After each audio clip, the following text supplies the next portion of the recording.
Last session, the two of you traversed the mountains, made it to John's hometown. His home Ryan. castle, sorry, Ryan Evans' hometown of Mooncloud Castle. In the pumpkin field where where Ryan Evans had created his house. Oh.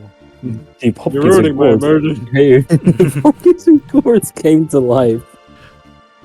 And during this time, you fended them off, the two of you. And as Ryan was incapacitated this moment, Zubak manages to make his way to the house looking for supplies to help resuscitate him.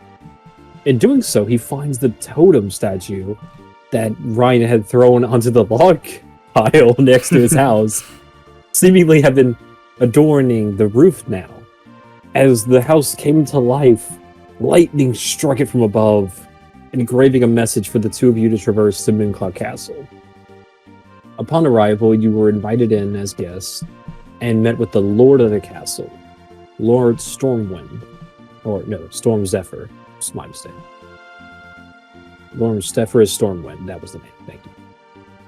And he asked the two of you to go on a quest of such, to go to the other two kingdoms in the sky that had lost communication due to the destruction of the Heavenly Bridge at the halfway point. His own messengers having never made it back after venturing out that way. The two of you accept this as you descend the mountain and set camp back up on the Giant's Passage. The name of this current area you're in, with the Giant Footsteps. Any questions? What about the squid? Oh, yes. As the two of you descended from there, you entered in through the caverns. It's a shortcut of ways to save a trip. And as you ventured through there, water rushed through the caverns, washing away Zubak into a small underground spring that was harboring a giant octopus that was defending its territory from the two of you. As the two of you managed to defeat it and flee from the caverns back down to the mountainside, you tried traversing down into the depths, but did not find anything, as you did never reach the bottom of it. Oh, okay. Ryan Evans went down 3 times last session. Oh, that's not... Anyways. That's the current record. 3 times in one session. All right. Question. Yes. I'm still on a quest for my wagon. Do I have a wagon with me right now? You do not have a wagon with you at the moment. Dang it. Okay, Zubak, we have to find a wagon to pull our stuff with. Don't you just make your own? Well, it's not. I can't just spawn in a wagon. What? That's crazy. There's trees around here. If you want to get a wagon, you make it yourself. Anyways, he needs the highest quality wood, mahogany. Anyways, I built this robot. Why you built a robot and not a wagon? Oh, I figured the wagon could wait a little bit, but I forgot about that. John, describe to me what your Battlesmith robot looks like. You're a Steel Defender. That's what we'll call it, the Steel Defender. I'm gonna go with a 4-legged, dog-like robot. Okay. Yeah. How big is it? Is it like a regular dog? The size? I would say it's the size of a German Shepherd. It'll be counted as a medium-sized creature. Yeah, it's kind of a big dog. 1 second. I forgot about it, so I had to make a token for it. Anyways, I built myself a dog. I just full on. You two can discuss the dog, and the two of you have now awakened from your long rest that morning. Zubak, you seeing Ryan, having woke up a little bit ahead of you, tinkering with something in his hand, or on the ground, it seems, some big figure as you approach it. You right there? Yeah. I'm just working on something. What is it? As he says this, you hear a bark. Are you dissecting a dog? No, quite the opposite. I'm building one. Why? Because Because if I can't build man's best friend, then it's not really man's best friend now, is it? As you hear this backwards logic that makes even a child confused.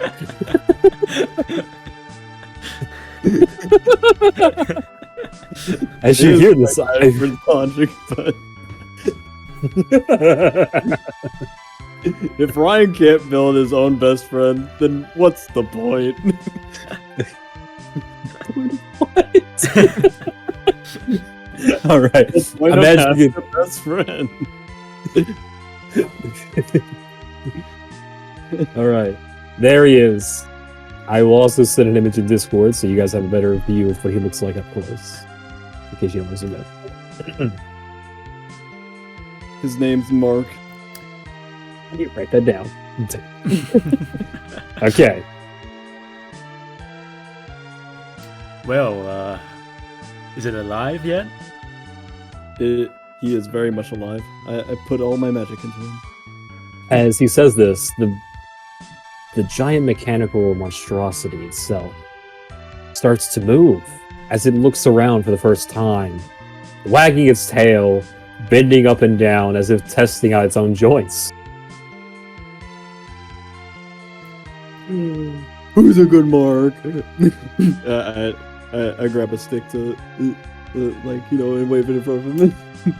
Give me an animal handling check.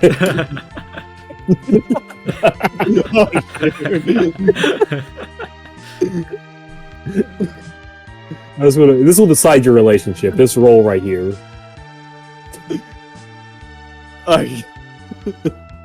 It's a shame I don't have animals speaking. What language does he speak, actually? Hold on. I need to figure out some information. Wait a minute. Can I speak with my dog since Let me see. He can understand commands you give it. He is not capable of speech. Oh. He understands the languages you speak, though. Every language you speak, he understands. Okay.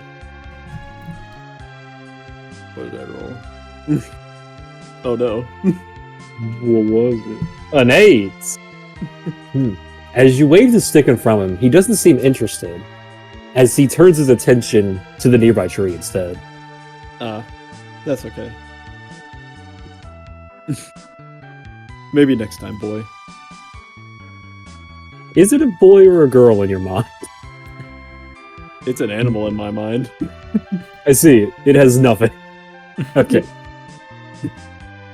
It's a robot. Good. I was wondering how you treated this. Okay. That does help. Sometimes I'll call it a she, sometimes I'll call it a he. It's really more for convenience. Right. Now, we'll say you need to keep track of its own abilities, but it's on your... I was hoping you copy it down or have it nearby. Yeah, Its stab blocks and such. I do. So, okay, good. Just made sure. That's up to you if you ever want to use its abilities. I will also know them ahead of time. Like, I haven't pulled up as well, so I'm aware of what they are. Can I command him to go fetch the stick? Yes. Okay. I throw the stick and command him to go fetch it. As you throw the stick out and command him, he turns his attention away from the tree and begins to chase after the stick. I'll say you threw it this way. Yeah. He reaches the stick. Good boy, don't bring it back. I command him. Right. As you say this, he reaches out his paw as its giant metal claws on it dig into the stick. As he rears around, tossing it back at you. No way. You now have a broken stick in your hands. That's a good boy. You did good. I'm crying right now. Just crying. You now have one broken stick, and you lose one of your sticks from the cave. The wet stick. The wet stick. Okay. As the two of you finish packing away the camp supplies, You see that is now about 8 in the morning. Are you two of you ready to head on?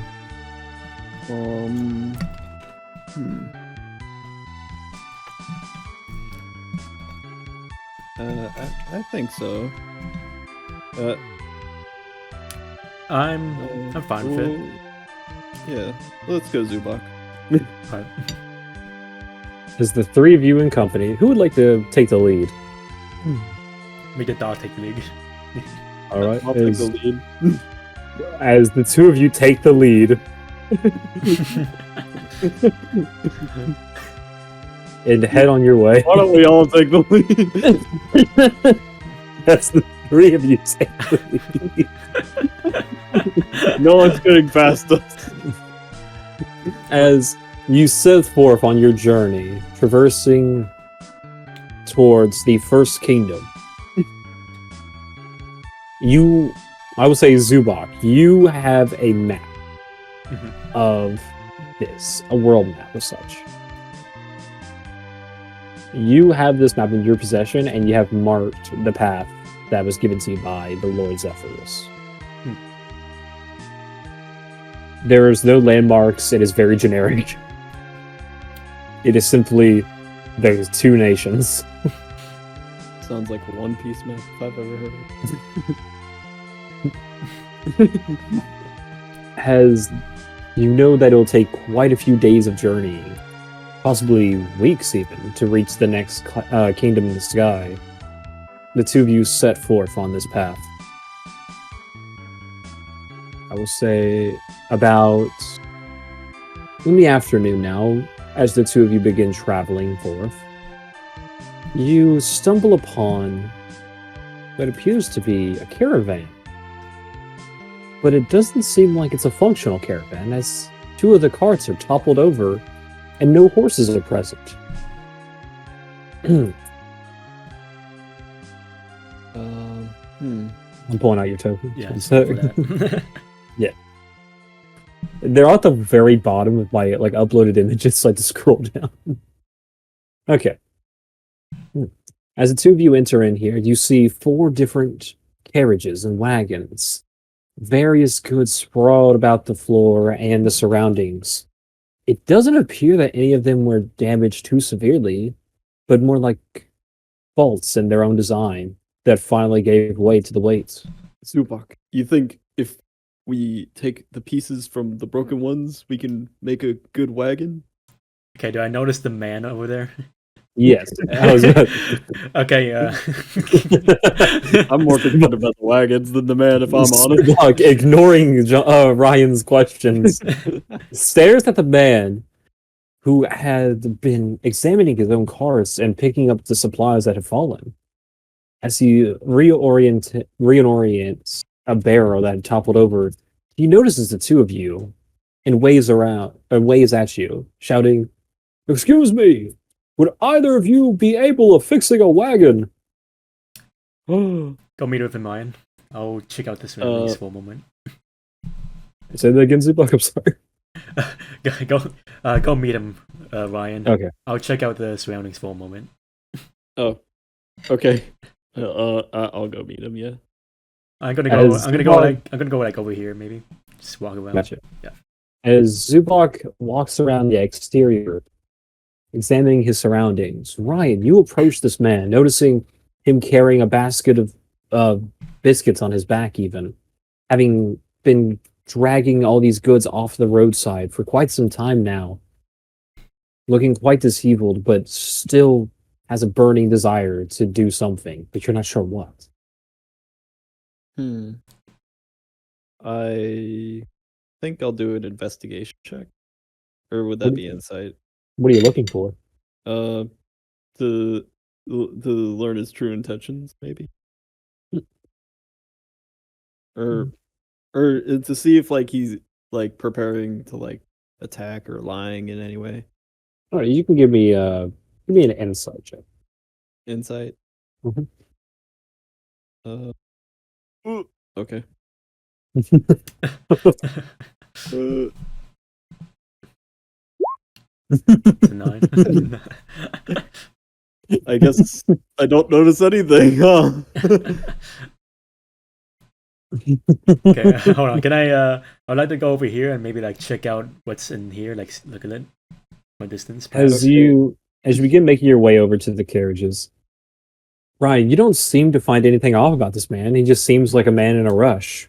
Let's see if he has somewhere to be. Oh.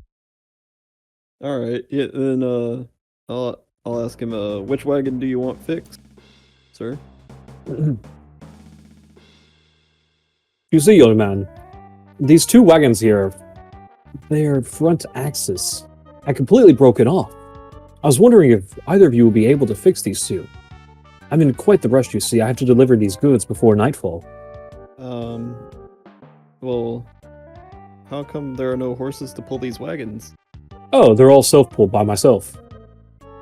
You're telling me you pull 3 or 4 wagons at a time? Yes. It's a great workout, young man. You should try it sometime. As you finally take notice of his arms, the man's jacked. Right.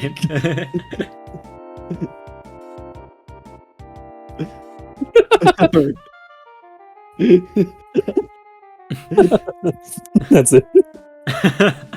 He's just jacked. Zubok, you make your way to this wagon. The wagon you approached, give me a perception. Sure.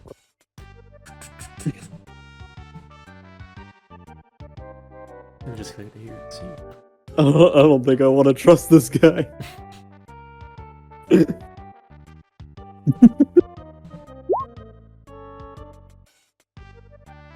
Let's see, you got an 8?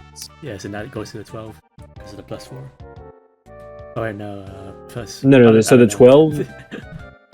Okay, so you have a wisdom of +1, correct? Yeah. Yeah, so there's no +4. Wait, perception. Don't you have advantage or something? Or not advantage, you have a proficiency in that? No, you don't. Never mind. No. So persuasion, yeah. Yeah, so that first roll, the 8, is what it normally would be for like disadvantage or normal roll. Right. The 12 is if you had advantage. Okay. Yeah. So as you get to this carriage, you see that it does appear empty. Perhaps its belongings were also spread around the ground, as the other ones had toppled over. Maybe this one had also.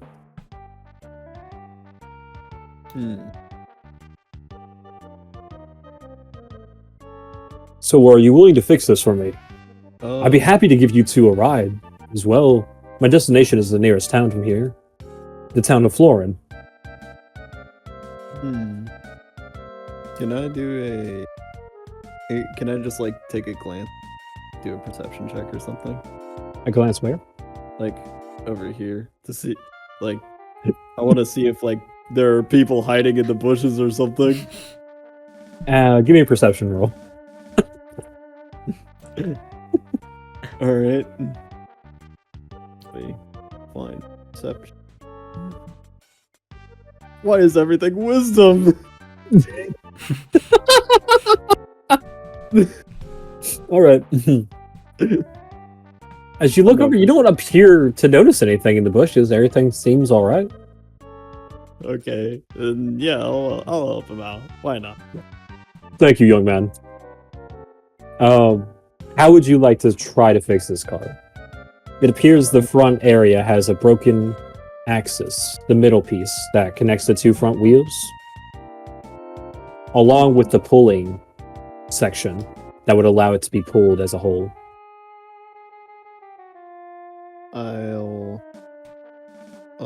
I'll ask him, like, do you need all these carts? Of course. Oh. Only two of them are broken, however. Okay. Can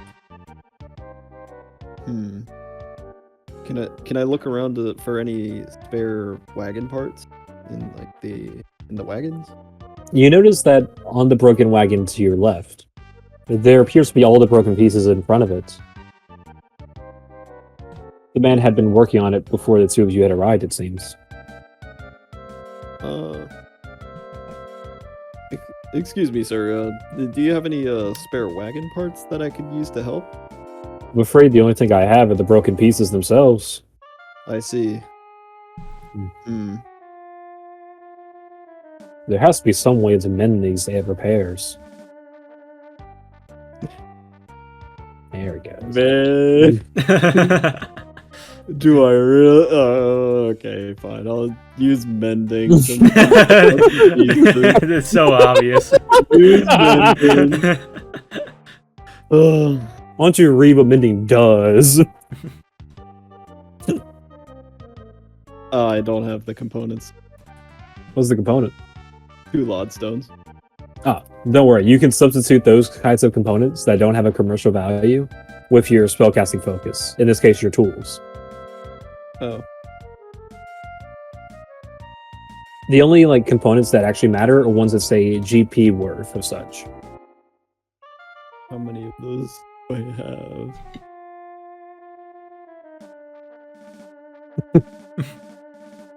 So, are you casting mending on the front axis? Hang on. All right. I want to see how many tools I have altogether. You don't lose the tools after. Oh, No, it's like a spellcasting focus. You channel your magic through the tools. It doesn't destroy the tools. oh, okay. Then yeah, I'll use mending. And Yeah. magic Just- through my tools. Which tools? My carving tools, obvious. Your smithing tools. We had to change the name because the carving tools aren't the thing. Okay, my smithing tool. All right. Let me change. Okay. So, as you look over at this wooden cart, you pull out your blacksmith hammer. As you angle it just right, lining the wood with your other hand, you wham!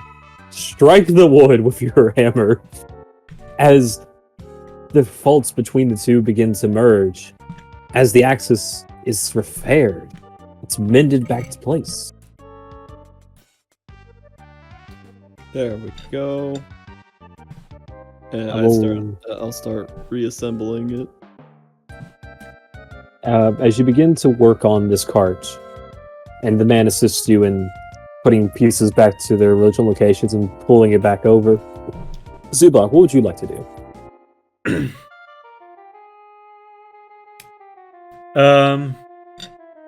So where is goods? From what you can see, it looks like he's placed a lot of the goods so far in this carriage. Right. The remaining ones are the ones that he has yet to pick up that are on the ground over here.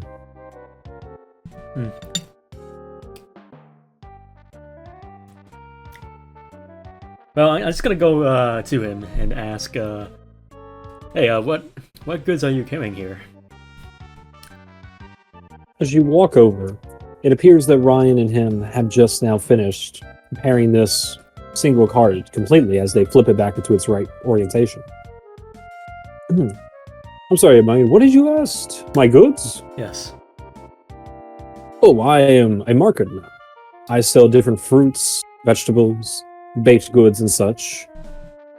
And I'm currently delivering them to Florin. It's the Harvest Festival occurring. Okay, Quite the spectacle. first, do I detect any deception?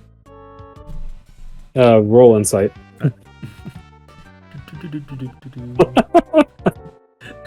I don't trust him. Okay, 14. It doesn't appear that he's lying at all. It just seems like he's in a rush to get there. Perhaps something to do with his goods.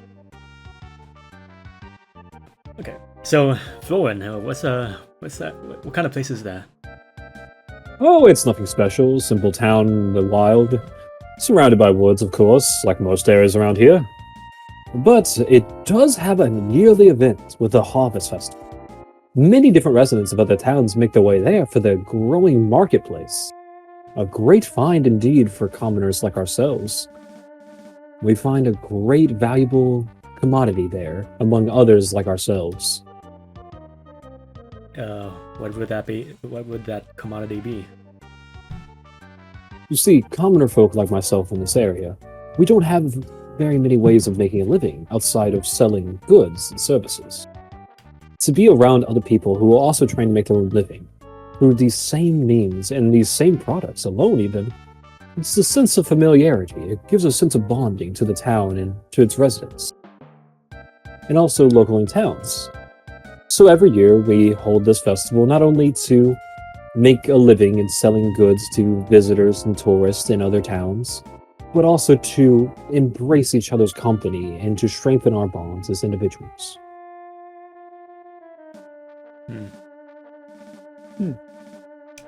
As the man says this, he reaches into his backpack and procures a biscuit and begins to eat it. I assume you're a baker? Oh, among other things, of course. I grow my own crops, I bake my own goods, and of course, I made my own wagons.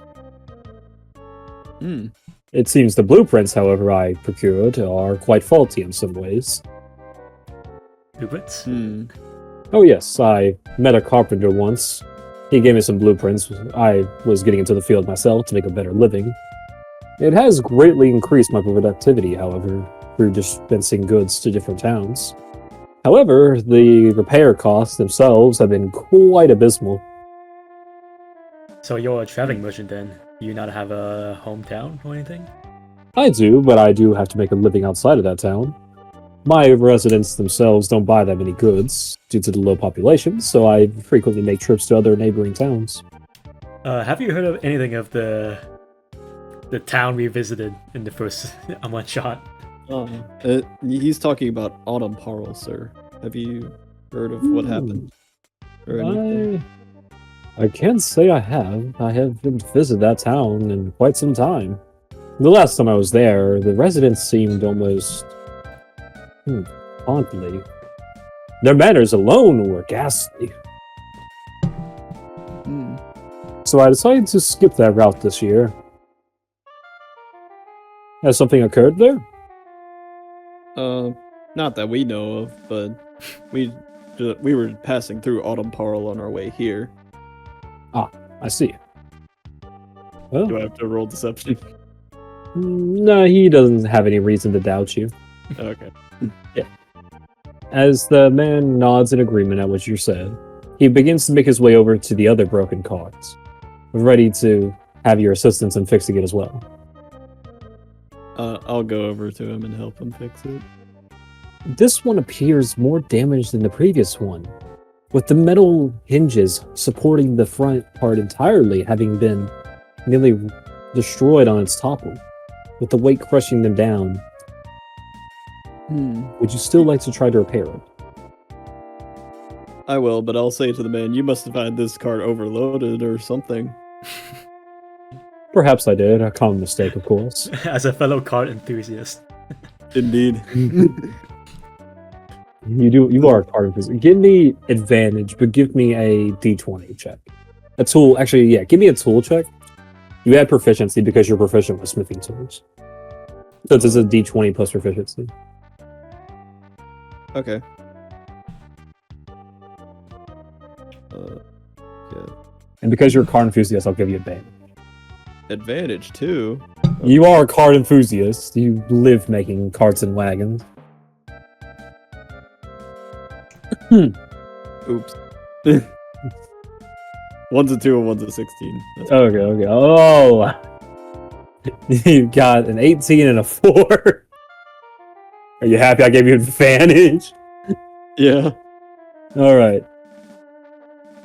As you begin to make repairs to it, casting mending multiple times to different areas, hammering away at different aspects of it, sparks flying, of course, from the metal to metal impacts. The cart begins to take shape, however, once again, as the front section is fully repaired now. As the two of you begin to rotate it, you seem that you're not even giving that much effort into it. The rotation itself seems to be fully handled by the man himself, as if he could lift it himself. As now both carts are fixed, the man once again goes over to the remaining goods on the ground. Pieces of bread, a barrel of what appears to be ale, potentially, as he begins to lift them each in a hand and put them back into the wagon. I must ask, sir, what is your diet? Because There is no way that you're this jacked while eating nothing but bread and drinking ale. Oh, I don't drink ale, of course, but my compatriots quite enjoy it, so I learned how to make it. Ah. You see, at a young age, my father passed away, and my mother was ill, so I had to make a living, of course. I first began by going to neighboring areas and working as best I could for anyone who would hire me. From then, I procured a chicken by purchasing one. I waited and waited as I continued to work for the chicken to lay eggs. After the chicken laid eggs, I took the eggs and sold them in the market. From there, I saved up to buy a cow. I sold the cow's milk, the chicken's eggs, and I continued to work for the common man. This continued on until I was able to procure a fishing rod. I caught fish, I sold them, and the days continued on of me getting more and more jobs, more and more hobbies to procure money and interest.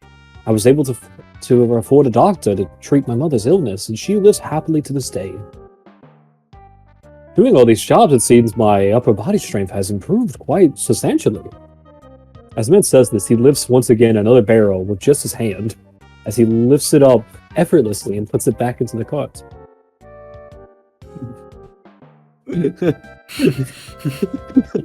Zubog, what would you like to do? No, I'm not gonna ask anything. Sees this speechless. Is there anything you'd like to do, Zubok, as the man finishes getting the wagon set up? I don't know, just watching. Alright. I'll just move you far over, watch the man. Sure. As the man finishes setting everything up for his wagons, he begins to align them all in a row on the road, and procures a rope from the back of this carriage here, as he ties it to the front section of each of the wagons, protruding for each of their middle sections and connecting them down the way. As he gets to the last wagon, he motions for the two of you to come over. It's about time we set out, you two. Please, make yourself comfortable in this front wagon. I will take the job of pulling us all. Are you sure? Of course. Alright. I just... You just enter the wagon? I appreciate the hospitality. May I ask your name? Of course. My name is Gustav. Hi. Nice to meet you. Pleasure meeting you, Gustav. As a fellow wagon enthusiast, I have made many a wagon in my days. It is a pleasure to make the two of you as well. What might your names be? Call me Zubok. And I am Ryan Evans. It is a pleasure. The two of you are quite kind for assisting me in my times of need. Yes, sir. As the two of you enter into the wagon, you see it's quite calm. It's quite big enough for the two of you to sit comfortably, with an overheaded cloth there so that the sun doesn't blind you on your travels. Yeah. You see Gustav get behind the cart's main handle here, with a cloth nearby his head for him to wipe off sweat as he travels. He begins to walk forward. As every cart on the road travels at once, he begins to push you all in a steady journey down the path. Well, I guess we can forget about your dog then. Oh yeah. You don't need to make a token for it, I think, but... Yeah, I have a token for it. I just gotta pull it in. What was your dog be doing this time, Ryan? He'd just be following me. He's just following the cart, actually. Yeah. How fast can he move? 40 feet. How 40 fast is feet. Gustav? The wagons. 1 second. Let me do some quick math. Okay. So it's... Alright, okay. I'll say averages out to about 3,000. Okay. In that case...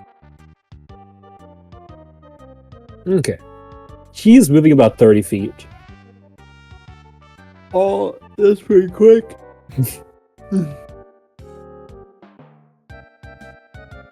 the dog is able to keep up thanks to his 40 feet of movement. Okay, then yeah, it'll just be walking alongside the line of carts. The four of you begin to make your way down the path, continuing at a steady pace throughout the rest of the day. Is there anything you two would like to do during this time? From what you know, Zubok, it'll be about nightfall when you all arrive, about an hour after nightfall to the town. And do we know what time it is right now? Yes, when the two of you arrived here, it was just afternoon, about 1 in the afternoon. It'll take about a 6-hour journey. I think.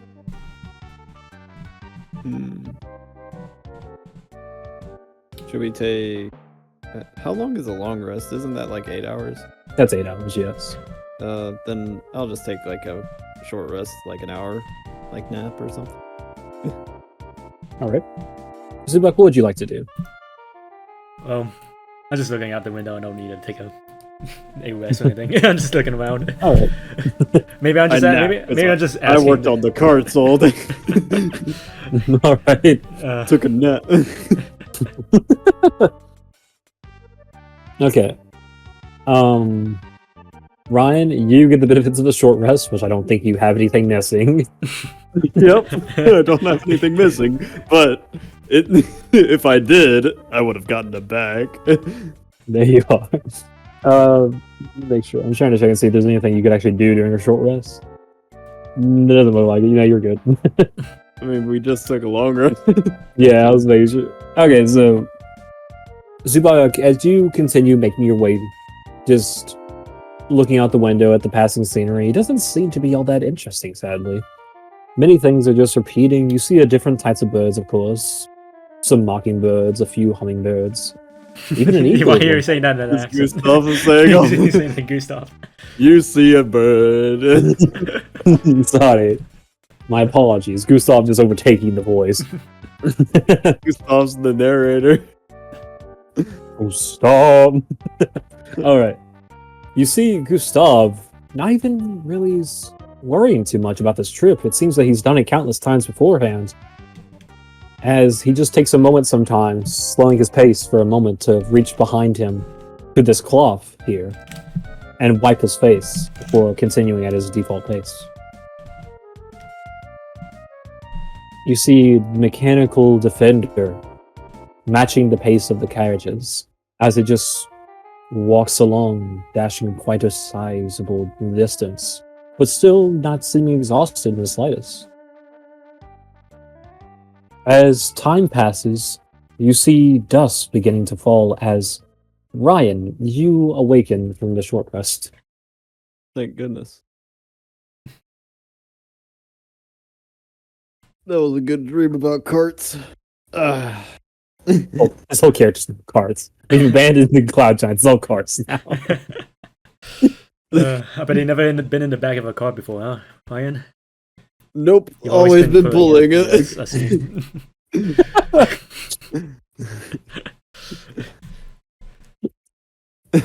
Alright. As the two of you continue conversation, Gustav chiming in occasionally with his own comments. As more time passes, about another hour, you see landfall. You see a town in the distance. As Gustav increases his pace slightly to about 40 feet, you make your way there. As you arrive in the town of Florin. Wow. I'll say this is the cart as the two of you disembark. Okay. Multiple cards are still back here behind it, of course, but it's off screen. I'll offer a water to Gustav. He pulled us. He deserves a water. As Gustav accepts your kindness, he takes hold of your water skin and begins to drink from it as he returns it empty to you. He'll appreciate this later. Okay. Gustav will remember that. He'll remember this.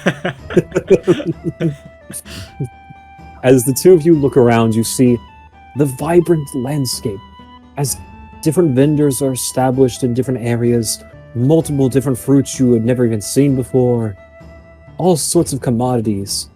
As Whoa. lights are flashing, people are cheering, happiness is in the air. I never knew that grapes were normally this small. Didn't you call them giant grapes to people that you sold them to? No, they're grapples. And grapples. 15 and a half schmapples. It's the Rick and Morty scene. That's 12 and a half brapples. Brapples. 15 and a half grapple. Schmapple. God, I can get that in my head now. Okay.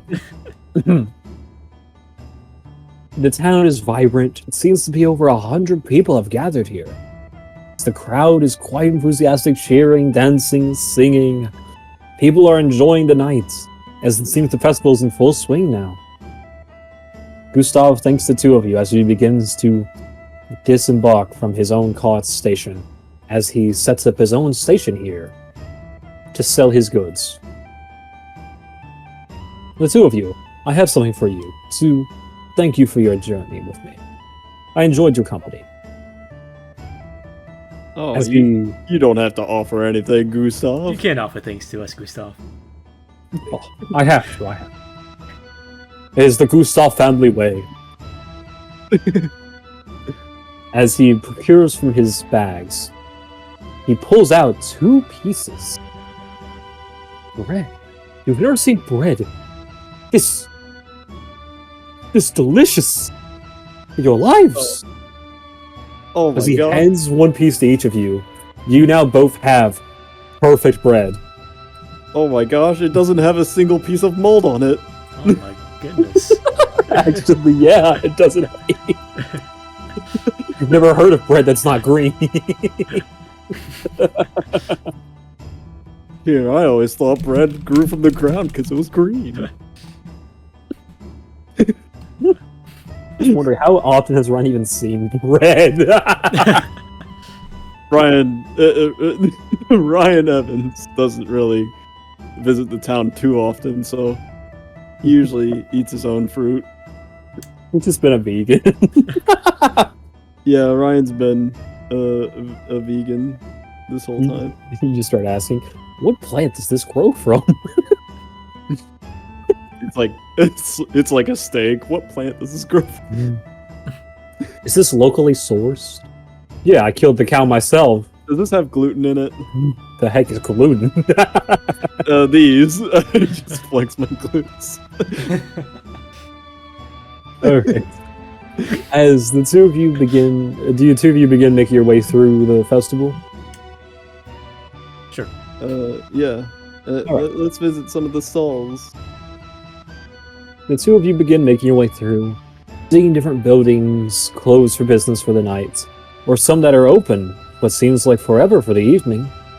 You see a local tavern here, and a local inn down here. As people are walking around, selling things, bargaining. It doesn't seem to be any shouting, of course. It seems it's all in good humor and good fun. Friendships are born here. As the nearest stall to you, here, sells a collection of cloth. Just multiple colors of different cloths. Young man, would you like a cloth? Oh, how much? Oh, not so much. About, 1 silver. I'll do an insight check to see if it's the actual price, or would that be investigation? Insight, to see if he's lying. Dang it. Okay. Investigation's like for finding something hidden. Yeah, I want to see if there's a price tag. What the heck's a price tag? What you talking about, Willie? Ryan Evans is crazy. He Ryan thought Evans. society worked differently.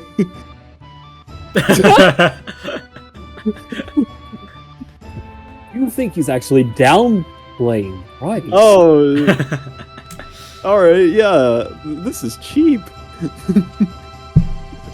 I'll take it. Do you have change for a piece of gold? I'm afraid not, but I'll throw in 20 cloth for that gold. You'll have 20 cloth instead of the normal 10 for the one piece of gold.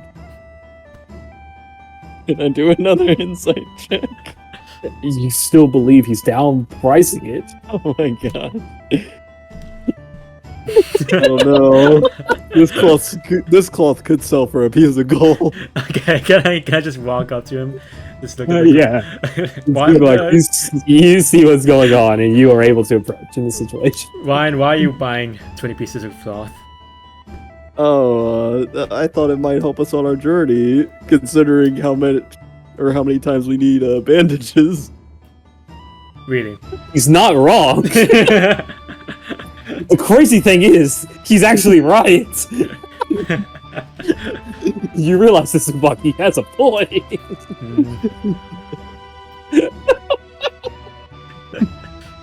Well, I suppose I could, considering how much you you die. You do somewhat have a point there, but let's see, can I do an inside check? Can I do an inside check on the prices? As you begin to look into the prices, Ryan purchases the. Oh my god! Ryan, you now have 20 pieces of different colors. Heck yeah. And are down 1 gold. Zubon, you are able to now roll in if you still wish to. Sure, why not? 17. As you notice, it seems the price was actually closer to about half of what he told. 5 copper. Bender? Yes, young man. Would you like to procure some cloth as well? No, I would like you to procure some money for myself because of what you have done to my appliance over here. Appliance? My appliance, exactly. Not even a compliment, appliance. Yeah. Wow, you know I have an appliance of myself. Come here, Mark. Get Mark! I keep forgetting about freaking Mark. I'm gonna take me. As Mark materializes. Alright. No, go away, Mark. You can go do whatever. Mark makes his way through the back alleys, seemingly to No, go back, Mark. as he appears out of earshot.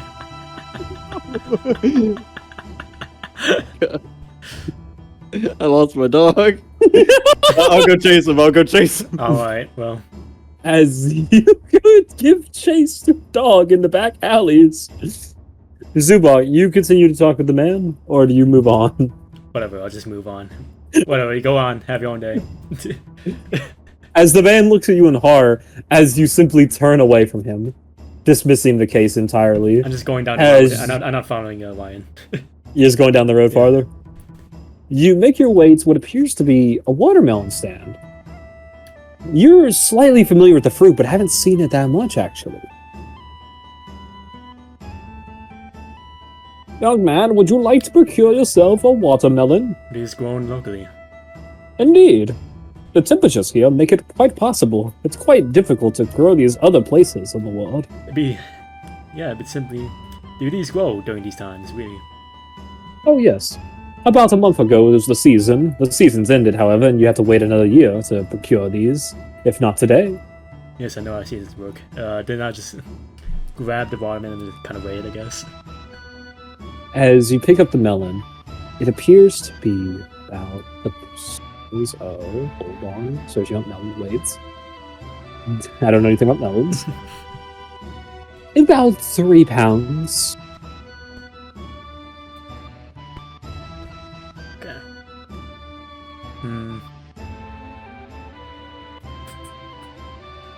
You feel like it could feed you for about a day or 2. But we don't have a wagon to pull around.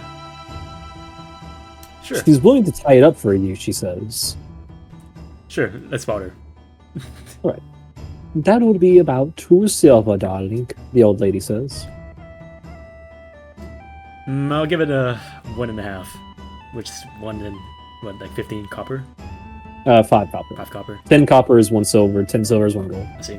Yeah. Alright, dearie. I understand. 1.5 silver, please. Sure. As you lose 1.5 silver, so 1 silver and 5 copper. You could say that you guys can just place a gold coin in the situation. She's offering the option to. So as you give her a gold coin, she gives you back 8 silver and 5 copper. I'm still looking for my dog. Yeah. Yes. We're about to get back to you, right? Alright. Do you know anything about this place? Have you been here recently? Oh, yes. I live here.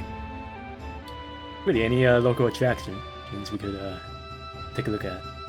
Well, here at the festivals, there's plenty of market areas if you're looking to buy some goods. Things you can't see year-round.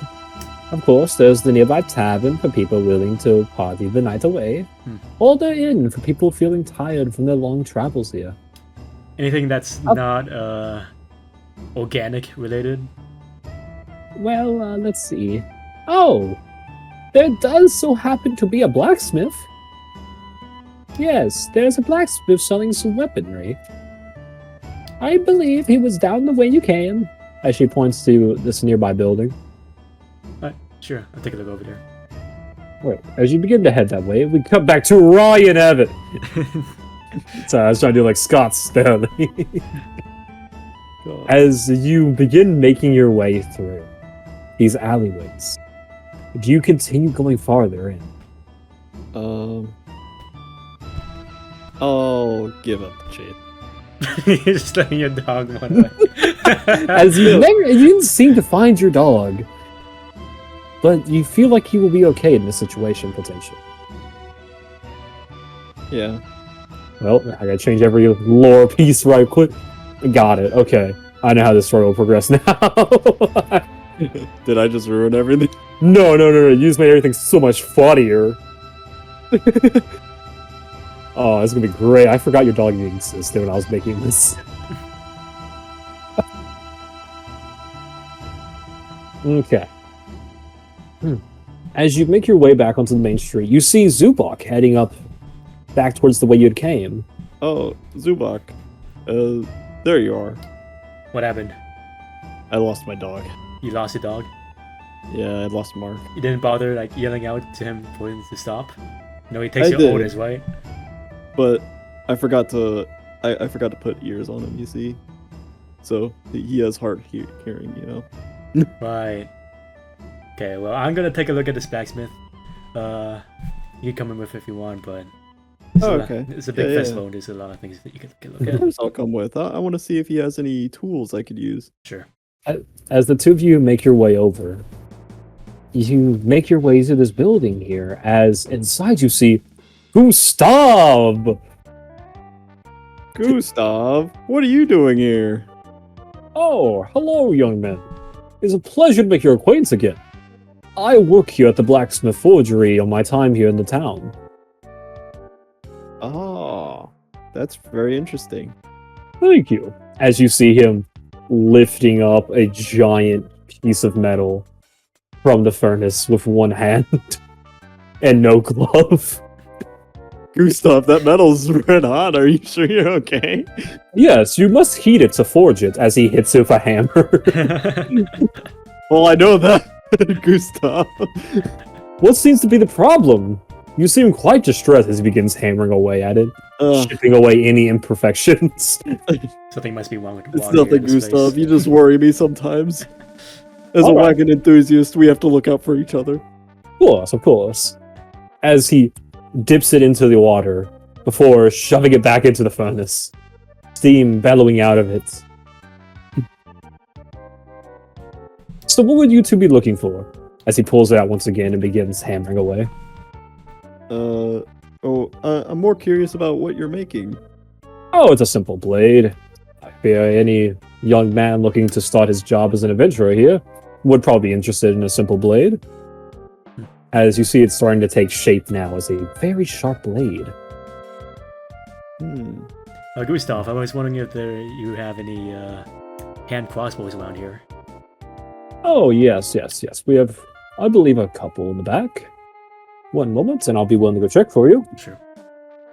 As he hammers away the final kink in it, you see the blade glimmering as he simply tosses it into a pile on the side before heading to the back. Okay, I'll wait for him to come back.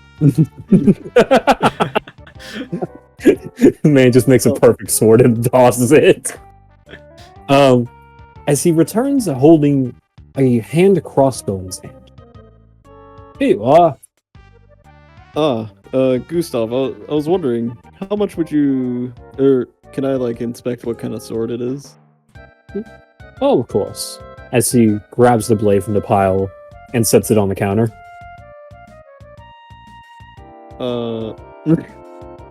So, tell me, what kind of... how much would you charge for a blade like this?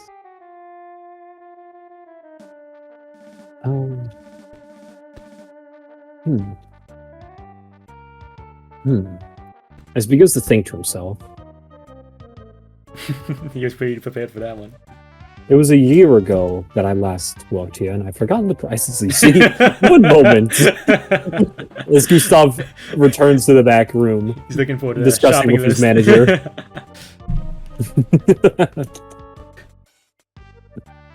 Can I do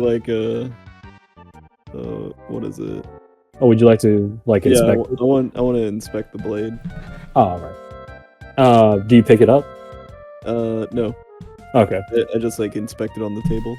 Gotcha. As you look over the blade, give me a... What are you looking for exactly? I'm looking to see the quality of the blade, and I want to know what kind of sword it is. Okay. Give me... Let's see. What would be the best roll here? Give me an investigation. You're trying to study its physical properties and determine any hidden details that would tell you what kind of sword it is. Okay. Nat 20. As you look over the blade, seeing its elegant design, its flawless detail, you notice no imperfections in it. Whoa. The sword appears flawless. It doesn't seem to have any origins. It's simply an idea the man made. Whoa, Listen, Zubak, we need to get this sword. Okay.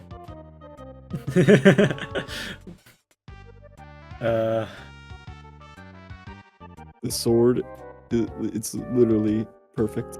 I don't see anything wrong with it. Gustav exits the back room. I apologize for that. I had forgotten the prices. Why? Inflation is quite the monster in these parts. Indeed it is. Apparently, any material I utilize and make weapons with will be charged an additional 50 gold. Oh, So the default price for this, of course, would be that of a longsword. Simple price of, how much was a longsword? 15 gold, I believe. So with the added 50 from myself, that's about 65 gold. that is quite a price. Indeed, indeed. He told me if a customer said that, of course, to demonstrate. So one moment, as he takes up the blade from the counter, you notice seared marks into the wood in the shape of the blade. As the blade was still quite hard on the counter. You can... Gustav, are you making molds for blades? Or are you making blades? What's a mold? I don't do with mold, of course. Have you seen my bread? No mold. Nice. As he takes the blade for a moment, he looks around for something to demonstrate it on as he procures another blade from a nearby shelf, what appears to be a normal longsword, as he swaps hands, taking the longsword from the shelf and striking against the sword he made, The long sword from the shelf is cut in half vertically. Oh, quite the demonstration, Gustav. Wow. Thank you, thank you, thank you. Might you be Oh, willing yeah. to make a discount for us? For that Hmm. sword. I could take off the normal longsword price, of course. Hmm. So 50 gold. I see. Yeah, 50 gold, Ryan. Uh, the giant only gave us like 5.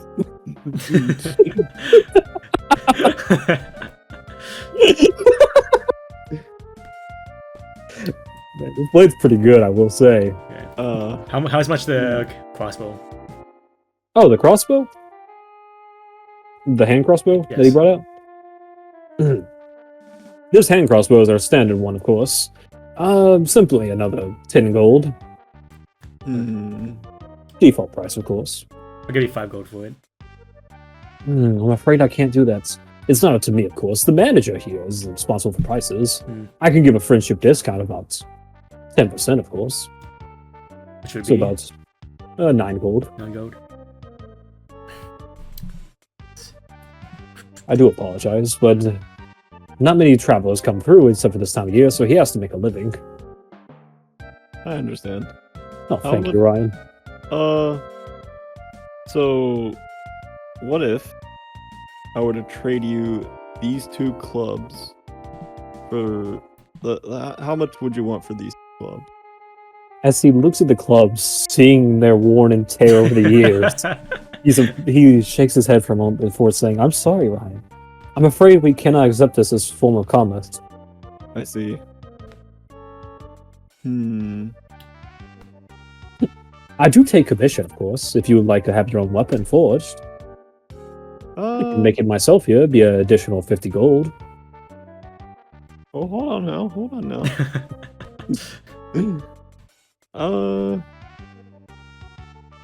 What if Okay. I gave you these 20 pieces of cloth? I'm afraid Hold on, hold on, can I? Okay, hold on. Okay. When it... I know what's about to happen. I know exactly what's about to happen. Why not? Why not? Yeah, go right ahead. Let's Be see. careful. As you show the cloth to him, he points to his own wagon nearby, showing rows and rows of cloth that he Maybe had I will accept the handcrafted. commission, but if you said any blade that was crafted by you costs 50 gold, right? Indeed, and the commission's an extra 50 for a specific item, coming out to be about 100 gold for a unique crafted weapon for you. It would come out to be about 100 gold in total for a commissioned weapon from me. I gotcha. But I could make it any design you wish, any type of weapon you wish that I have knowledge of. Or if you have blueprints, of course, it'd be even better. Well... What kind of armors do you got, actually?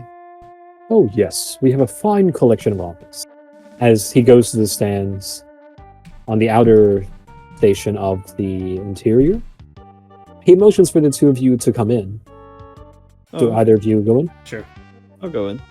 Alright. As the two of you enter into the forgery, you see shelves upon shelves of different types of weapons. From shields to crossbows, to hand crossbows, to long bows, to short bows, to swords, to short swords, to long swords, to clubs, to everything. To great clubs, even. As he makes his way to the very back rows, with mannequins, seemingly wooden statues holding up different pieces of armor. You see a collection of different medium armors and different heavy armors.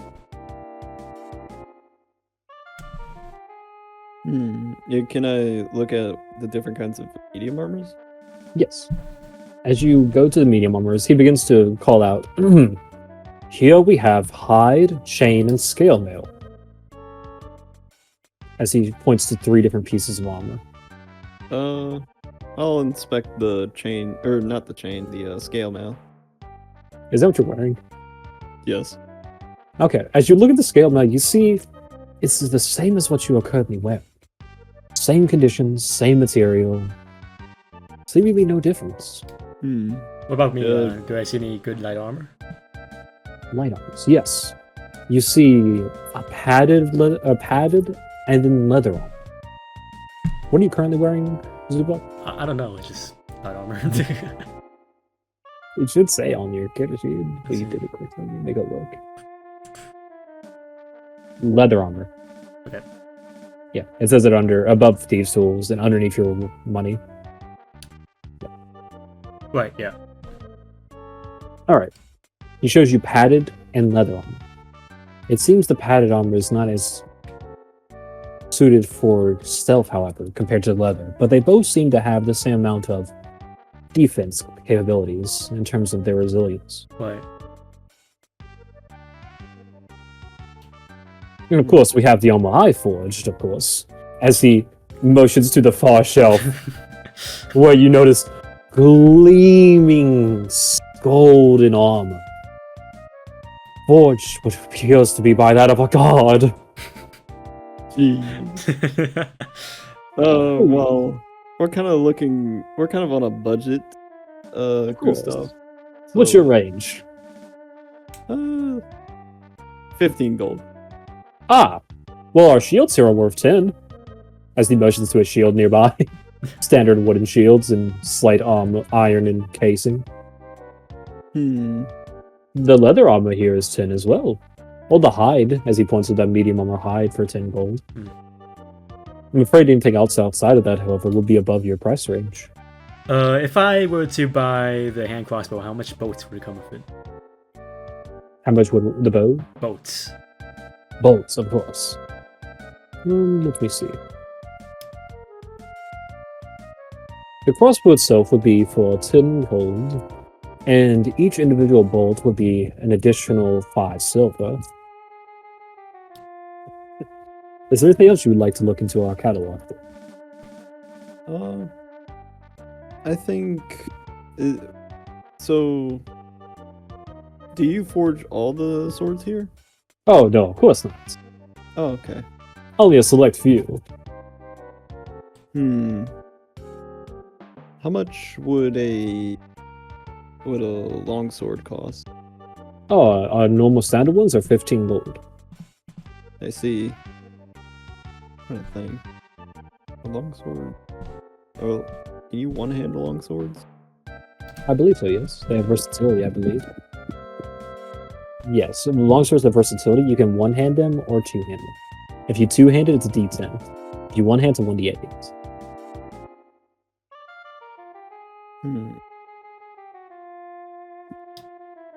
I think I'll take a longsword. Alright. Right this way, as he points you to a rows of longswords, all seemingly the same.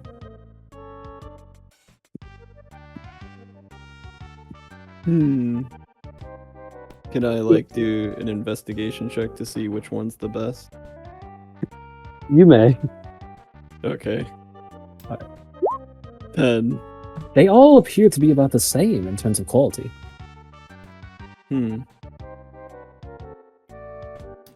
I think I'll take this one. I just pick a random one. Alright. As you pick up that one, that is a standard longsword. Do you pay him the gold? Yeah, I'll pay him gold. Good, that's a good answer. I'll pay him gold. I'll pay him. Alright. You now have 15 less gold. Okay. Yep. How much gold do you even have now? 3. Ah.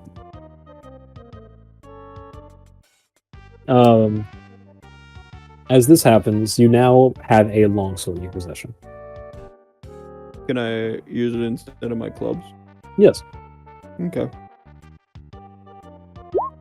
Oops. What'd you do? I accidentally clicked club. Gotcha. Yeah. Here, I'll send you the stuff on Discord of what it is. Yeah. So you can type it in while I talk with Zuba. There you go. Thank you. Now, are you interested in that hand crossbow, young? How much are you willing to pay for this short bow I have here? Ah, the short bow? The short bow will be about, let's see, 10 gold as well, it seems. And how about how much else do I have? Let's see. I cannot answer that, young man. Okay. Okay, and how much would he be willing to pay for the 10 arrows I have? I have 15, but 10. For the 10 arrows? Yeah, for 10 arrows. We're willing to accept them at half their market value, so if they're 5 silver each, that would be about 2.5 silver. Can I sell you the... I'll sell you the bow, and I'll sell you the arrows for 3 silver. The bow, you're selling us a bow? Yeah, for 25 gold. For how much gold? You said 10, right? I said that's how much they cost, yes. Okay. So, I thought you were asking how much they cost. No. My mistake. My apologies. If you're willing to sell stuff to us, of course, after inspecting the quality of it and for any damages, we'd be willing to accept it at most of half market value. So a short bow we take for 5 gold. Sure. Arrows and bolts we'd take for 2.5 silver. Okay. So you're willing to sell things to him? Yeah. Okay. So how much are you selling? So I'm selling the bow for 5 gold. 5 gold. Okay. And the silver for, was it 2.5? Yes. Sure. So 10 arrows, I think. 10 arrows, so that's 2.5 gold. So you get 7.5 gold after he inspects it. He counts up the arrows, looks over the short bow. It seems to be in good condition. It doesn't seem to have that much wear and tear. You have good maintenance. As he procures these and restocks the shelves with them, actually. You see him putting the arrows into different quivers nearby that house multiple different ammunitions of different types of arrows. Okay. You now have 7.5 more gold. Yep. How much gold do you have now? 22. Nice. Okay, now I'm waiting to buy that hand crossbow for, what was it? Alright. It was 10 gold. 10 gold? Sure. As he hands you the hand crossbow, do you give him 10 gold? Yep. Alright, he takes the 10 gold. You now have a hand crossbow. And so how much is the bolts? 5 silver. For how many? For 1. For 1? Okay. Yes. I'll give you 6 gold. Alright. That will give you 12 bolts. Sure. You now have 12 bolts. Do hand crossbows? Yeah, they use bolts. Yeah. Do you need the statistics for the hand crossbow? Yeah. Okay, I'll put that in chat as well.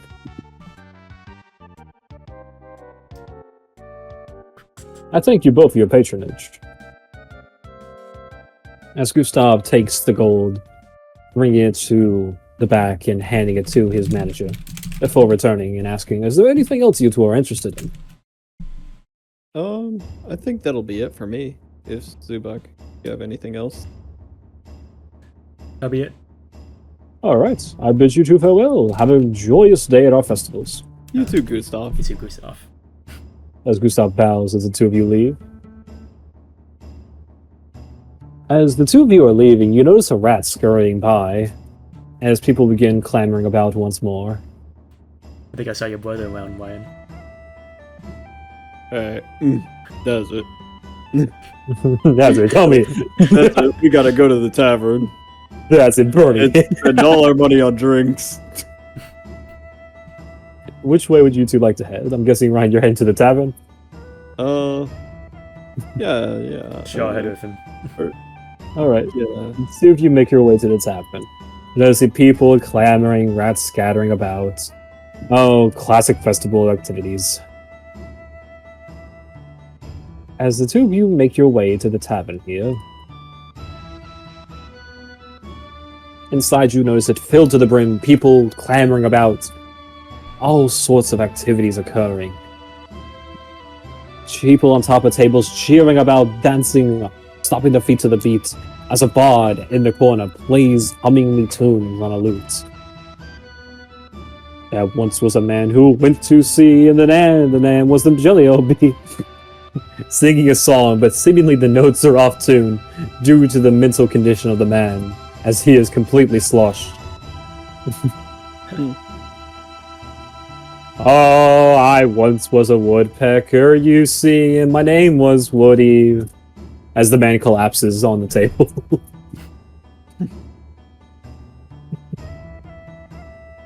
The bartender motions for the two of you to come here. Oh. Hello. Mm-mm. Greetings, you two. No, I'm not. I thought about it. It's okay. Gustav! I thought about it. Just every job in this whole town. You must be some brother.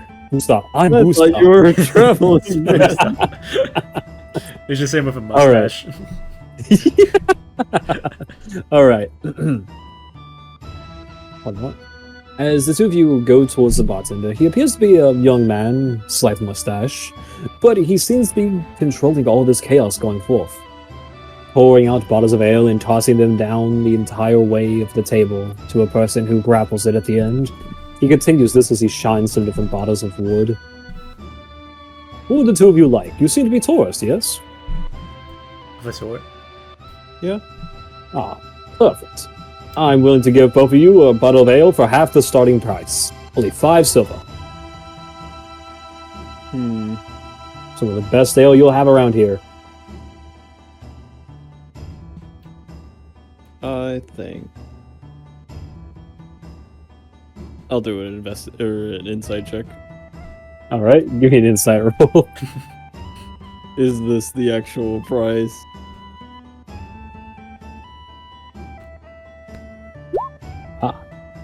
As you notice behind his cheerful demeanor, a smirk of sorts, as it seems this is not the actual price. I believe that is a bit too expensive, even if it's half off, sir. The man cackles. Of course. It seems you two are not so gullible as the rest. All right. Just for that, I'll give you both a bottle in the house. As he pours out a bottle of ale into 2 glasses, 2 wooden containers, and passes them to you, slushing about. Well, Ryan, thumbs up. Bottoms up, Zubak. I think we both drink from it. Yeah. All right. Is the both of you? I don't know, Zubak, do you drink from it? Yeah. You're just watching Zubak. I'll make sure he doesn't back out. No backing out. All right. As the two of you down your first bottles each, would you two like another? The actual price actually here is 5 copper. That tastes good. Oh yes. As the two of you down the bottle of ale, you see its magnificent flavor. Can't even be compared to that of Autumn Pearl, as Autumn Pearl's taste had lost all of its nutrition, all of its heart, all of its soul, as it tasted nearly devoid of any flavor. This one here, robust enjoyment. You could taste the sweetness of the vines that had crafted the berries that formed this ale. Bartender, you are the first best bartender I've spoken to in a while. I thank you for these kind words, young man. The first bartender I met died. He died. I found him lying on the floor, and then a shadow came out of him, and then I killed the shadow. I hope you. Yeah. Will you turn into a shadow? I will not turn into a shadow. Otherwise, I had to kill you, and then I'll buy another beer. Ale. You lose 5 copper. What's your con modifier? I don't know. Let's see. It's 2 plus 2. All right, you're good, Sue. Ryan, would you like another ale? Can I exchange for? Can you do an exchange for a piece of gold? Of course, young man. Oh, okay. How much are you giving me? I'll be giving you 5 copper, so just change for 5 copper. I meant, what currency are you exchanging for? Oh, silver. Ah, of course. 9 silver and 10 copper. What? What? You're giving me 9 silver and 10 copper when I'm only asking for 5 copper. No, I'm giving you a gold piece that I'm asking. There you are. Thank you. He takes the gold piece as he gives you 9 silver and 5 copper back. Oh, thank you. Welcome. And as he pours another shot for both of you, passing them to you. Bottoms up. So, bartender, are there any cuties around here? Ah, yes. The local brothel is just down the way, as he points outside. Ryan, Yeah. your dog might be there. Mark! I go to this alley.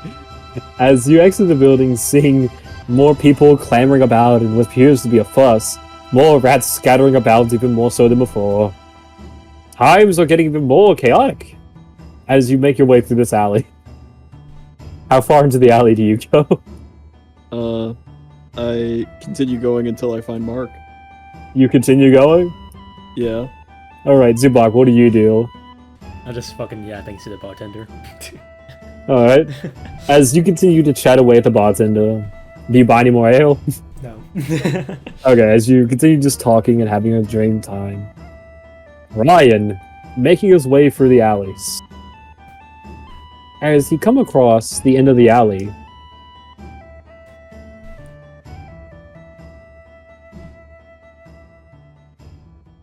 one second. Getting tokens. You guys can see this, right? Yep.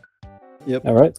Ryan, as you find yourself here, into this new courtyard, you see another section of the festival. It looks like to be a merry party that had been partying all night, now sleeping soundly, or what appears to be that case.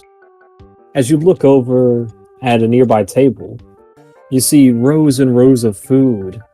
However, the food itself doesn't appear to be any edible now, as swarms and swarms of rats have now caught on top of the table, eating away at it. They just seem to be little normal rats, nothing out of the ordinary about it. Oh. Just eating away at the table food. You don't Yeah. appear to see anything about your dog here, though. You make your way farther in. I think. Yeah, I'll make my way farther in. As you go closer to the middle, you see more and more rats skittering about in the darkness. Just harmless little creatures. There's more of them just clamber around to eat crumbs off the ground. And you hear a slight distorted wailing, like a dog barking, but robotically, coming from this hole, this well.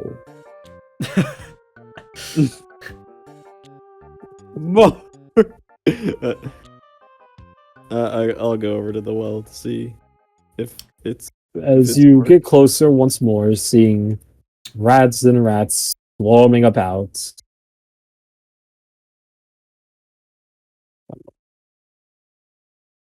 You get close enough to hear it does sound like that of your dog, of your steel defender, Mark.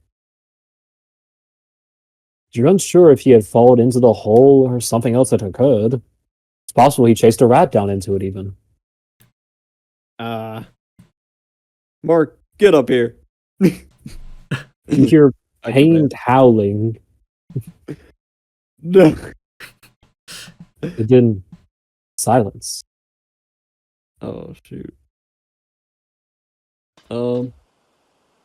I think I'll back away from the well. As you begin backing away from the well, you see something reach out of it. A hand of sorts. As this creature pulls himself higher, encompassing the well in its size.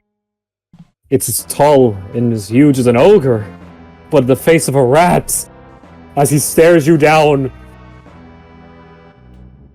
Nice. Do you run for it? Yeah, I run. I freaking run.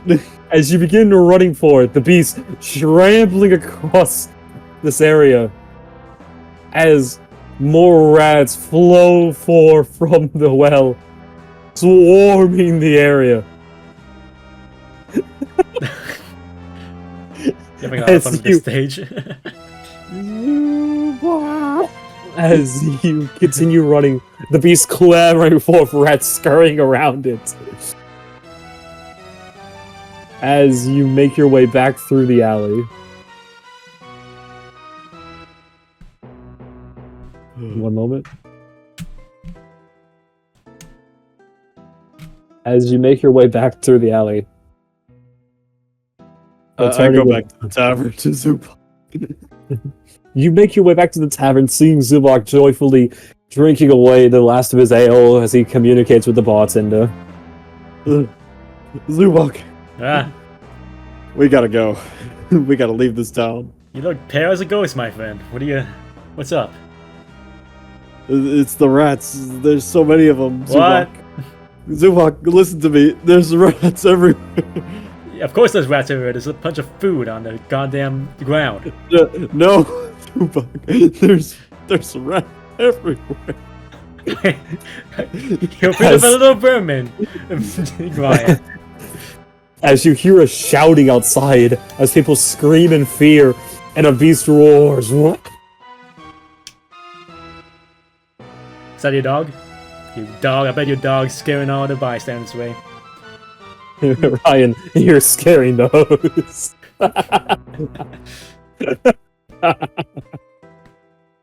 You know what?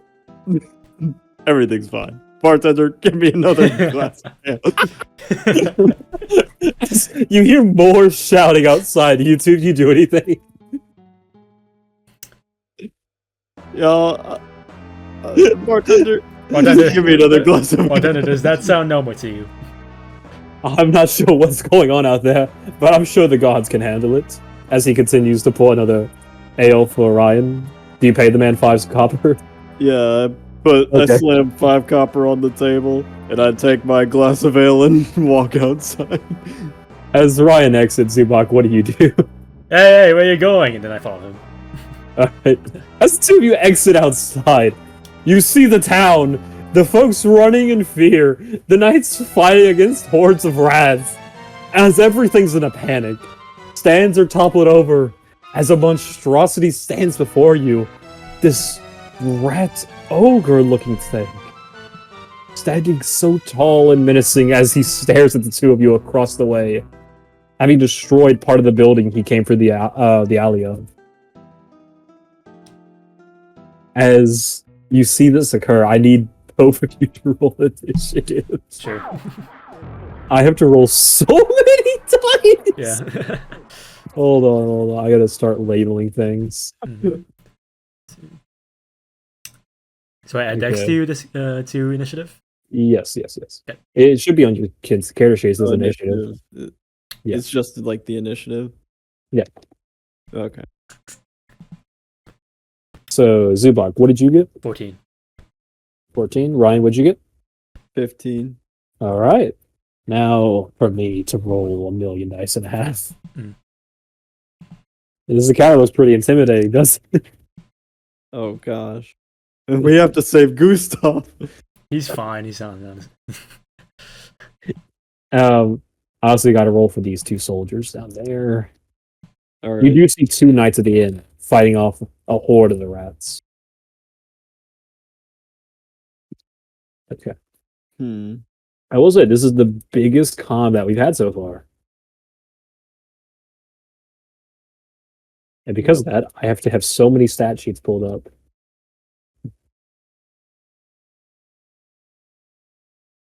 You got this, Mason's computer. My computer's gonna be fine. It's gonna be my brain having to rack my head around it. And of course, the one thing I always forget is to get my dice out ahead of time. So right now, it's just me looking for my... There they are. God, I rolled 2 20s. Bet you guys weren't expecting the rats.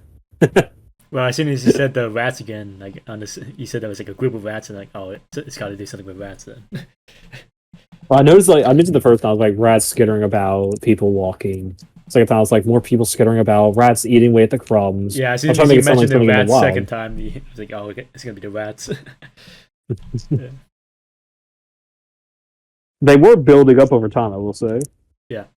Not going down that alley definitely helped. Otherwise, I was gonna have it like at the end of the night. Let's see if you hear commotion from that alley or something. Yeah. Oh man, it's gonna be a tough encounter. Hey, you guys don't know where he is.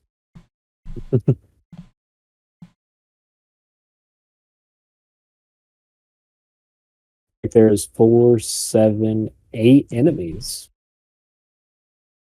I don't actually know how tough this is gonna be, honestly. This is actually gonna be like a good encounter for measuring how tough you guys are. Right. Now then. As combat begins, you two see that one of the rats on each end, this one here, begins to scuttle its way towards you. 10 feet. Needs to go to here. As he reaches you, Zubak, the rat, small tiny creature on the ground, tries to nibble at your foot. Does a 4 hit. Nope. He misses. As you simply move your foot out of the way. On the opposite end, you see another creature moving forward. This one, however, quite larger compared to the normal rat. This one about 5, or not 5 feet, what's that? Tiny creature's a foot. This is 2.5 feet. Yeah.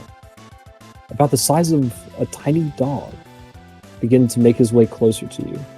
He goes right about here. It's a giant looking rat. Oh my god. That's a huge rat. As this occurs, farther down here, a soldier trying to fend off these creatures makes a swing at the one in front of it. That is a... Yep. He manages to land a blow. It's the rat. Oh man, he rolled really good. He must be a really good guard. As he lands a strike on this rat here, the rat vanquished as it bleeds to death on the ground. Absolutely. As he turns his attention to another rat, making a second attack. This one, however, still manages to hit as he vanquishes another rat in front of him before moving closer to the others. God. Nice. He's a monster. These soldiers are well trained. They had to defend a whole town during a festival. At this time, it is now the turn of... Oh, I gotta delete names. Let's see. He died. It is now his turn. As this rat looks at the soldier who just killed his allies, he makes a bite at him. The bite lands as he nibbles away at the soldier's leg. Oh my god. What even is the damage? Oh. I don't even roll for damage on the rats. It's a flat damage amount. Really? That's funny. Oh yeah, that's actually really funny. As this happens, I realize I need to make a paper or a sheet for health. At this time, it is now the turn of... I think it's Ryan's turn, actually, yes. Yep, Ryan, your turn. Hey, maybe the situation will take care of itself. That tavern owner did say the guards could handle it, potentially. I think I'll shoot my huge one. You're shooting at the huge one? Yeah. This mighty beast in front of you? Yeah. Alright. Give me an attack roll. Does an 8 hit. Sadly, it does not. As you launch a bolt at him, or an arrow at him. Is it an arrow or a bolt? I'm pretty sure it's an arrow. It's a bolt. It's a bolt. As you launch a bolt at him, he seemingly dodges it his rodent-like reflexes as you lose 1 ammunition.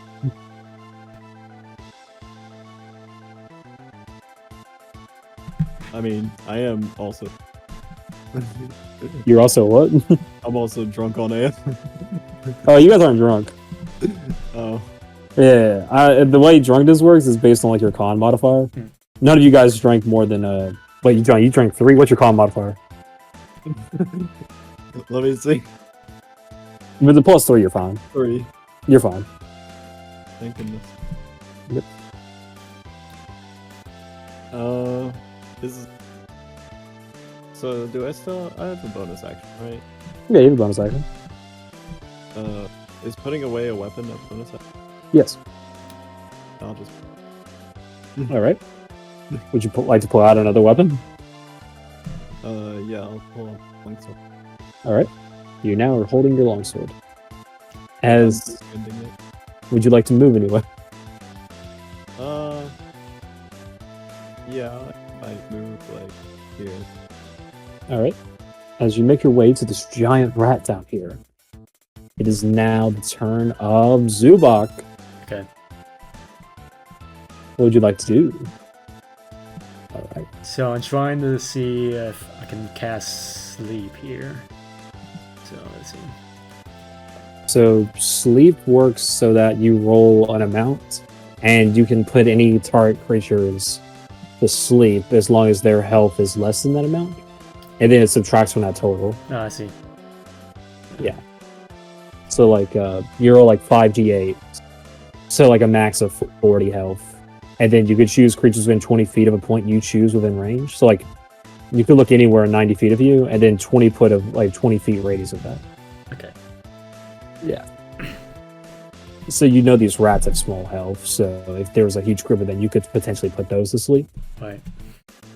Or potentially, if you roll high enough, maybe this ogre-looking beast doesn't have that much. Who knows? yeah. See. It's a risky gamble. I think I know who knows. Why, you think all rats speak the same language? That's racist. Animals speak. All animals speak the same language if you think about it. Do any of you guys know ogre? I know goblin. Then you can understand what this beast is saying.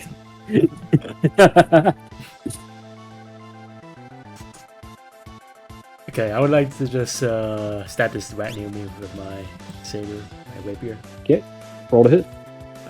Don't mess up. John's have been striking distance. Let's see, you got a 11. That will. What's 11 plus 4 plus 2? Yeah. Oh, wait, your rapier, which has a +1. So it's a +7 to hit. Yeah. Okay, you got an 18. That will hit the rats. Roll damage.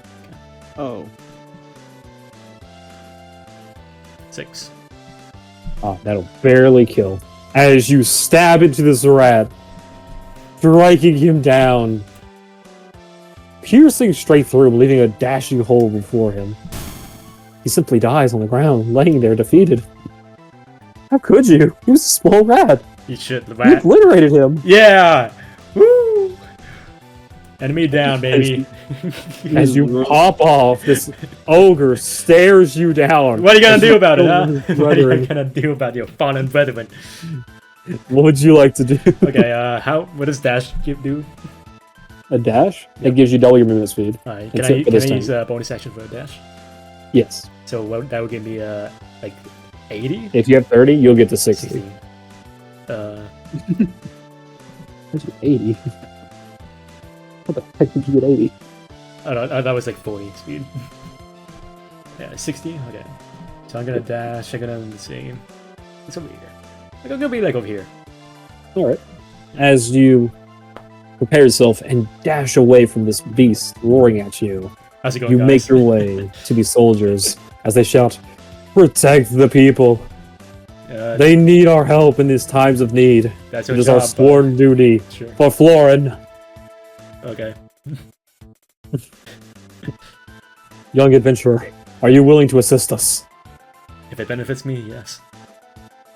I think not dying would benefit anyone. Well, I could just leave, couldn't I? You say that? The rats have already surrounded us all. How far away is like shouting distance? We said, what was it, 70?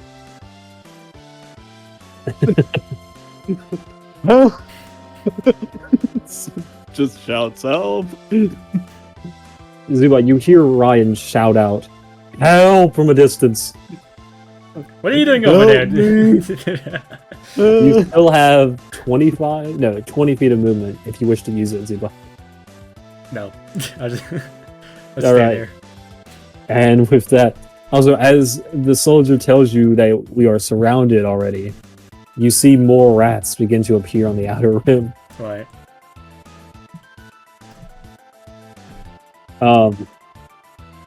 At this point, it is now 1 second. It is now that was Zubok's turn. The 14. Okay. These rats right here. This one will make its way down and stop there. As this rat here makes its way forward, looking at you, Zubok. He makes a bite attack. I got a 14 hit. Nope. As he bites at you, missing, he snarls at you, chittering his teeth. I don't know what the sound of it is. What's that? I don't know. I haven't seen a rat. Squeak. Is that better? Yeah. I know mice. I know rats. What does he And say? then, God. Oh wait. Oh wait, he has advantage. My bad. Oh, still didn't get it. Forgot they had advantage because of that stupid rule. Yeah, these guys are crazy. Anyway, that rat's turn is up. Now we go to another giant rat as he makes an attack against this soldier. So many rats.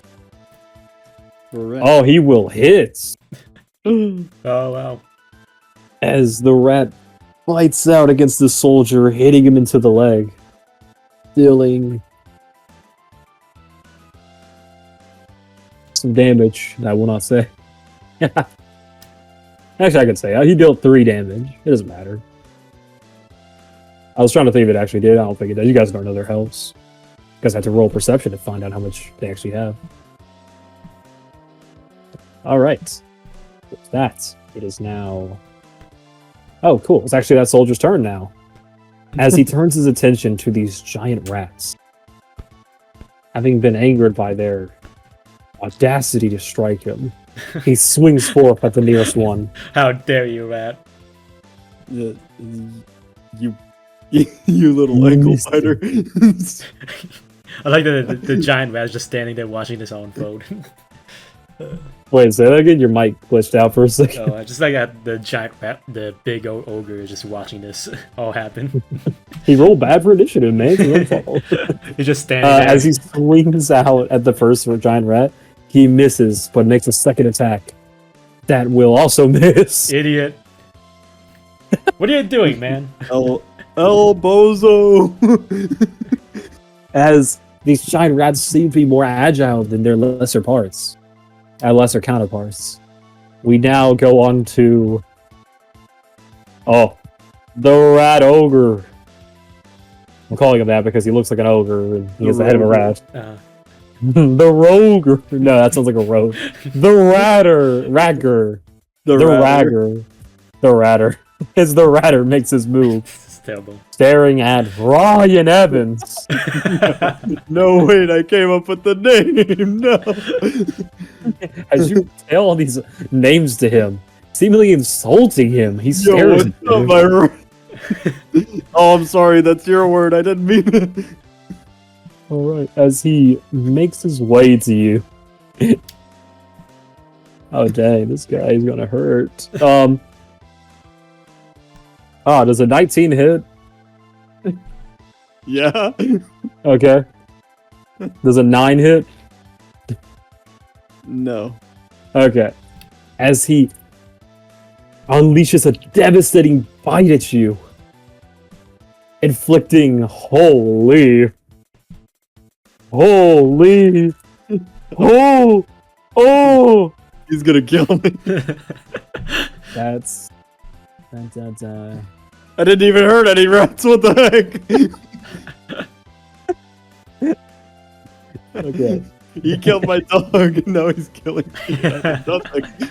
13 damage. Wow. 13 piercing damage at you. Oh, As he bites into your arm. Fridge. I could have done. You see this as this happens. You notice the rat next to him seemingly had motivated him somehow with its skittering noise, increasing his ferocity.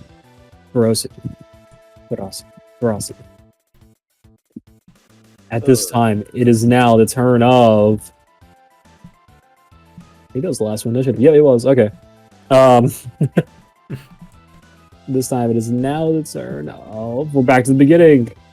The giant rat, as he bites at you. It does a. What is that? It was a 23 hit. Yeah. Okay. You notice that these rats seemingly are stronger as a pack. You take Figures. you take 6 piercing damage. Max. Help. You hear Ryan crying for help at this time, Zuba. As he's seemingly being swarmed by these rat monsters. Alright. After that one's turn, we are at... this soldier once again taking up his blade to strike down the rat before him. As he goes to strike him, however, his blade misses at the tiny creature that avoids it, as it strikes at the other soldier nearby, Oh no.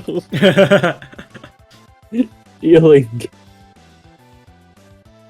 Why am I out here not wanting, huh? What's up with these people, man? What they doing? If it hit Zubug, that would have been pretty funny after he just gave a speech saying to protect the people. Protect the people. Send them to heaven where they'll be saved. As he deals 5 damage. Oh no. As he pulls his blade out from his compadre, apologizing for it as he makes a second strike at the monster.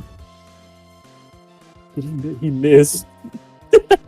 As he misses against the tiny rat. Incredible. Nimble movements yet again. If it was another nat one, he should have hit Zubug. Oh, That would have been pretty funny. it is now. Oh my god. It's not that I would want Zubug to get hit. It is now Ryan's turn. I doing wine. Alright. So, Let him know. I think Ryan, with his longsword, Okay. Okay, decide what you want to do. with the new longsword he just bought, Yeah. he's gonna put it to good use. Oh yeah, let him know. And he's gonna attack the smaller rat. Oh, the giant rat. Yeah, the smaller one compared to the ratter. Yeah, I got you. This one, Go the ahead. giant rat. Yeah, go ahead. Roll to hit.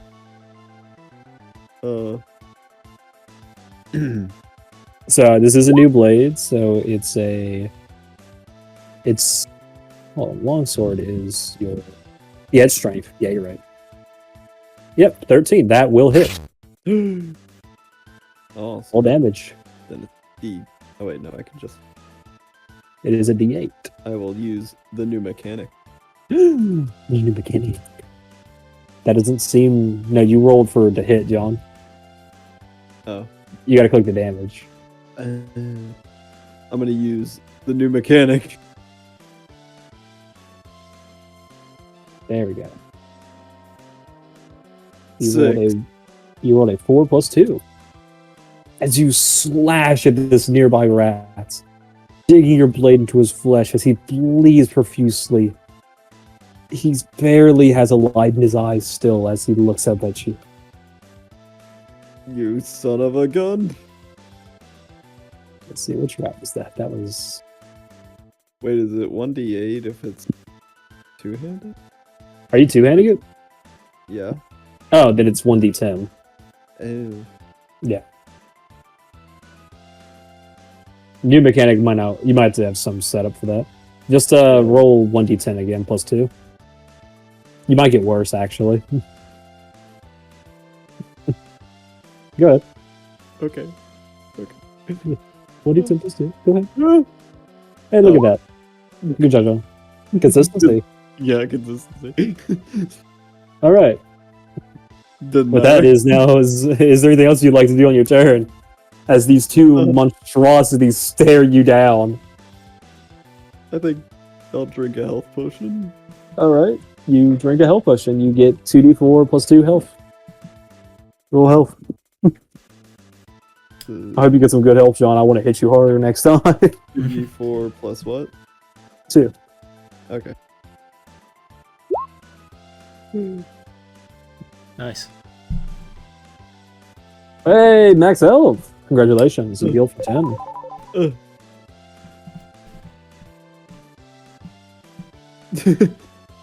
Ryan is back in it. Alright, then I'll end the turn. Alright. And with that, it is now Zubok's turn. Is this guy liable to a sneak attack? Yes. Okay. Anyone within 5 feet of him that's not an enemy besides Zubok makes him liable to it. It is also that way for ranged attacks. Like, for instance, if you shot out at him, for instance, because John's an enemy of him, he'd be liable for sneak attack. And Ryan, it was a bad side. I had to get close. I had to go save Gustav. You don't even know where he is. Last he saw him was at the blacksmith. Yeah, I'm going to the blacksmith. I see. That's where I last saw him. Okay. So I would like to disengage from this black rat. Now I'm gonna go over. Are you using disengage as an action or bonus action? Bonus action. Okay. And I would like to go. Let's see, over here. Okay. And I would like to use vicious mockery on the ogre. All right. Yeah. Okay. He makes a wisdom save, correct? Yep. Okay, let me check his wisdom saving stats. And do I roll 2? No, you don't roll. It's a wisdom save. Okay. You roll damage if he fails. Let's see.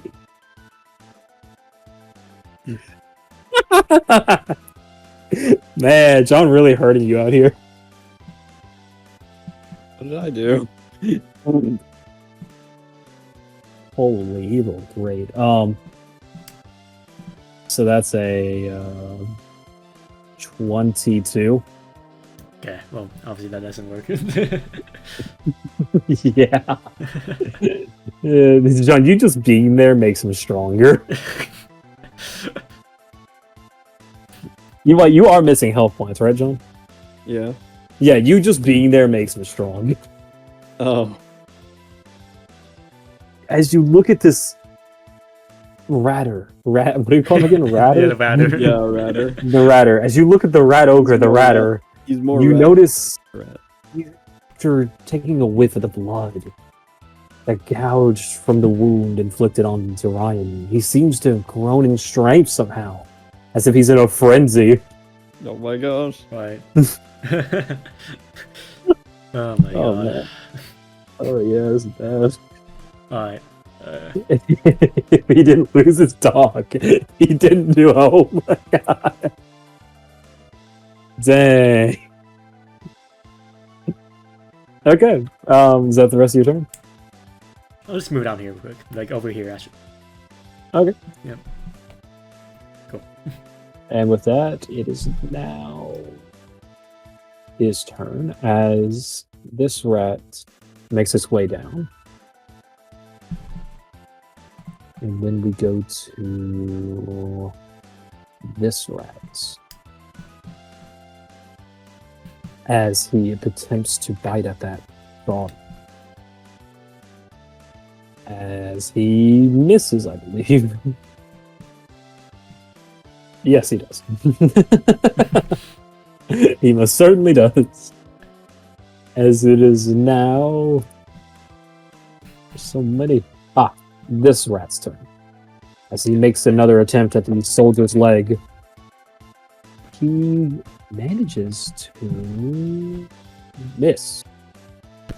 Yep, he misses. Dear God.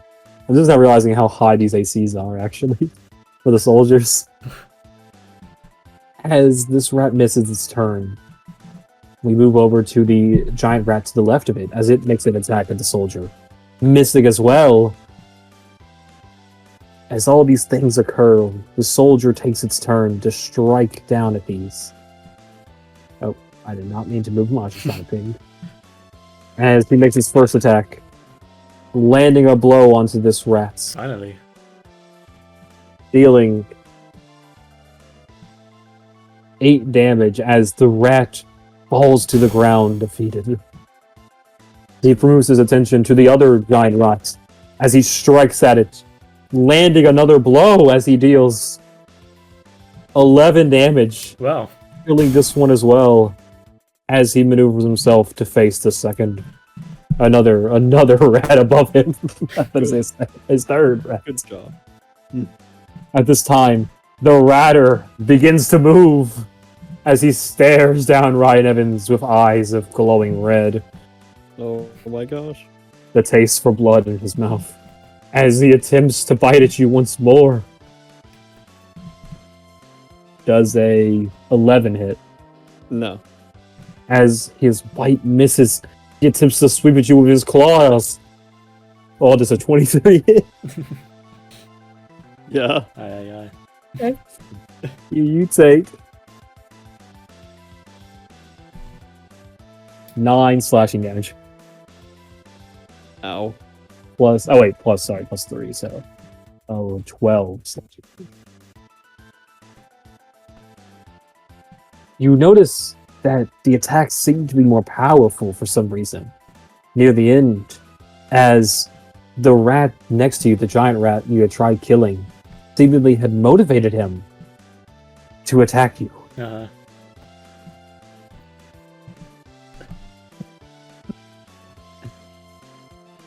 All right, and with that, it is now. I think that's the last one initiative, yeah. Oh wait, no. This rat hasn't attacked yet. This rat makes a bite at you as well. Does a 15 hit? Nope. All right. As this rat misses, its turn ends. As we move back up in initiative, as this rat begins to make its move as well, drawing ever so close to the forge. As this soldier once more makes an attack against this tiny rat, missing the first swing as he makes a second one that lands as he slashes it in half,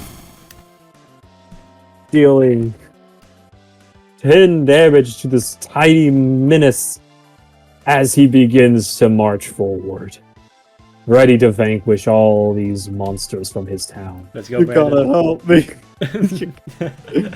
You gotta. Zuba, you notice the soldier marching fearlessly into battle against the giant ratter as your turn begins. Okay. Yeah. Has anyone even hit the ratter yet? Nope. Nope. Okay, just make sure. Okay. Zuba, what would you like to do? Oh, wait, no, it's not Zuba's turn. Sorry, Ryan's turn. I got you two mixed up. Ryan, your turn. I'm surprised you're alive. Yeah. Me too. Anyways. Cure wounds. Ah, okay. He's gonna keep tanking. Alright, roll to heal. Plus my okay. Modifier. Which is a +3 for intelligence. Oh wait, oops, I rolled 2. Okay, you heal 9. Okay. There you go. 9 health. I love how on 2d4 you rolled higher than 2d8 plus 3. Oh wait, no, sorry, 1d8 plus 3. My mistake. My mistake. My mistake. Alright. Anything else you'd like to do on your turn? Let me see. What could I do? I think you might be out of health potions. Yeah. You just won this session. Well, last session. I think I did use one last session, I think. We'd always check the logs. If we scroll up and we see 2d4 plus 2, I think we'll know. Yeah. I'll go look. I think I'll end my turn. Alright. With that, it is now Zubok's turn. So how does Burning Hands work? The cone. Okay, so let me get the ruler so I can show you. So say, for instance, you wanted to cast it in this direction, right? Yep. So it would start off as 5 feet, and then it would be 10 feet, right? Mm-hmm. And then it would be 15. So it's like a 9 square, basically. It's only in one direction. So it starts off as a 5, then it becomes like 3 squares, and then it becomes 5 squares. See? Right. Here, I can just mark it. Wherever you would like to do it, just let me know. Okay. And I can just draw a line. Like here, I'll draw a line real quick just to show what it kind of looked like. It would be like here to there, to there, to there, to there. Okay. It's the first square in front of you, and then it's the next, like, group and such. I can get a Burning Hands image. Okay. So if I would be like here, can I hit the rat here and here? But not Ryan. Let's see. You would do it there. It would hit the initial square, then 2 on the left hand. So you point to where you want to be again, and I'll put you there real quick. So I'll be like here, and then I could possibly like here and not hit Ryan. Okay, hold that for a second. Sure. So that's 5 forward, and then 2 left and 2 right.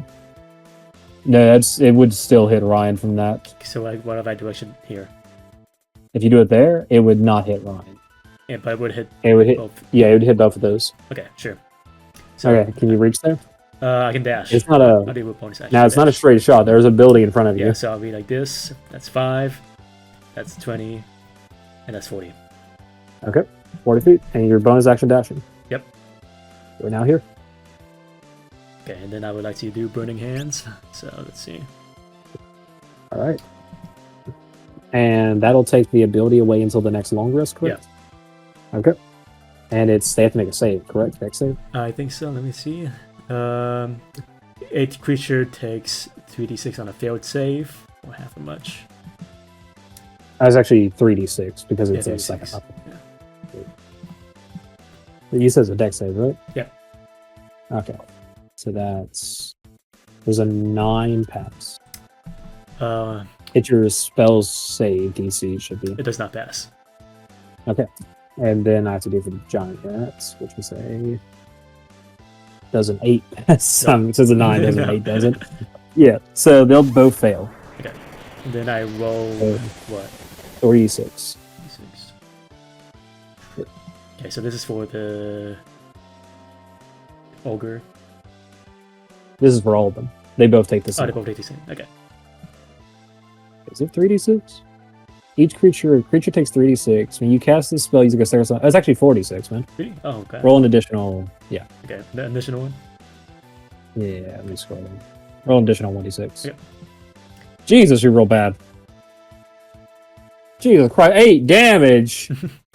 8 damage? What about a max of 24? You rolled 8. Yeah. Hey, you rolled 1/3. Oh my. Oh, John, get onto him.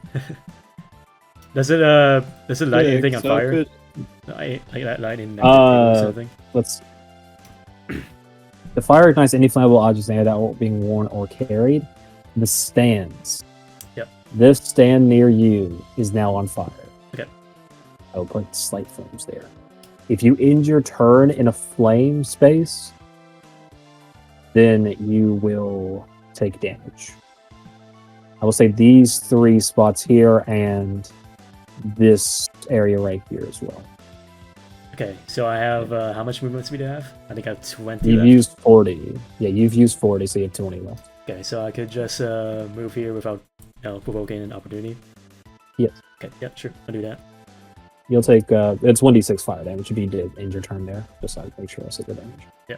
One save, me take that. They took 8 damage, correct? Yeah. Okay. He's at that much. Oh, the giant rat that you managed to get in the crossfire perishes. Okay. Okay. There's only 3 creatures left. And Ryan's still alive. Proud of him. Surprising, I'll be honest. Plus 2. As you end your turn, or is anything else you have to do? I'll end my turn. Okay. As you end your turn, this soldier will make his way up as well. 30 feet. There we are. And he will take the dash option to go an additional 30 feet, making it all the way to Ryan. Oh my gosh! Thank goodness you're here. Fear not, citizen. The godsmen are here. We protect Florin, for the great harvest is upon us. Okay. Oh my god! As this There's a giant ratter next to her. is now the rat ogre's turn, the ratter's turn. As he looks at the soldier proclaiming himself a guardsman in front of him, as he moves to strike. Ooh. Let's see, does that hit? Oh, it does. Okay. So that one gonna hit. Second one also does. Oh, no, second one misses. Alright. As the first one will land, the guardsman gets his shoulder bitted into by this beast. Oh my Yeah, god! while he's doing his monologue to Ryan. As he's monologuing to you being about murdered slavery. right in front of me. I'm really trying to find my D4. How'd I lose a D4? I just had it. I just rolled. There it is. It's behind it. Okay. Wham. He's like, "Don't worry, citizen. We're here to protect the harvest." As he dies, I'll leave his token there for his corpse, but he is... He just buys his head off. Actually, absolutely. He bites his head off. As you see the soldier's lifeless corpse, headless, lifeless corpse, fall to the ground now from the beast's belly.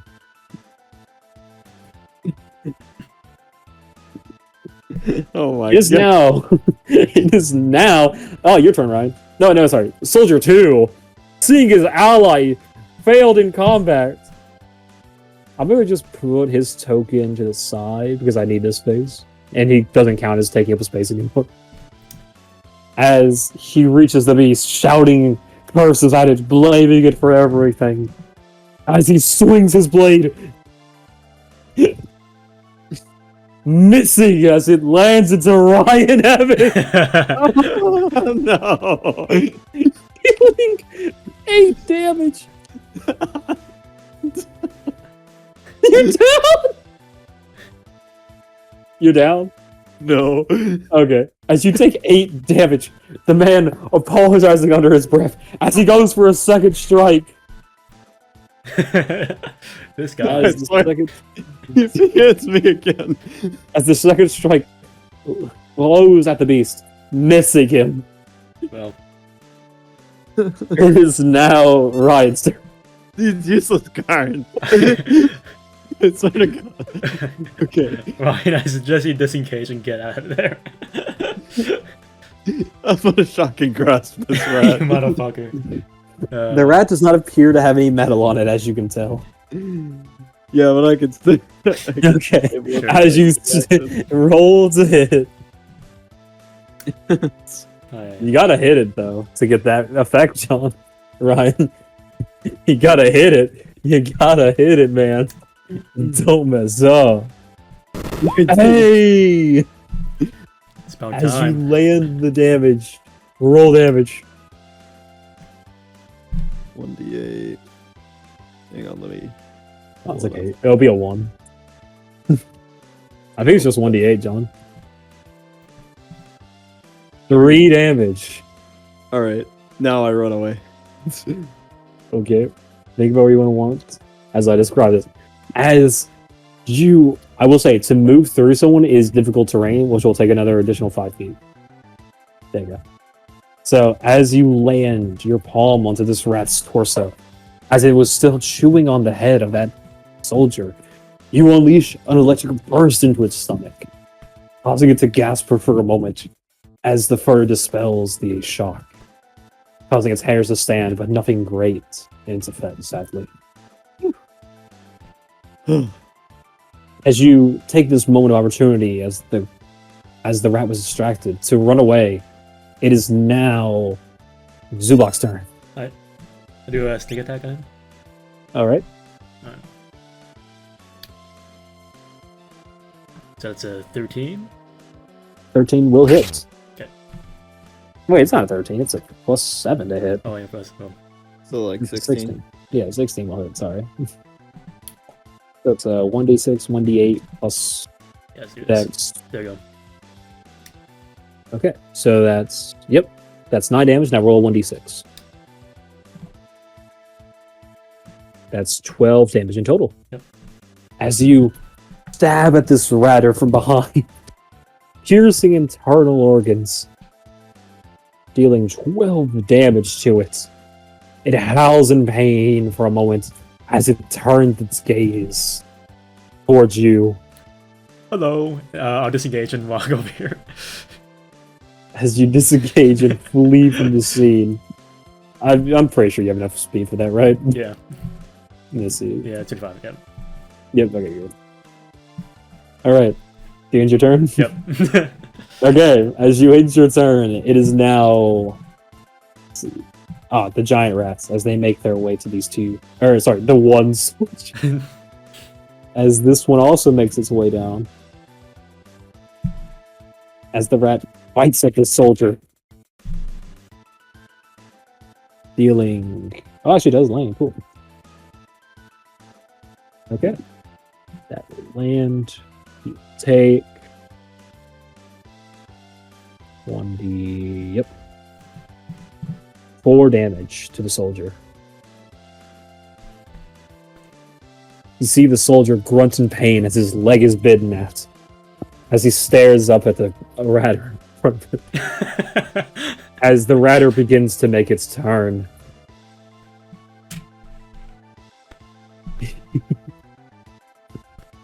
Sorry.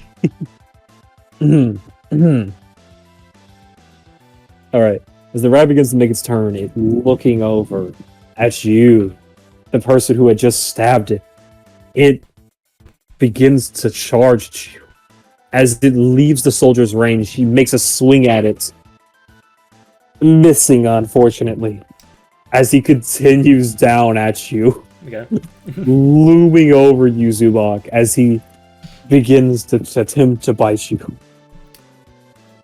Does a 18 hit? Yes. Okay. Does an 11 hit? No. Okay. As he bites down at you, you manage to use an arm to block against it from hitting your main body. As you still take some considerable damage from this. One moment. As you take 12 piercing damage. Right.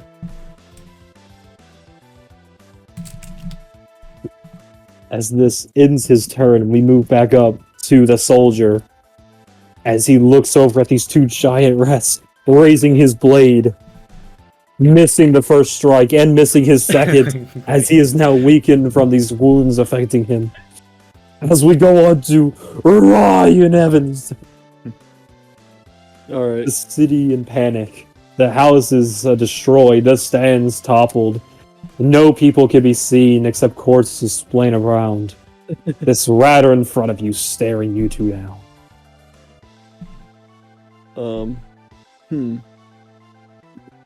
Let's see. I cast. I'll just hit him with the long sword. Alright, roll to hit. 1d20 plus strength plus proficiency. 9 will miss. As you raise your blade, slashing at him, he simply swats your blade out of the way. Oh. I'm a bit disappointed by that. What do you mean? Nothing, just saddened. That you can't Oh, roll? You don't want to use a bonus action? I'm thinking, I need to save my potion. Alright. It is now Zubok's turn. And I'll just stick attack him. Alright. Roll to hit. +7. You might just be the MVP yet again. A 14. That's a 21, whatever. It's 20. John, why can't you be more like him? As you hit him again, roll damage. Let's see some massive damage. Oh, 7 plus 5. 12 more damage. No, wait. Yeah, 12 more damage. I'm about to say 11 for a second. Consistency. Gotta love it. As you pierce through him yet again, stabbing into his chest, causing a howl of pain from the beast as he looms over you. Anger spiking, foam frothing at his mouth, as he wants nothing more than to devour you whole. Mhm. It is now the giant rat's turn. As the rat makes his way across, passing through the flames, taking a little bit of damage on the way, but nothing he couldn't withstand with his fur, as he makes his way to the soldier's side. As both rats attempt to bite at him. Their turns practically coincide. At this point, someone's going to do both their turns. Right. As one of the rats manages to land a bite on his other leg, dealing 5 damage to him. As the soldier is looking quite ghastly at this point. We are now at the ratter's turn. As he looms over you, Zubok, going in for another bite. As he tries to bite at you, you narrowly avoid it. As he swipes his claws at you, you manage to block it for the most part with your rapier. As it is now back to Ryan's turn. I'll take another swing at him. Right. You raise your long sword to strike. Oh wait, I forgot about the soldier, sorry. I thought he died. 1 sec, just gotta roll for the soldier. Soldier misses. Back to Ryan. Oh no. Can I Soldier roll again? Soldier rolled a 2 and a 4. Yeah, you can roll again, my bad. Classic. Okay. Yeah, you're right. As Ryan manages to land a blow finally. Roll damage. Oh my gosh. I did it. He landed 1 hit and he's crying. 7 damage. Not bad. Oh, sorry, it's a 1d10. Roll again, Yeah, 1d10. I You make forgot. that mistake again, though, John. Like, I'm making you keep the damage. Okay, fine. Fine. But yeah. Oh.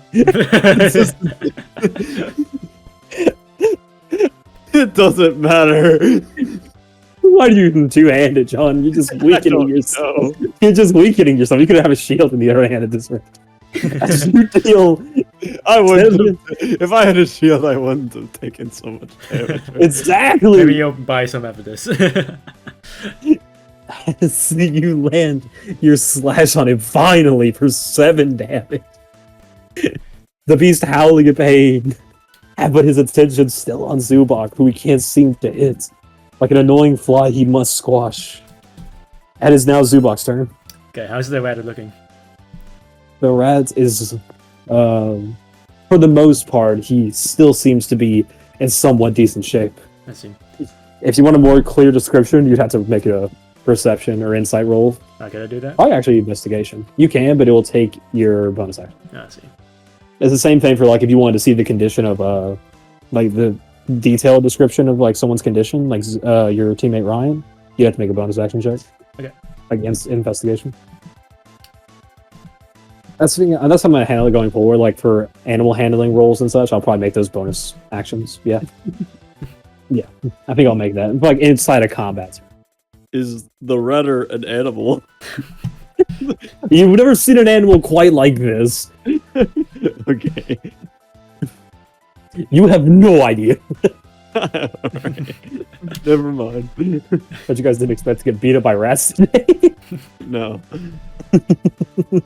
But you didn't see Meg's head When bitten I off first by. heard you mentioned rat, I was thinking like, oh, there's probably gonna be like a Lord of the Rats or something, but no. I think that's what I was kind of thinking. Okay, I'll do a sneak attack. All right, roll the hit. That is a 14. 14. That'll hit.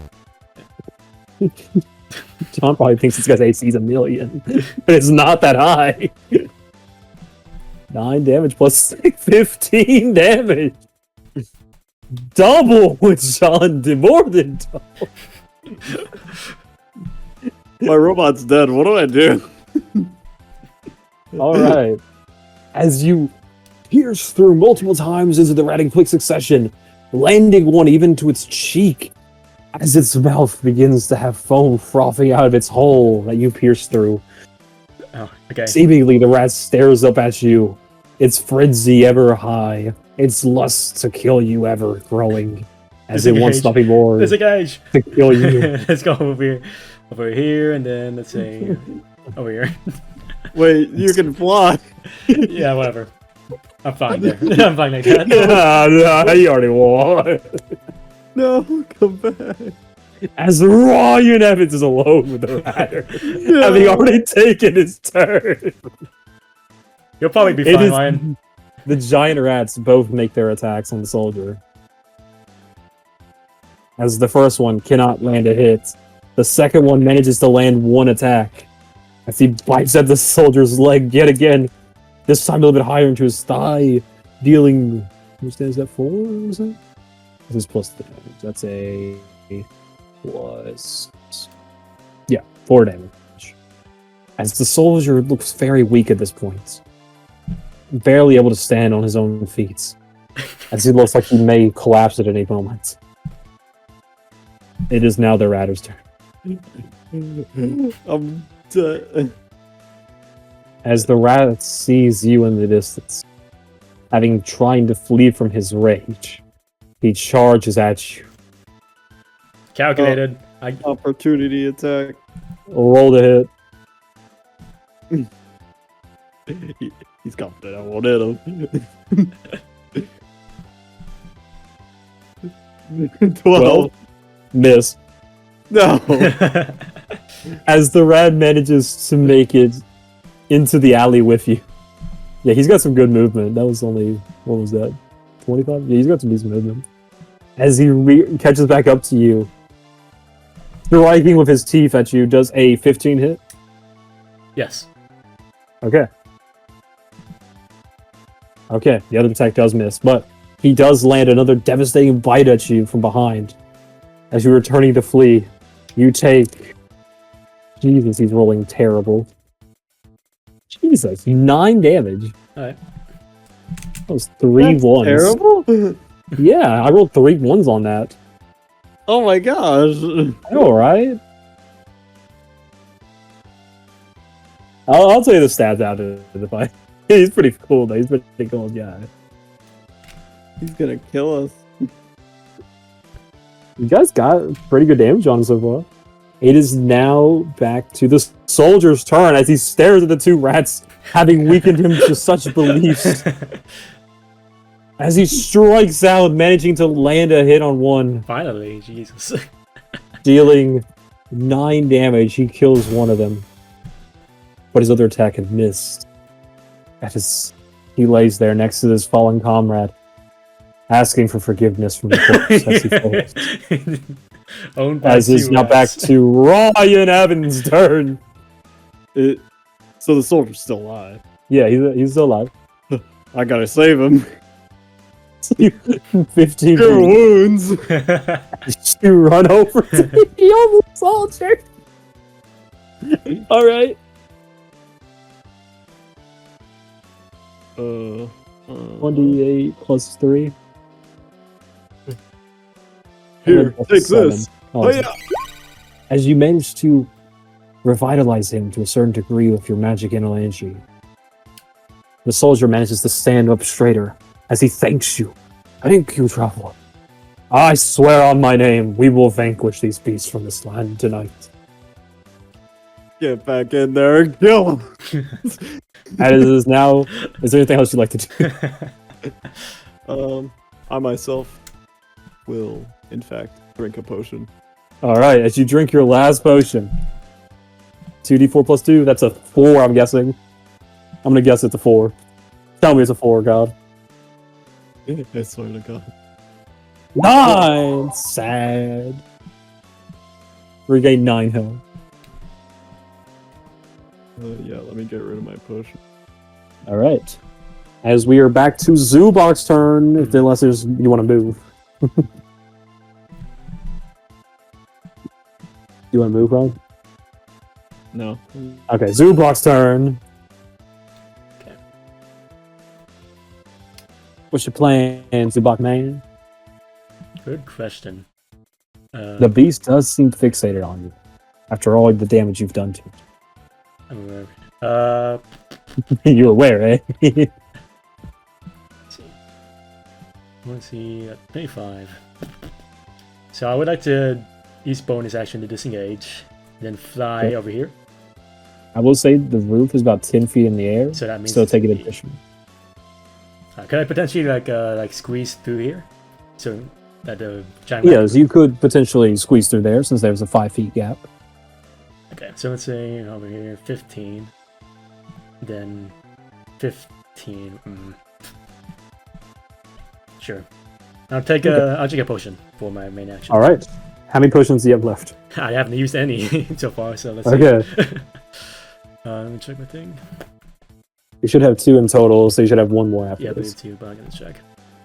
Yes, I still have bottom 2 bottles over here. So he's 1. Right. So that's Okay, 2d4. you have 1 left. 2d4 plus 2. Let's see if you can heal as much as John does. There's the full. Oh, wait, no, you forgot the plus 2, so that's a 6. Yeah, 6, yep. Okay, you heal for 6 health. Yep. Alright. And with that, it is now the Ratter's turn.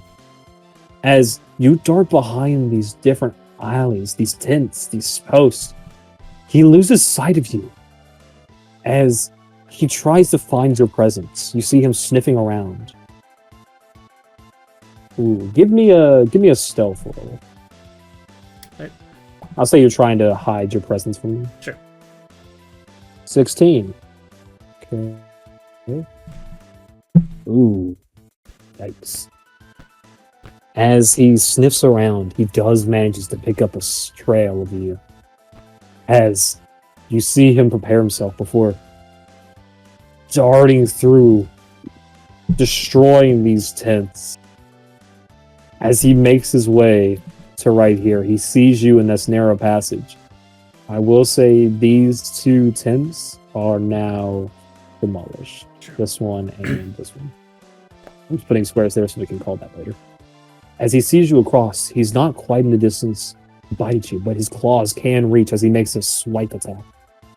It does a 11 hit. Nope. His claws narrowly out of range as they miss you. As you see him blocking your escape route. I will say he is in range of you, so if you try to flee, it will be an opportunity attack. Okay. And with this is back to the soldier. As he makes his attacks at the rats in front of him. One of them finally landing as he deals 10 damage, vanquishing this rat. As the fire from these nearby stands begin to dissipate, burned away into ash. The soldier turns to face you, thanking you for your kindness. Thank you, traveler. Now, what happened to that other monstrosity? The huge one, the ogre?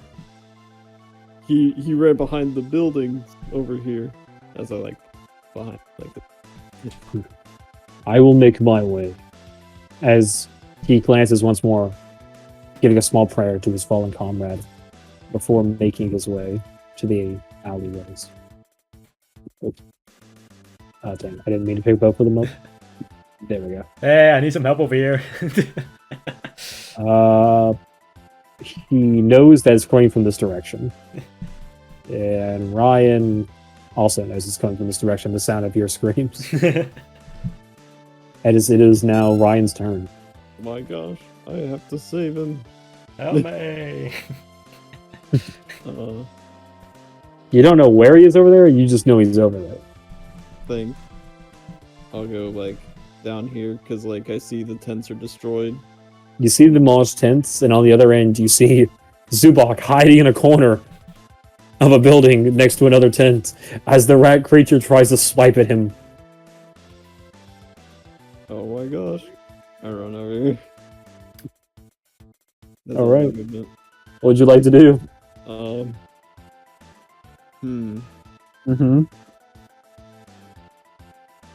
You know, there's not much I can do. I have to reload my crossbow. No. Reloading is not what you think, John. Reloading means that you have you can't use it multiple times, like a multi-attack, in one turn. Oh, Yeah, but you can still use it once per turn. then can I? You can bonus action to swap weapons to the crossbow, and then you can buy it. Yeah, I'll do that. Perfect. Does a 5 hit? 5 will not hit. You actually nat 1. Yeah. Roll damage. I'm sorry, Zuma. Roll damage. It's okay, John. Roll damage. Roll damage. I'm scared. Roll damage. It's fine. It's fine. 3 At least he can't roll. damage.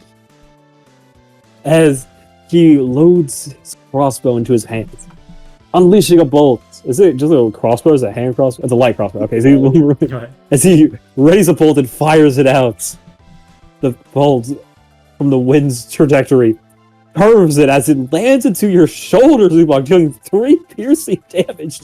Right. Oh yeah, by the way, how much did I hear from the healing potion again? It's up above 6. 6. Yeah. Okay, So you only heal 3 now. Okay. If you haven't done it yet. Basically, yeah. Man. Every session. Every session. Hey, I got hit by a freaking soldier for, what was it, 8 damage? Shouldn't have been there. Oh my god. Would have just not been there, Chief. Alright, anything else you'd like to do, Zubok? I love your turns. You're like another enemy. Is it my turn or? Waiting on Ryan's. Yeah, Yeah. I'll end my turn. Oh, okay, it's your turn, Zubok. Okay, let's see what I can do. You got this. The guy appears to be 10 feet away from you currently. Alright. As I'm thinking, oh, Zubok's never been down before. That's why he's attacking you. You've never been down before. No. It's just Ryan thinking, like, Zubok might get down from this. Oh yeah, Zubok's never been down before. Okay, so how high is the tent? The tents, they appear to be only 5 feet up in the air. 5 feet up in there. Okay. He could easily reach that, you believe, from what you've seen. That or just knock it down, and you probably would be knocked down with him. So could I go like here and then like here? Like Let's see, that'd be 5. Wait, do that again? 5 and 25. Like, 25, yeah. It'd be 5 feet plus 5 feet up. So that's Because you're gonna going 5 feet in So the then air. that'll be like here, basically. Yeah. Okay, so I'm not gonna do that yet. I'm gonna just attack him with the rapier. You're not close enough, sadly. Really? Okay. Yeah, because it's the 5 foot radius, see? He's 10 feet away. Okay. You know that you're in his range, however. You do realize that. Yeah. When you see. Yeah. If he can hit you, that means you're in his opportunity range, pretty much, for monsters. Yeah. How do That you... octopus had a 15, actually. It was crazy. Really? Oh, yeah, the giant octopus had a 15 range. Okay, I'll do a vicious mockery on him. Alright. Wisdom save, correct? Yep. Let me see. This is passive trigger. No, it doesn't. Perfect. Good job. Does a 9 pass? The spell save DC? Yeah, spell save DC. Nope. Okay, he fails. Roll damage. And his next attack will have disadvantage. Yep. 4. Nice. He takes max damage. Okay. Something John's never heard. Okay, I'm gonna disengage and then gonna What's up go. with all the passive aggression, doesn't it? Alright, you disengage and manage to make your way there. As it is now the Ratter's turn. As you once again disappear from his sight, having mocked him so scornfully, he notices the way you flew as he takes his bonus action and plows through this tent, destroying another, taking about 20 feet of his movement as he spends another 5 to reach you. This guy can move. I don't know if you know, he definitely moves more than 30. I can tell. As he has disadvantage. Does a 10 hit? Nope. His first attack, the bite, misses as he goes for a swipe with his claws. It's a 15 hit. Yes. Claw damage is... Ooh. That's 1... Ow. 9 damage. 9 slashing damage. Man, he rolls bad. Let's keep rolling ones. Thank God he missed. What do you mean? Ryan, as you notice, multiple tents have now been destroyed in front of you, blocking your way. They will be difficult terrain if you try to go over them. It just takes double movement. Stick to the side right here. Am I going through them? That'd be 20. What did you say? You could get to here. You could get to here, and then going up after this, you could go 5 feet up, but after that, it'd be difficult for like one square. I'd say with like 30 feet of movement, John, you could get, or Ryan, you could get to here. Okay. Yeah, I'll get there. Okay, it's not your turn yet. As from the alleyway, Zubak, you notice the soldier arrives. Took on off. Lashing out at the beast, it lands his first strike. And he misses his second. But the first swing lashing out at him, dealing 11 slashing damage. As the rat yells in pain, his attention seemingly distracted for a moment as he looks at the new encounter, having yet to actually notice the soldier's presence. As we are now back to Ryan's turn. Yeah, I'm gonna go here. 30 feet of movement.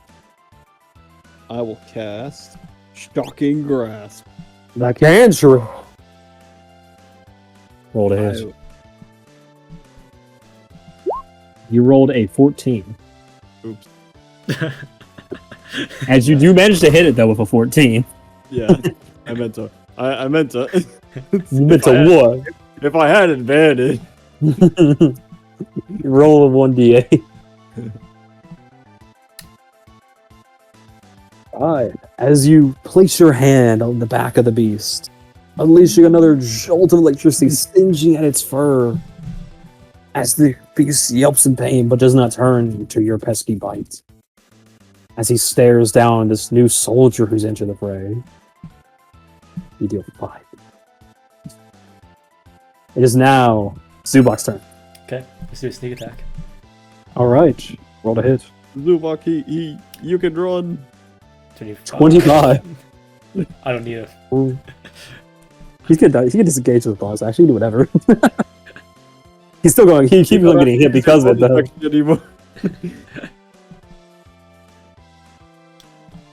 Despite him disengaging, he's constantly being hit, sadly. Hey, 12 max. And then a 6. Is it max? Oh, it's not max. It's 1 off now. Yeah. So that's 15 damage yet again. Consistency. As you tears through, this time managing to land a fatal injury into the beast, piercing into what appears to be one of its internal organs. You stab. The beast coughing out blood as its body begins to stagger for a moment. But his sheer hatred of you feels him on for but a moment longer, it seems, as he makes one final. Hold on, I gotta do move. my thing. Disengage. I'm going 5. I'm going. You don't have to disengage. I'm disengaging every time. Oh my gosh. 5. That's 10 here. Okay, So that's 15. So that's 15 to get up to there, yeah. So that's means Actually, no, 20, because you had to take 5 over plus the 10 up. I see. 20, yeah. So now I have how much I've left? 10. You have 10. Okay, let's see. I can go here. Okay, you are now there. Good. As this all occurs, the beast reaches out its hand towards the soldier nearby. Critical. As his hand reaches out to the soldier who tries to block against it, resisting, the beast crushes the soldier's head in its grasp Nice. as he lifts up its corpse, throwing it at you. Does a 15 hit? Yes. You take. Let's see, this corpse weighs that much. Calculate that. That'll be a d6 plus a d4. You take 5 plus 2 damage, so 7 damage. Down. Dear God. Oh my Ryan, gosh. you notice the beast grab a hold of this soldier, crushing him in his grip, as he throws the corpse of him at Zubok on the roof. Oh god. So how was that negative health then? What is that? Yeah, you're negative health. So whatever the negative is, that's how much you're at. So how much did it do again? Did 7 total. 7 damage. Okay. 7 bludgeoning. Okay. As now Zubok is knocked unconscious on the roof. Alright. Ryan, it is your turn. The beast staggers ever so, seemingly ready to fall over any moment. Alright. I use a bonus action to pull out my longsword. Okay. Two-handed. Okay. Getting serious. Roll the hit. This is it. Oh, now. Thank God. Roll damage. Please kill. Please. Finally. Nice. Thank God. As you slash at the back of him, cutting his head off, Get for Reginald. decapitating the ogre That was as his Reginald. corpse falls down. Reginald's the guard. I don't know his name. As you stand victorious. This guy's name is now canonically Reginald. No idea how you know it. This Lucky guess. This is Siegfried. As you stand victorious above the corpse of the rats, you hear scattering, chirping, twitching, squeaking, as droves of rats appear. Oh my gosh. But the rats don't seem interested in you, as they begin to swarm the giant monstrosity. Make an attack roll. Since a couple of these are fleeing from your attack, I'll give you one opportunity attack on one of them. Okay. Yeah. Oh, you hit. Roll damage.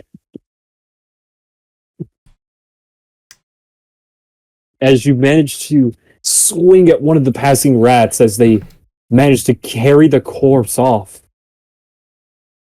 I actually had it set up so if you both of you were alive, and you managed to both kill one of the rats, it would have dropped the corpse.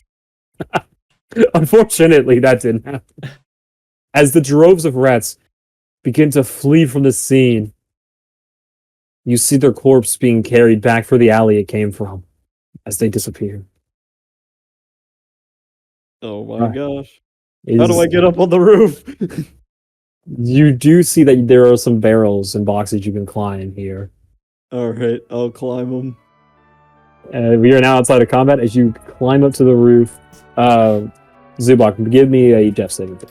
So what is that? D20. That's it. You pass. You have one success. You'll see like a list of successes and failures. You just like click one of those. So, how much of the pieces of cloth do I need? Do I just need one? I would say, due to the extent of his injuries, and how he's taken multiple claws and bite marks, you'll need 2 pieces of cloth and a message check. Okay. Zubak, how much is your negative health? You tell me. Tell me in It Discord. is, okay. Yeah, tell me in Discord, not John. Just wait. I want him to know this roll before he does it. Oh, perfect. Go ahead, or go ahead, Ryan. Make a medicine check. All right, let me check what my medicine is. Oh no. Go ahead. All right. You managed to stabilize him as you used up 2 pieces of cloth to bandage his wounds. As Zubak, you have now regained consciousness at 1 health. Reginald, no. Reginald's down here. Bartholomew, no. That's it. This is Siegfried. No. How do you know these names? Zubak, you do not have any knowledge of what happened after you were knocked out. Okay. Well, Sebastian, no. who are you talking to? The guard. You're talking I'm to trying the to guess guard? his name. Okay. As you look over, you see a headless corpse wearing armor, I'm gonna. a sword near his side. I'm just gonna What kind of armor rummage. is he wearing? While I'm laying down, I'm just gonna rummage through his pockets. As the 2 of you begin to rummage through the pockets of the guard, you find. Let's see. 1 second, gonna pull the statistics. 50 gold. You find 5 silver pieces, a long sword in his hand, tightly grasped, and a shield. Hey, look, he got a shield now. Guess we don't have to buy one now. I guess I'll take the shield. As people begin to make their way back into the streets, looking to see the damage done, you hear people shouting and screaming out, crying at the sight of this corpse here. As a group of men, including Gustav, approach from the forge. You guys are, at this time, done rummaging through the pockets. Yeah. I'll say you guys now have a shield. Zubak has 5 silver. I'm guessing you gave the shield to Ryan? Yeah. Okay. And a long sword, whoever wants to have that. I guess I'll take it. Alright. You now have another long sword. Nice. As you see these group of people approaching the corpse, you see Gustav at the bottom. Looking up, he notices the 2 of you, asking, "What happened? What happened to the beasts, the monsters?" We killed the giant monster, but his corpse was dragged away. Zubak, realizing, really? Yes. There's just a pool of blood with like marks, like or like drag marks, like right here. Yeah, I got you. Hold on. I'm just making a tiny trail of blood. That's awful. It'll work. Yeah. You guys get the idea. You know where they went. You see trails of blood leading to the alley, Ryan, that you had gone to previously. At this point, what would you 2 of you like to do? Would you like to leave the corpse on top of the roof? Yeah. Yeah, just leave him. Just don't say anything about it, just there. No, I can't. I'll pick up the corpse and bring it next to the other one.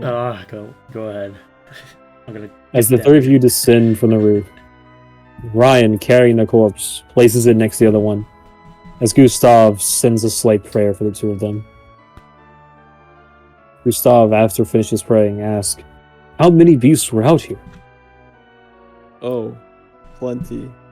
Like, there was like a whole group of them, and they like surrounded us. Ah, it seems it wasn't just the forge that was attacked then. It seems he's implying that some monsters had made their way into the forge as well. Is everyone at the forge okay? Oh, yes, we are quite fine. I managed to hold them off. I slayed quite a few. I'm sure your guys did quite as much as I, of course. Oh, yeah. We definitely held them off somewhat well. But Deception I didn't have roll. any... Give me a deception. He has no reason to disbelieve you, but if you want to give... I'll roll for it. Go ahead. Just to see how good I am at deceiving. Ah, Yeah. I did most he of the has work. no reason to doubt you, but after hearing your words, as you blatantly try to lie about something, he seems to be skeptical about just how tough you actually are. The two corpses in front of him. He doesn't believe you did as much work as these two corpses had done. I did more work than him. Trust. He does believe that. Seeing as the truth, you have no need to roll deception. At this point, townsfolk begin to make way, picking up the damaged pieces of the buildings and such, trying to reconstruct some of the tents, but only finding out they cannot salvage two of them, as the back one and the front one are unrepairable. They managed to make the second one at least presentable to a certain degree. As some people begin to mop up some of the blood spills, the trail still showing towards the alley, but the major spill being cleaned. As the corpses are carried off to be buried properly in the cemetery. What would the two of you like to do? Hey Gustav, where's the nearest brothel? I need a long rest. If you're looking to rest, I would suggest a tavern. Fine. It seems that creature destroyed half of the brothel's interior Shit. on his way through. As you notice the alley connecting to the two locations. Fine, and Oh I'll go my to the God. tavern then. As Zubok begins making his way to the tavern. Ryan, you are aware that the direction the rats traveled to with the corpse is the same as the hole that they came out of. As you ponder this for a moment, Zubok makes his way into the tavern's interior. Or not that one, or the inn's interior. I think I'll follow Zubok to the inn. Alright. The two of you make your way to the inn. You're not gonna tell Gustav about the well. As the two of you make your way to the inn, No. seeing you in the interior filled to the brim with scared residents, some of them being assured by local residents and relatives that the danger has passed. Some mourning and crying for the failed knights that they have long known since their birth, who would guard this town since the beginning of this town's creation, for generations. As you notice the innkeeper motioning the two of you over.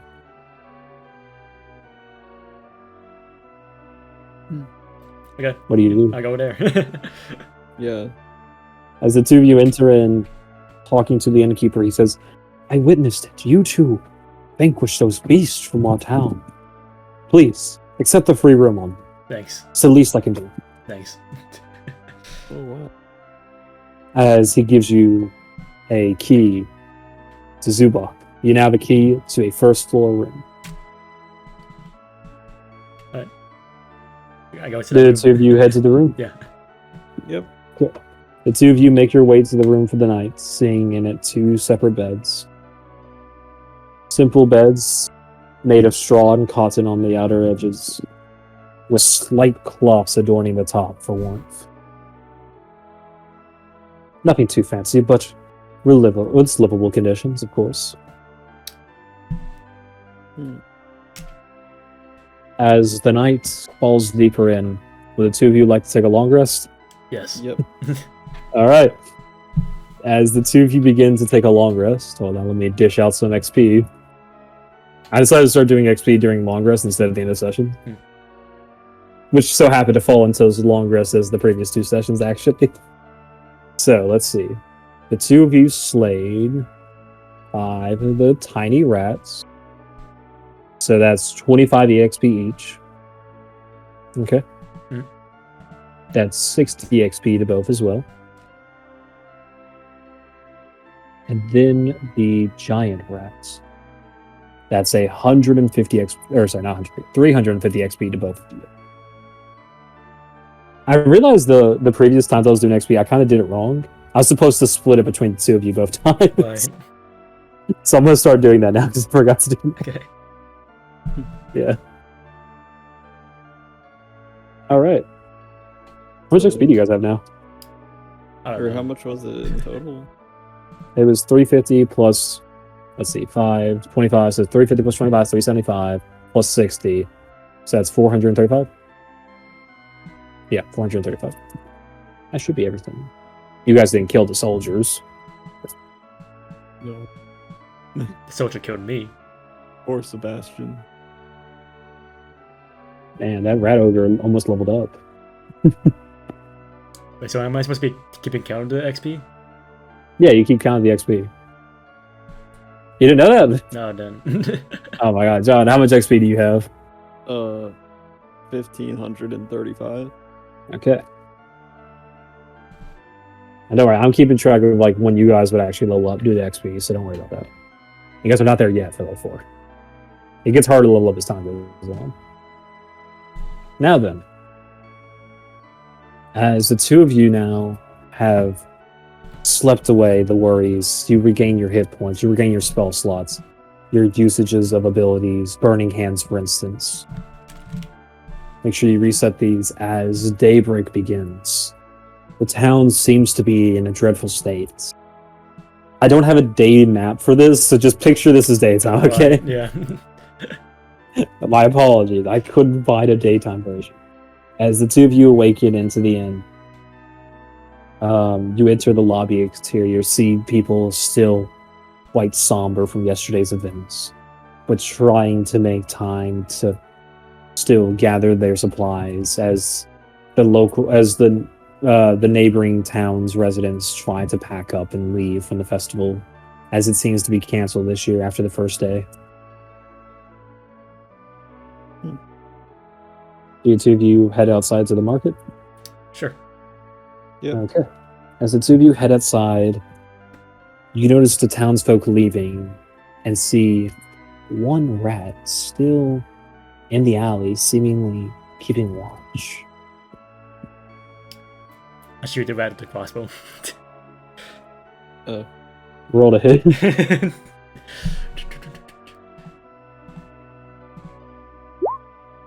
8. But no, what is it? That's a 4 plus proficiency plus dex. Silver fin. Is that 6? So 10. 10, yeah. As you shoot the bolt out at the rat, seemingly missing it, it picks up the bolt with its teeth and begins to scutter away. What a You do fucker. lose 1 ammunition as it begins to scuttle down the alley.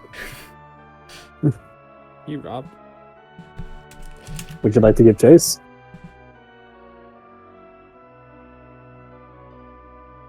I go up to him and cast Shocking Grass. As you make No. your way, he seems to be just out of reach. No. As he begins to make his way farther down. Subak, what would you like to do as you see Ryan dash after this rat? It's I Gustav guess long straight. What do you do, Subak? I don't know, is anybody around here? Is Gustav around here? No, he doesn't seem to be appearing on the street this time. It just seems like a collection of carts exiting town, traveling this way, out of town. No, I see. Well, I don't feel like going after him. Ryan, stop chasing the rat. It's just a rat. Got important business here. He killed Sebastian. Yeah, well, maybe he deserved it. Maybe these. As you turn your head to face back towards Zubak, you once again hear the mechanical howling of your steel defender Mar! Where is he? Coming from the alley part. I gotta go after him. Do you talk to Zubok about this? Zubok, I heard my dog. I'm going after him. Oh my god. Okay, I'll fly up to the roof and just stroll around it, stroll along and following him. All right. As you follow around, you see the rats who are taking your bolt dart away across. As the both of you follow after. Sure. Yep. Okay. As the both of you follow after the rats. One moment. Once again, picture this is daytime.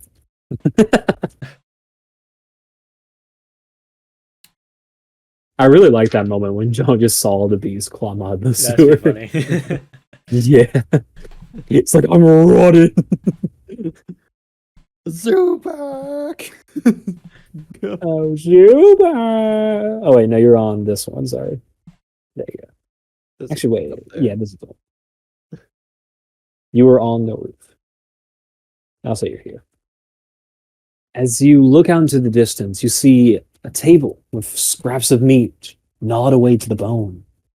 A tent and 2 carriages seemingly ravaged by some hulking beast that had traveled through this area.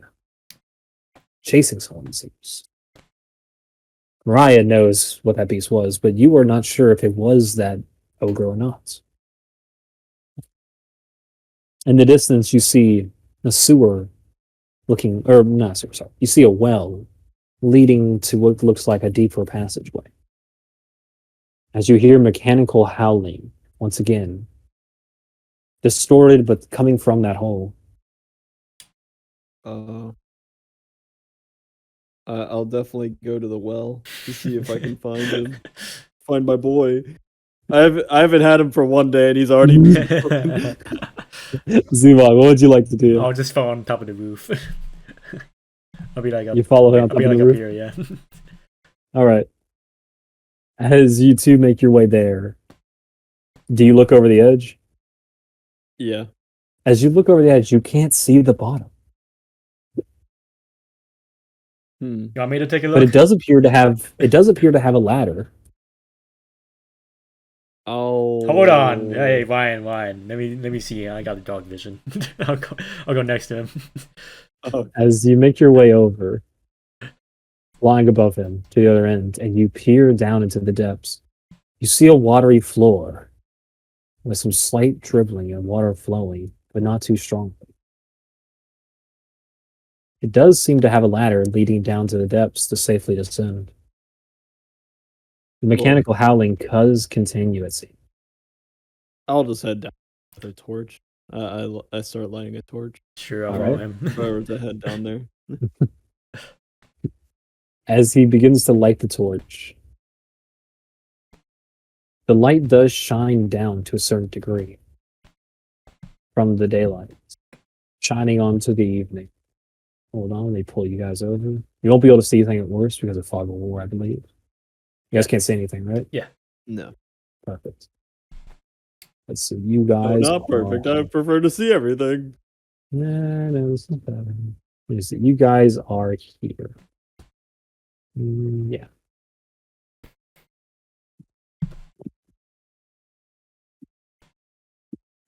I'm trying to decide where you guys should start at, honestly. I like this area.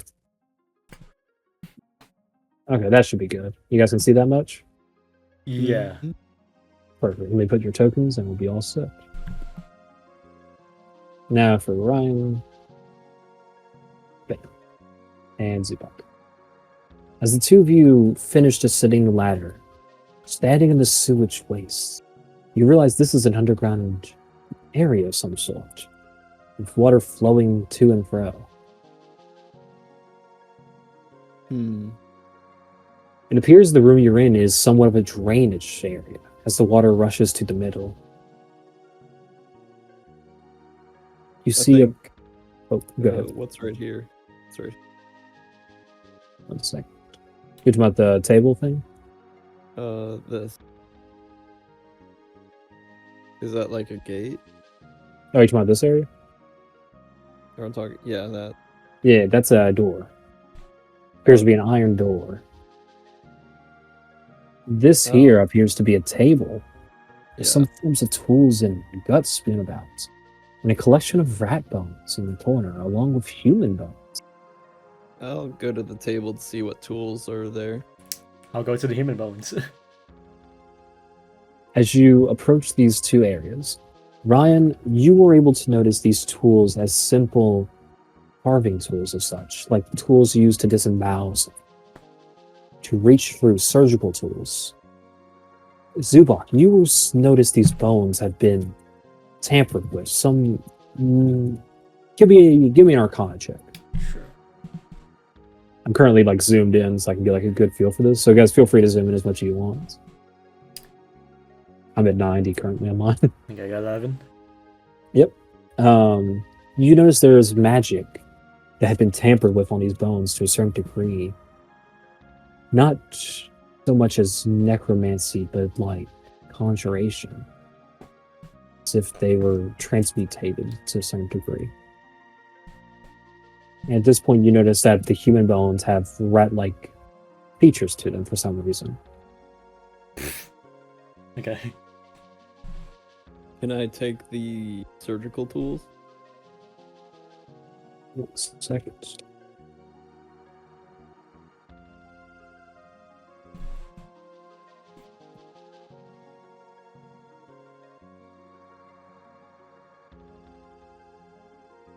Yes. Okay. I'll say you have a healer's kit. It has one use left. You can use one use of it to stabilize a creature without having to make a medicine check.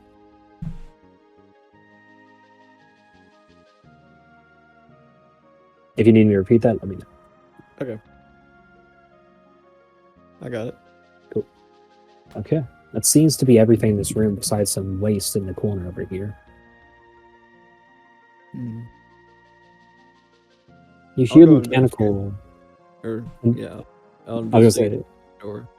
Gotcha. I was going to say, you guys hear mechanical howling still echoing through these chambers. Ryan, you make your way to the door. It doesn't seem to be locked, as it swings open at the softest push. As you now see out past it. Feeling.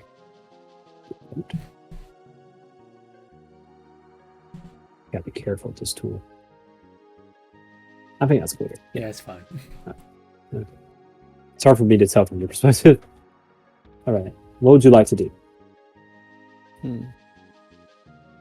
I'll go to the corner. Zubak, would you like to follow after him? Sure. So two of you make your way down the corridor. You see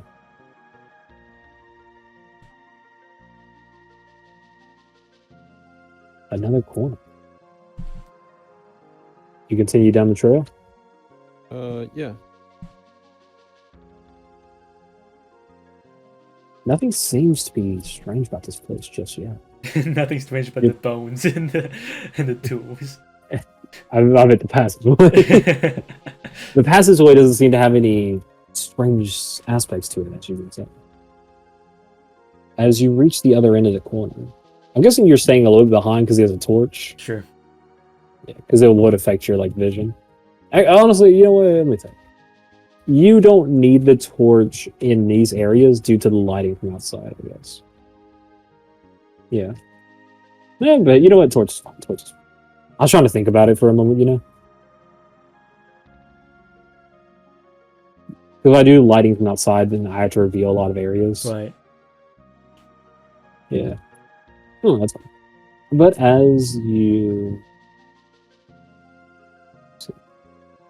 turn this corner, you see an entire passageway down. The water appears to get deeper in the middle, but the sides get thicker as you could walk across them now. On the edges, with even a bridge at the end connecting the two sides. As Zubok catches up, he notices the same thing. Where would the two of you like to go? Hmm. The mechanical howling seems to be coming from south. Oh, We can go to the middle and see what's over there. yeah. Do you fall around the edges? Yeah. Left or right? Left. What about you, Ryan?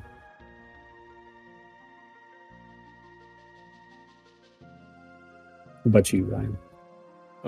I'll follow Zubok. All right. As the two of you make your way to the middle of this intersection, you see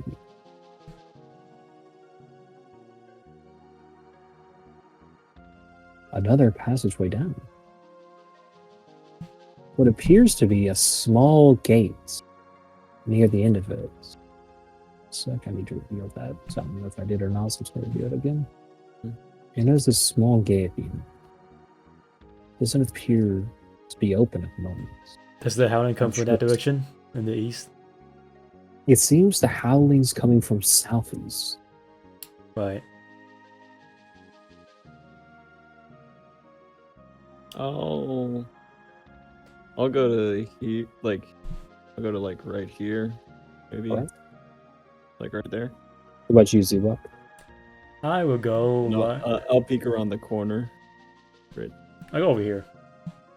All right. Now, how are the two of you getting there? I'm flying over here. Are you following? You're flying over. What about you, Ryan?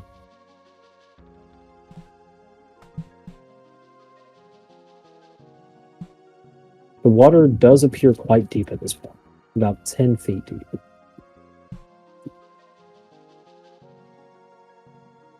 Ryan? Okay. Oh. Just, I want to peek around the corner. I know that, Yeah. but I asked, how are you getting there? Oh, I'm walking. Through the water. No, along the edge. These edges are not connected, Ryan. I'll jump. Unless you make the long You're one, I gonna guess. Okay, make an athletics check. Okay. All right. He wanted to jump. There was a bridge. He wanted to jump. I want to jump. He wants to jump. Let him jump.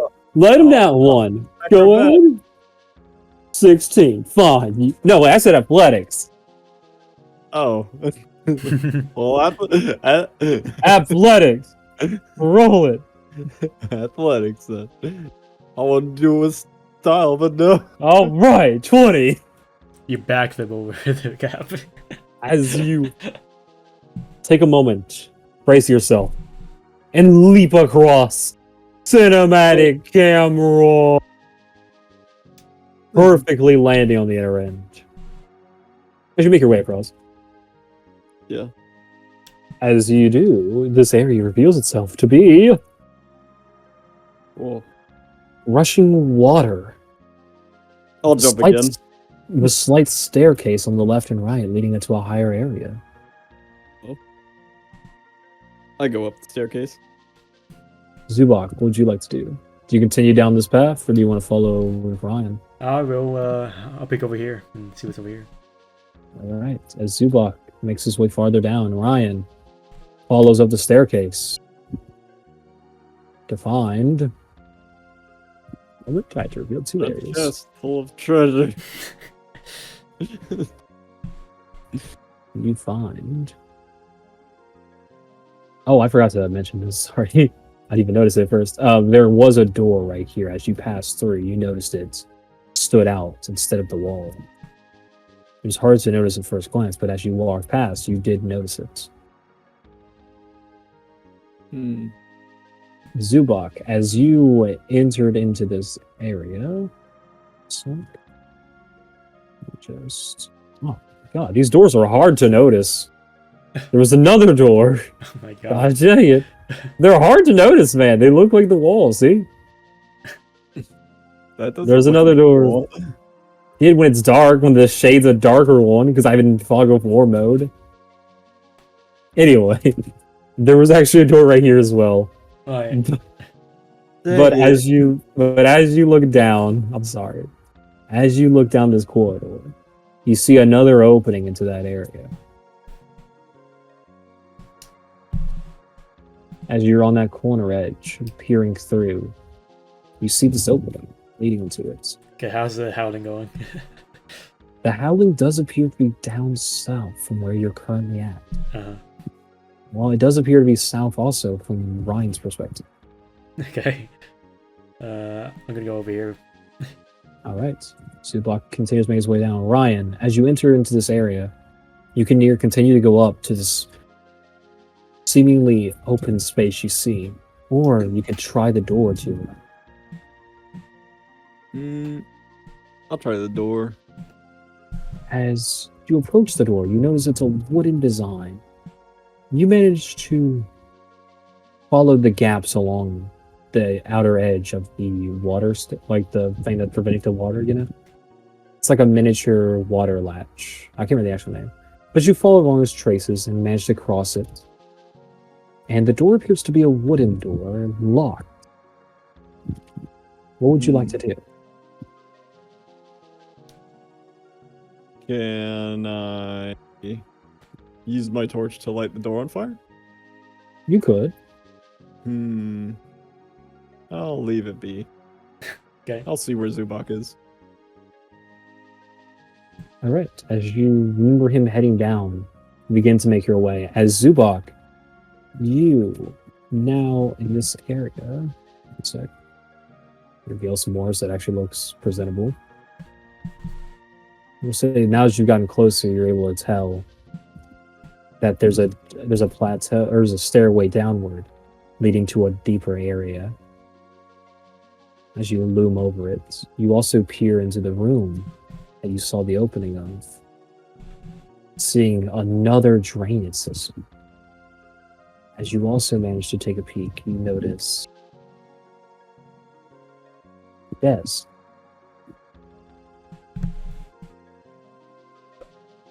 Desk, leaves, and other trash spewed about. You do notice in this one corner, from your perspective, what appears to be a chest. Okay, I'm gonna fly over here. Oh, flying crazy. As you enter into the room completely, and as the area opens up, I can kind of reveal a lot of it now. Yeah. As you see this. Sorry. I was trying to find this thing quick. Just taking a little bit longer than I thought it would, sadly. Alright. As you peer to your left, I need you to make a dex save. Okay.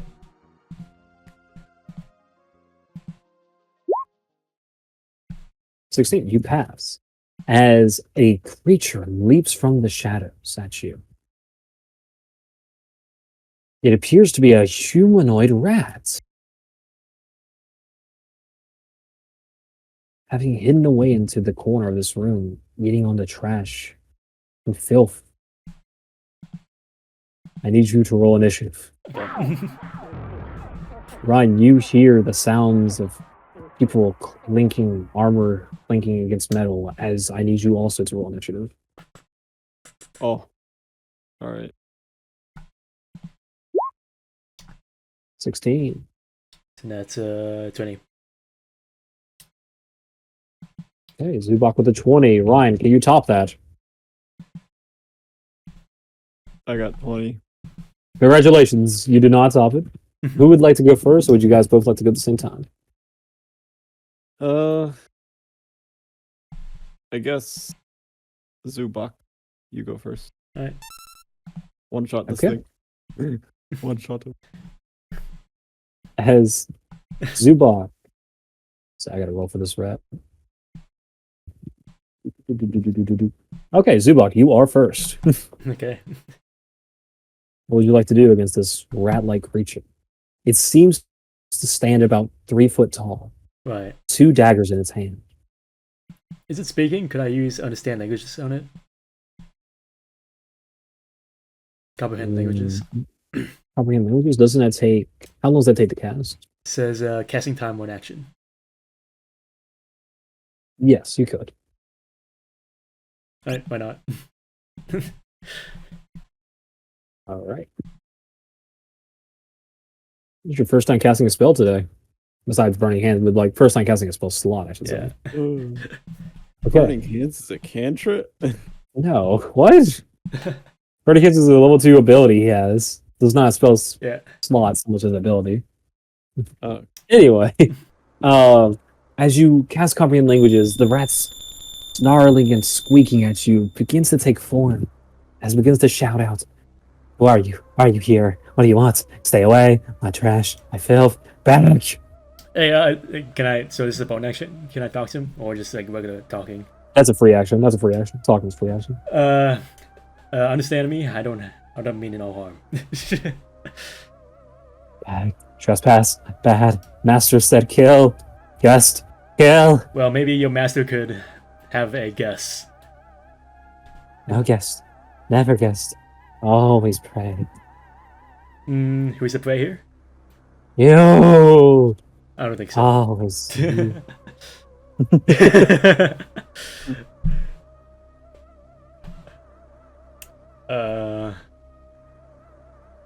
Can I, like, persuade him in any capacity?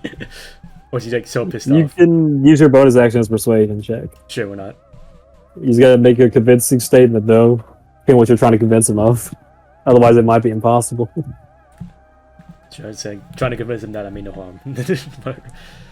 So it's charisma or just persuasion?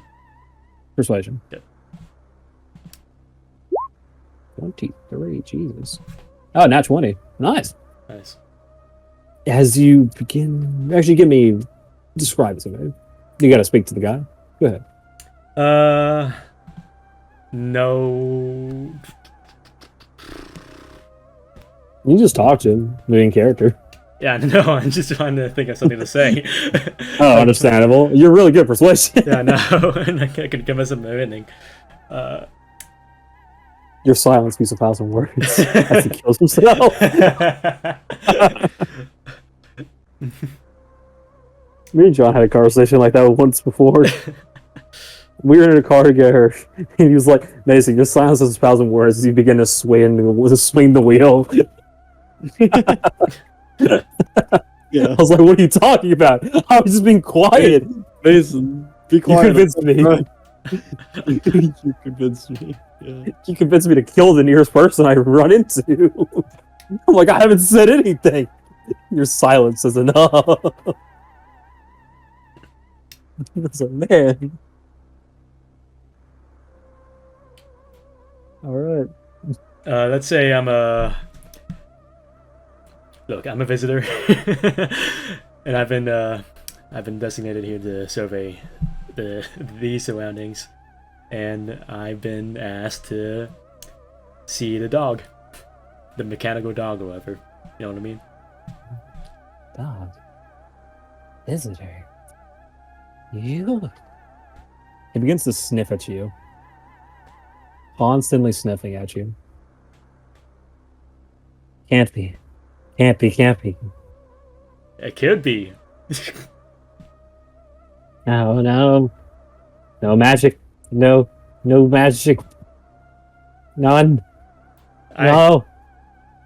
I don't really use magic. I'm just using this magic to talk to you right now. Not right. Bad smell. Bad smell. I'm not much of a spell user, to be honest. Brimstone. Brimstone. Talk about my... hey, this been very sensitive.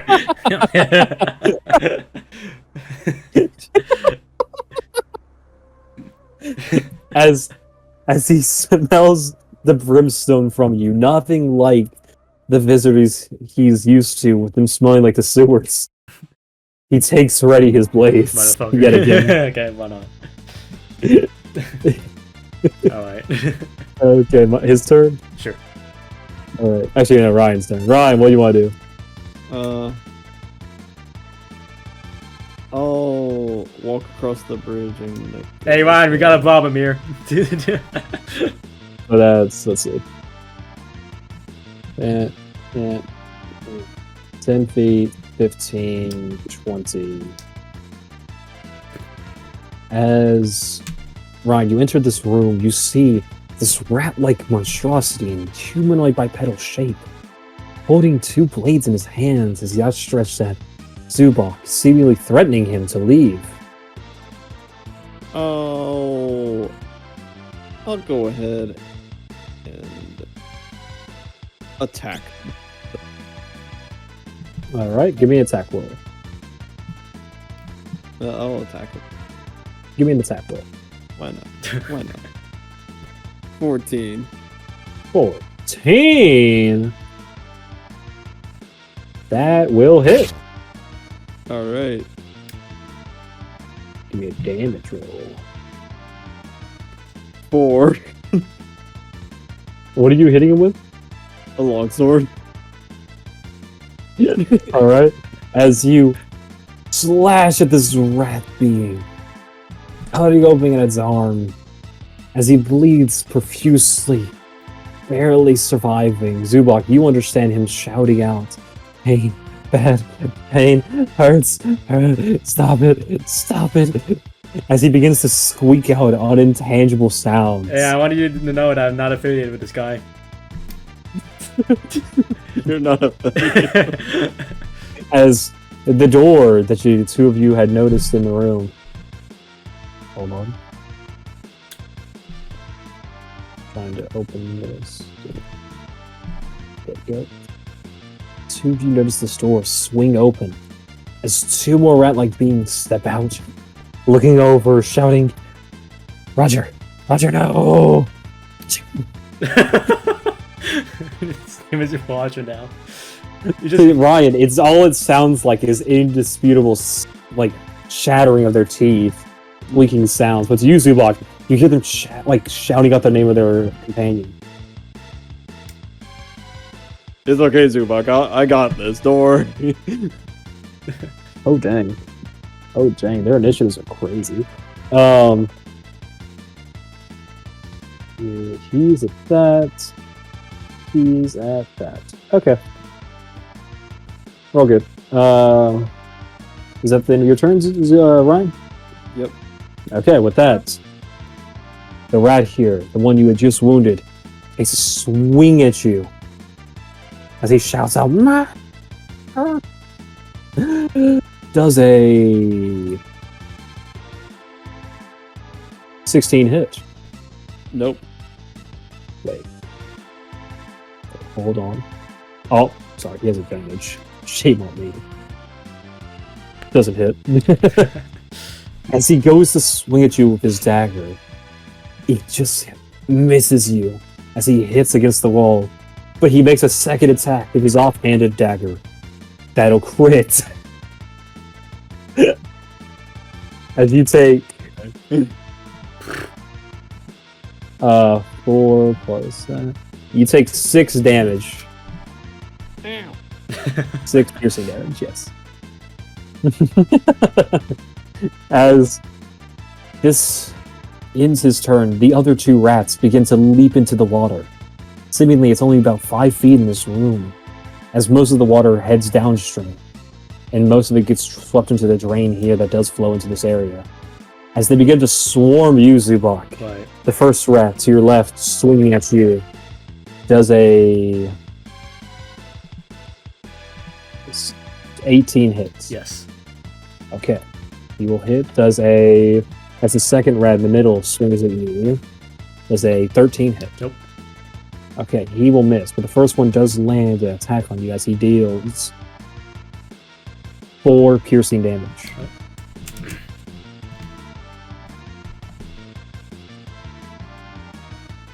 As this brings us back to Zubok's turn. Sure. So how's the rat below me looking? The rat below you that was attacked by Ryan Yeah. he's breathing profusely. He does not look good. Alright, let's sneak attack him. Alright. I want to know that this is not personal. You. No, What do you mean? visitor. What do you mean it's not personal? I'm not speaking in normal language. You don't understand. That definitely hits. Roll damage. Jesus, man. Yeah, Sorry. as you stab him straight through the mouth, killing him in one attack as he drops his 2 blades to the water as they get swept into the drain. The other 2 rats squeak out, Roger! Okay, so I can still got my bonus action. Yes, you still have your bonus action. Okay, I'm gonna As try to Roger persuade is- them. Hey, They do not, I will give you this, they do not look like they were can be swayed whatever. at all. Whatever. They do not look like they can be swayed. Why not? Why not? I have a bonus action. I don't have anything else to do with it. Okay. Hey, he was a Cool. he was a traitor. Don't worry. Roger was one of our best units. You monster! Yeah, well, traitors can be anyone. You'll die. The master will kill you. Well, you'll be traitors too. You'll be traitors in a moment. These guys, Zubok. These guys, they're traitors. You don't understand anything. I'm speaking in that language. You don't know anything he's saying, Ryan. You just hear squeaking stuff. What are you talking about? Betraying who? I'm the terrorist.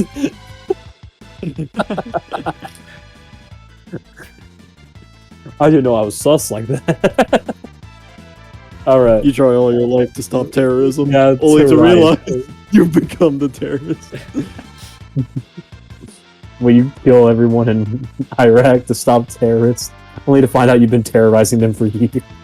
It's true. I'll move right there. All right. 1 second. Point that again. So you make your way around this corner, still holding onto the edges of the wall. What would you like to do? I want to swing at the rats. All right. Let's roll the hits. 13. That'll miss. I now know their AC. I bet Zubok doesn't. See, I knew it. Ah, Okay. I'll use. Can I push this rat like that way? You want to shove him? Yeah. The hole that you're trying to shove him in does not appear to be that big. It only looks to be big enough for about 2 inches. Never mind. Okay. I guess I'll end my turn. All right. And with that, we are back to this rat's turn. As he takes a swing at you, Ryan.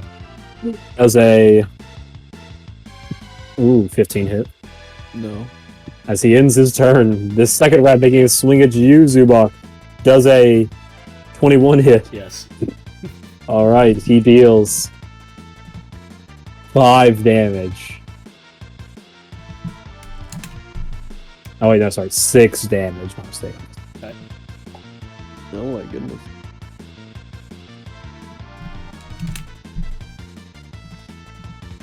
As now we are back to Zubok's turn. These guys do not have a lot of actions, it looks like. Right.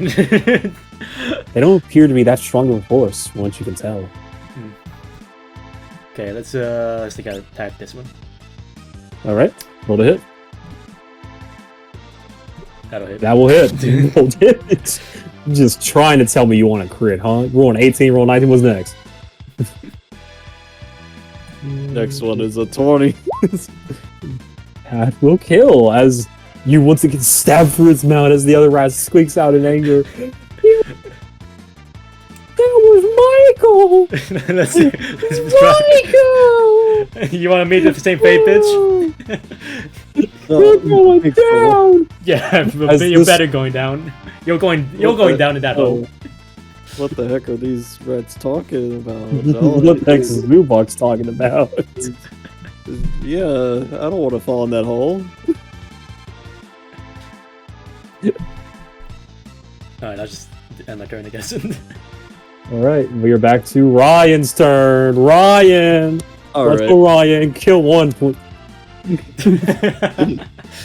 I swing at him with the Oh, sword. that will hit. Roll that damage. Roll that damage. 4. That'll do 4 damage. Let's go, Ryan. Last time I hit, I Let's did go, 4 damage. Ryan. This time, Has I'll do 4 damage. you once again slash into this rat, cutting into its chest as it bleeds. He manages to hold its crown as it squeaks out in anger, trying to stab out against Zubok, swinging on its turn, and that's all you have. Yeah. Okay, make sure. As it deals no damage to Zubok, missing both its swings. We're back to Zubok's turn. Alright, sneak attack. That just 18. God damn! Look, son of a- I mean, look, Rat. Sweet, sweet. This isn't personal. I think you're crazy, Zubok. They aren't saying anything. Alright, let's do this.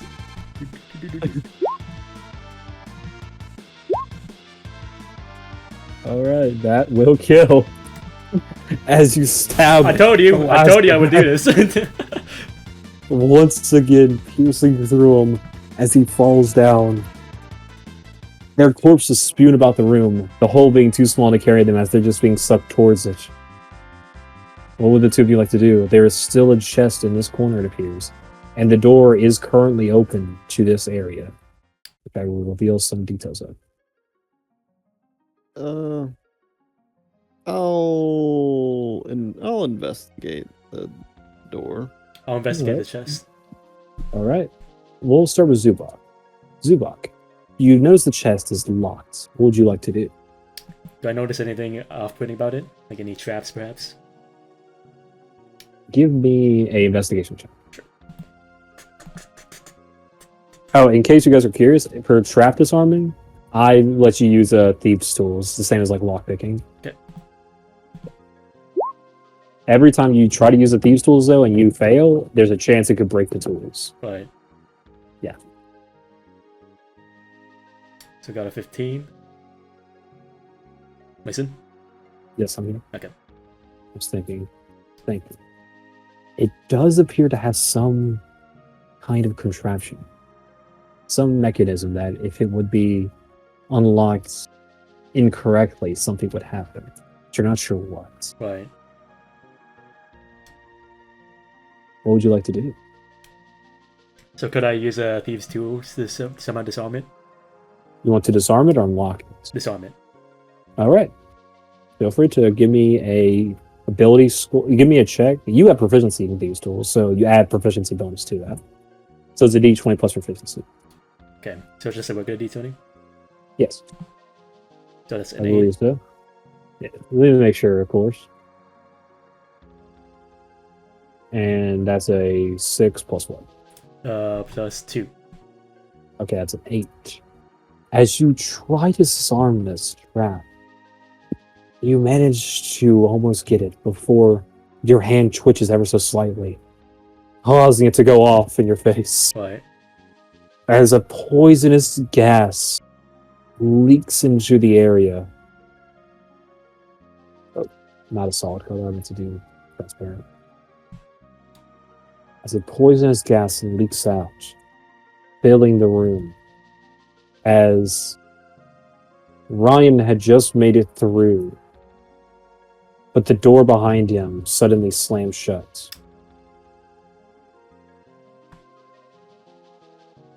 As you take 1d4 damage. Mm-hmm. You take 2 damage. Okay. Ryan, as you enter into this room, you see it connects with what was already previously discovered. Oh. I think I revealed that correctly, hopefully. Then Zuko, I'm guessing you try and make your way to the door. Which door? Up to you. Okay, well, we're gonna be. Can I just fly over here? Yeah. 25 feet. as you exit from the room, as it's still filled with gas. Some of it leaking outwards, but nothing too deadly outside of it. It seems not concentrated enough. So right there. Yeah. You are now outside of combat, I'll say. Okay. Time events are important. Mm. If somebody did trigger in there, you know. Thing. The chest is still in there, but the trap has already been activated. I'll go Would you like like to down go? this way. As you make your way down this way, the area seems to be a fire next to a chest and 2 beds, possibly where those rat folks had slept. Along the opposite wall, you see another door. This would be awesome. I'll try to open the chest. All right. It does appear to be locked. What would you like to do? I'll lockpick it. All right. Give me a thieves tool. Actually, artificer has an ability on that, right? Let's see. Just checking. No, you're good. Okay, yeah. Just give me a normal, the same as him, D20 plus your proficiency. Hey! 20. As you begin to unlock at the chest, your hands moving so ever so delicately that despite the chest also being trapped like the previous one, you managed to even disarm it through your unlocking mechanism as you were so careful. As you open up the chest to find what appears to be some kind of cloak of some kind. Can I cast detect magic for one of my spells? Yes, you can.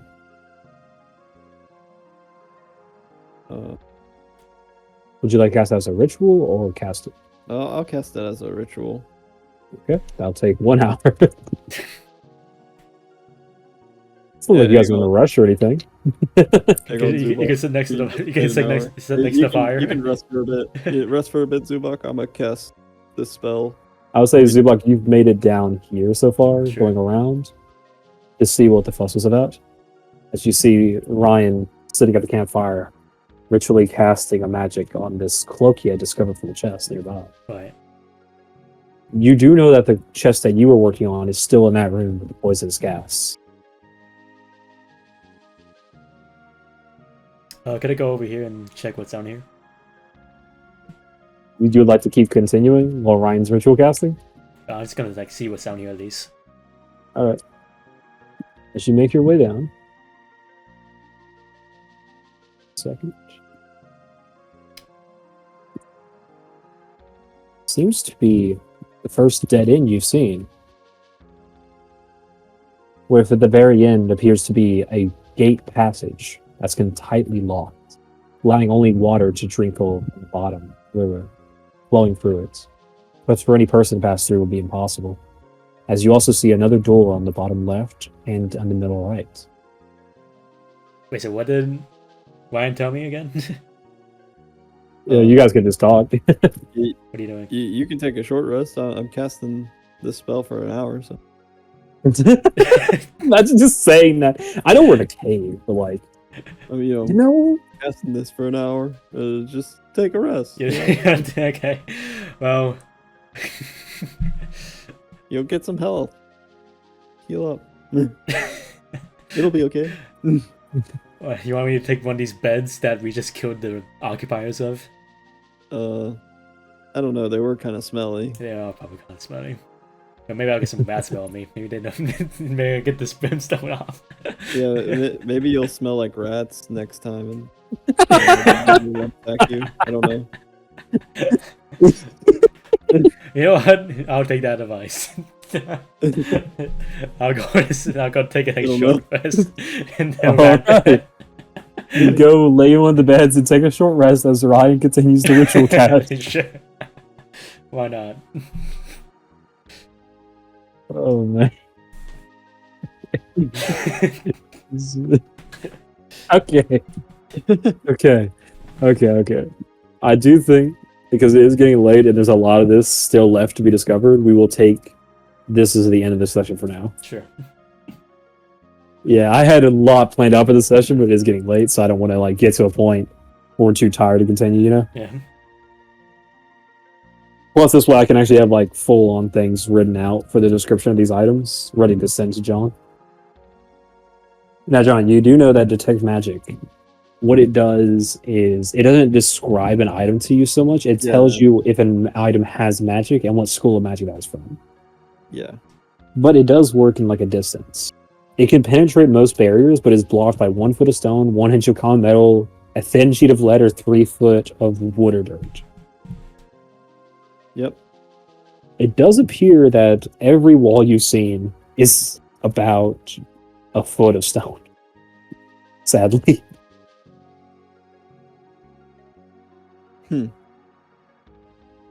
Some even being more than that, such as the wall next to where Zubok's laying down, for instance.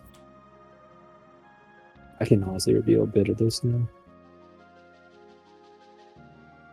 I'm not sure what's just dim on my screen and what's actually being revealed at this point, I'll be honest. Yeah. Like, I know what's not revealed yet, but I don't know, like, for the areas that I have some stuff revealed, you know?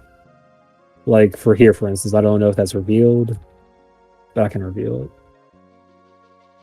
Let's see, this should make it look better for a second. How's that? Yeah, it's a bit better. Okay. I bet there's just, like, black lines in some areas, huh? Yeah. Sorry about that. No worries. Let me try. I can try fixing a bit of it. So, does the cape have magic? I will say that much, yes. It does appear the cape has some magical property to it. It doesn't seem to be from a school, though. It just seems to have been enchanted some. Can I use my Arcana to determine what, or like anything more about it? 1 second. Yeah, Arcana would identify its magical properties, yes. Alright. Try to use Arcana. What'd you get? Unnatural 20. Unnatural 20. Wonderful. Do I determine what it is? You realize the cloak has magical properties on it. You realize that it would give the wearer advantage on stealth checks and allow them to have even the powers of invisibility in dim light or darkness. But as you look even deeper behind all this, you realize it appears to have some form of curse.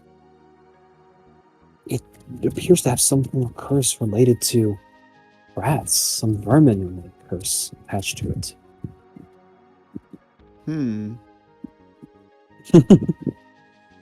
Interesting. Was never going to tell you that unless you got a D20. Actually, I had to set up that way. Hey, Zubok! Wait up, Zubok. You want this cloak? What does it do? Oh, it gives you advantage on stealth check. What does that mean? It's a stealth check. I mean, stealth, it'll make you sneak around better. Okay. You know, it matches the colors of darkness. It's black. Cool. Does he tell him he could become invisible? Just leaves that out. So it's just a black He's cloak, still not going to tell basically. him. Wait, do you accept the cloak from him? Sure, I guess. Do you put it on? Sure. Oh, God. Ryan! Okay, well, I guess we can cover this real quick before the next section. If anything, if anything. You have put on the cloak of the Rat King. Right. Once donned, this cloak, seemingly, you feel as if you were to be unable to remove it. It appears attached to your person for some reason. You gain the advantage on stealth checks. So if you already have advantage on that, you add an additional +2 from proficiency. You can use a bonus action to become invisible in dim light or darkness until you either attack or cast a spell. Downsides, because This cloak causes the wearer to move in a rat-like or skitterish manner, giving you disadvantage on acrobatic checks, as you would be unable to perform graceful movements. I'm sorry, Zuba. Okay, so what were the positives again? The positives, you have advantage on dex saves. Yep. As you already have that, just make sure you just put like a note saying add another +2 to stealth. Okay. You can use a bonus action to become invisible in dim light or darkness until you attack or cast a spell. Or leave the dim light or darkness if you go into like bright light, you know? Yep. And you can always ask me if you're in dim light or darkness, so I can let you know. Okay. The downsides, you have disadvantage on acrobatic checks because you move in a skitterish or rat-like manner. You are plagued by horrific nightmares of rats eating away at your flesh every night. Okay. You gain 1 level of exhaustion for each week the cloak is worn. Yeah. That's all. Motherfucker, you just gave me a fucking rat cloak, didn't you? You turned me into a rat! No. You do not appear to be a rat at all. You turned me into a goddamn rat, didn't you? No, I didn't. I swear. Zuba, did you ever mention the other chest to Ryan? No. Okay. I was wondering who actually knew about it and who actually would ever want to go back in there. All Wait, right. does that chest still have things? Yeah, he never opened it. He just triggered a trap, which caused gas to spill out. Dang it. Okay. You don't know this. Yeah, I He know. doesn't tell you. I know that. I know that's why I'm. Yeah. Okay. How'd you guys like that session so far? It's pretty good. Okay. That was pretty good. Was it my favorite moment? My favorite moments was me fucking up the giant rat and then getting hit, getting down by The his body. freaking soldier that one twice, almost killing us. The first one hit his teammate. The second one hit John or Ryan. Yeah. I still think my favorite moment was when Ryan went off on his own, and a giant rat ogre ratter exits a well. Mark. You haven't found Mark. You don't know what that corpse is, and you found some weird cloak in a chest down here. And I gave it to Zubak. So funny though, these are actually my own original items. Right. Oh yeah, I've been working on items outside the background, you know? To max the themes. For instance, the Rat Ogre. I did want to talk about him because it's so cool, right? Yeah. I just want to talk about like how strong he actually was. Right. So he's a CR3. Right. That's the first CR3 you guys have fought. Dang. He was yeah. pretty tough. How much health do you guys think he had? Like 70. Maybe 90. 95. Yeah. Well. He had a 13 armor class. John, this is what I mean by like you were hurting picks. He has advantage on all saving throws while he's within 5 feet of a hostile creature that doesn't have all its hit points. So Pic's trying to do vicious mockery while you're right next to him, gravely hurt. And he just rolls twice, gets a nat 20 on vicious mockery. He has advantage on perception checks that require smell. That rely on smell. Oh, dang. The first time each turn that he hits a creature with a weapon attack, meaning either his bite or his claws, because they count as weapons, he deals an extra 3 damage per ally within 5 feet of the target that isn't incapacitated, up to a maximum of 9 extra damage. That's why he was doing so much more damage to you, John. Because he had that other rat next to him, so he's doing an extra 3 every hit. Yeah. But he was rolling low and still getting like 9s. Oh yeah. Okay, so his bite is a 4d4 plus 4. Jeez. I rolled like 3 ones. You were rolling low. I told you I could have rolled 20 at most. I was rolling 9s. That's half. That's less than half. Mason, my max health is 28. What Yeah. the heck? He has multi-attack, so he can attack twice per turn. He can He only do kill one me in bite. one turn. He could do one bite and then one claw attack. So he can't do Yeah. 2 bites per turn. The claw attack was 2d6 plus 4. Yeah. Yeah. So The claw like, attack had a feet of 10 feet. Range of 10 feet. yeah. We fought him for so long, I figured out like his freaking arms like have longer range than his bite. See, that's the cool stuff. You get to figure out information about them. I will say, he was so much stronger than every other creature. Mason, you want to know something? I I forgot that I had a reaction I could have used for that first hit. I could have avoided it. How so? Shield. Oh, shit. It's a reaction. Oh my god, yeah, shield. You know what you really forgot about, John, that's gonna hurt you so much when I mention it? What? Cloud Strike.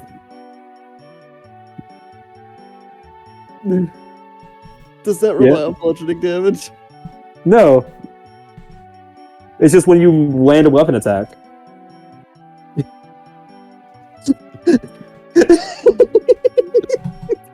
John's crying right now. Go I'm type sad. down Cloud Strike. You can do it twice per short or long rest, I think. Go type it down, you son of a gun. I do. Hold on. You deal an extra 1d4 damage of thunder damage. If the creature is if it is a creature, then it must make a wisdom save, or you become invisible to it until the start of your next turn, or immediately after you make an attack, roll or cast a spell. Take it. Now I want the cloak. No, I want the rat cloak. You can use the speed a number of times equal to proficiency bonus, and you'll gain all spending uses on a long rest. So yeah, you can do it twice per long rest currently. You currently have a cursed item on you, Pix. Mhm. So you get 1 point of exhaustion every week, right? What does that do? Yeah. So exhaustion in D&D has different stages of itch, right? Depending on how many points of exhaustion you have. Okay. So the first level, you have disadvantage on ability checks. Meaning you have disadvantage on any perception, any athletics, any acrobatics, any of those on that whole list column on your sheet. Right. Disadvantage. At 2 levels, your speed is halved. Right. At 3 levels, disadvantage on all attack rolls and saving throws. Right. At 4 levels, hit points maximum is halved. So your max health is halved. At 5th level, your speed What is... did I do to Zuma? At 5th level, your speed is reduced to 0. At 6th level, you die. Right. You got 6 weeks. Now, there are ways to remove exhaustion, right? Let's see. I know there is a spell. Finishing a long rest reduces a creature exhaustion by 1, provided the creature has ingested some food and drink. Also, yeah. Pretty much long rest will reduce it by 1. But I'm going to have you make a save to see if you actually manage to sleep throughout the long rest because of the nightmares. Sure. So, How's up? since the cloak is like bound to him, is there any way we can like remove it Yeah, remove curse. or destroy it? Remove curse, Sean. Remove curse. Is Remove that like a curse. spell? Maybe. I don't know. You don't know. I mean, I know, but I can't tell you. No. What do your character know, John? Does he know? No. Maybe you need to remove curse, maybe. Absorb. I'll absorb the curse. So is the exhaustion in like every day or every week? Every week. Okay. Yeah, once a Okay. week. It shouldn't be too bad, honestly. Yeah. I probably will have the roll getting harder, though, for you to actually have a long rest. Because the nightmares will get worse and worse, you know? Uh-huh. It'll probably start like a DC 8. But by the end of the second week, it'll probably be a DC 16. Right. See? Be good. I mean, technically, in terms of like time frame, it's only been like 3 days? No. 1, 2, 3. It's only been 4 days. Yeah. It's been 4 days, guys. Not even a week. Actually, wait, no. That's 4 long rests. Let's see. The first day was in town. You guys slept at the inn until nightfall. Nightfall, you guys slept on the mountain. Next morning, you climbed it. Excuse me. Slept at John's castle, at the castle in the sky where John was born. Not born, raised. That's 2 days. The next day, you guys went back down. After traversing the cavern, camped out for the night. 3 days. Made it to town during the night. Slept at the inn. That's 4 days. Yeah, it's been 4 days.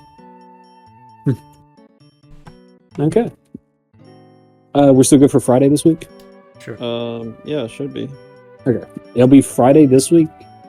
Next week will be a Saturday because I have plans on Friday. Does that work? Sure. Yeah.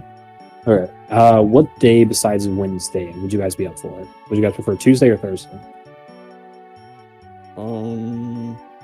Maybe it's For Tuesday. Okay. Yeah, Tuesday, because next one would do Friday again, right? Next week will be Tuesday, Saturday then.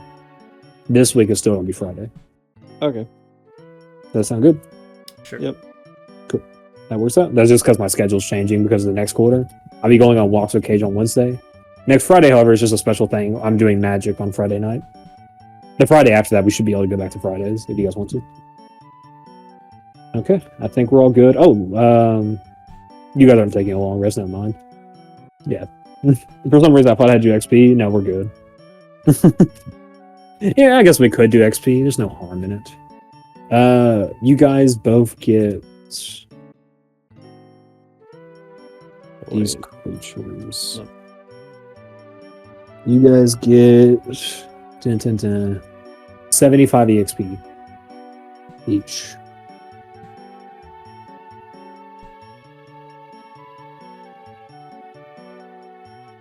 I do think it's hilarious how weak the default rats are. Like, don't get me wrong, the rat ogre right was tough. But like, you know, like the normal rats that were just fighting. To like 10 damage. Or the regular rats, not the giant ones. They died on 6. So giant rats had 7 health, okay? Mhm. Normal rats have 1 health. Right. Just 1. Their damage is a flat 1. They have a +0 to hit. It's crazy. Yeah, 1 health, 1 damage, 20 feet of movement. I just started flooding the field with them to see how well it would go. And they only give like 10 XP per kill. So I just split that in 2 for 5 XP each. Okay. Good session, everyone. I'll have it set up for finishing out the sewer run on Saturday. Who knows? Maybe the sewer will never finish. Maybe you guys will just die in the sewer and live here forever. Maybe. See, the real question is, who's this rat king? And why do you guys have his cloak now? I don't know. I'm fine with dying in the sewer with some dirty rat now. You're not a rat, you still are a tiefling. I'm a dirty rat. Yeah, I think he believes he's a rat. There's nothing on that cloak that would make him think he's a rat. It just gives him nightmares of being eaten alive. Yeah, but why else would I move like a rat then? I just think I'm a rat now. You just have the skitterish maneuvers, hasn't it? You know what I mean? That's a different piece of armor. Wait, what? Man, now I gotta go make a piece of accursed equipment that transforms the wearer into a rat. Oh god, no. As last session, the 2 of you handled against hordes and hordes of rats, invading into the city as you finally reached Florin with the kindness and help of the great Gustav. The story is not about Gustav. Yeah. Let's get to the point. By mistake. You reached the inn after slaying the ratter and the hordes of rats that invade town, saving ratter. many lives, but losing the lives of 2 soldiers. The town mourned their loss, but the next day, as the 2 of you witnessed the people leaving the town, the festival having been cancelled due to this incident, you see a rat into an alley and followed it from there, leading you down into this sewer line where you heard the mechanical barking of John's Steel Defender Mark as he chases after it, able to find the car. As the two of you ventured in here, you fought against rat folk, humanoid little rat beings that Zubok was able to communicate with after casting comprehend languages. He seemed to realize that they had some sort of master giving them commands, but they were extremely hostile to him. After this encounter, you discover two separate chests, one of which the trap was activated by Zubok, throwing some poisonous gas into that room you had been into. The other one, skillfully unlocked by Ryan as he discovers a cloak of the Rat King. Ryan, discovering this, offers the cloak to Zubok out of goodwill, as Zubok graciously accepts it. Zubok, having accepted this, however, is now bound to the item and cursed to wear it. As the two venture farther into the sewer line. Zubok, you did take a short rest, so if you have any hit points or anything, you are free to roll a hit dice. Okay, so what is that? It's just So you are level 3, so you have 3. You'll see like your hit sheet where it says hit dice, right? Which is a like 0 let's see. or something.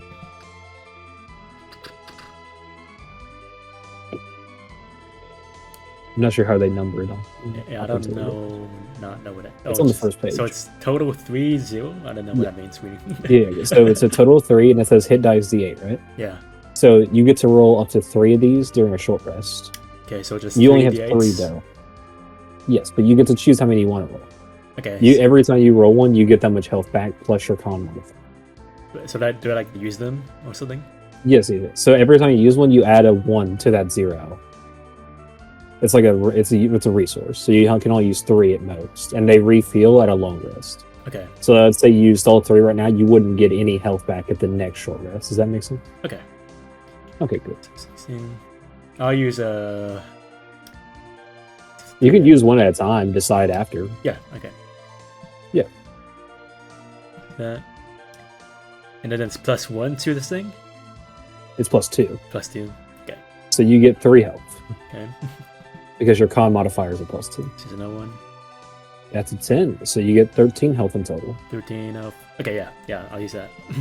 It's Okay. enough. So you have 1 left over if we do another short rest. Yep. Okay. Ryan, do you have anything you would like to add before we? No. But Alright. since we did wait an hour, is the smoke in this room dissipated? You do not know yet. So you'd have to go check. As you have Can I been, go check? you have been ritual casting detect magic. However, Yeah, I don't take a short rest. That's fine. yes, I was going to describe ritual magic, like the casting of the ritual first. Unless you want to go check that room while you're casting, like while you were casting it. Oh, I'll wait till I cast. All right. As Zubok, having wakened now from a short rest, seemed more relieved from the stress that had built up over the days. Ryan, you have been casting detect magic for up to an hour now. As it finally activates, you notice faint traces of magic around Zubok. You see a hellish sort of appearance about his skin, seemingly some sort of demonic energy.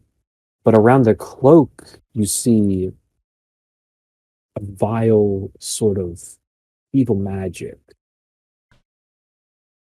Oh my gosh. I now know what this detect magic means. Are you saying that? It means it makes me racist. Okay. You see, you can tell the magic surrounding the cloak is from multiple different schools.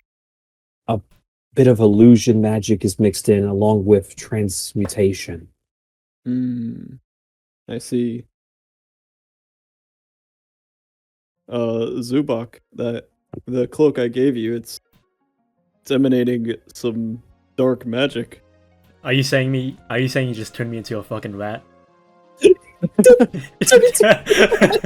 No, you don't look like a rat at all. Okay, What? good. Well, No, you're completely okay, fine. okay, cool. All right, let's do this. Okay, so up in the. Okay, so let me lead you to this room in a safe manner. As Zubok begins to walk around, darting quickly in directions before stopping and changing direction, but still heading in the same way. Where am I going? You would go in like a zigzag formation to reach a location. This fucking cloak is fucking me up, man. I think you It did turn me appears into a that damn rat. you believe you just might be stumbling, however, as you try to regain some balance. Alright, I'm gonna fly over here and up here. Follow me, noob. Okay, as Zubok begins flying through, Ryan, what do you want to do? I'll just open this door. What the fuck are you doing?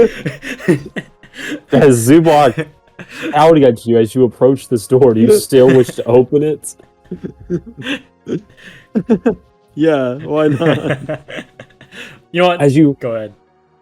As you try to open the door, it still appears to be quite locked from when it first slammed shut when the trap activated. Oh dang. What would you like to do? I'll follow Zubok. Alright. I thought he was about to try breaking down the wooden door. As Zubok makes it across, you following up from here, let's say you're about here now up the stairs. Yeah. Zubok, as you get to this opening, you notice that a large portion of the gas had seemingly disappeared as it had cleared out now for some time. But you still see some of it being shot out from the chest location where it started. So is it still being shot out right now from the chest? It seems to be still shooting out a small quantity. The radius, however, is quite small compared to before. Okay. As Ryan, you also managed to catch up. The two of you, Zubok, do you want to go to the other side? We can go like over. I can go over here. Right.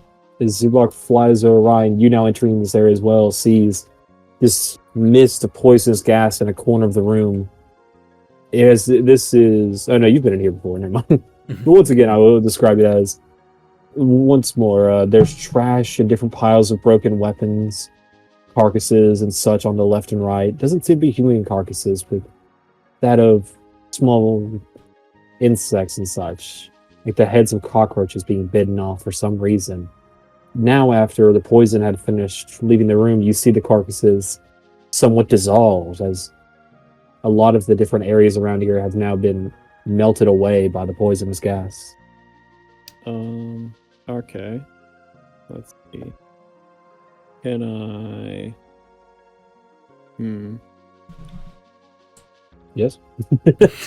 I think I'll move closer to the gas, and...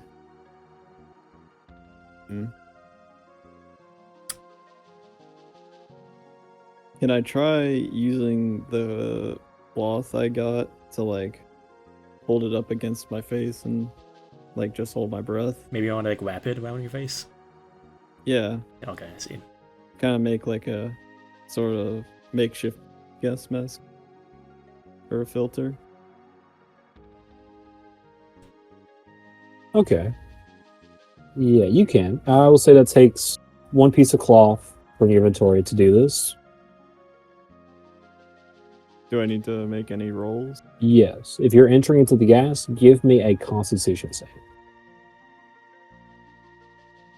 Let me... Piece of cloth.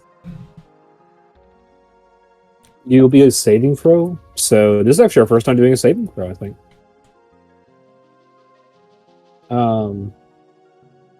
So you'll see in the saving throw section, John, you have a +5 to Constitution.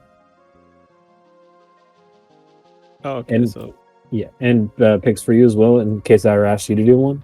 It's that it's that shard of saving throws underneath proficiency bonus. So you roll a d20 +5. 23.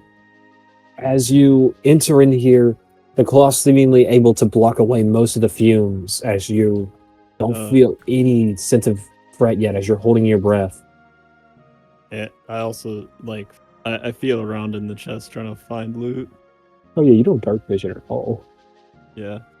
Uh, I can't see it because it's gas is coming out of yes, true. It's true, but some people are Okay. able to see through My gas. eyes are closed. My eyes are closed. Oh, your eyes are closed? Yeah, yeah, Okay. So you're just feeling around for this chest. yeah. All right, 5 foot range. I don't want the poison getting in my eyes. Yeah, you know it's on that side. It's a 5 foot range. It's a 50-50. Roll a d20. Oh, shoot. Anything above a 10, you've managed to find. Anything below a 10, you don't manage to find it immediately. Oh, you managed to. As you enter into the cloud, your eyes shut, your breath being held, as you feel around for this chest on the wall. Your hand strikes a wooden object. You feel around for it. You see the shape of it does resemble that of a chest in your mind. What would you like to do? Open the box and put my hand in it. That As box you isn't try to open. open the chest- As you try to open the chest, you realize it's still locked. Lock picking. You want to lockpick it? Oh. You want to lockpick it? Let me think. How many thieves tools? Oh, I have one. You have one. I will say you've been in the gas now for about 20 seconds. I think I'll actually. So it's the chest that's spewing the gas, right? As you felt around with your hand, you do feel a slight breeze exiting the side of it. Ah, I just take cloth and stuff it Right. into the caps. Okay. I will say, as you do this, the gas begins to lessen. You Okay. lose a piece of cloth, Okay, that's fine. as This cloth is a great investment. this is how you guys kill the big bad. Wow. It's Okay. like, the gas is still spewing out. It seems to be only surrounding the chest now. Can I assist them somehow? With Yes. I would like to. Can I like use Mage Hand to kind of like help hold the poison back? Yes, you can. Or like waft it away. Yeah. No, just hold it. Hold the cloth maybe. Hold the cloth in. Oh, okay. You can utilize Mage Hand to push the cloth in deeper and stabilize it as John tries to work on the chest. Yeah, I would have like. There is a I would have tried to use these two, but it seems like I can only use at 3rd level apparently, from what I'm reading here. wait, what'd you say? Like starting at 3rd level, I can use thief tools to pick it, but I'm like it's not 3rd level yet, right? No, you're 3rd level. Well, okay. Wait, where do you see that? It's in my look at my spell sheet here. Oh, you're saying use Mage Hand to pick the lock? Yes. Yeah, you are 3rd level. Okay. So it's not 3rd level spell; it's 3rd level class. I see. Okay. Yeah, you can put class into the text if it would help you understand it. I kind of just copied it from the instruction. You got that from your subclass. Right. So now that the gas is like lessened and it's only surrounding the chest, I'll open my eyes and Alright. breathe. Yeah. You're breathing? You're being through the I cloth. just like stared. Surrounding the chest. So yeah. Zuba, I'll give you a chance to explain your plan to Ryan here. Okay. All right, Ryan. I'm gonna help you I'm gonna help you pick it with my mage hand real quick. But Oh, okay. let's see. Can we like do it together? Maybe. Can we? Yeah. So there's a help action. If you help someone in an ability check, such as Thieves' Tools, Yeah. then you give that person advantage. Okay. So, who wants to be the one picked? Is it going to be your mage hand, or is it going to be Ryan? Is it going to be you? Ryan, you should pick it because you're right next to it. Either way. Oh, okay, yeah. I'll pick it. Okay. I guess you don't really need to cast mage hand then. Well, I'm just helping, I guess. Yeah. Give me a d20 plus proficiency with advantage. Okay, with efficiency. Not you, Ryan. Oh, Ryan. Okay. Yeah, because he's checking you to pick the lock. So, would that? Or I guess yeah. Yeah, we did this last session. It's just Thieves' Tools gives you have proficiency in it, so it's just a D20 plus proficiency. Oops. What was that? Okay, so that's your 2D20s? That's so only you- one of them. The one before was for chess. Gotcha. Roll again. Okay. Congratulations. You know what? I'm a kind DM, and I've seen this being used plenty of times. If you roll the same number on advantage, I'm just going to make it one higher. That's an 18. Nice. Alright. Plus The 2 from proficiency, that's a unnatural 20. As the gas is spilling out, not as much, however, you manage to see the edges and the grooves along the chest.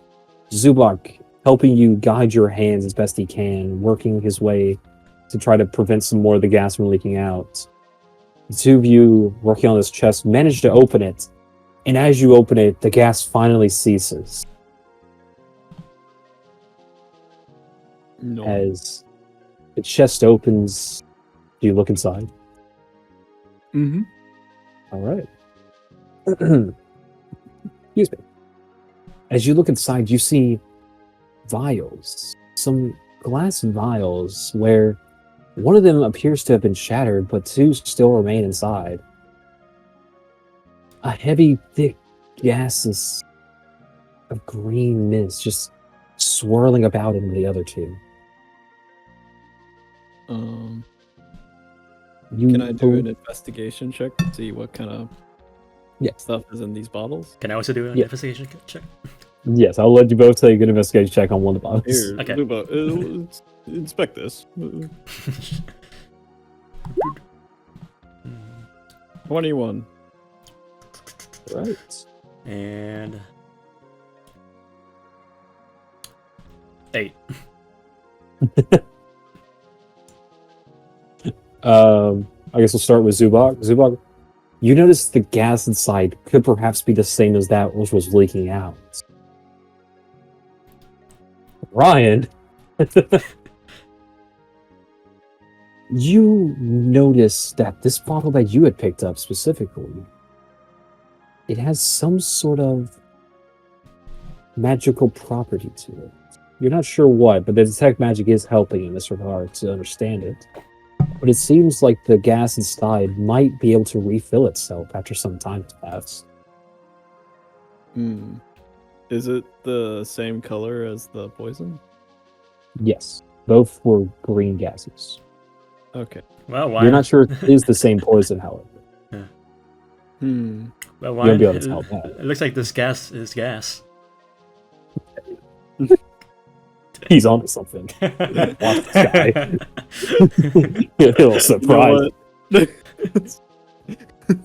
You know what? I'll take a quick sniff of the gas. You taking a quick gander at this gas? I'll take a sniff. All See right. what it is. Con save. Okay. Oh, this is gonna be so good. Oh, nice. 18. Nice save. Good save. Good save. One sec, I gotta make some rolls. Ah. Oh. Oh. Nothing. Oh! I rolled 2 off max. So that's oh my god. You take 8 poison damage. Ow. As you take a second just to take a whiff, your nose appears to singe and burn as you cough, hacking away at your own lungs in the pain. I reseal the bottle. Oh, don't smell this stuff so far. Well, at least we know what it does now. Ryan appears to have just had a near-death experience from taking a gander at the gas.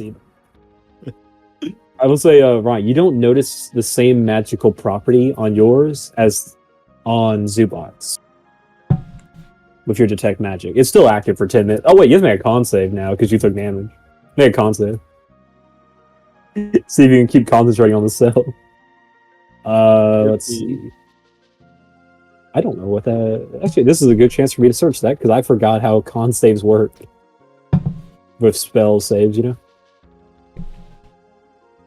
Let's see. It's 10. The DC equals 10 or half the damage you take, whichever number is higher. Okay, so it's a 10. Okay.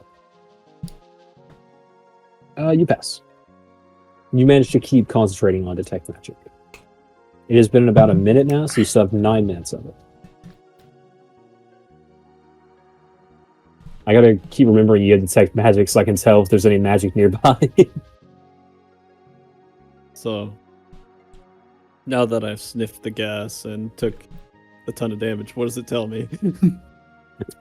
You feel like this gas is even more powerful than that which had filled the room previously. Oh, okay.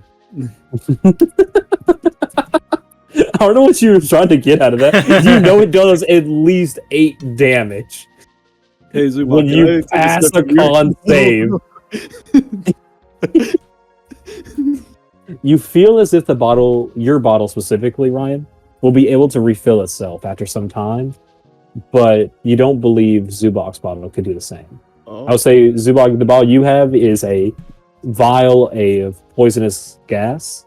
Ryan, the bottle you have is a vial of magical poison gas.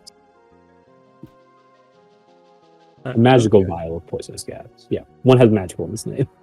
Okay. Okay. That was good. Yeah, I'm happy you did that. I like doing damage. Yes. All right, where do the two of you like to head to next? All right, but may I ask what it smelled like? You were unable to remember the smell. All you can remember is your internal nose singeing away. You now have disadvantage on perception checks involving smell Dang it. for the next hour. This sucks. Make sure you write that down. I don't know ever will come up in the next hour, but if it does, disadvantage immediate. As the two of you finish your business here with the chest, you do hear what appears to be a clicking sound coming from the way you had come from.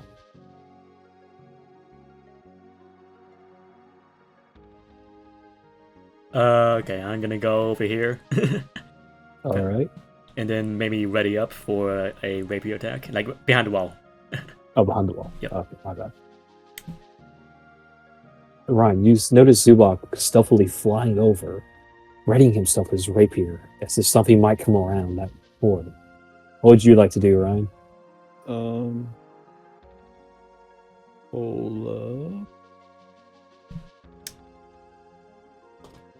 How thick is the wall that he's like behind? I will say this wall is about, let's see, that's a 5-foot square. That's about a foot.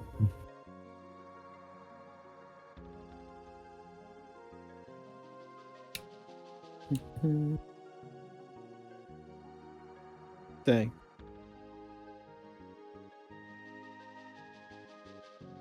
Okay. Then in that case, I'll just get beside Zubak. Right here. So the two of you stand behind this corner. You don't hear any more noise after that initial click coming from that side. As if it wasn't so much a present sound, but something moving like an object.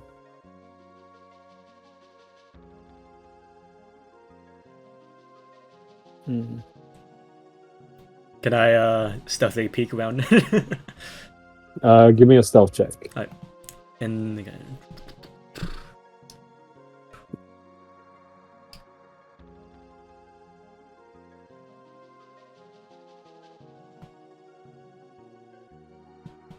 And how dark is the place right now? Oh yeah, that's a good point. I need to make sure I describe that. You are currently in a dimly lit sewer. It would be pure darkness except for these multiple sewer grates throughout the city, providing light for the entire area to a certain degree. as it is still about noon outside, the sun in full rise. It is about dimly lit all around you. No spots too bright, but no spots too dark. Okay. So it says bone for the cloak. It says bone action to be invisible in dim light. So would I be just invisible? Yes. Okay. But you'd still need to make a dex save because your sounds. Right, So- a stealth check because your sound, like your footprints in the water. Okay. If you're trying to be stealthy. Otherwise, you're just an invisible guy walking around splashing water. Mhm. Okay, where's my...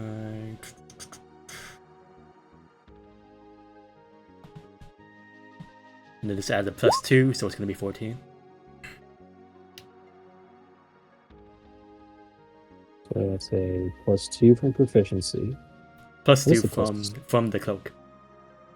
Oh, that's right. +2 from the cloak. +2 from proficiency. And +2 from expertise, right? And +2 from dex. Yes. That should be a +6, right? Oh, no, your dex is a +4, right? Yeah. Did you have expertise and stuff? Yeah. So it's a You- plus. you- It should be a You plus rolled a 10. 4, is what it says. Mhm. And it's +2, +6. Oh, okay. Yeah, okay. So Oh, I know how to fix that. I know how to fix that. I know how to fix this. that's how that. Yeah. We just got to add 2 to that. So yeah, you were right. We just got to add 2. So it's a 14. Yeah. We can add that later on, I think, in the actual settings if we need to. For like where it says mod, when you hover over it, we can just make that a +8 to mods. I'm sure there's a way. I know there's a way for weapons. I don't know about skill plays. Anyway, you now have 14 on stealth. Are you going across the corner? Well, I'm just picking across the... like around here, if there's anything like in this area. As you also became invisible? I guess, yeah. Okay. Ryan, you see Zubak vanish in front of your eyes as the cloak begins to dematerialize in front of you, along with him. Gosh. You don't even hear him leave. He simply vanished. Zubak, you turn the corner. You don't see anything out of the ordinary except this wall here. You don't remember there being a gap the last time you walked by. Okay. Alright, is that all? Yes, that's currently what you see. I'm gonna... Can I... I was gonna, like... Can I... So there's like a kind of like light here, right? Can I kind of like wave Ryan to me? You're invisible. I'll make a perception check. He's invisible! Oh, Yes! Can I use magic hands? The magic hands too? Actually, wait. He is invisible. Detect magic. How does that work on invisible creatures? Hold on. Yeah, am I still detecting the cloak? It only works on visible creatures or objects, it says. Also, 8 minutes left on detect magic also. Okay. Yes, you could use Mage Hand to motion to him. Yeah, I'll do that. What the Okay. heck is I this need to make a magic hand mage. doing? I probably should make a Mage Hand token since you can control it for long periods of time. Yeah. That's a good idea. I'll just follow the mage hand then. Alright. What color Mage Hand is it, out of curiosity? I don't know, red. Sure. Red, okay. Makes it easier to, tell it's mine, I guess. Great. Great. Are you switching up red mage hand? Yeah, Okay. they're all blue. Red hand. Red. Just switch red hand. Yeah, I'm about to do red magical hand. I want some magical effect. I don't want something, That'll work. Yeah, this will do. I see. Okay, making a token. I will say, as the two of you now, Zubak leading the way, Ryan following behind his detached hand. You begin making your way towards the opening, I suppose? Yeah. All right. Ryan, as you come across this corner, you don't see anything out of the ordinary as well. You notice another opening in the wall here that had not been there previously when the two of you came. Interesting. Zubak, you go here, you go here. Ryan is currently on the bridge. Zubak, are you going into the opening? I'm gonna motion Ryan to go through it. Go ahead. Oh, You're the I visible guess I one. gotta. I assume he's in there. Yeah. Ryan, as you see the hand motioning towards you to enter into the area, do you walk in? Yeah. As Ryan enters into this fin passageway, he notices the presence of this wooden door at the end. However, this door does appear to be a little different in the fact that it does have reinforcements of iron on its ends. That's squares. Also have squares. I will say, Ryan, as you enter into this 5x5 chamber here, in front of the door, the passageway behind you shuts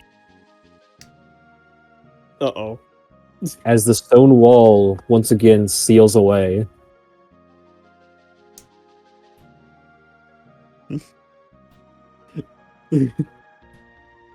Pranked.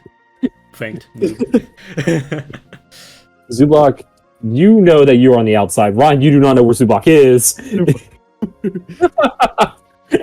Zubak, you see the passageway shut as Ryan enters. Yes, his mage hand is in the room with you. One moment, I need to make it tiny. Oh my gosh. Dang, can I not scale it down anymore? Dang it. I will find a way to do that. Let's see. Set dimensions, maybe? Let's see. Units. 0.5. 0.5. Yeah, I did it. I will say it is in the same area as you.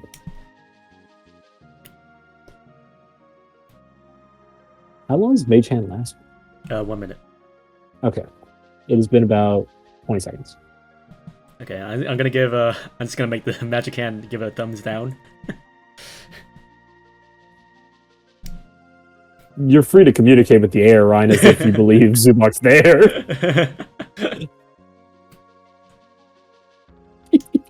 Think of these walls. Yeah, that's a pretty thick wall. Go ahead. See you guys for a second.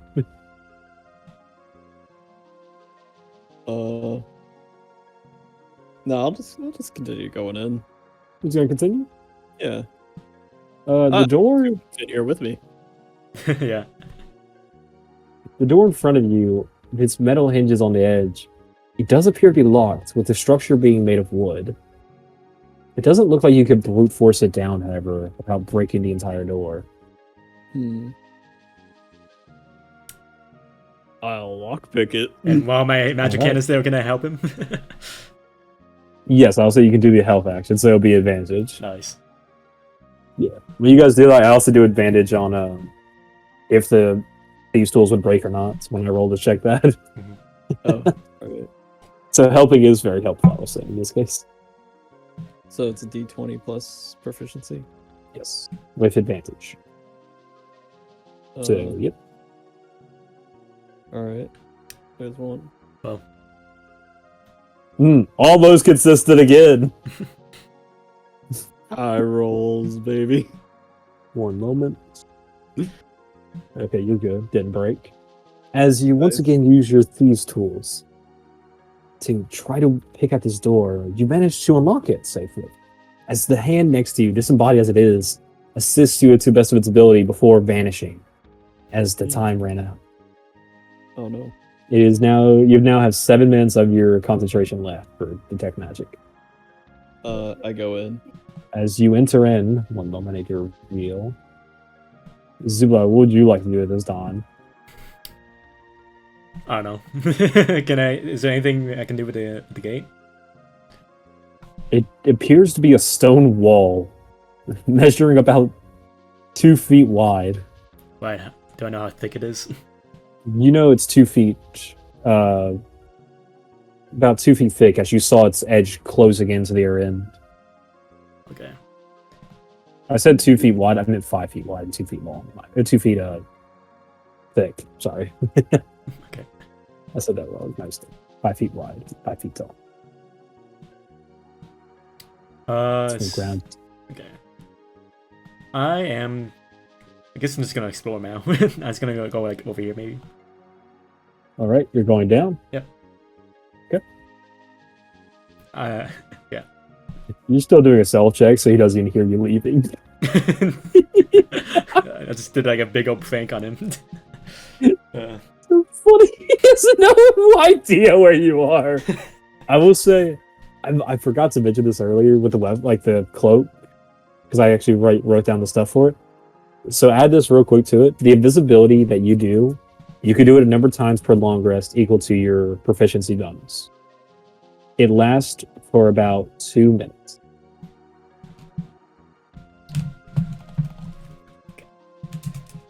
So both a proficiency check of. No, it's not a check. It's just how many times you can do it. You know how your proficiency bonus is 2? Okay.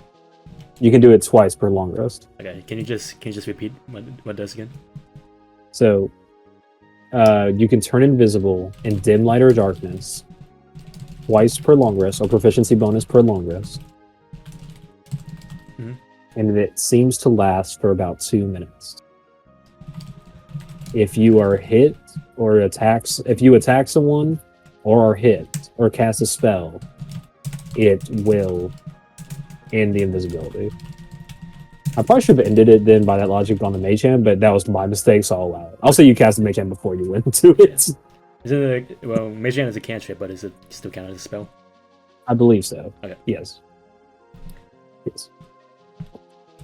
Otherwise, you just go invisible and start throwing fireball at people. You had that. Yeah, I guess. All right. I'll reveal some more of this. Ryan, as you enter into this hallway, you notice it's another corridor.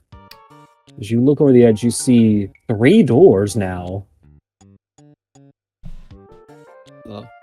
2 doors to the north and 1 to the south. I can only see 1 door. Oh, you can't? Oh, my bad. Okay. I thought I revealed it well enough. Hold on. This time for sure. Aim there. Oh. How's that? I think. I'm so. Thing. This is so funny. I never thought you guys were just going alone. You know what? I'm gonna roll for it. Where do I go? That's on you, man. You decide what the roll means. Below 10 means I go south. Above it means I go north. Sounds good. I'll go through the middle door. You're going for this door. Yep. Okay. As you try to open the door, it does appear to be unlocked. As you make your way through. So, okay, time to kill Ryan. I mean, what? Who said that? Not me. Uh-oh. 1 second. Revealing a bit more. This will be better view. Alright. As you enter in, it's just appears to be an empty room with 2 crates in the corner.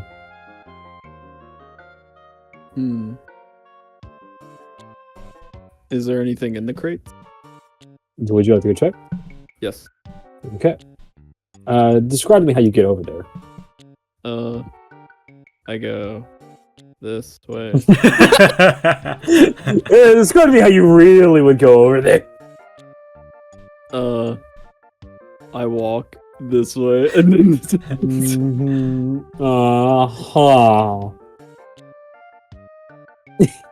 Okay. As you go that way to get there, you now can see into the next room with a downward staircase. As you peer over into it, 1 second. bit more over here. Just there we go. As you peer over, you see a human body Nice. on a table with its arms cut off and his Uh-oh. feet barely attached. That's interesting. Are you I still go okay? into the crates. As you go over and try to look into the crates, give me an investigation check. Well, I'll go back to Zubok. As you continue making your way down, correct? Mhm. Okay, you have now made it here. You see two doors at the south.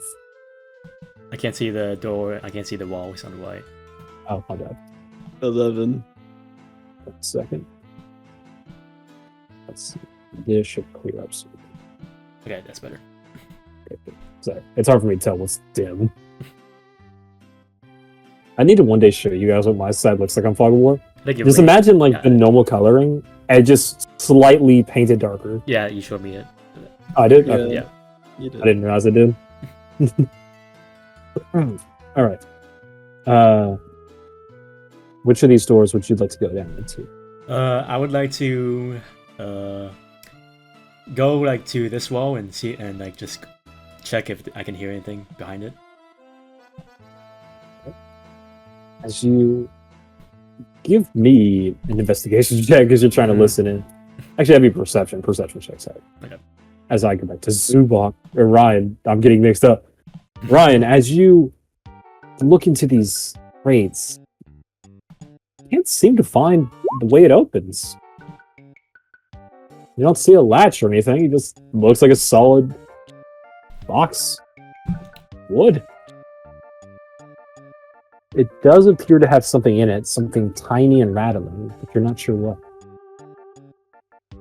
I think I'll go into the room with the dead body then. Okay. Alright. Yeah. As you... I'm gonna do this room for him before I go back to you, Zubok, just for a second. As you enter into this room,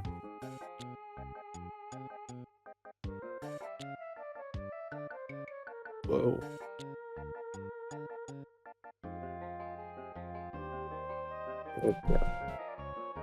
you see it appears to be a torture chamber.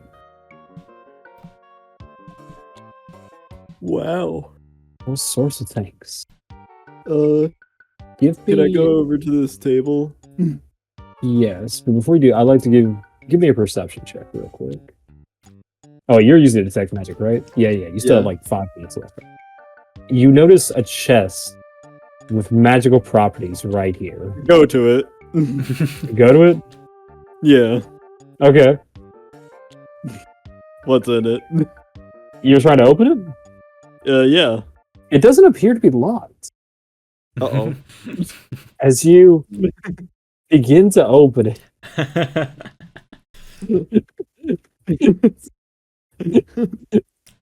Uh-oh. I messed up. okay. As you begin to open it, we go back to Zubok. Nice. Thank goodness. Zubok, you hear clamoring inside as if people are inside, like a group of people shouting about each other, not in a harsh tone, so to speak, but in a somewhat forward tone, as if they're fighting over something. Okay. It doesn't appear to be human speak. Mhm. It does sound like that of the folks that you have fought previously, right? Uh-huh. Yeah, I'll say you can recognize that because it just squeaks. Yeah. It appears to be the same language, might not be the same people. Okay. What would you like to do? I would like to. So am I still invisible? I will say that has ended now, sadly, because 2 minutes have passed. Okay. Making your way down this corridor. They're quite long corridors with every square being 5 feet. Okay. I would like to go on. You are still stealth. I would like to go to this side of the door. Mhm. Like not in front of it, but like by the side or whatever. And then I'm just gonna like open the door, like in a kind of like a loud fashion, but not go in front of it. And I'm gonna ready my my rapier and like strike at the first thing that comes out of it. Are you gonna kick the door open? No, it's gonna like open it if it's locked and if it's unlocked. Okay. It doesn't appear to be locked because you put your hand in it. You don't feel any tension as you barely twist it. Mm-hmm. Okay. As you open the door, throwing it open as you back away from it so people wouldn't see you as they approach it, you notice a glimmer of light shine through. Probably reveal too much. Hold on. Reveal right. It's that door, so it's opening this direction. I'd say it reveals about this much. Yeah. And this corner.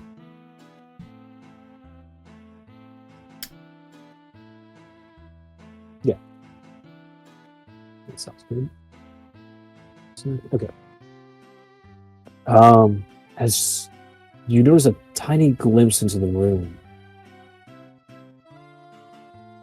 you see two catfolk at a table, now standing up from it as they begin making their way towards the door. Mm-hmm. As one exits, you had ready in action to attack, I'm guessing? Yep. You strike with your rapier. Give me an attack roll. Yep. Is it not like a sneak attack or anything, or what? You could make it a sneak attack if you wish to, but you would have to have said that with, like, when you ready the action. Okay.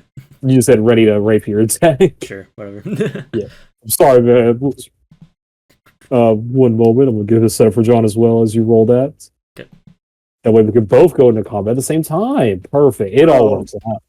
Isn't that great, John? Good timing. Combat. We've got For a 16. Okay. That will hit. Roll damage.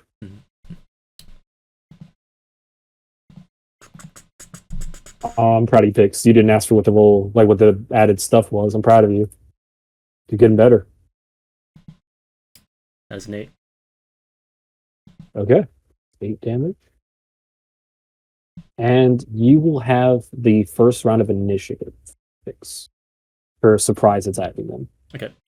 As you thrust your rapier out, stabbing at this rat for its end, it squeaks in pain as the second rat exits the doors. Seeing its comrade now wounded, you manage to get another move in before they can react, which will be the surprise round. As I need everyone to roll initiative, as John, you see this chest was not just a normal chest. As it comes to life. Yay! Yay! Oh, Yay! Let's see. I think I might need you to make a roll, John. Let's see. Oh, yeah, you do. Oh my god. what kind of roll? Oh, strength check. Strength saving throw. Oh no. Uh-oh. As this chest comes to life in front of you, surprising you as it grapples you in its mouth. You're trapped inside of it from the hip line up. As it begins devouring you, you take... Jesus Christ. I need more dice. I didn't expect the mimic. You didn't expect the mimic, really? That's the first thing I thought of. I thought it would be another trap, not a mimic. Oh yeah, that's better. Oh, let's that would go. be better. I'm glad I surprised someone. Oh my god! You take 11 damage. Piercing. Oh, plus, there's another... Oh, wait, that's the wrong dice. It's another one of these. Jesus Christ. Plus 5 acid damage. So that's 16, right? Yes. I'm dead. No! No! Oh, No!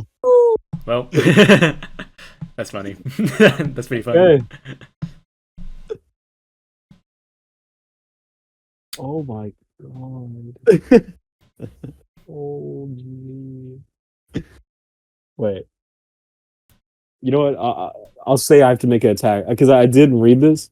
I thought attacks were instantaneous, right? If he grapples you, I will say he just has advantage on those attacks, so he might miss. John, what's your AC? I can't tell you. Oh, I'll say he hits right now. You don't tell me. Okay, 17. Okay, that's an 8. That's a 10. He does miss these bite attacks that he's in your mouth. You guys might not believe me, but this is actually true. I just misread it. Grappler, the mimic has advantage on attack rolls used against any creature grappled by it. Why doesn't he just automatically hit? That makes me sad. Okay, so I don't take acid damage. You don't take any damage, sadly, because he doesn't auto hit. You're stuck in his mouth and he can't bite you automatically. That makes me sad. That's pretty funny. Knocking his teeth, Mason. This guy has terrible. You're blocking his jaw muscles. You're like in between his teeth. You say that. Have you seen his teeth? He's everywhere on his mouth. Yeah, in between them, he said. All right. He has terrible dental care. Yeah, man. You are still grappled, however. You can make a grapple check. Pretty much a grappled creature. I'll read the condition again in case you are curious. But your movement speed is 0. Let's see. Turn around the conditions. Your movement speed is 0. You don't gain any bonuses to your speed. If you become incapacitated, the condition ends. It also ends if an effect removes the grapple creature from the reach of the grappler or the grappling effect, such as when a creature is hurled away by the Thunderwave spell. Interesting. So you can make a check every turn as your action to try to break out of it. Okay, but I can still attack, right? Yes. Actually, sorry, I said that wrong. Bonus action, try to break out. You can still attack. Okay. Is that how it works? No, sorry. You can make an attack action to attack him. If you manage to hit him, then you get a chance to try to break out again. That's what it was. Because we had the squid. Get it, keep attacking. Yeah, I remember now. Sorry about that. I was trying to roll this stuff. All right. Did everyone roll initiative? Yeah, I need to roll 9. Wait, did I roll? I didn't roll. I thought you rolled the 9. Did I? Yeah. Oh no, that was probably something else. Because it was like the 8 piercing. I don't know. I don't remember what that was for. So. Okay, John rolled in that one. Good. Nice. Good start. And that's luckily you cannot critical fail in initiative. Jesus, you guys suck at initiative. That's a 9. And that's 9. Yeah. You just have to roll lower than me. Yeah, that's gonna be hard to do. But dude, I still get next action, right? Yes, you still have surprise rounds. Okay. So you can already think what you want to do before they get extended. Okay. Let's see. He is at okay. One's just doing their initiative rolls. I'm so glad I'm not dead anymore. I thought I did cheat. I thought you died too until I reread everything. I had to make sure. I'm killing someone, I gotta make sure they're actually dead. You gotta make sure they're dead. Okay. Sure. Oh dang, he rolled good. And oh my god. Okay. It's all yours, Pix. Or Zubak, what would you like to do? Okay, I'd like just to strike him again. The one that you struck already? Yep. Okay.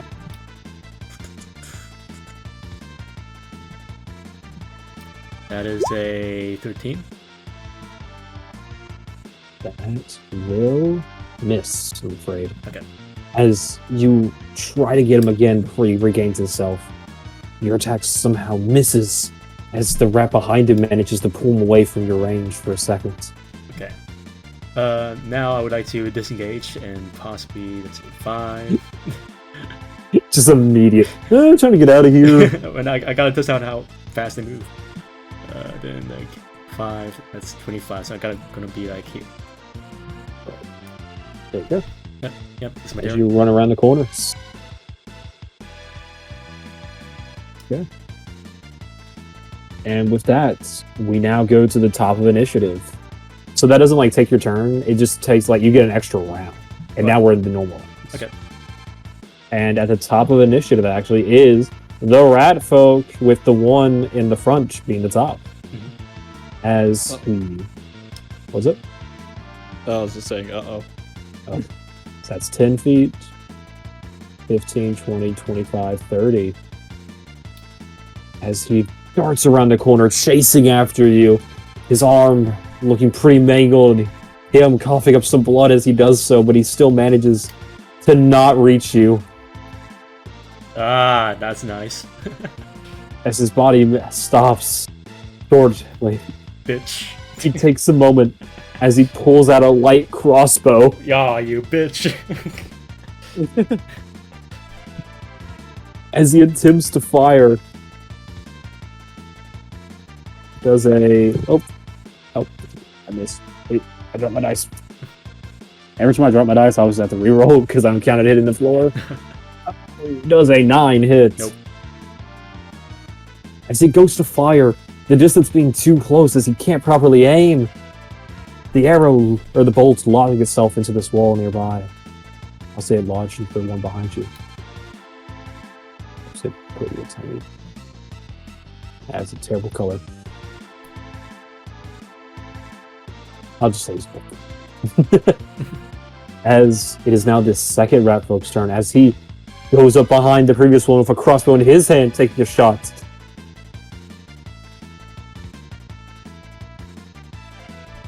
There's an 11 hit. Nope. As he takes another shot as well, a second bolt enlarging itself into the same wall. Consistency. The two rats squeaking at you in anger, one coughing blood as he does so. You don't have government languages at the moment, right? No, I don't think so. Okay, good. Yeah, he just squeaks with anger. Yeah. As this happens, we go to the Mimic's turn. Oh, dang. You know what? I want to try something. I never do this, but let's see. 4, 8, 10, 11, 16, 17, 25, 28, 31, plus that. Okay. There we go. Want to try that for once. do what? Don't worry about it. It's just something to do with them. You don't have to worry about it. I'll say it later.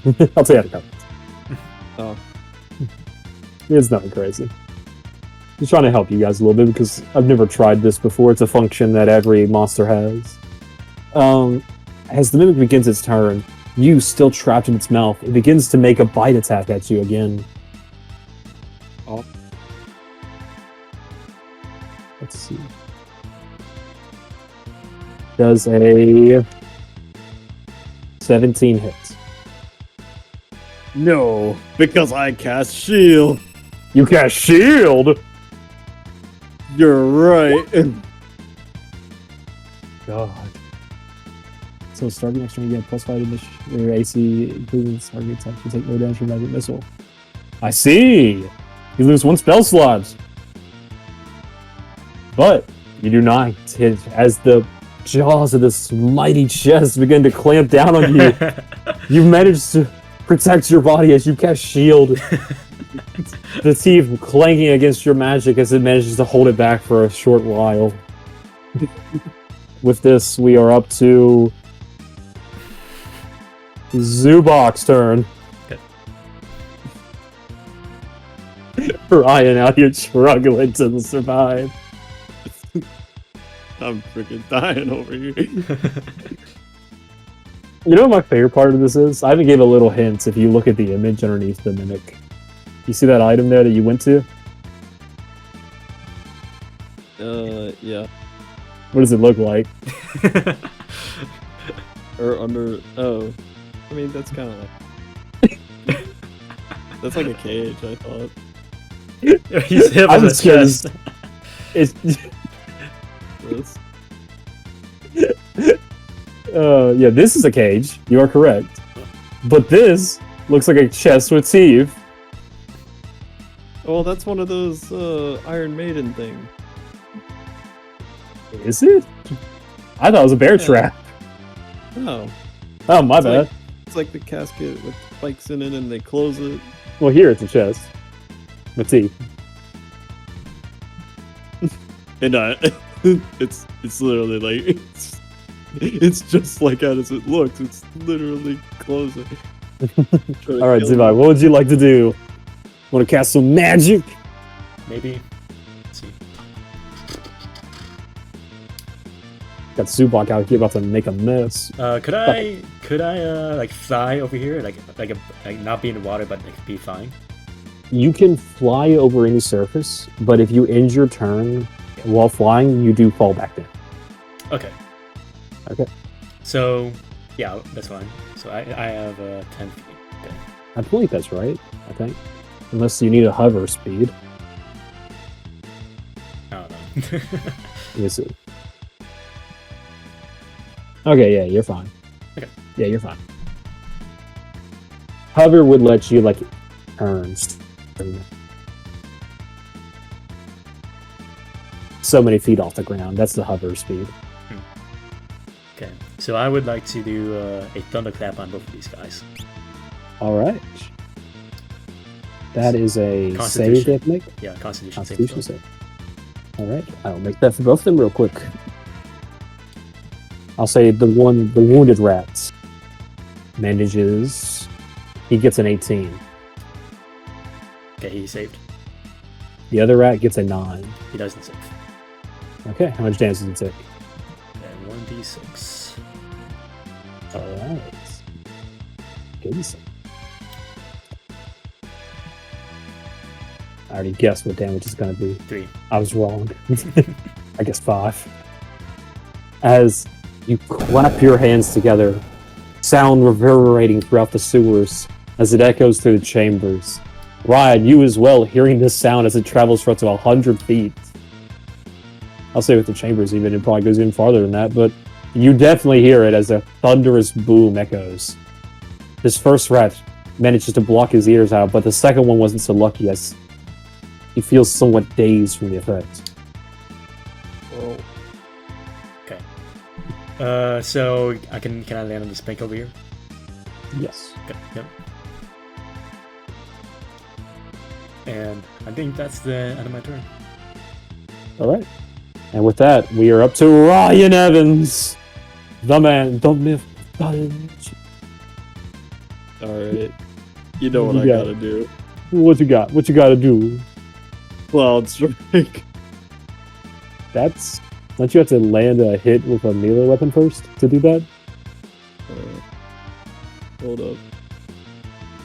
When No, it's you hit a target with a melee weapon attack or a ranged weapon attack using a thrown weapon, you can imbue the attack with an additional effect depending on the shows. Yeah. So basically, I make it melee. Yeah, you have to hit him with one. Yeah. Yeah, so you can use your. I guess you have your longsword out. Yeah. Okay, go right I'll ahead. two-hand it. I will say, you find it incredibly difficult to two-hand in this situation, as half your body is in the. You don't care. Yeah, okay. You will have disadvantage. So you'll take the 11. Yeah. It's very hard to use a longsword when half your torso is an old creature. I just can't. I don't understand. Okay. So that's 11 plus. That's actually just the raw 11, right? Yeah. Because I rolled a 7. Let's see. As you try your best to handle the longsword in these conditions, you find yourself lacking in this regard, however, as you barely are unable to make an attack with it at the beast. No.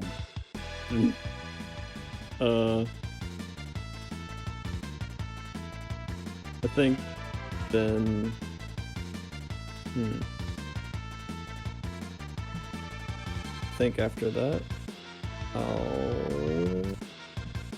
I'll try to get out with the bonus action. All right. Probably should have done this first, though. Actually, wait. No, for grapple check, Sean, it's an action to attempt to break out. Uh, It'd be a bonus action if you landed a hit. oh, okay. Yeah. Then, That's why it was so helpful having Zubok there against the squid to get you out. So, would it use my bonus action if I try to investigate his weaknesses or resistances? Yes, because that'd be investigation check. Okay, I'll do that. You trying to look into his weaknesses? Yeah. One Or see what sec. he's resistant to. That's more like, Can I not do does that? your character have any history with mimics? No. So would there be any reason for you actually to know what he might be resistant or not resistant to? Okay. I guess so.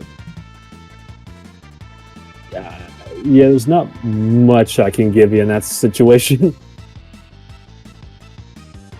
Alright.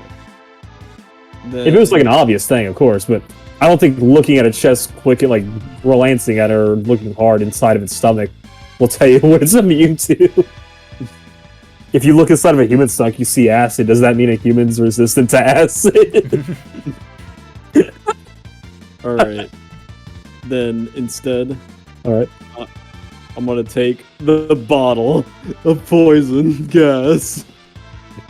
And Okay, I'm going to just describe to you once more how this is positioned, okay? Your hands are free. Your upper torso, however, is in the creature. It's the bottom of your hands that are not. You could still feel into your bags and pockets for your weapons and such. So you could grab the vial, but half your body is in this monster. makes sense. Okay. Just making sure. Alright. You're free to do however you wish. Okay. I just want to make sure I can't be blamed for not explaining. Alright. Okay. I'll take the vial and just open it and drop it inside it. You dropping it inside the creature? Yeah. Okay. Okay. Are you pouring it or just dropping the vial? I mean, I'm pouring it. Yeah, like I'm letting the gas pour out of the vial. So you're not dropping the vial. All right, fine. I'll pour it. Are you pouring or dropping? I need to know. I'll pour it. I'll pour You're it. gonna pour it into him. Okay. Yeah. As you uncork this and begin pouring it down the creature's throat, I need you to make a con save. God, help us. Please tell me it's high. Thank God it's high. He won't possibly die. Oh, please. Let me go up here real quick. Yeah. Dang, this is so funny. Alright. Okay. Holy. Okay, I'm good. I'm good. Okay. It's okay, we're good, yeah. As I also need to make a save for the creature. Perfect. As you begin releasing this poisonous gas into the creature, you feel it filling up his entire internal organs. All of the internal workings of his body filling away as they begin to rot and decay. You as well feeling the effects to a certain degree as you try your best to hold your breath in this regard.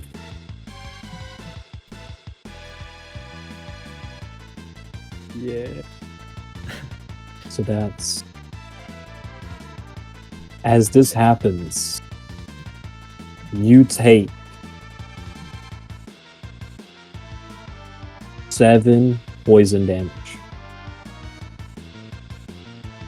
Okay. Okay. As the creature does this, he does spit you out as you were sent back into the wall from the force of the launch. You don't take any damage from it, luckily, thanks to the cage, stopping some of the momentum. The cage breaks, however, as made out of simple wood and sticks and twigs. As the creature begins hacking and coughing, you notice its tongue dissolved halfway as it looks wounded now. Yes. Okay. I will say he nat 1'd. So I did double damage. Nice. So now I'm free. Yes, you are ungrappled. You still have movement. I gotta get out of here. Incredible stuff. Okay. I'll end my turn. Right there. Right there? Okay. Yeah. As this happens, we are back to the rats. As they loom over, one of the rats jumping across. I need to make a check. He should be fine. He's fine. As the two rats now surrounding you, the first rat behind you now begins to make an attack. Attacking with his dagger in hand. Does a 16 hit. Yes. Okay. I also say the other rat as well begins to make an attack. Does a 17 hit. Yes. Okay. As you take, from the first rat swinging at you from behind, a ghastly 5 damage of piercing. Mm-hmm. As the rat in front of you makes his swing, dealing 5 more damage of piercing. Okay, great consistency. Okay. As they coordinate their attacks, daggers flying as they slash at you from both sides. Unable to react, you take this heavy blow.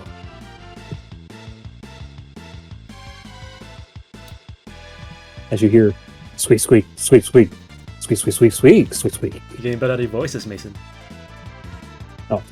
These rats appear to have a deeper tone. As the rat behind and the rat forward seem to be talking in sequence, as if they're connected. Squeak, squeak, squeak, squeak, squeak. Hey. Good. As this happens, it is now the Mimic's turn. As it finishes coughing and howling, the smoke still rising from within it, however. How's this gonna work? Okay. Okay. What does the condition do again? Hold on. What's that? I need to figure out. Okay. Oh, even better.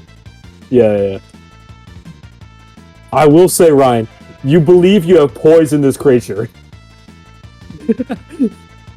You do believe it at this point. You have I gave him poison. one. Poisoned creatures have disadvantage on ability checks and attack rolls. Hold on. The gas is still spewing out from him as the vial in your hand is empty at this point. The gas is still spewing out from his mouth, surrounding him in a 5-foot radius. Actually, sorry. No. Yeah, 5-foot radius. One moment. You just made like a new species, Ryan. This is bad. Made a poisonous mimic. I'm just gonna say it's him. Anything touching the mimic is the 5-foot radius because he's 5 feet. Any square he's in is, yeah. If you're next to him within a 5 foot, then yeah, you're getting hit by it. Uh-oh. 1 second. Oh, I still gotta roll damage. See, technically, the gas is still inside of him. I have to keep rolling damage every turn. It will not be doubled this time, however, because he did make another check. However, I did roll max damage, even though it's not doubled. Jesus Christ. Oh, wait, no, I forgot one. So far, this poisonous gas vial. That's insane. I'm so good at this. I rolled exactly.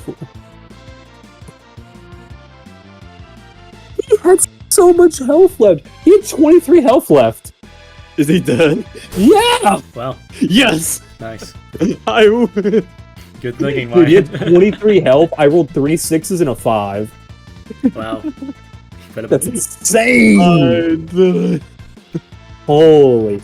As you see this mimic trying to regain itself for a moment, you see before everything stops. His internal organs now nothing but liquid as falls down, gasping as everything fades. As he turns into a pool of mush and wood onto the ground. Nice. I like how the situation changed from Ryan dying instantly to the mimic dying instantly. Hey, if Ryan didn't make that con save, he probably would have been dead. I'm not gonna lie. Yeah. Hey.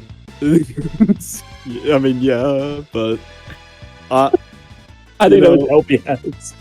I've never checked you guys' health, so I have no idea how close you are to death, Ryan, but I'm guessing it's pretty low. it is pretty low, actually. Oh, good. Why don't you keep exploring this room? I will, in fact. After, of course, I cast healing wounds on myself, or cure wounds on myself. Okay, it is now Zubok's turn. Okay. These rats next to you appear to be dashing back and forth in their spots. Just stepping on each foot, jumping slightly. As if preparing for their next attack. Yeah, I would like to use my steady aim to give myself advantage. Alright. Then I would like to use my rapier on this guy. The one that you first attacked? Yeah. Alright, go ahead. You have advantage. Are you doing a sneak attack? Well, I can't. Because sneak attack would forego. Can I use it both with the steady aim? So if you do steady aim, you get advantage, right? Yeah, so again, sneak attack requires advantage, but I believe it forgoes the advantage in exchange for the extra damage. I see. No, I'll just take the advantage. Okay, gotcha. Guaranteed damage is always better in some ways. Cool. Go right ahead. You can just click the rapier and it'll give it to your rolls. I see this. Okay. One more. That's 15. 8 plus 7, that's a 15. That will hit. Roll damage. 8 damage. Nice. As you stab into this rat behind you, piercing into its heart, its eyes losing their light as he falls down, dead on sight. As the other rat squeaks in anger at you from behind. Squeak. Squeak! Tears filling his eyes. You're done. I don't understand its language, but I'm squeaking back at it. He looks offended. Squeak! You're just calling him like profanities.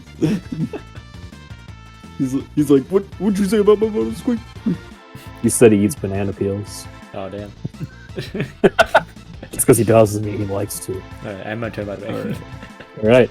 It is now Ryan's turn. Alright. You're going over to the puddle of mush. The chest is still over there, right? The body of a mimic that is now a pool of liquid and wood. There is no solid object in there besides scraps of wood and the gas still floating about, which I need to put there. Okay. I poured acid down this chest's mouth. I thought it'd survive. I'm just gonna put a line there for now because that space is all gas. Yeah. I mean, whatever was in it might have survived. Maybe underneath all that liquid. Would you like to go check? The gas does appear to be still there, but you believe it will soon dissipate. I'll wait. I'll take this time. Cast Cure Wounds on myself. All right. Roll. Why are you doing that? I'm casting it. All right, see everyone casting it. Yeah, go right ahead. Roll a d8 and get a 2. Plus 3, get a 5 health back and call it a day. So the second you do, I'm gonna -1 it.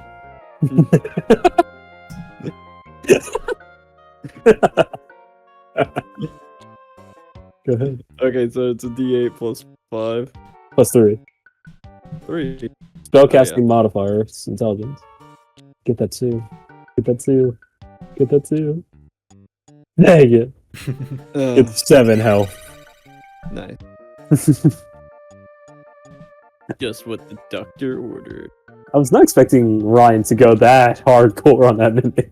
How much health that mimic had? Oh, I can mention that. So that's what I was trying. I wanted to try rolling to see what health I get for it. Yeah. So they have like a health number you can use for monsters, or it tells you like rolls that you can make. The mimic was 98 plus 18 health. Ooh. Oh yeah. So he had a potential to be what was that, 100 health? was it 72 plus 18, 90 health. It did not have 90 health. I only rolled like 49 health. All right, so I'll go back here, like Alright. into that hallway, and I'll like listen in on that door. Oh, which door? I'll listen in on the door. Okay. See if there's anything in. Give me a perception check. That'll be a bonus action. As you do this, I will go back to the rest. Okay. Yes. As the rat tries to make an attack against you, it falls short. It's a 19 because he's a minus. That's so funny.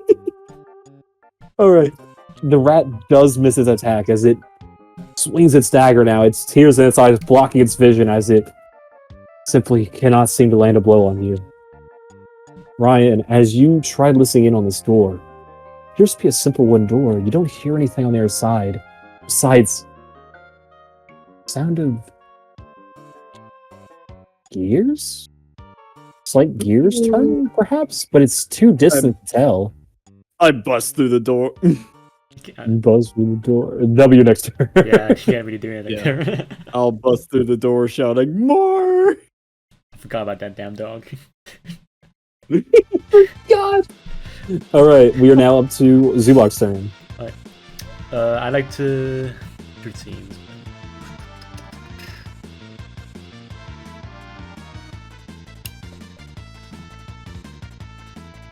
I'd like to use the steady aim and the cunning action, the sneak attack here.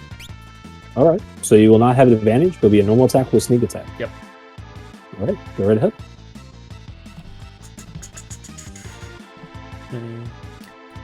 Yeah, 26.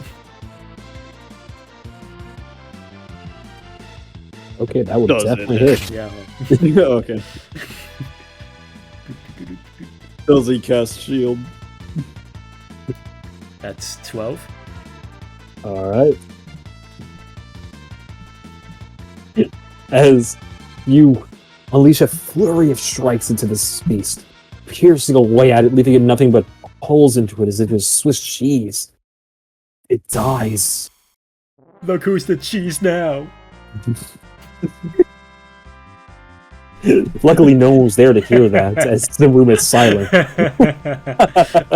He's calling himself the big cheese now.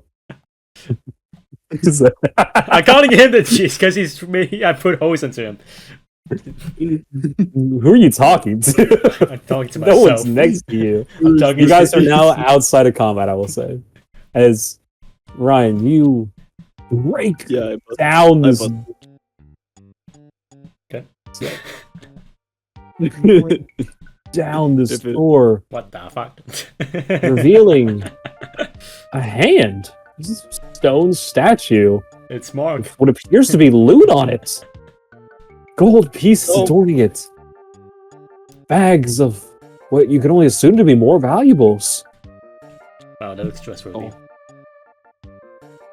You even notice the potions on it, an amulet, and perhaps even a key of some kind. I'll take everything. As you approach this, This guy never And- wins. Wait. Is detect magic still going on? yes, there was no magic Ah, except then I for take the everything. items on there. You do detect magic from one.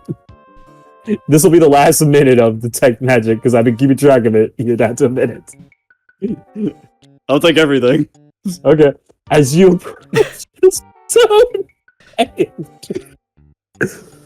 I know something's gonna happen, but I want to see what happens. You heard gears, you know?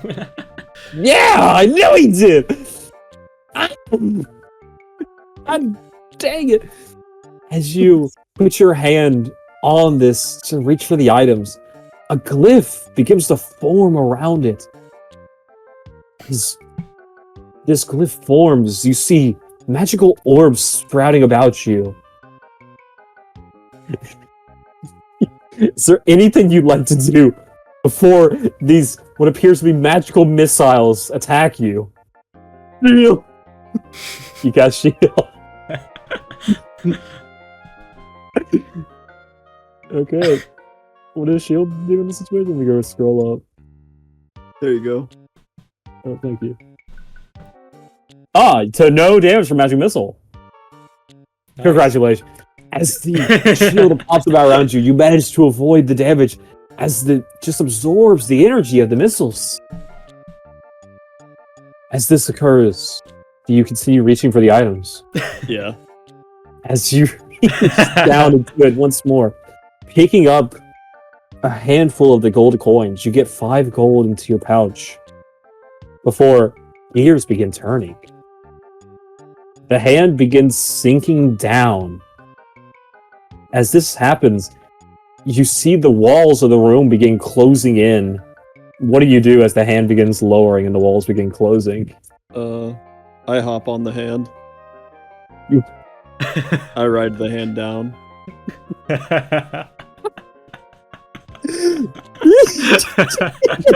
I'm choosing all the worst options. He's choosing it. I never even thought about that option.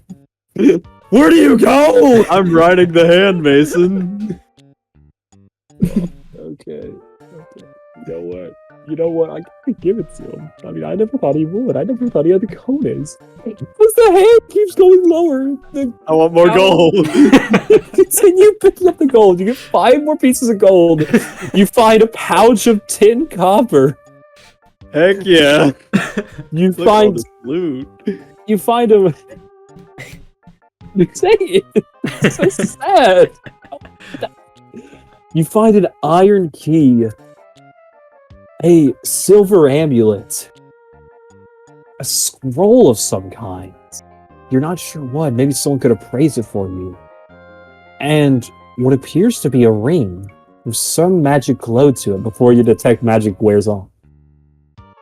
An iron As key. Yeah, so I'll listen again. Iron key, silver amulet. The amulet has no magic to it. It appears to be a simple but elegant silver amulet. A scroll of some kind, but you cannot tell what it is. You know it is some magical spell, but you're not sure which. A ring with some magical property to it. And another... I'll say you found 10 additional gold.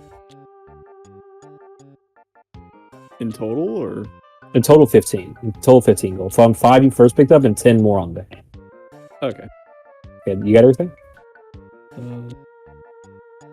Yep. Okay.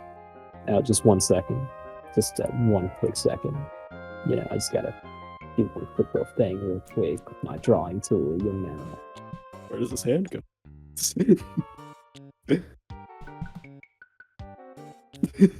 As the room is closed in, I moved your token first. As the room is now crushed, we'll get back to you. Okay. Great. God dang, I gotta figure out where he's going now. I never thought he would. Fridge. What do you mean? That hand's big enough for me to ride down.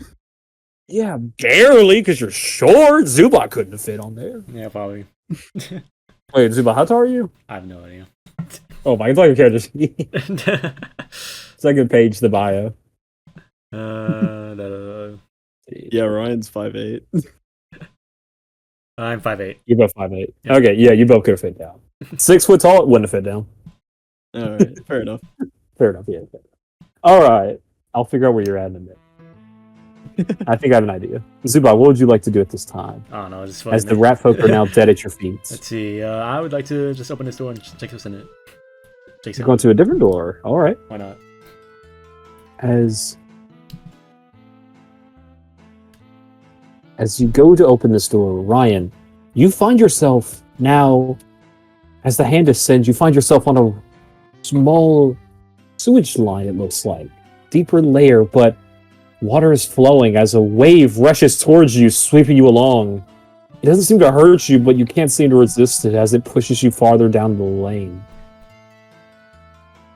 Zubak, as you go to open this door...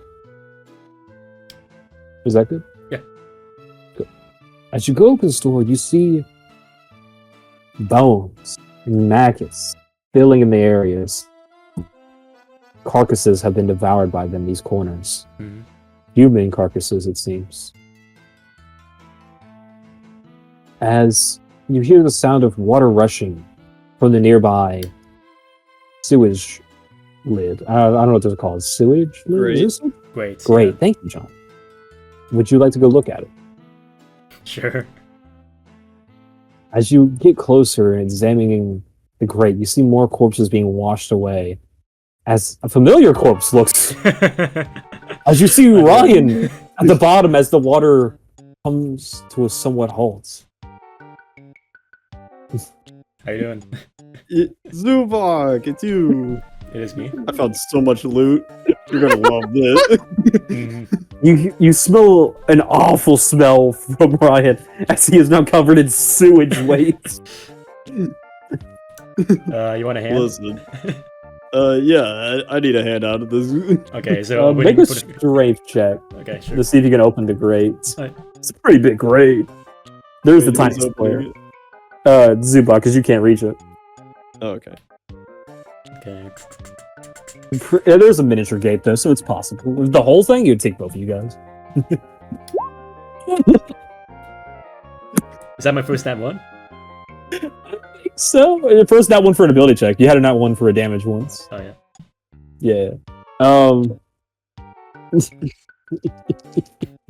wait, no, you didn't, because that damage one you had rolled the wrong dice. Oh yeah, I guess. I don't know. Yeah. So yeah, this is actually your first official nat one. Congratulations. Nice.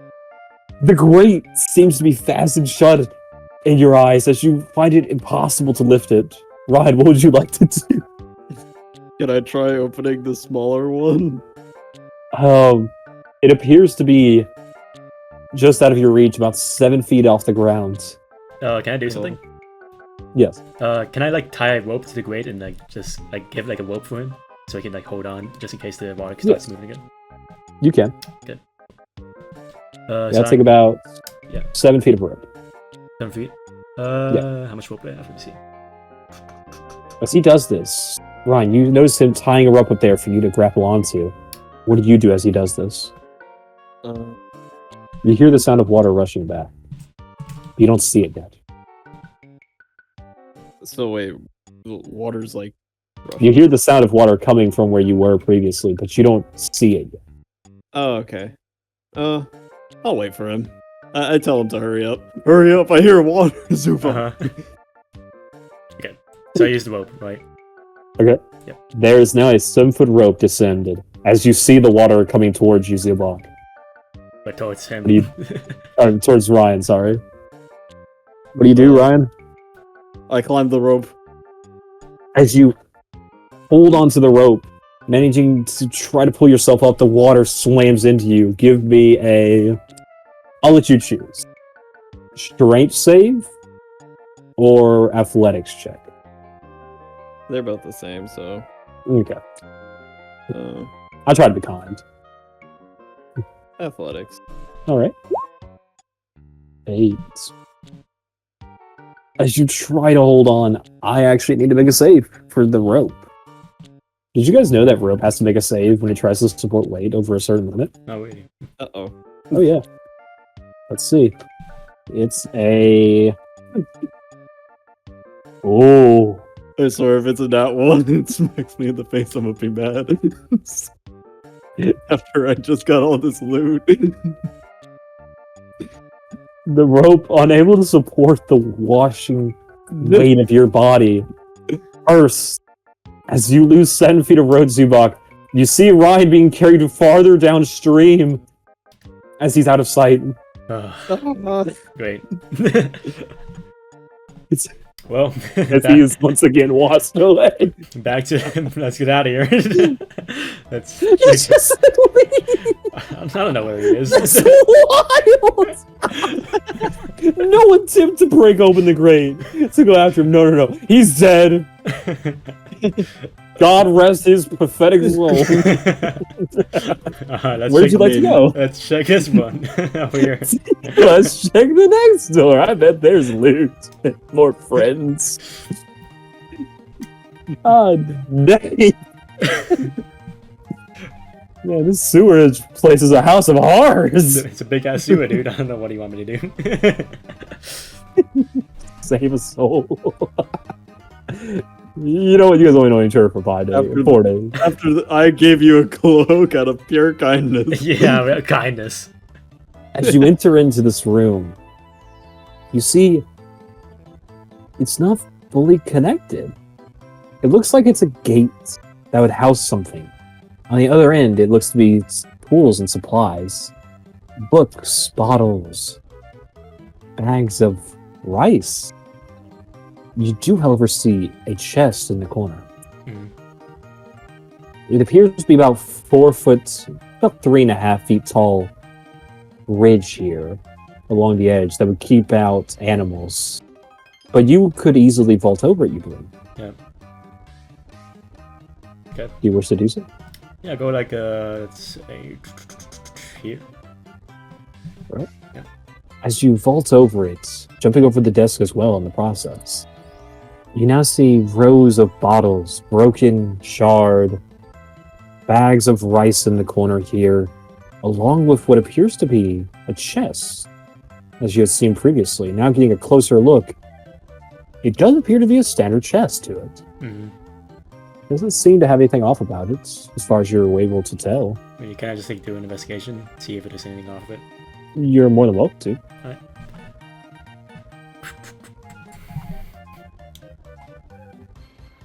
You're just checking to see if the chest has anything off about it? Yeah. Okay. As this happens, Ryan, you don't seem to find anything off about this chest, Subak. It does appear to be a standard chest. As you get closer to inspect it, it doesn't seem to have anything that would make you believe it wasn't a normal chest. Okay. Is it locked? It does appear to be locked, yes. Okay, can I search the tables or anything for a key? Yes. As you go searching, give me another investigation check for key. Yep.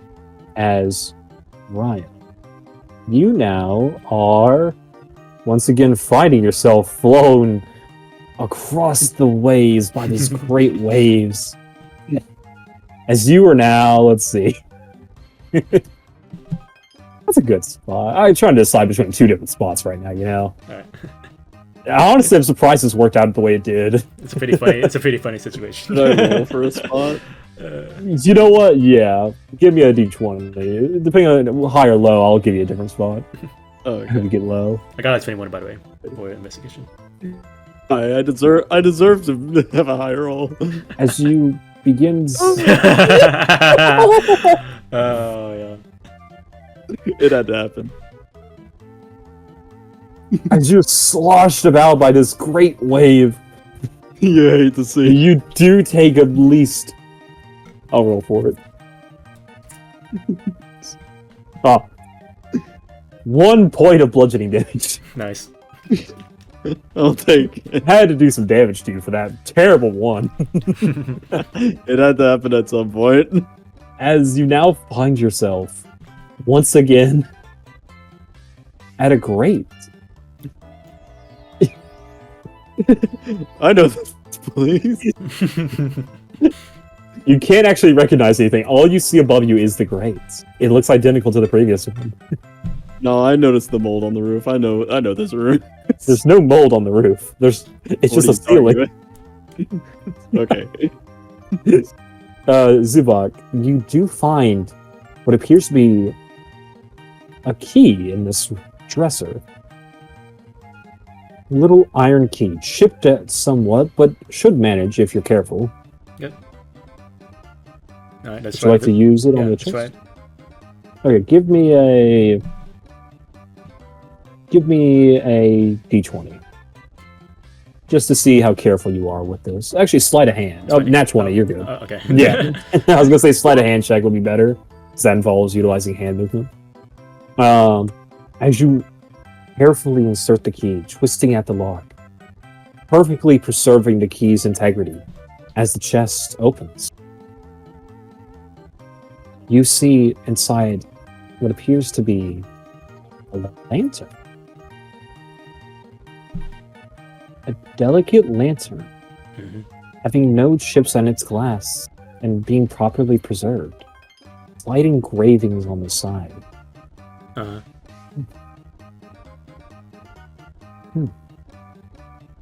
Okay, I'll take it.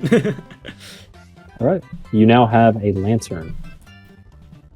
Okay, do I like Unknown lantern. weird lantern? Oh, this it is. Yeah, weird lantern. You're not sure. It seems to be some kind of lantern, but there seems to be engravings on it of some kind. Yeah. All right. With this, Ryan, you now once again hear the sound of the rushing water. You believe you have a couple seconds before that water comes back to wash you away. What do you try to do? I try to jump up and open the grate. Give me athletics. See if you can jump that high. Let's see. Athletics or acrobatics? I'll give you either one. Athletics.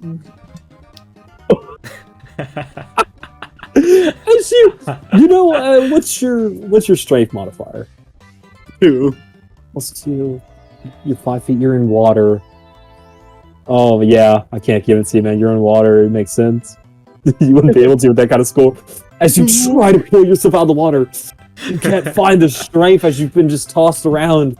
Your mind kind of rattled still from these fights you've had. Where am I going? As the water rushes once more, crashing into you. Fucking Ryan's World Tour. Let me roll another dice. Hold on. You take 2 bludgeoning this time. Oh, As once again you are washed away to the train. I'm just.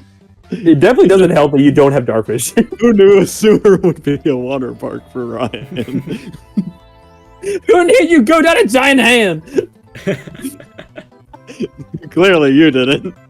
No! Why would you? Give me another Because there's loot on D20. it.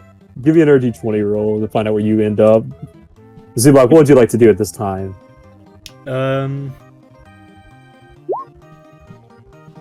Give me another D20 roll, Ryan. What am I gonna do with 10? Oh. Ryan, you find yourself in a dark space. The water around you now stopped and still, but draining as you feel yourself being pulled towards something lower. You feel one of your feet slip into it. As I need you to make a dex saving throw.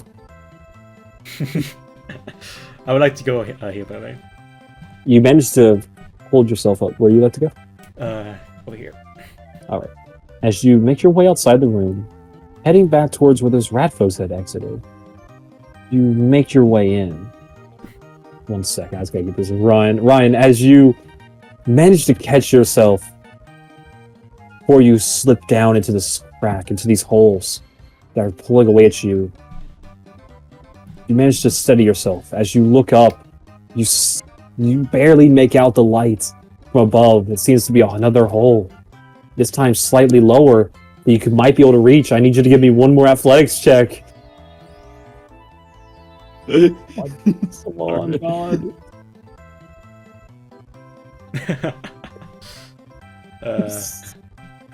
I'll say...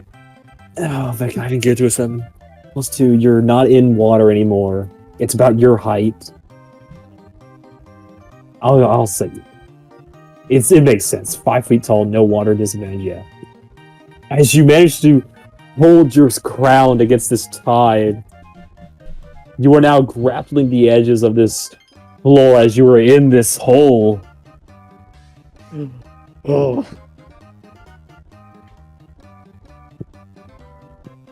I need you to give me one more athletics check to see if you manage to pull yourself up. Ryan will make it out. Please, God, help the man. He's drowning. Thank God I asked for help. You got a 20 and a 1! If I had disadvantage. If you had advantage. Wait, you had do I have disadvantage? No, if you did have disadvantage in the hole. That's why you got the 7. Oh. Yeah. I've been doing disadvantage on all these checks, by the way, John. That while you're in water. Oh, okay. Yeah, in case you had noticed. I didn't say anything, because it wouldn't be a surprise. I wanted you to like yell, be like, "Wait, what do you mean? I got a 14." No, you didn't. You clearly got the 3 on the other side. All right, you managed to steady yourself as you draw your strength and pull yourself out of this pit. You are now back on land. Thank God. Tired, panting, but alive. God only knows where that drain would have led you. God wouldn't know. You had to make something up. Yeah, I actually had an idea for that. Lead him. He might have died. Anyway, Zubak, as you enter into this area, I'm liking this session so far. This is fun. You find what appears to be a common area of some kind. You see tables for eating food that have been left behind as if they left in some commotion. 2 crates that appear to be just wooden. You don't know what's inside. They don't seem to have any latch on them. And the prison area, open, but what appears to be a holding cell with chains on your left. Okay. As you enter this area, you hear this familiar sound of barking, mechanical barking, as it ceases with a somber sob. Coming from this direction. Mm-hmm. You're not sure where, but that door might lead to.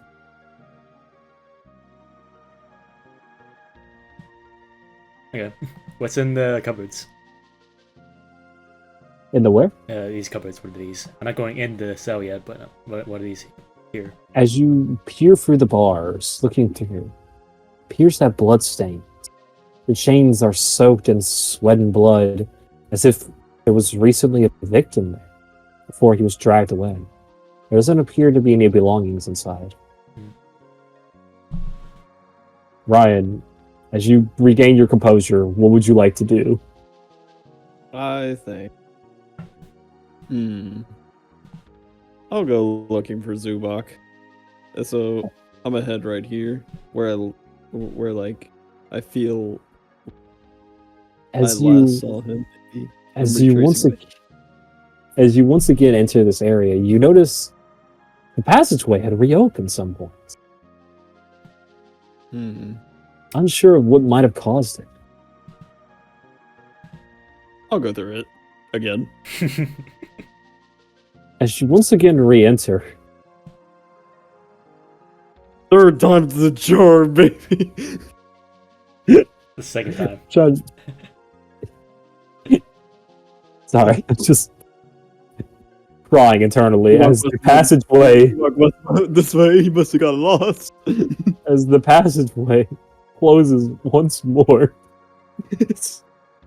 I know how this passageway works. I designed it, but it's so funny to me how much you guys are utilizing it. I never thought you guys would open it. Like, okay, the conditions to open it were one thing. The conditions to reopen it were an entire other thing. I never thought you guys would see it reopen. All right. I plan a lot of these things out, you know. These aren't just made up on the spot. And it's so funny seeing how well you guys managed to do the things I least expect. And Ryan, as you enter this area, you see a golden chest. More treasure. Just gleaming. You know what? I'll inspect it. I need your roll inspection. Zubak, what would you like to do? First of all, I would like to.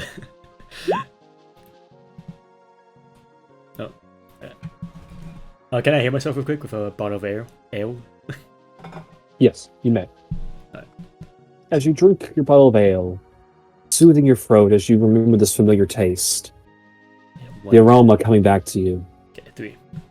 You got that ale from the first time, right? Yep. Autumn Paul? Alright. The familiar ale that was dreadful in flavor, but still satisfying to a certain extent to a dry mouth in these conditions. It just makes you think more about the ale you had at the tavern here at Florin. How much better that ale had been. Mm-hmm. As you let out a summer cry, you continue to drink it, regaining some health. As you regain 3 health? Yep. Ryan, as you inspect this chest, looking for any of the obvious traps that you had seen previously, it doesn't appear to have anything making it seem alive. It doesn't look to be attached to any strings. It appears to be a normal chest. But key necessary as it's locked. Oh. I'll try... I'll try the iron key I got. You remember? Right. As you put the key into the socket and twist, the chest opens.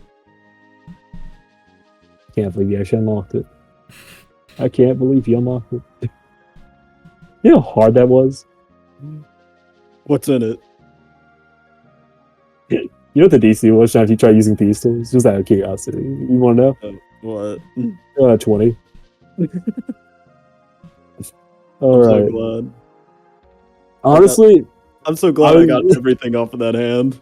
I was honestly going to have it set up so, like, if you try getting more off the hand, I was going to say, as you reach for a handful, give me a d20 roll. I was going to have it 18 and up was going to be the iron key. Oh, okay. I didn't expect you guys to get this far with this, I'll be honest. Man! Okay. As you open it up and peer inside, it's a crown. An ornate, tarnished, silver crown with blackened gems appear to be crafted with disturbing, twisted elegance, intricately carved with images of rats and vermin around it. Oh, the crown itself is majestic in some twisted fashion. Can I possibly do like a history check to see if this could have related to the cloak in any way? Yes. Okay.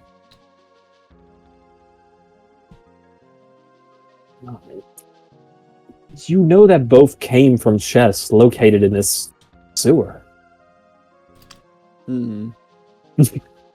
Interesting. So like a 10 in this situation, John, is telling what you already know. A 9 tells you that they both came from chests, not even different chests. Alright. Alright. I'll just keep it. Alright. Considering I knew the cloak had dark magic tied to it, I think I'll just keep this. As you store the cloak away, or not the cloak, the crown away, what would you like to do? As you think about what you want to do, Zubak, what would you like to do? Let's go to this door and listen for any sounds. As you head to the door, give me a perception check. 18. 18. You don't hear any sounds anymore coming from this direction. The womber cries of the mechanical dog, gone.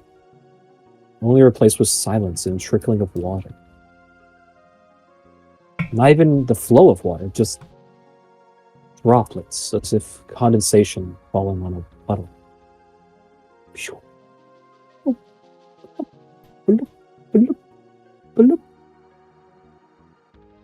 Nice. I like these sound effects. I do like them, yes. Okay, let's open the door. As you enter in, it appears to be a staircase leading to another door. Okay. Let's go in and open that door. What's your passive perception? Best perception? I think it's just a 1. What? It's perception. Oh, passive perception. One sec. Let me get the statistics up. It should be on your character sheet at the bottom left. It's below like all your skills. Oh, below skill, so passive wisdom. So that's 11. Yeah. It's 11? Yep. Okay. You only get +1 to perception?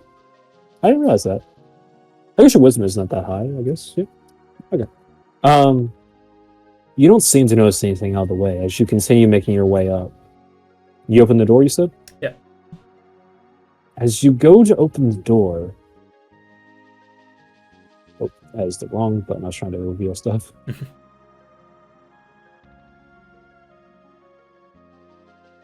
As you open up the area,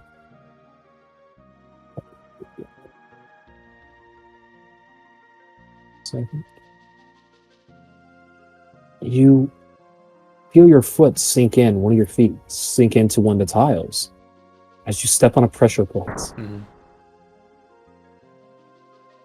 So just like a word of advice, if you guys are ever in an area, feel like I'm looking out for traps, I'm looking out for creatures or something, you know? Yeah. If you do that, I will let you roll like a perception check. Otherwise, I'll be using passive perception. All right. And of course, you can't be looking out for everything. So like, there are situations where it just automatically be passive perception. Like, if there was a creature in here and you said you were looking out for traps, you wouldn't notice a sneak attack, you know? Sure. Yeah. It just depends. I'm just giving advice because you guys are new to it. Okay. Yeah. And there's nothing wrong with not looking out for things. I'm just in a territory area, you're trying to be careful. I would recommend it. As you feel your foot sink in, you see this grate in the middle twist and turn as it opens, all the water flowing into it as this entire pool of water drains. The gate at the end that had been allowing water into the room now closing, as this is now dry area. I'm just going to give it a border of silver, just so we're all aware.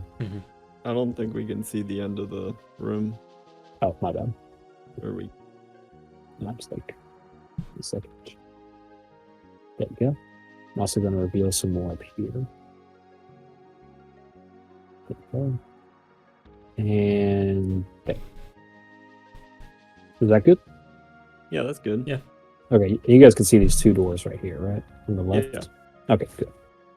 As this water has now drained out of the room, Ryan, the room you're in, the grate at the bottom, begins to fill Uh-oh. as water begins seeping into the room. I go to the door and try to open it. As you go, it is locked. Uh-oh. What would you like to do as the water begins filling in? What kind of door is it? It is a wooden door with iron posts on the right and left reinforcing it. It doesn't appear that it could be broken down easily. It is locked currently. Alright. Can I try the iron key again? Yes. As you try the iron key, it doesn't seem to be a match for it. As if this key only works for chest of some kind. Then I try lockpicking it. Alright, give me a lockpick roll. As the water continues to fill the room. Would it be Would that be based on sleight of hand? No. So lockpicking is your... Sorry, I thought I had to sneeze for a second. It's your proficiency with thieves' tools. Oh. Isn't it? Yeah. Wait. Maybe I'm wrong. Let me think. It's thieves' tools. If you have proficiency, you add that. I guess it is a dex check, actually. I just checked. My mistake.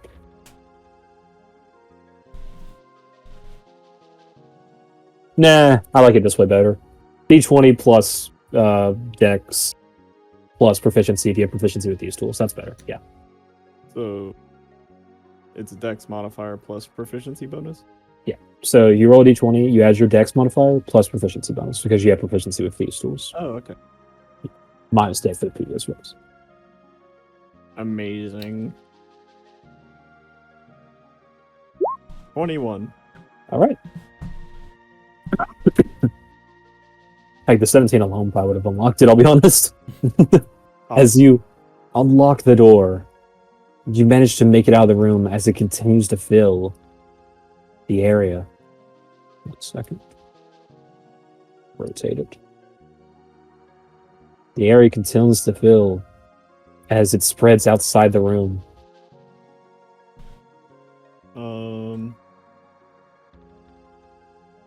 Yeah, I'll go to the nearest grate. Continuing. I know that this door has a grate, so All right. As you enter into this room, you hear the sound of scuttering, squeaking, coming from this way. all right, I hide. You're hiding? Yeah, I'm hiding. Give me. Where are you hiding at? I'll hide. All right. As you go to this corner, give me a stealth check. 10. All right. I'll keep that in mind. We gotta check something real quick. I gotta check some passive perceptions, you know. Ah, I see. What do you like to do? Like, are you reading anything, Ryan?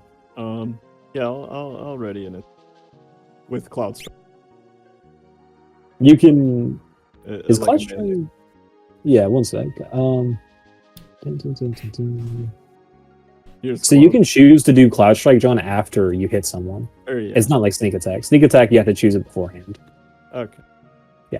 So then I'll use both my hands on my lungs. All right. As you prepare to attack anything coming through the corridor, correct? Yes. Okay. Back to Zubak. I'm The gonna water go in to this the, area. I'm going to the bathroom real quick. All right, okay. I'll keep it for a sec. Ryan, Yep. as you hear that familiar scuttering, Ratfolk emerges as you slam your blade down at him. Give me an attack roll. All right. Come on, Ryan. This is everything. Don't nat one. Freak. Die. 16. If I had advantage. If only. That will hit the first class strike. I'm proud. 1d10 plus 1d4 plus 4, right? Yeah. Is it plus 4? No, it's plus 2. Sorry, plus 2. Yeah. So roll 1d8, roll 1d4, and then add 2 damage. Or a 1d10, Yeah, 1d8, Plus- 10. right? Yeah, 1d10 plus a 1d4. The thunder damage from class strike is a 1d4. Okay. So that's for like the regular longsword damage. And then 1d4 for class strike. Perfect! As you slam your blade down, the beast, unable to even react as you cleave its head through, thunder roaring from the slash. As you shout out, Cloud Strike! Cloud Strike. Cloud Strike, first breath. Cloud breathing, first breath. Cloud Strike.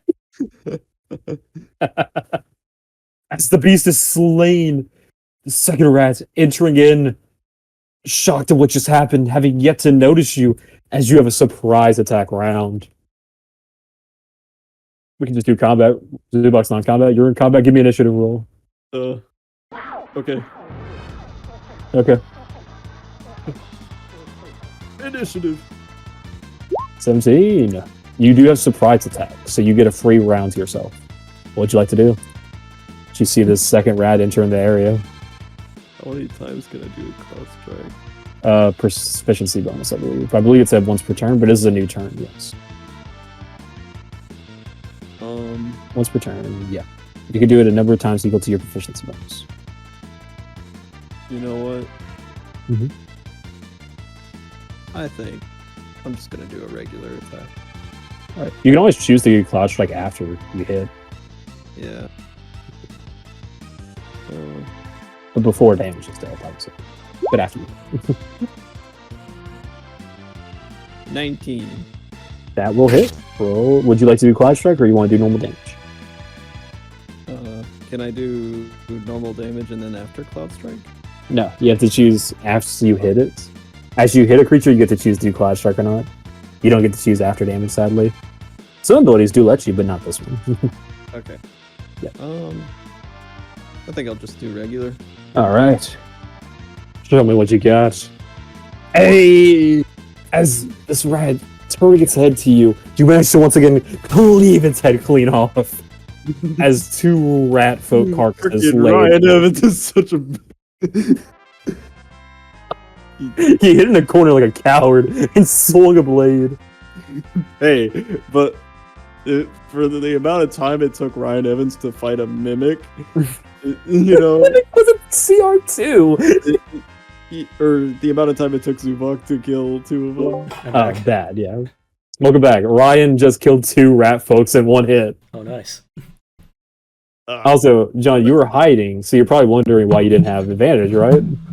Yeah, It's because their passive perception was higher than your stealth. figures. Yeah. You had a 12 passive. Okay. Oh, look at those woes. Yeah.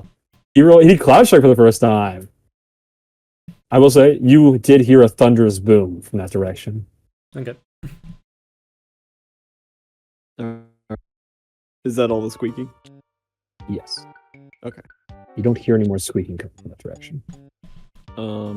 I will then go like down these stairs. Is This is upstairs. oh, okay. Yeah. Is the poison from the mimic's body gone? No, the poison has dissipated. I was having it there until you went back to check. Okay. I'll check to see if the mimic had anything.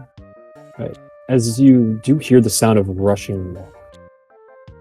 As the water has now reached the floor you were just on, but it's now flowing to the grate, as it will take some time, if it even does ever fill the grate. You don't believe it could. Doesn't seem likely. The grate, as you travel around it, leads to a drain. Yeah, it'll be. Alright, as you go to the mimic's body. Excuse me. Give me investigation roll. I'm ready with it. 9. Alright. You don't seem to find anything in there. Except perhaps a marble of some kind? Beneath the liquid? I'll pick up the marble. See what it is. The melted mimic's skin and flesh acting as like an adhesive to it. As I need you to make a strength save. Or a strength check. Not save. The saving throw? Not a saving throw, strength check. So just your strength modifier. Okay. I said save for an accident. 15. As you sift through the goo, wrestling at it, pulling with your might at the flesh, you manage to yank the marble from it. As you pick off some pieces that remained on it, you notice the marble was actually a gem of some kind. Oh. Too dirty to tell, but perhaps if you cleaned it off somehow, you would be able to see what kind. I'll use a cloth to clean it. You don't seem to think a cloth would be enough, Oh. as it needs some sort of liquid. Something, the flesh still is latching onto it as you couldn't pull all the tiny pieces off. And the filth of the mimic itself, dirtying its texture. Zubok, we come back to you as you've now returned, correct? Mm-hmm. Yeah. Alright. Sorry about that. As you now have a floored area here, filled with nothing underneath it. Actually, I think I can do this. One sec. I'm just trying out a thing with Roll20 to see if I can make this look better. Is the hatch still open? Okay, good. Yes, the hatch is still open. All the water has now drained out of this area. I'm just gonna make an actual floor for it while you decide what you'd like to do. What would you like to do, Zubok? I suppose I'd like to check for any notices behind this door. As you walk up to the door, you try to fiddle your hand at it. It does appear to be slightly ajar, as if someone had recently left from there. Yeah. You take a step in? Sure. Inside you find a facility. A magical sigil on the ground. Textbooks thrown about, spread. The smell of oil? As if someone was tinkering away at here. You could still smell a rich, disturbing odor of dark magic coming from the sigil. It doesn't appear to be active. Would I know anything about this? Give me... No, you don't seem to. I don't believe you would. Okay. You know that it is dark magic, but you're not sure what kind, as there are many different branches.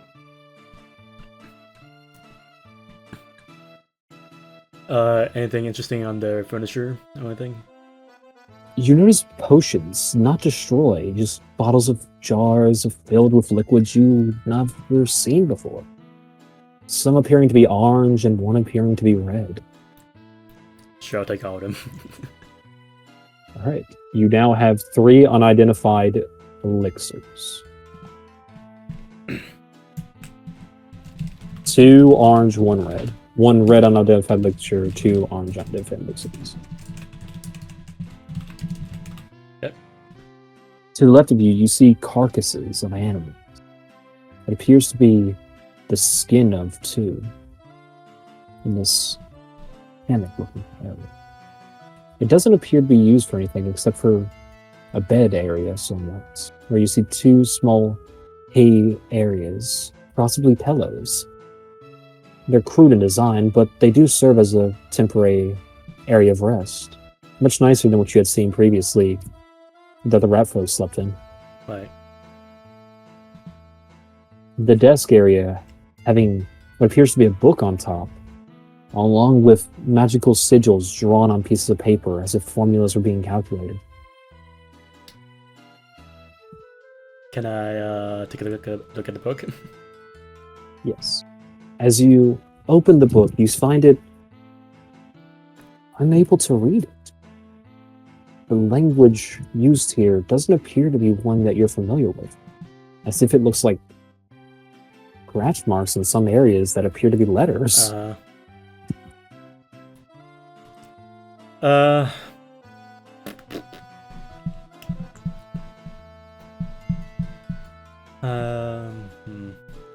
want me to give you a second to think? Okay, I'll use comprehend languages on it. Comprehend languages work on text? Yes. Let me read it real quick. You want me to? Can I just say it? Yeah, you could also just, yeah. Yeah, there. That also helps, thank you. You understand the literal meaning of any spoken language that you hear, you're also saying real language that you see when you touch the surface.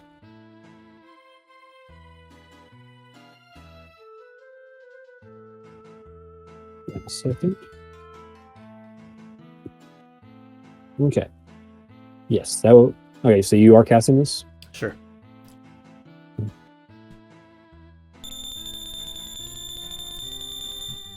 Do you begin reading the first entry? Sure. You see at the top, date, the 3rd moon of the dark cycle.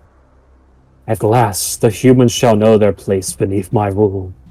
I, the rescue, shall rise from these sewers and land. My creations will grow stronger each day. Soon they will be unleashed upon the surface worlds. My spies in their city bringing back such information. Ignorant human scum. How dare they undermine us? How dare they treat us like filth? They will know. Cool. Do you read the next entry? Why not? Sure. Alright. There appears to be 5 entries. Oh my god. The second one. Oh, okay, great. Let's read it. You can choose not to read these. It's up to you. Let's read it. Why not? Entry 2. Date. The 5th moon of the dark cycle. The alchemy experiments proceed well. The latest batch of venom proved most potent. Oh, melting away at all flesh and bones of those who dare to intervene. The process remains unstable. I must find a way to stabilize this formula if I am to utilize it. Perhaps this ancient text I discovered will give me the keys I need. I can't seem to find more of them, but my scouts will soon bring them. As the entry ends, you notice on the table next to the journal, among the different formulas, what appears to be a symbol you recognize, Mhm. a skull, a sickle underneath it. Wow. Do you continue reading? Can I steal the pages as well? You want to steal the pages? Yeah, why not? Yeah, you have now ripped out. Are you ripping out all the entries, or are you just the two of you've read? Let's take all of them. All right, you now rip out all 5 entries from the journal. Do you continue reading? Sure. All right. Adventurers made their way into my. Oh, sorry, I forgot to read the date. Entry 3, the 7th moon of the dark side. Curses, meddling adventurers, entering my sacred domain, daring it with their filth and smell. I can still smell them. Oh, it's fine, however. I've managed to thwart their plans. I trapped one in the chambers. I will find more information from him, and he will be among my soldiers soon enough. The hidden tunnels here. I've nearly discovered all of them. My plans are nearing fruition. These formulas elude me for now, but my intellect rises every passing day. Soon my minions will strike at the heart of this town's defenses, ensuring my success as the leader of the surface I will be. As the entry ends. Is that all of them? There's 2 more entries. Wow, this guy fucking writes fast. Let's read another. Let's read all of them. Let's read all of them. All right. Entry date: the 9th moon of the dark cycle. I discovered a potential asset today, in the form of a mechanical monstrosity. After binding it in my chains, I have been tinkering away at it. Its will stubborn, of course. The craftsmanship shoddy in some aspects, but quite ingenious in others. I look forward to harnessing its power to ensure my dominion. Soon it will be a part of my forces, and I will make my own into the precious land above. It seems a commotion has arisen above. These surface dwellers. It sounds as if they're rising forces. I've never heard so many wails of horror. I must act fast. I plan on sending one of my strongest minions to their surface to vanquish some of their foes. With any luck, he will pave the way for the rest of us. Soon my ratter will rise to the surface. Until then, I make mine. I will continue to work. He also refers to it as rattery. There is one more entry. Oh my god. Ryan, do it. Alright, let's finish it up. Alright. The 10th moon of the dark cycle. Success! Finally! The mechanical monstrosity bends to my will. With this, I am unrivaled. I've succeeded in all aspects. I've gained dominion on this beast. I've deciphered the ancient scriptures. I hope not to use that power, as I still do not fully grasp it, but I now know of it. I truly am unmatched in terms of wit and charisma. I am a god among commoners. I am the future of this planet, of these people. They should all bow before me. Bow, I say. Bow. As the entry ends in repeated text of bow. Nice. What is this guy talking bows for? Ryan, there's none of it. So there's a lot of bows. Alright. Man, this guy must be an archer. Alright, for a moment, as Zubak finishes reading the journal, Ryan, what would you like to do? You see above you 3 doorways. And below you, one doorway. I'll go through the one below.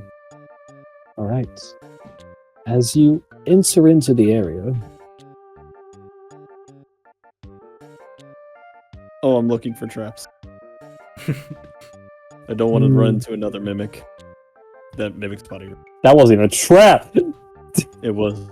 No! Shut up. It's not a trap. I'm sorry. No, not a trap.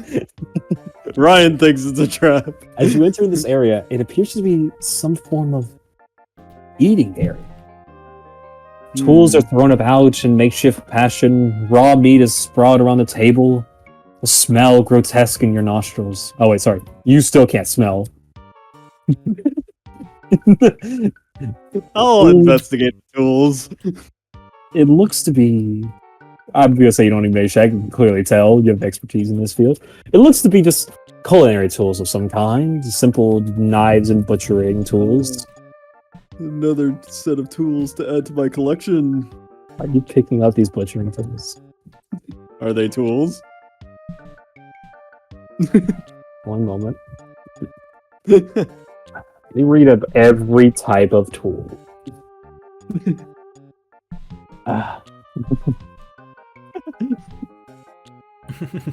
I would say there are cooked utensils, which are a type of tool.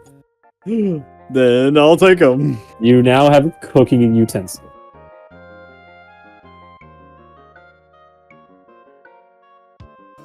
Okay.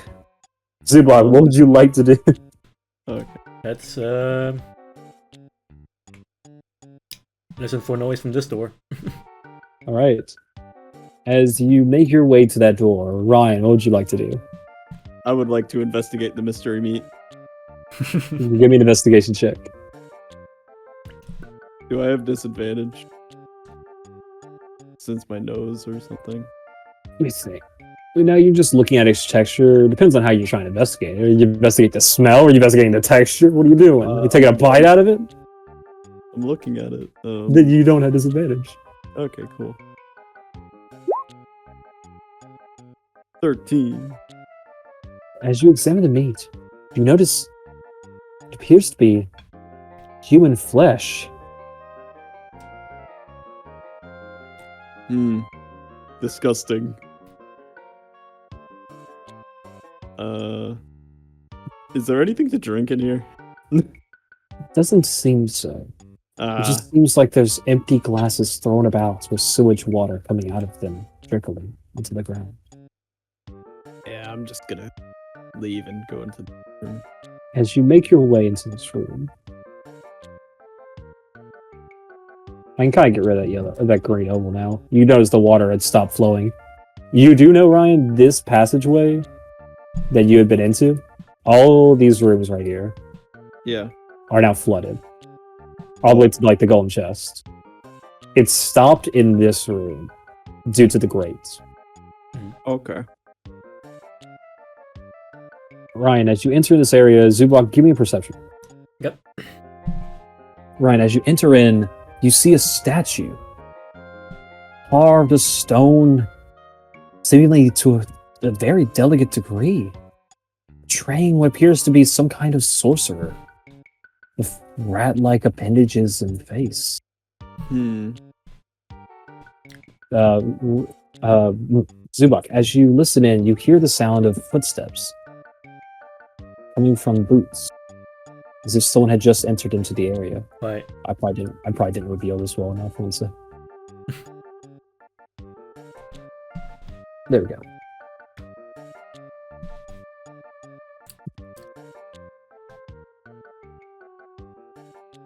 What do the two of you like to do? Or what do you want? I would like to kick the door open.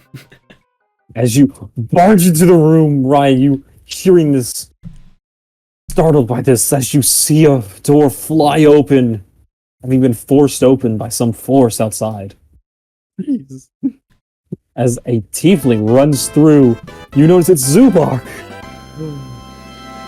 Zubar. You guys have not seen each other since the great. You abandoned me, you son. He still thinks you're invisible. It's on the grates. Dear God. Okay. The two of you have finally reunited. The hardest thing in God's green earth to do. You did it. Congrats. Okay, what did two of you like to do? Zubak, as you enter and you as well see the statue carved to fine detail to a meticulous degree of a rat-like sorcerer. Oh, hey, how you doing? Oh, hi. Good talk. Good emotion. I'm gonna. So, Yeah, that's probably the. you bet- That's you gonna better point. run it. I was gonna point at the statue. He's like, that's probably the backing right there. Wrecking. Yeah, he's like That would a. explain this crown. He's like some weird dude. He set up the was it the ogre, the ratter? Yeah. Yeah, he set that up. Oh dang. Yeah. That's kind of crazy. Mm-hmm. I don't know what to do with him. You can. Oh, also he took your dog. He rewired it. It's probably his now. It's probably under his control. Ryan, after hearing all these explanation of somewhat gibberish in your ears, all this information flowing at once, you realize you no longer feel any connection at all towards your still defender, as if you can't hear it. Oh no. Mark. Engineer's back. Dungeoneer's back. Dungeoneer's back indeed. As the two of you communicate in this room, you hear the sounds of clamoring, of iron rising as the door is open, Zubok, when you kicked it, so you were able to see the gate behind you had previously shut, now opening.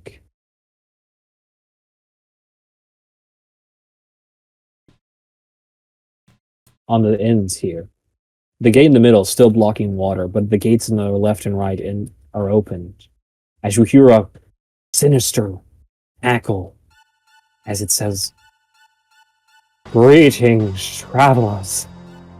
Welcome to my lair. Please come in." Oh, never mind. There he is. I thought he was the statue, but no, he's just over there. Oh. Yeah. Well, yeah. I'd say we don't listen to him. Sure. You want to get out of here? I mean, I kind of do. There's, you know what? I found there's a few rooms I haven't explored yet, so I think we should go see what's in there before we go. All right. Yeah, sure. Go ahead. Into his lair. Let's go. Yeah. As the Rat King remains silent as he hears you two walking away. Just hearing. You hear a cackling laugh.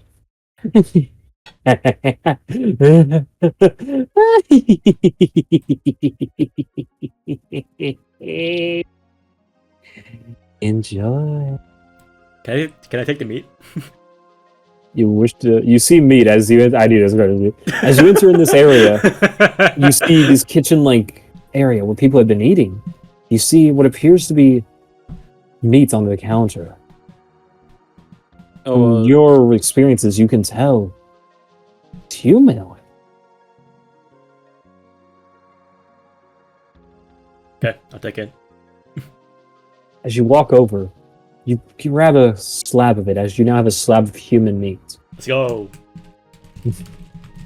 As the two of you continue traveling, Zubak, as you enter in this area for the first time, seeing a pool of wood and melted liquid now on your right, as you see a broken cage of wood on your left, a person strapped to a table here, his limbs cut off, bodies.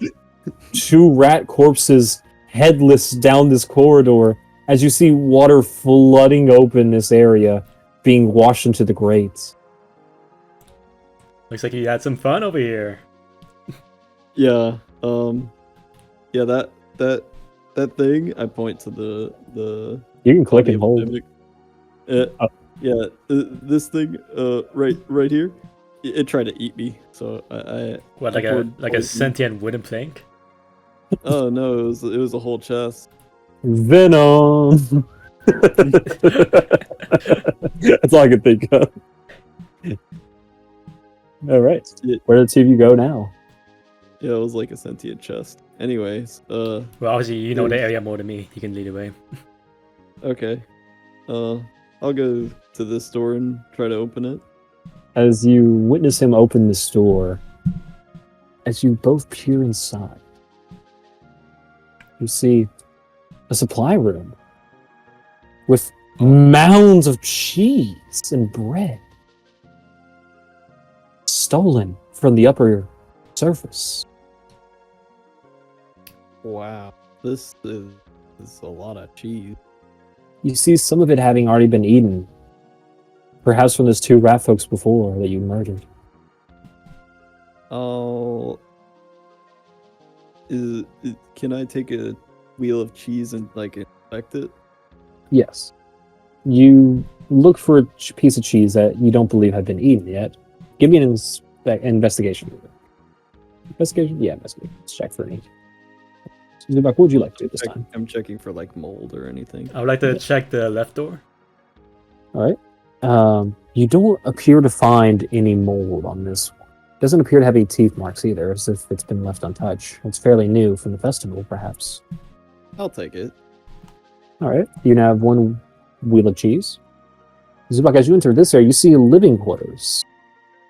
All empty, of course, but it looks to be where some nicer looking beds are at.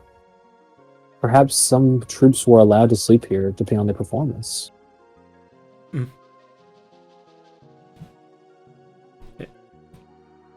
Anything cool? As you look in one corner, you do spot what appears to be a chest. Okay. Hey Evan, this is not a chest. It might eat you. Hold up, Ryan. Hold up, Zubak. Hold up, Ryan. He's talking to Talking himself. to himself now. Ryan's got the. You want to You go allow eat? Ryan to go ahead of you? Yeah, sure. Go ahead. Ryan, as I'll you... investigate just. Okay, go ahead. Ryan is skeptical of chests ever since then. Oh. It doesn't seem to have anything wrong with it.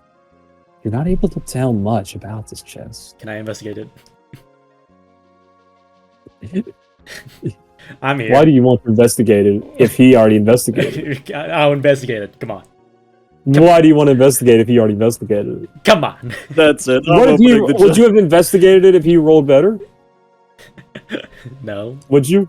That's what I thought. Yeah, but That's what I thought. You don't know what he rolled. That's what I thought. That's it. I'm opening the chest. All right. As you take both hands, steadying yourself, and open the chest, it's filled with clothes. Oh. Oh, because what? I just kidding. Oh, thank goodness. This appears to be common clothes. Nothing out of the ordinary. Wasn't even locked. Hey, Zubak, do you think these look stylish on me? Yeah, I like it. It appears to be 3 foot tall people would wear these. it fits you, Wiley. It's the real John Wiley. I'll just put them away. All right. You're putting I it don't back wanna into the take- chest. You're not gonna like throw it on the floor. I don't Gonna... want to take them. Listen, this could be someone else's clothes, and I don't want to take them. Yeah, we probably killed him by this Yeah, point. I'll be but- honest. You can just put it on the floor or something. Just don't put it back in the chest. What are you doing? What do you mean? Why are you putting your line on the sand in this? Like, there's so many other things to say no about, but this is it? Putting clothes back in a chest? You know what? This is your hill. Feel free to die on it. Who am I to judge? I fold the clothes back into place and back into Oh the my chest. goodness. You know, remind me to hire you as a servant next time. All right. See how what do you detailed do you now? Alright, let's go check out that door north. All right, Zubok, as you make your way up, the door appears to be locked. You have a key? I mean, I have this one, but it's made for chess, so key for this. Right. I do not have a key. Mm-hmm. Anyways, investigate the door. Just investigate everything. What's this door made out of? Give me an investigation check. Oh, What are you doing? You said investigate and then he doesn't do I'm it. investigating what this is. Can I kick down this door? Wood. Can I kick it down? You don't know. You never tried. There was no wooden doors where you're from. All right, I'll kick it. Straight check. Whoa, what's it got? As you put your body forward, your technique abysmal, as you've never even tried kicking down a door. Drop kick the door. As you try to drop kick this door, your feet come into contact with it with these boots. Your legs bending back slightly as you take. Let's see.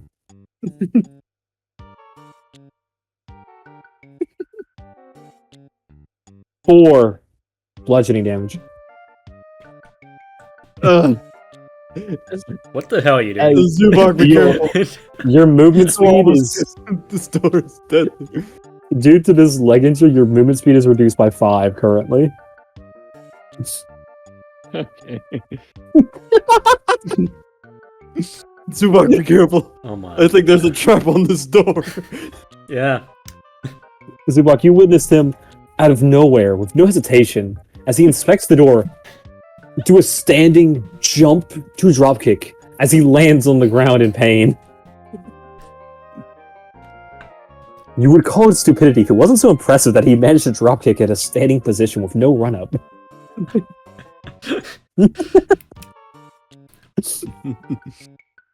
Yeah. You reckon, Ryan, that the Raccoon is just watching us in horror that these are the guys who killed his entire fleet? And his ratter? Yeah. Yeah. Hey, Rat King, if you're listening, we killed your ratter. It was me. I killed him. You killed him.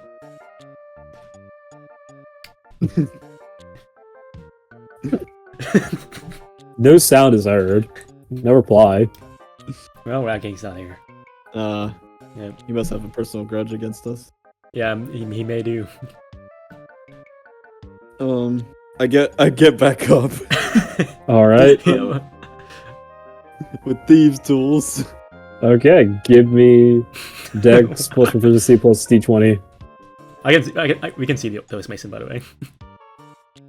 What is it? We can see those. We can see the tokens. Oh, funny enough, that's not even a creature. Oh, yeah. No. That was me moving tokens off screen when they weren't supposed to be there. Alright. I had a token out for... I had a token out earlier for other things. Like, what was it? It was your token, Ryan. I didn't delete it, or I just moved it off screen, and that was it. Oh, My bad. Okay, so continue. Dex plus proficiency. Dex plus proficiency. What'd you get? 21. Nice. As you... Oh, I gotta make a roll as well. See if these tools hold out. Ooh. As you begin making some slight twinks at this, if these tools crack, as now these tools are slightly damaged. You now have damaged thieves tools. You don't believe they would last one more check like that. But you do manage to... You cast Mending on your thieves tools. They are repaired. Next time I'm gonna break them. Next time I'll break them. Next time I'll break them. I swear to God, next time I'll break them. You're good. No, you're good, John. You're good. Okay. Good on you. Taking advantage of the DM's mistakes is the best thing in D&D. You succeeded. Congratulations. Give him a round of applause, guys. Congratulations. Evangelion. Congratulations. Slight inconvenience. Mending. Mending's crazy. I will break them next time I see him. Now, one moment. If you guys would just be so kind as to give me but a moment. You enter into this room, Ryan. You see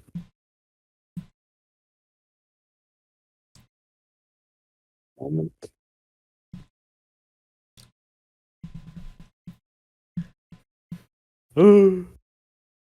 Rats filling the area.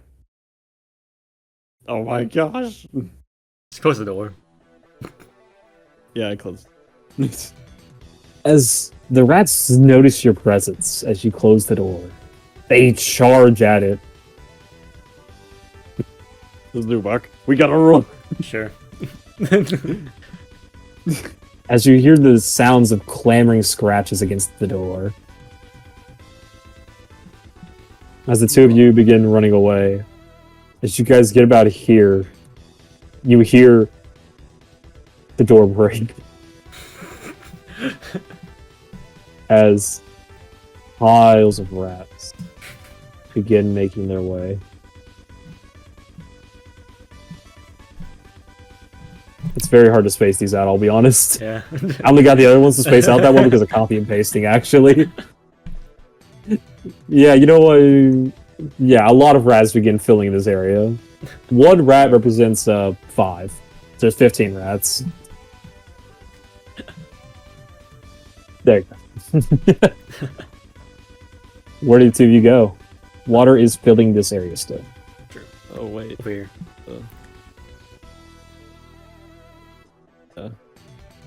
Alright. You guys continue running for it? I would like to close the door and then possibly barricade it with a table. Alright. Ryan. Wait, Zuma! You Better wait for hurry Ryan up. to get in? You better hurry up. I go in there. Ryan manages to I make use it in. the dash action. As the two of you manage to get behind the door, you begin barricading it as you move this table here to block it. You hear once again the scratching at the door. It does seem to hold a bit longer, if nothing else. Right. Let's keep moving. Let's go over here. Yeah. As the two of you continue, I'm a hide around the corner, actually. Okay. I'll say you're crouching in the corner right here. Okay. Yeah, you're pretty much like right here, standing wise. Zubak, what do you do as you see Ryan duck behind a corner? What are you planning to do? Are you planning to sneak attack a million rats? 15. Yes. Alright, well, I'll leave you be. I'll go over here. As Zubak leaves the room, you hear bang as the rats break in. As they come skittering around the corner. What are you readying? There's no one answer. That is a good answer in this situation. Let me think. Think hard.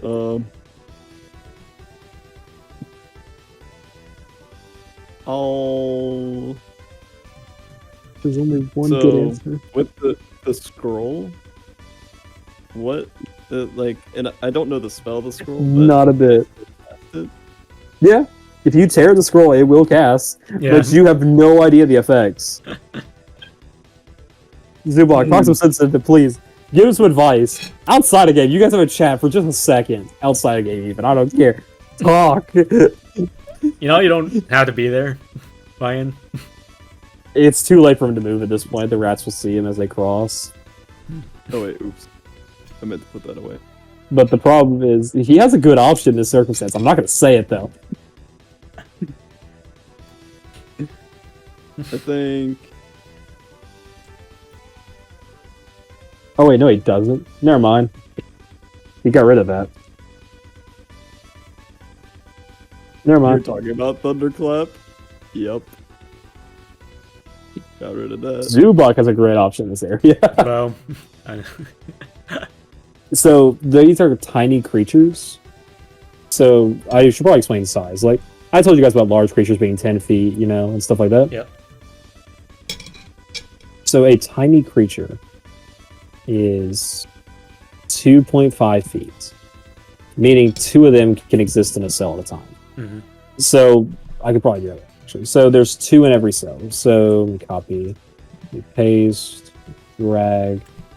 So there's two there. That's 4 right there. There's 8. Oh, I messed up. Thing. Drag. There's 8. And then more flooding in as well from behind these 8. Which I will do. Oh, what's up? Am I stealth? You did not say you were hiding. I did say I was hiding around the corner. Oh, okay, you know what? Yeah, you did say that. I'll admit. So yeah, you can give me a stealth check. Check. Swear if I nat 20 this. 11. Let's see. Do they see me? What's that? Passive perception. Actually, they're actively looking for you. I need to make a perception check. I'll make one perception For check until all Each of you. one of them. No. You want me to do each one of them, or you want me to do it for all of them at once? Because if one sees you, John, they're gonna notify the rest. I can do one big one for everyone if you want that. I'm willing to do that. yeah. Okay. One sec. Does he One have big to- perception check. passive perception? Is that so? Normal perception is a plus. Okay. You had a okay. As the rats come scurrying through, you see 15 of them traveling past you. As they see the door that Zubok had exited closing, as they chase after the doorway. Can I ready thunder clap? Yes. I would like. Can I? Yeah. All right. Can I do it with a sneak you're right, attack? you- Can I do it with a sneak attack? You can't use Thundercloud sneak attack. Sneak attack's only for weapon attack. Oh, I see. Ranged or melee, of course. Okay. Yep. Are you doing anything, Ryan, as you see these rats clawing away at the door? I Not think yet. that's 2, 4, 6, 8, 10, 12, 14, 16. That's 16. This one, I'll just say there's 16 for the sake of not getting confused. Make it harder. Okay. Actually, you know what? You guys have had a hard day. We'll make it 14 for the sake of not getting confused. You're welcome. Oh, Thank thank you. you. Okay. You're welcome. All right. You're not doing anything yet, Ryan? No, not yet. As the door breaks down, you see 4 rats exit from there. Thunderclap is a 5-foot range? Oh, I thought it was You'd like be able over to here. Oh, you were right there? Okay. I didn't realize where you were. My bad. Yeah. Okay, then let's see. You see 6 rats in range as you unleash Thunderclap. Yep. All right. Let's see. They all have to make a wisdom save, correct? So I need to make 6 wisdom saves. The first one, 9, 5, 4, 19, That one saves. 13, That one saves. 7. Okay, so 2 of them saved? Yep. Okay. I'll say these 2 died, these 2 died, those 2 lived. That makes sense. As more rats begin filling. Give me initiative rolls, Zuba. Okay. And I gotta roll initiative for all these guys. For Ryan. You are technically not in combat yet, Ryan. Unless there's something you want to do before we start combat. I will sneak closer to these 2 rats. All right. We'll hit them with the long sword. You're attacking one of them with a longsword right ahead.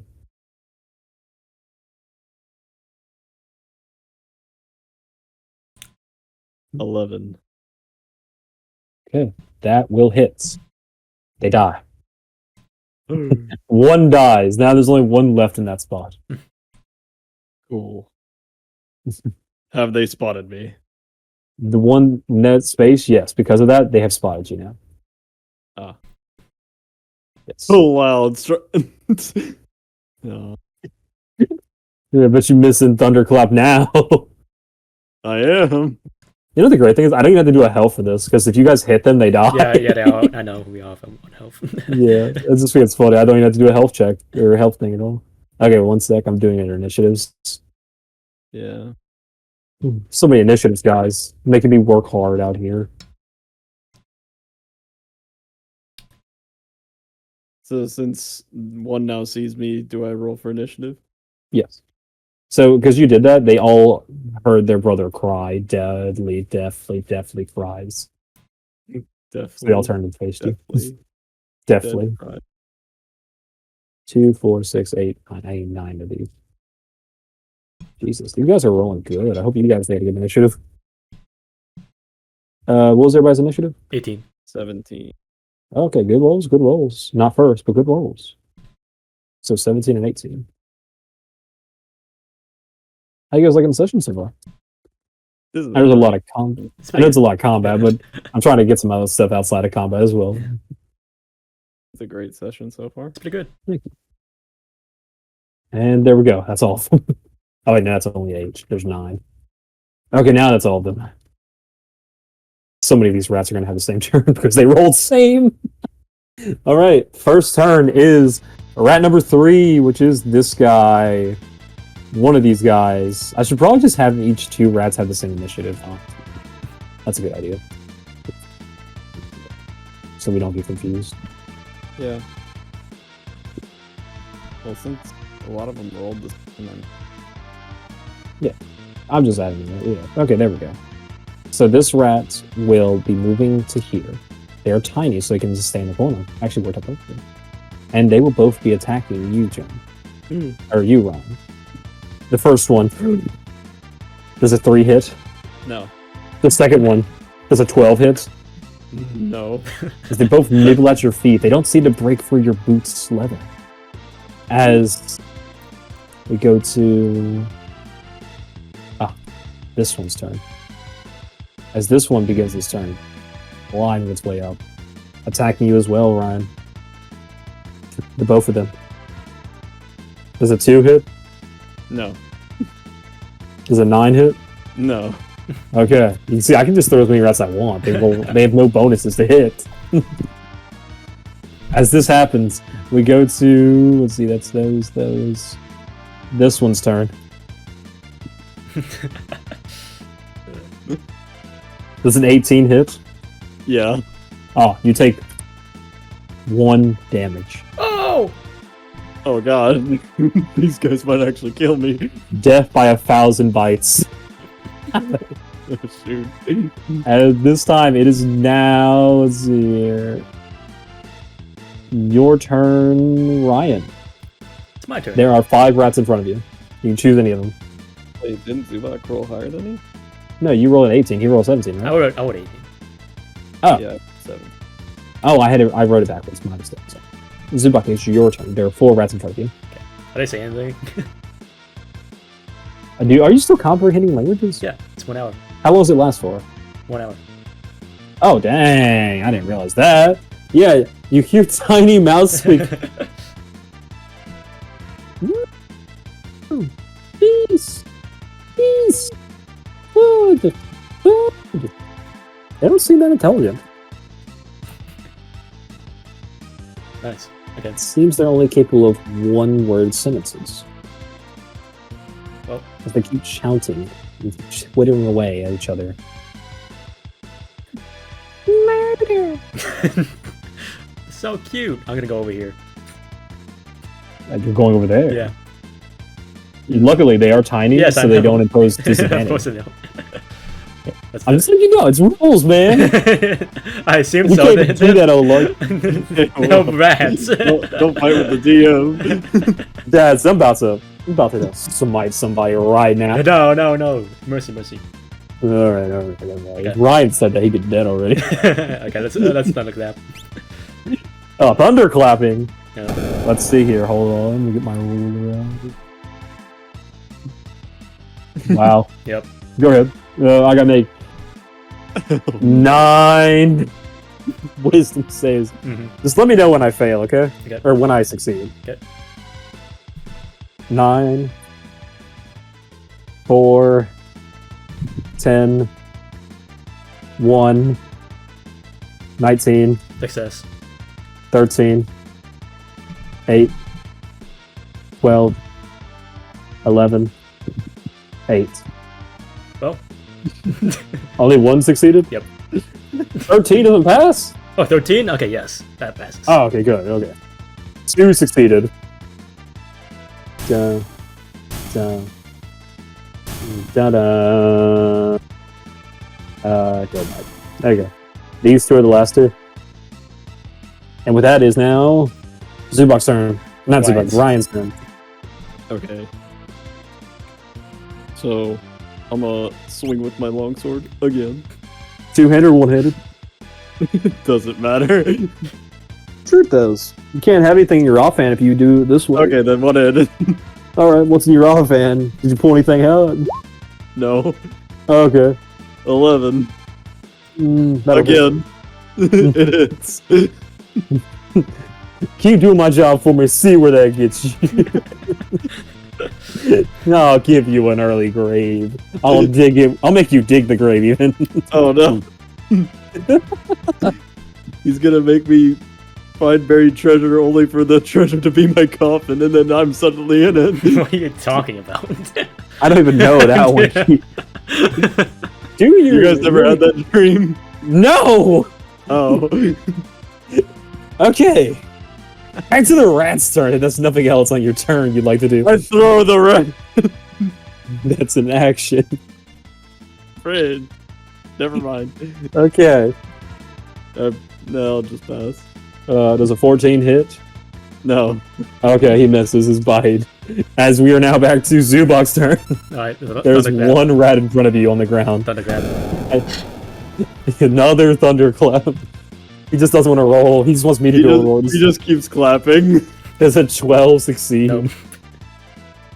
Okay, as the rat dies, as you just see Zubok looking like the Boogie Woogie user as he goes clapping away. I just clapped 3 times and like they're all gone. Every time he claps his hands, you just see a rows of dead rats appear. As you hear thunderous booms. Boom, boom, boom. I can't stop thinking this bloody tone. As this happens, you hear the cackling laughter of the Rat King yet again. It seems you found my minion. Yeah, they're pretty cool. Not dead, but you know they're pretty cool. He can't hear you. Damn it. Anyway. His voice is like booming. Like echoing throughout the halls. Yours is not. Well, can I just go over here? Like, hey, Rat King, are you there? Let's be over here. You want to go into here where the doorway is, correct? Yes. No, not. You are going there. What? But Zubok, there's more where the rats came from. Wait, what? Let me see. We can kill more minions. Oh yeah, there was more stuff up there. Okay, let's go up there. What can you guys see? I want to see your screen. I want to know what you guys can see. I wasn't looking. I don't even know what you're seeing up there. What are you seeing up there? I can see these 2 doors already. Yeah, I didn't see those doors. Yeah, they've always. I revealed them in the very beginning. Alright, let's go up there. Okay. Hold on. I want to investigate that. Not in it. You know what I think is crazy? None of you have ever stood here. It's a big. I do think that's funny. It's a big old maze. We can't go everywhere. Yeah, I know. I just think it's funny how you guys have been here, have gone here, but just never went to this corner. Yeah. I just think that's funny. Anyway, the 2 of you re-enter this area up top, as you see 2 doors on your left and on your right. One at the top, one at the bottom. Alright, you pick left, Alright. I'll take right. So one's the liar and one only tells the truth. Oh. I'll take this one. Alright, I'll take this one. Alright. You guys both of them at the same time? Why not? Let's do this. Cool. Yep. Alright. As 1, you 3. both open the door. 3. Oh, counter down. Oh, 1, 2, 3. Oh, that's disappointing. It's a bunch of shit. You see carcasses of leftover food, and you see feces piled high from the countless rats. Well, what's in your room, Zubak? I found a new bedroom. I got a rod. I need a Coke, man. I need a Coke to deal with it. Well, these rooms are a waste of time. You did it! Saying my room's a waste of time. You're the one who's like, oh, there's rats' carcasses were over here. I better go check it out. No, I'm just acting as Ryan, you know? Oh, yeah, but you is, John. I'm acting in character. I'm just acting like a saddened DM. It makes it so passive aggressive by now. You gotten so passive aggressive the course of this entire game. It's just because I mended my thieves' tools. No! Okay. What you guys doing? What's that gate over there? What is this? Yeah, is this a gate? You see a gate in before you. You see a stairway leading over it that you could hop over the top of it, but at the bottom you see it's blocking the flow of water from filling this room too high. The stairway would lead to the other side. Yeah, I'll go to the other side of it. Alright, Zubak, what would you like to do? Yeah, sure. I'll go here. Alright, as you fly over to the other end, the two of you see for the first time the passageway. Whoa. This place is intricate, guys. I gotta reveal more, hold on. Before you make any decisions. A door. Oh! Alright, maybe this door will have something in it, Zubak. You want to try kicking it again? Yeah, I'll try kicking. Okay, how about I use another body part or something? I drop kick it. Your drop, give me a strength check. As you attempt to drop kick it from the other end, it seems. Unless you're crossing. Are you crossing? Well, the jump. Alright, yeah, I'll cross. I'll cross first. Okay. You cross. And then I do another standing drop kick. Another standing drop. A 15. As you... Oh, no, never mind. Why do you roll again? You don't know, but I'm taking the second one. As you jump. Because I thought the 15 was me jumping across. It was. You're right. You're right, John. Okay, you're right. Definitely you jumping across. Definitely wasn't a wooden plank you could walk over. No. You're right. I gave him everything, Pigs. I gave him everything he wanted in life, and he does this. Give me the bad roll. As you jump again, once more trying to kick out, your foot's still injured. You fail to knock down the door as you fall into the water, hitting your head, taking 2 bludgeoning damage. All right. Zubak, you now see Ryan struggling to get out of the water. You can put yourself out. Zubak, or Ryan, now that you were injured, give me a strength check to see if you can pull yourself up out of the water as it begins to pull you down the stream. You're currently here. Strength check. What did you get? 10. Right. You managed to hold yourself in place. Not quite pulling yourself up, but you don't get carried by the water anymore. Zubak, please. Yeah, Ow. you had to make my time, brother. Yep, what do you have? No, I'm not giving you anything. Alright. Give me another strength check.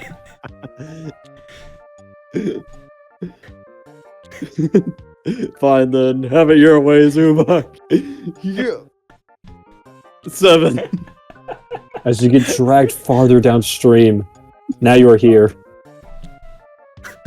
The water continue to pull you. Do I make another strength check? Yeah. Unless you want to keep begging Zubak up. Oh!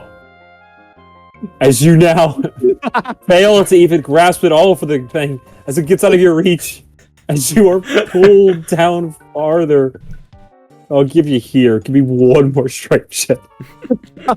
As Zubak, as you see Ryan getting dragged away by the current, as he begs for your help.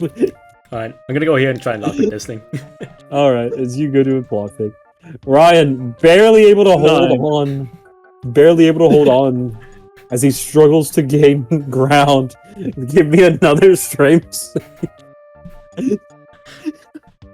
You're able to hold yourself with a 9 or a 10. You once again lose your grip. Yeah. You start slipping. You are now one space away from the train. I need you to make a strength save to see if you can push back against the tide. There's so many strength saves, but I don't want you to die. Just succeed once, for God's sake. Thank you. You managed to pull yourself back to land as you gain your ground. As you are now here. God dang it. So much. I almost fell on that drain again. I remember this drain is. So... You know what? I investigate. You investigate what? The stone wall. You know where it's usually open. As you go towards it, you see it's still locked. Dang. Like, would you like to actually inspect it? Like, put your hand on and inspect it? Yeah, I'll inspect it. As you put your hand to the stone plate, you feel it start to give way as it begins to open. Whoa. Do you do anything as you see it begin to open? No, I leave it. I figured Okay. out how this. As it opens, water begins rushing out as it was flooded. As you are once again swept away downstream by a massive flood of water. Why? You know it's flooded. I said it's flooded 4 times. God, so give me a strength save. You're going all the way down here, actually, before you even get a chance. I don't deserve it. I gave you a chance. Anything you want to do? No. 21. Thank God, you managed to pull yourself up the shore. You were soaked as you sit next to a fire. Panting and exhausted. You know what? Hold on. You know, not yet. This happens again. I got a plan. This happens again. I got a plan. I wish you would get this again on you. Oh my God. Go ahead. What'd you like to do, Zubak? You're still rough. Yeah, I'll pick it. Why not? Okay. Roll d20 plus dex plus proficiency.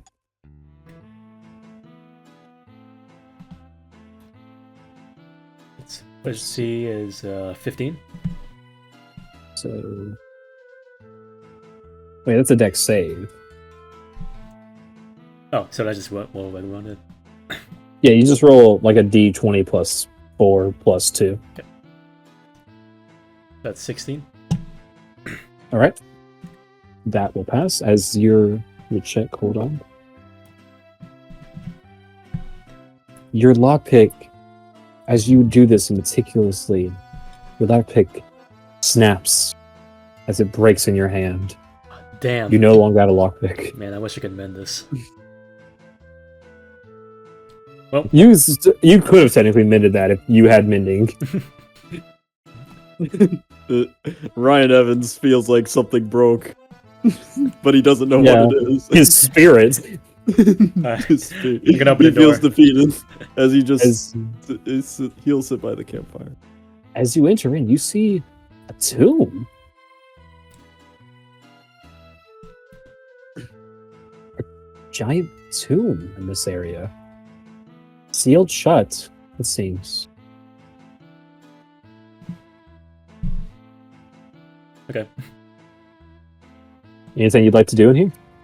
You see 4 little coffins at the end, and what appears to be a main coffin. Right.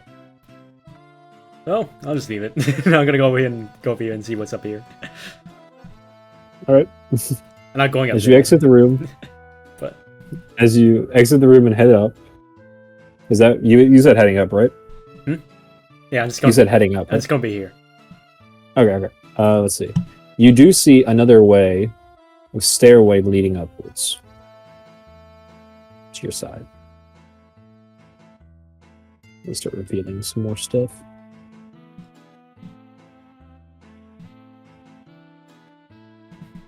Okay, Ryan, what would you like to do as you catch your breath? Ryan thinks he'll take a short rest. You're gonna go. Okay. We'll see you in an hour. Ryan's done enough. All right, Zubak. You know not where Ryan has gone. You know he was washed away yet again. Alright. What would you like to do? Let's see.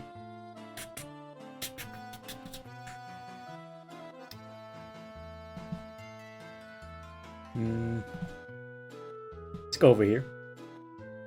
All right. As you make your way up these stairs, you see campsite of some sort. And as you approach, you see a person exiting.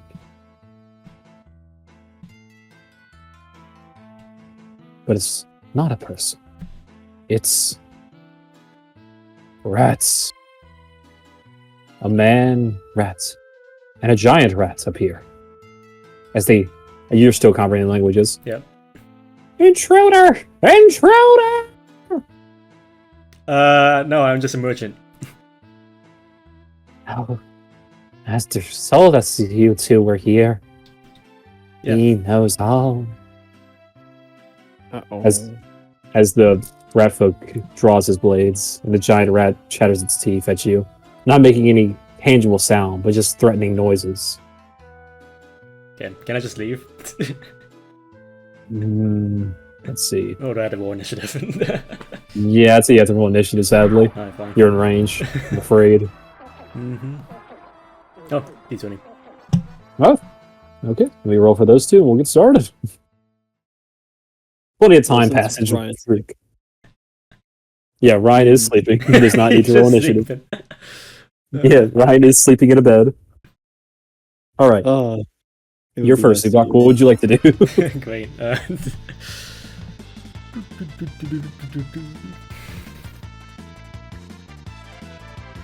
It's not the worst idea for Ryan, honestly, because he needs help. It's not the worst idea.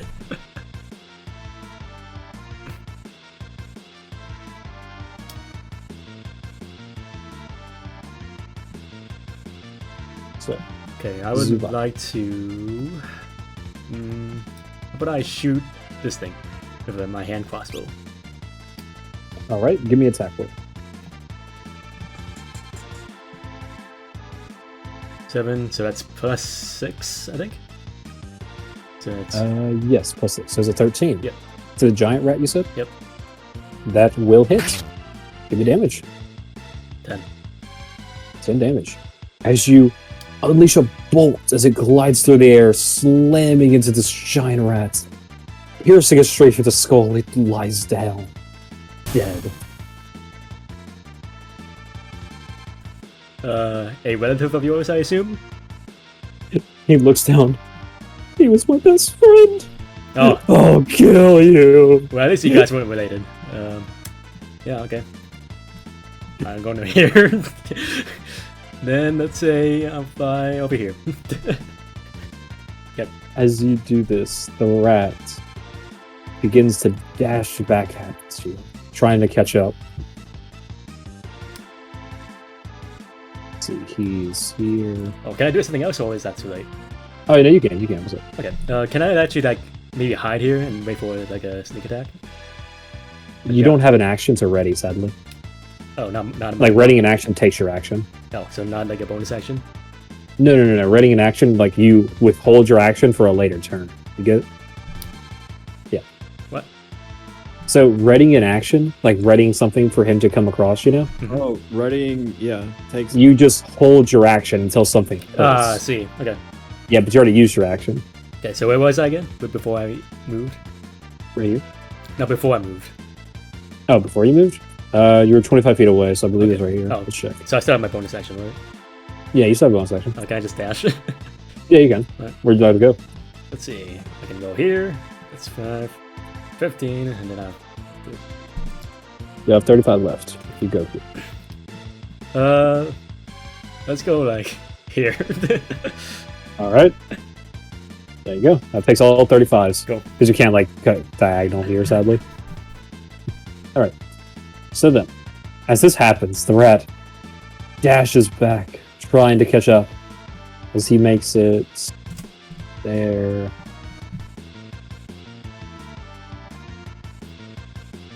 That's 35. That's 55.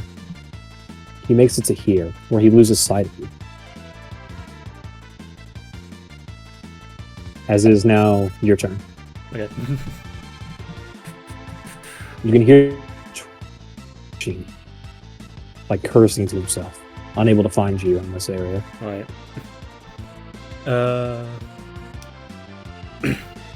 5. Let's see what's here. So I can't do that. Actually, yeah, let's just dash, and then I'll just wave your in. Alright, as you dash over. Coming up close to the rat with your rapier ready, and you prepare to stab him. Make an attack. Mm-hmm.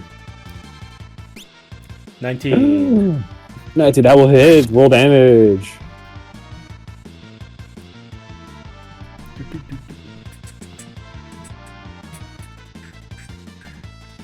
Let's see here. 19. Alright. That will... Wait, what? That's not damage. Oh, You had to click the I'll rapier. take the rapier, yeah. Yeah. Go. Oh, perfect. Is that max? Oh, that's not max. No.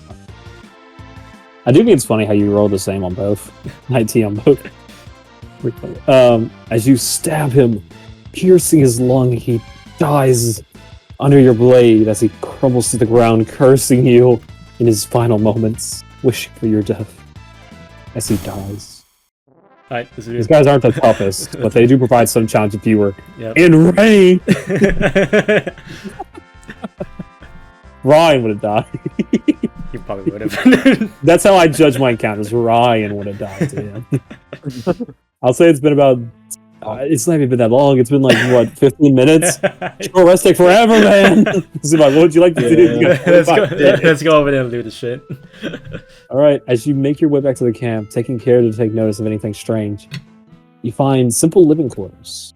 A wheel of cheese, half-eaten. A living... Well, not living, sorry. A tent he lived in. Some bed rolls made of straw. And what appears to be 2 barrels. Empty, but used for storage if necessary. Mhm. As you keep looking, however, give me a perception check. Okay. Yeah. I'll say you're actively looking again. 8.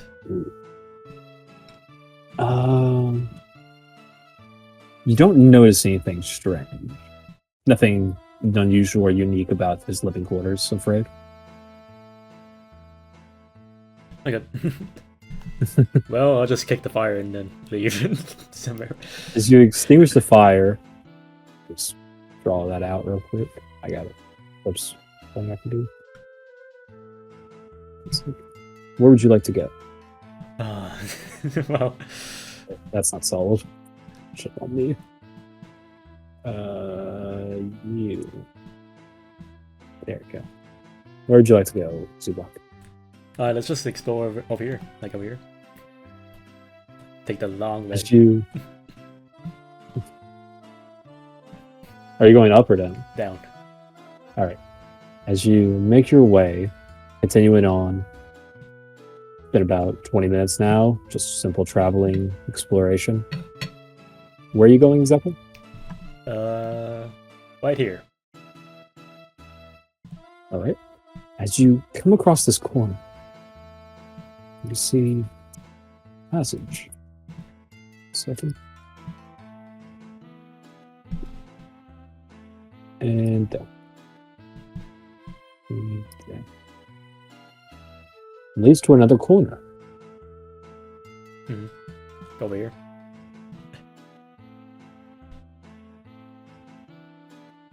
As you come across the corner, you see a giant room filled with nothing exactly, except for one spot on a wall, which appears to be dark black blood dripping down, insignia carved at it, of a skull with a sickle underneath it. Wow.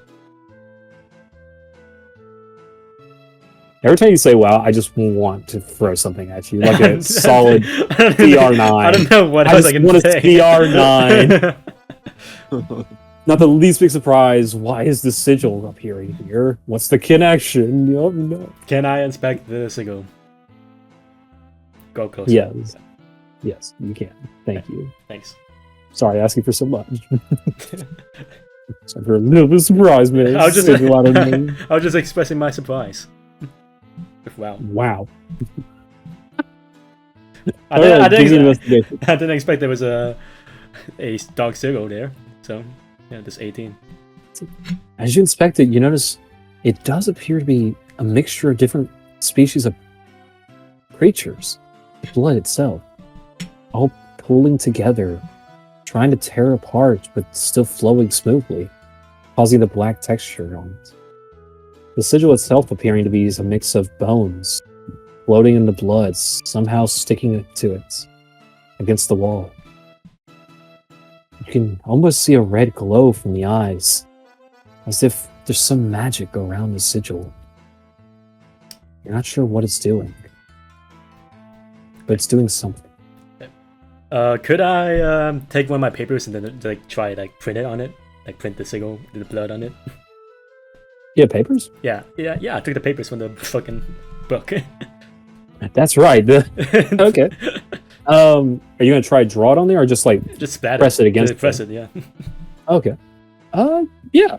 You managed to press it against an exact copy of the sigil from the wall, embeds itself into the paper. As this happens, the sigil on the wall slowly dissipates as the blood sloshes to the bottom, flowing outwards as it drains into the water.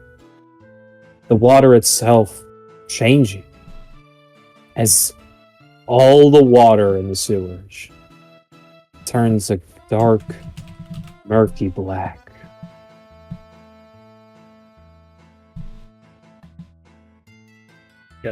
Anything happening with my paper? The paper sigil on there, the eyes no longer appear to be glowing.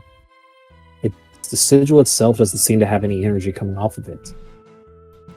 It just seems to have captured the essence of the sigil. Yeah. As if it transferred it to another medium.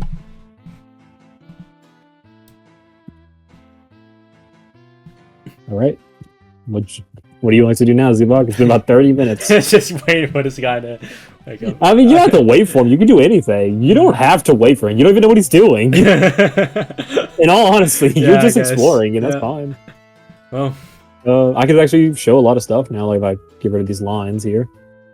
You guys have officially uncovered what appears to be all the passageways up top. So I think I can just reveal this. Oh, no, I can't. Sorry. Can't reveal everything. Hmm. But yeah. I would say you, John, would have noticed that top area when he was in there the first time. Right. Because the stairs go down. I was gonna make sure some things stay hidden. There's always secrets around, you know. Mhm. Were you about to say, Ryan? Sorry, what? I thought Ryan said something. I was like, yeah, Okay. I'm sleeping. All right. Okay.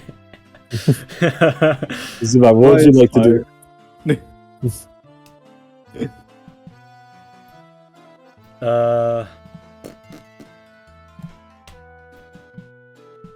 I don't know.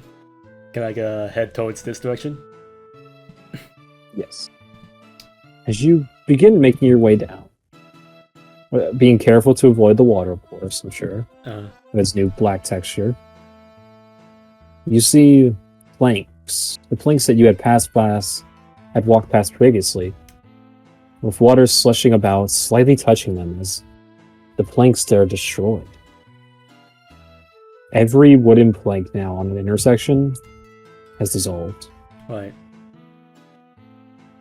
Wait a sec, I'm just gonna draw a line between everything. Pure black line. Alright. So, as you continue making your way farther down, passing through these areas, being careful to mind your step, you see Ryan is sleeping soundly in a sleeping bag. The same one that you had been sleeping in prior as well, Right. next to the fire. As you approach, Ryan begins to wake up. You now have the benefits of a short rest. Roll some hit dice if you want to. Oh, I'm awake. Yes, you're awake. You don't sound awake. Oh, Or is it, oh. You better wake up, John. hit dice. Hit dice. How many do you want to roll? 4. Why are I'll you rolling a roll another. d4? Why are you rolling a d4? Your hit dice is a d8. Roll a d8. Did a D4. That's what I said. Oh my goodness. Hit dice. We will end the sewer before this session ends. Okay, you got 8 health. Would you like to roll another? Yeah, I'll roll it. Okay, go ahead.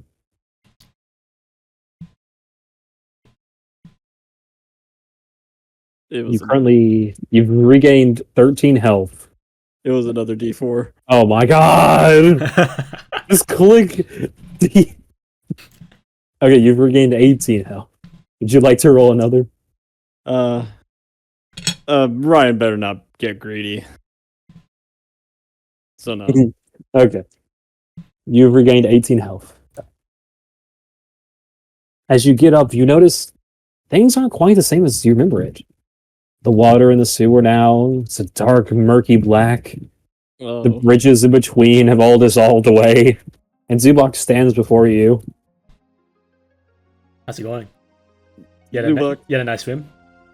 Yeah, I did. I wish you would go back in that water.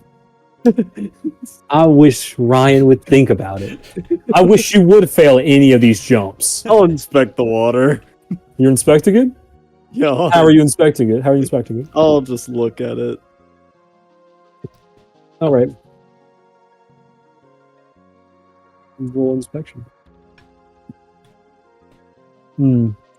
It So doesn't appear to be water anymore, but it acts like water. weird. So, what would the two of you like to do? Zubok, Has some shit. did you see anything interesting while I was asleep? Not really. Well, I did this, and I just went to the water, and I don't think the residents of this village is gonna be drinking from here anymore. I don't think they drank this water. Well, I mean, it's a Sure, well. they That's the don't. point of a well. Well, It was a this- broken well. Didn't even have any wood attached. It was just a ladder. It's like sewage. It doesn't look like drinking water. Hmm. Or at least before, you did this. No, they definitely can't drink from it. Oh yeah, I destroyed their secondary water supply, emergency water supply. Yeah. Well, is there anything else that you saw? Oh, there was a tomb up there, but I didn't look into it. I wanted A you to. tomb? Yeah, I didn't want. I wanted investigate. you to look at it in case there was like a curse or anything, so I wouldn't have to deal with Yeah. that. You want to take a look? Yeah, I'll take a look. All right, you guys head to the tomb. Sure. That's good. As the two of you enter in, what do? You see 4 tiny tombs here, not appearing to be adult-sized, and one main tomb as if it was for royalty. All right, Ryan. Oh, I suggest that you open every tomb here, and I'll just watch. okay. That sounds safe. Yep. I'll investigate the smaller tombs. All right. Are you opening them or just investigating? them? I'm like looking for any traps. Okay. On these tombs. Unnatural 20. You don't seem to notice any traps, any physical traps of any kind on these. I'll open one. Which one? This one. Investigated. As you open it, you see bones, the remains of what appear to be a young girl. It's a child. They seem to be ancient. They were just buried with what appears to be now a tattered formal dress or gown.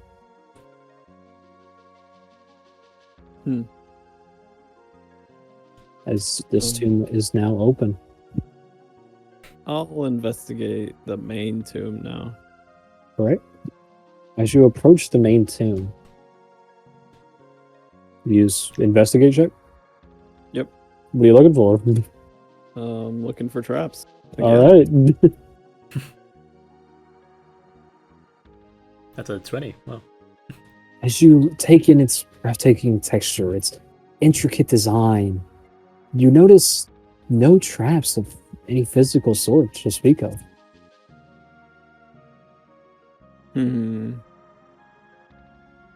So I don't want to do that. Quite the predicament. What you up to, Ryan? I don't see any physical traps, but I'm afraid I don't know if there's any magical traps. So, Let's just roll Arcana. That is what Arcana is used for, searching for any magical properties on something. okay, then I'll search for magic properties. Oh. You don't detect any magic strong enough to actually take notice of. I'll open it then.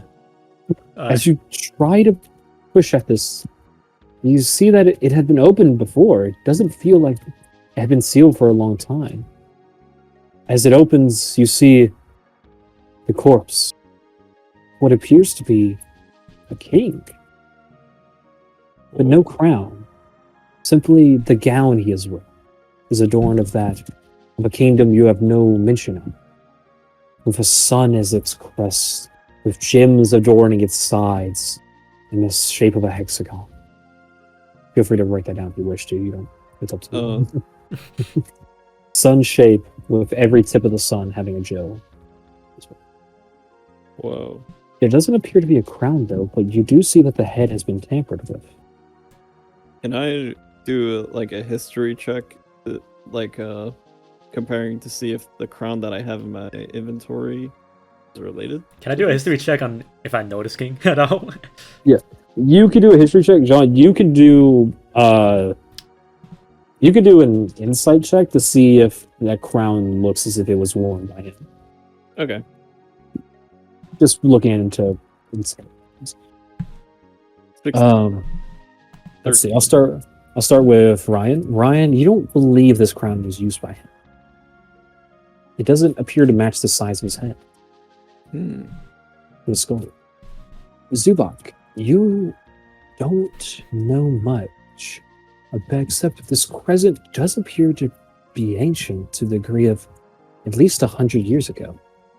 Perhaps it was a nation that was founded in this area before. Sorry, Mirandor was founded. I had a cough.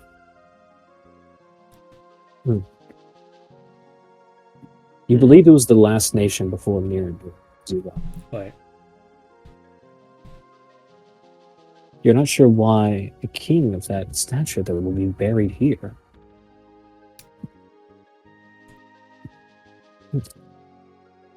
Can I take his robes? You wish to take his robes? Yeah, why not? Okay. Excuse me. As you put your hand in, pulling at his robes to unclothe him, a surge of magic is felt. As a glyph forms around. What do the two of you do as this happens? Can I? I think I'll leave. Which direction? This way. I'll leave here. As the two of you make your way to the doors, you find them tightly shut once more. As if the magic is keeping these doors closed. There's magic keeping this just safe. As this happens, you see a corpse rise up from the tomb. big tube? Zubak, what have you done? I tried to steal his clothes. I needed some more sleeping robes, dude. Oh no. As this man rises. Oh, I know this guy. It's you. as he forms a form suitable for communication. There is no weapon in his hand, despite this token that represents anyone. There is no weapon in his hand. His robe's still the same, as he looks at the two of you, saying out loud in a booming voice, but somehow in a calm demeanor. Why have you disturbed my sleep? Because we seek your help to fight against the Rat King. I know not of what you speak. I am long since dead. My aid is no longer possible. I was a benevolent king. I did not wage wars in the force of hands, that of words. But this Rat King, he seeks to destroy the foundations of your current kingdom. My kingdom has long since perished. He knew. Well, All that remains is here. Well, if the Rat King is successful in you don't know in anything. conquering the nation- You don't know jack about who. If the Rat King's successful, things will happen. yeah, things will happen. Do you know So, Do you know any information that could help us in defeating this Rat King? I know not, except he does possess quite the arsenal of magic. He was the one who stole my precious crown from me. Is it that crown that this guy's holding? No. no. I see dark magic on that one. It grants us a unique power at the cost of one's own life. Not life force, but way of life. The Rat King once wore that crown before he discovered mine. My crown was that of a royal man's. It was passed down my family for generations, granting its wearer unbelievable intellect. Well, If you do reclaim it and bring it back to me, I will be willing to reward you with what I can. what's the reward? I cannot say at this moment, for I fear you two would take advantage of my kind words and take it from me. I would, As but you not have already him. tried, as you have already tried to take things from me. I am willing to forego these insulated thoughts of yours if you are willing to return my crown to me. Reward will be given and forgiveness will be granted. What happens if you don't forgive us? If you take my crown for yourselves, a curse will befall. I can Oh. assure you. We'll return your crown to you. I Mr. pray King, thee both successful. In the name of the Suna, as he vanishes. Thank God he didn't notice I opened one of these two. As you, you didn't notice what? He didn't notice one of the tombs opened already. Oh no, your body's blocking it. Oh. If you were standing here, he would have noticed. What is that, his little daughter? Oh yeah, these are. I won't say anymore. You can find out. You want to open them? Ryan, you could Is close there a that plaque? thing real quick. Are there plaques on these? As you look at the plaques, you see they've withered away after eons. You can no longer read them. I'll try to open the door. The door appears to open now, as the Oh, magic okay. seal on the ground fades. Whew. The two of you, which door are you going for, you guys? I'll go through this one. I'll just follow him. All right. All right. As the two of you make your way outside now, where do you head towards? The Rat King's cackle can still be heard throughout the land. The Rat King can wait. I'm going over here. Where? Where are you going? I'm going over here. All right. As you enter up, you see the layout of the land. There appears. Hold on. Is there a door or something I should be seeing? Hold on. Right there. That.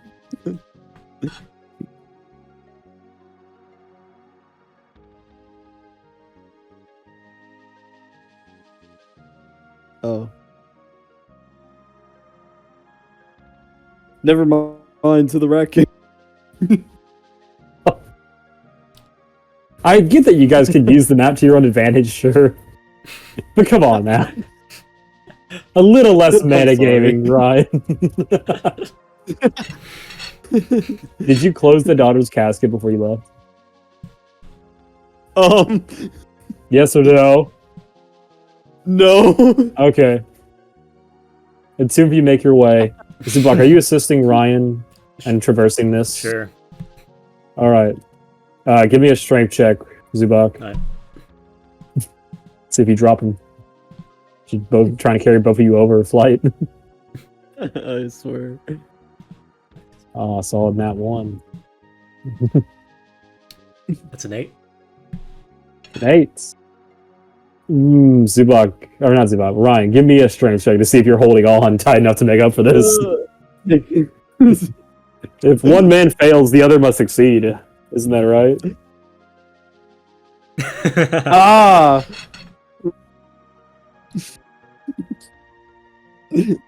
No. Give me a dex save. Give me a dex save, because I'll say you make it about halfway across.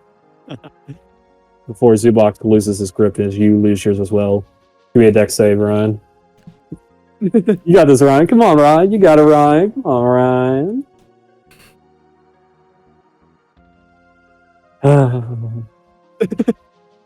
As you manage to land ashore, your foot dips into the water as you take Oh, no.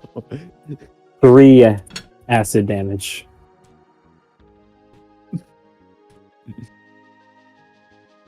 Want to be kind. Just save your foot. Owie. As your leather boot on your right foot is now melted away, you only have 1 boot on now. Oh, so that's what that does. All right, the two of you continue making your way down. Well, Yeah. All right, as the two of you continue traversing, Wait a minute. No, I want to go this way. I want to go. you want to go in here? Yeah, since it's not flooded anymore. Zubak, are you following him in? Yeah, sure. All right, as the both of you enter, once again,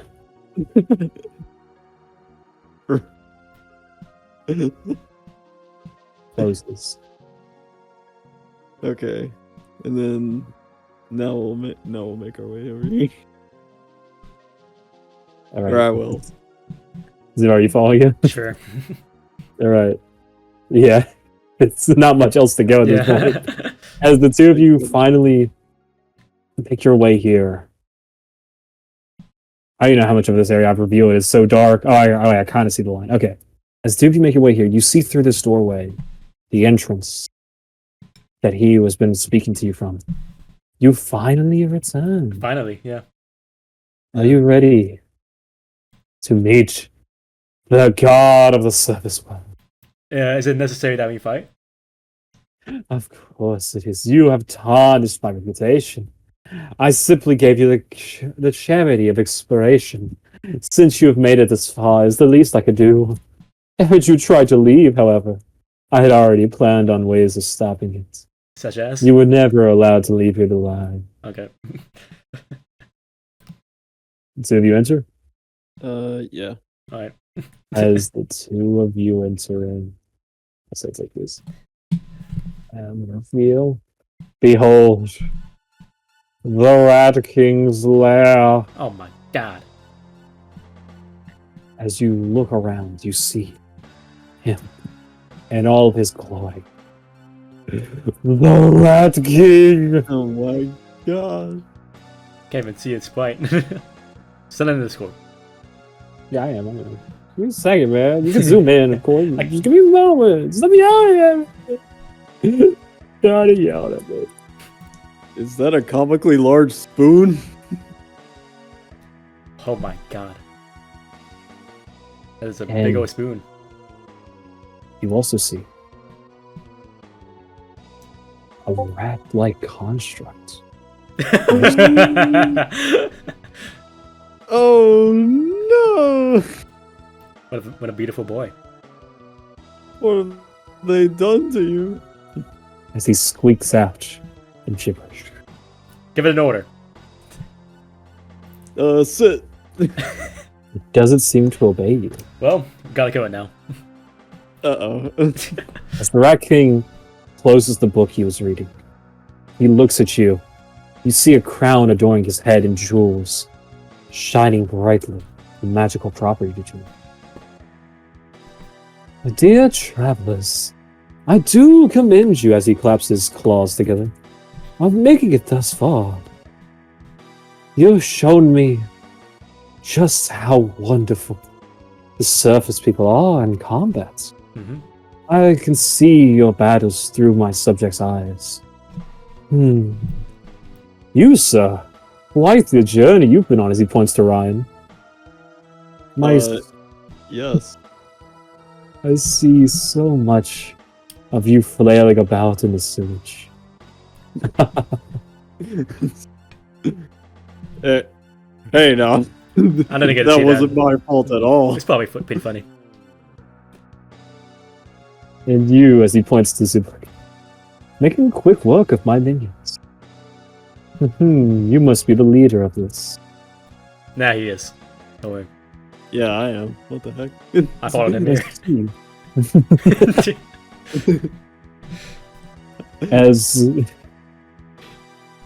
As the Rat King like twitches slightly in his mouth at being corrected.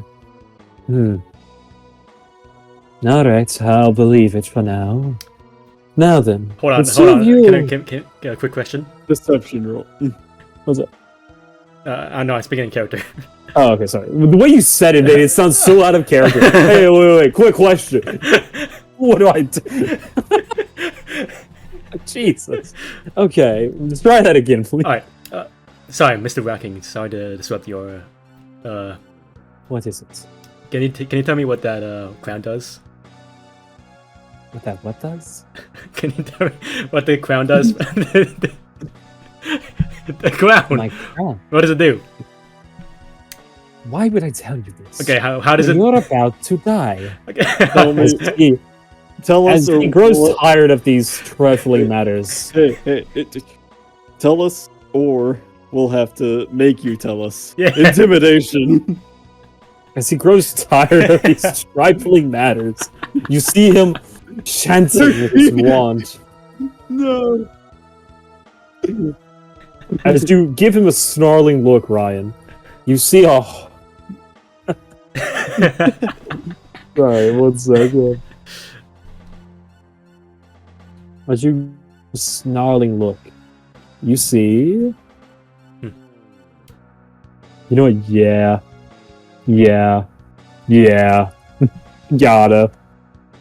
Gotta do this one. You see an orb of fire begin to form at his wand. As it launches at you, I need both of you to make a dex save. Right.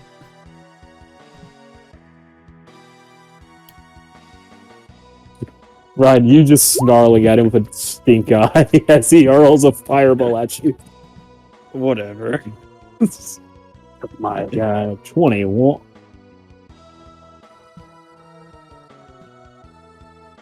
Thank God I don't have disadvantage. I swear, if I had disadvantage on a lot of my rolls, I'd be not wanting a lot more. Alright. You have gotten a lot of that ones for disadvantage. Let's see. You both made...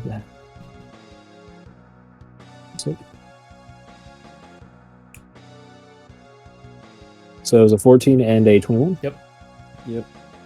Okay.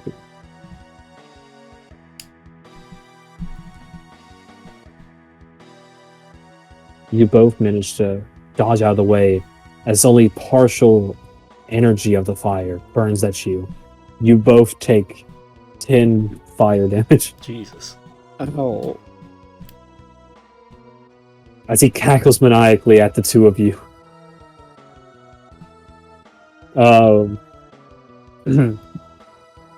You foolish surface dwellers. I am the king of rats. I am practically a god before you. Kneel before me, as I need everyone to roll initiative. Welcome to the big encounter. 20. He's got a 20. Don't mess up. Don't mess up. Don't mess up, Ryan. Don't mess up. Watch this. Oh. Got a 19. Can't believe it. Ryan's going ahead of Zubok for the first time ever. Zubok, sit down. I got this. Go ahead. Cool. Cool. What? Very cool indeed. Don't tell me. That's like the same position. So Zubok, you had a 20? Yep. Was it? Okay. Ryan had a 22 or 21? 21. 21. Yep.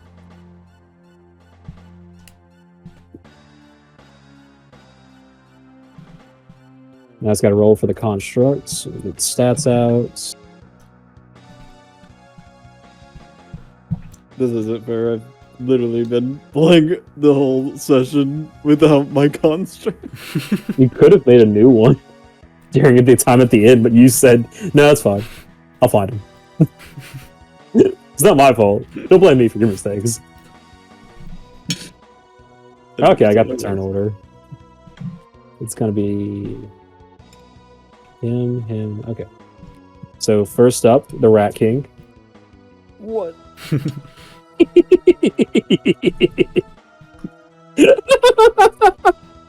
Yeah. It's pretty funny.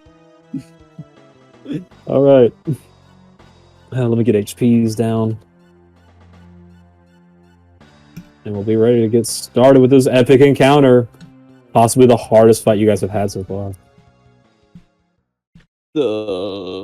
Yeah. It is the Rat King's turn as you see him once again channeling energy into his staff. As he looks to... Let's see.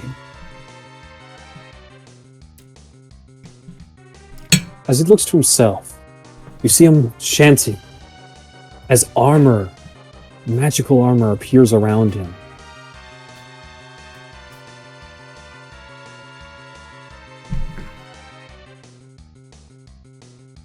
As this spell finishes, he motions to the construct, shouting out, "Tear out his throats," as he points at Ryan. Construct now staring you down. Remember me, Mark? Mark. You just hear squeaks in reply. It's me. At this time, it is now Zubok's turn. It's John's turn. Oh, sorry. I'm so not used to that. Ryan's turn, not used to him being first. Oh, sorry, second. Alright, anyways. Mhm. This construct, obvious. So, I'll swing at him with the long sword.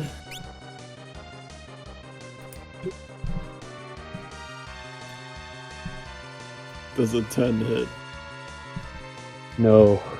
As your blade hits the construct, clinking off of it, as if it was too sturdy for that attack. Uh-oh. You'll need to hit it harder to get through its defenses. Natural armor of steel.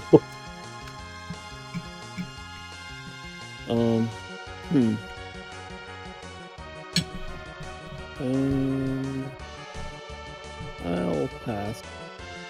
Okay. It is now Zubok's turn. Well,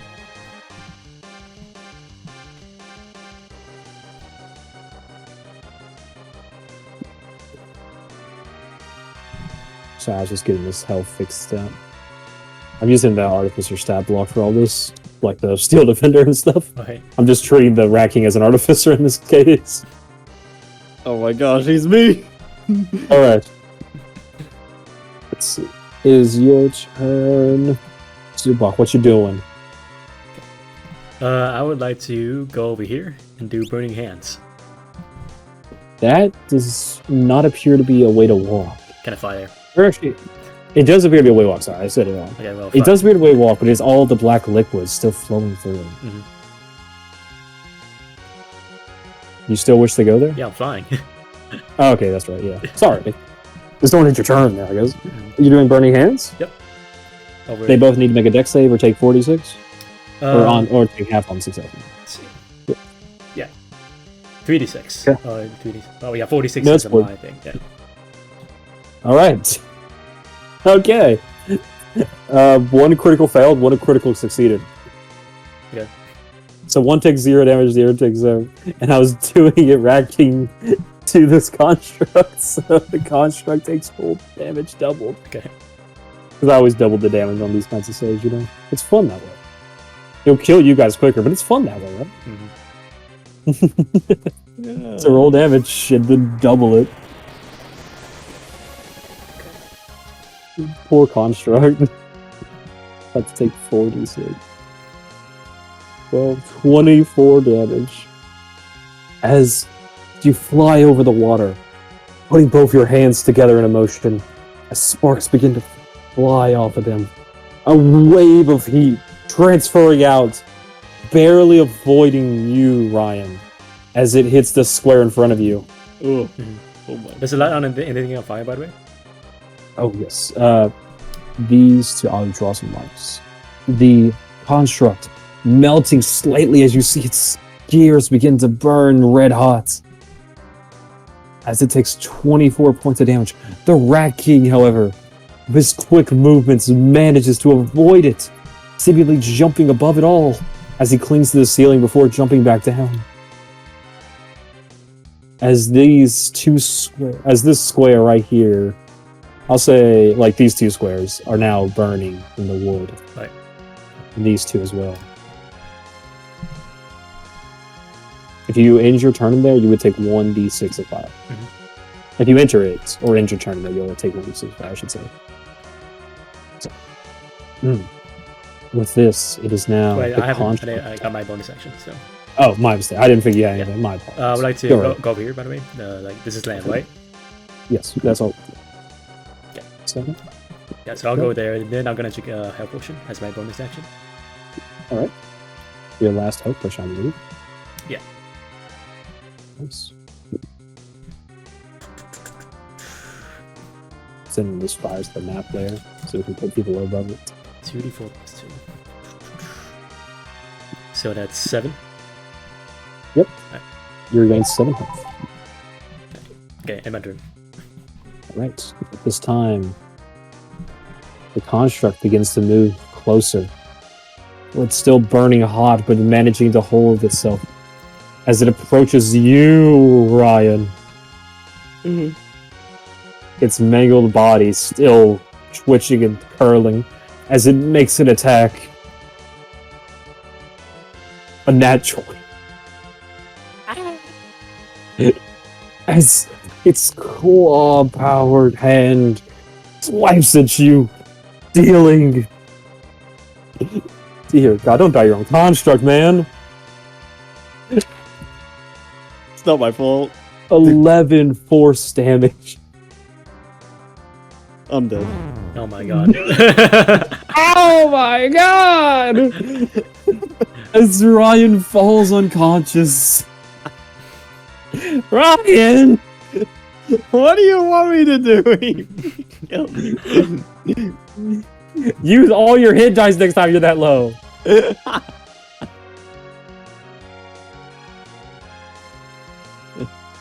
As this happens, it ends its turn.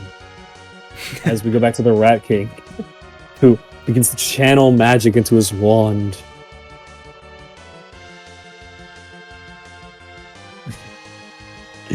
As like laughing too hard. Okay. Oh man.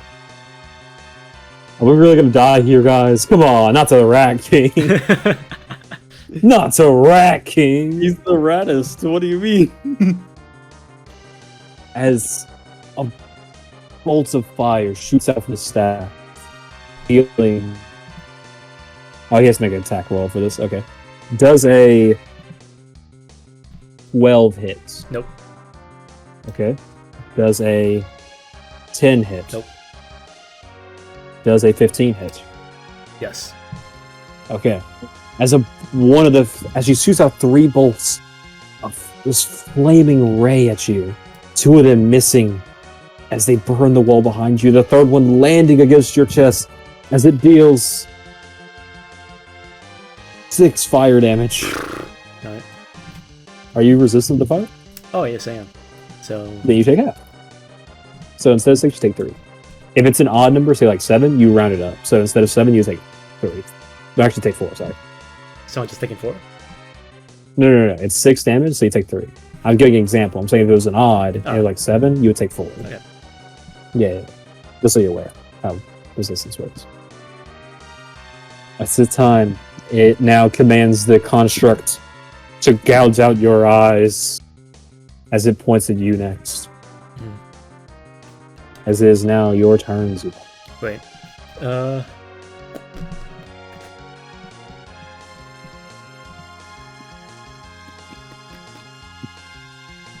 I will say you can. Wait, don't I have to make a death saving throw? Oh yeah, you are ahead of me. I keep forgetting you're ahead of me. Make a dex save. Or death save? Yeah, dex save. 1d20. That's it. Sadly, John, you don't have proficiency in death saves. Hey, you passed 1. Congratulations. Okay, what was I saying, Mason? Oh, I was saying, John, you've made sure you did your negative health, right? Oh, as far as death saves? Like, you have negative health, right? Yeah, I do. You kept track of it, right? Yeah. Okay, let's make sure. Because that's important. Let's say, like, if Zubok took his action to throw a health potion to launch it against you, then you would regain some health points, right? If those don't exceed that which you have negative of, then you would still remain down. So it's important to keep track of your negative. Okay. That's what I was checking. Alright, it's your turn, Zubok. What would you like to do? Right.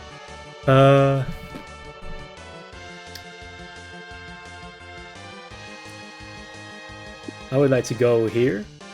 And could I feed John the unidentified red elixir? That would be an action. Yeah. Okay. Yes, you can. Can I do that? Yes, you can. Alright. Oh, you didn't hear? Yeah, I said you can. Yeah. That's what happens. As you uncork this bottle, the Rat King shouting out, "No!"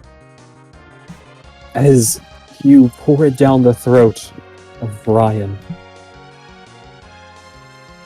Ryan, as you, in your unconscious state, feel a burning feeling into your throat. You feel your energy return. As you feel for...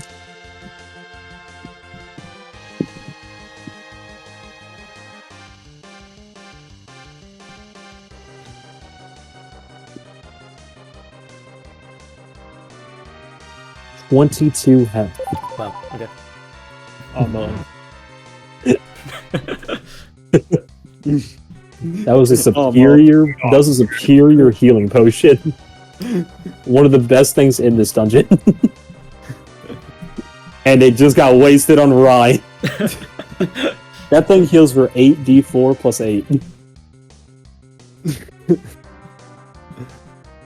We needed it to defeat the Rat King. How dare you, filthy mortals! That was the accumulation of my entire alchemy. How dare you! How dare you! You're gonna die, Rat King. Okay. Is it? You still have a bonus action, Zubak. Is there anything you'd like to so I do? went here. Can I go back here? Yes. Okay. And can I throw something with my bonus action? Sadly, not as an action because it's an attack. Right. Yeah. Yeah. I will say, like how I mentioned earlier, if you threw a potion, throwing a potion causes it to do half its effectiveness. Yeah. Because only half of it actually affects the person. Mm-hmm. Is a splash. That's how I roll it, at least. That way, it's not like broken. Like it's better to actually go pour it, you know. Yeah. You get the idea. Okay. Let me see if I can do something else.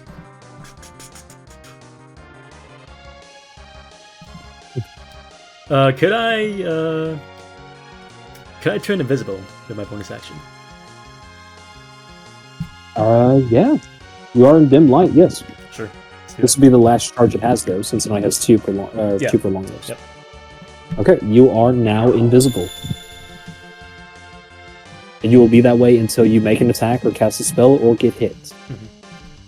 As we now go to the Construct's turn. The Construct, having been ordered to attack you, it no longer sees you. It can't detect you. As it looks around aimlessly, it ends its turn after taking the dodge action, preparing itself to avoid any attacks coming at it.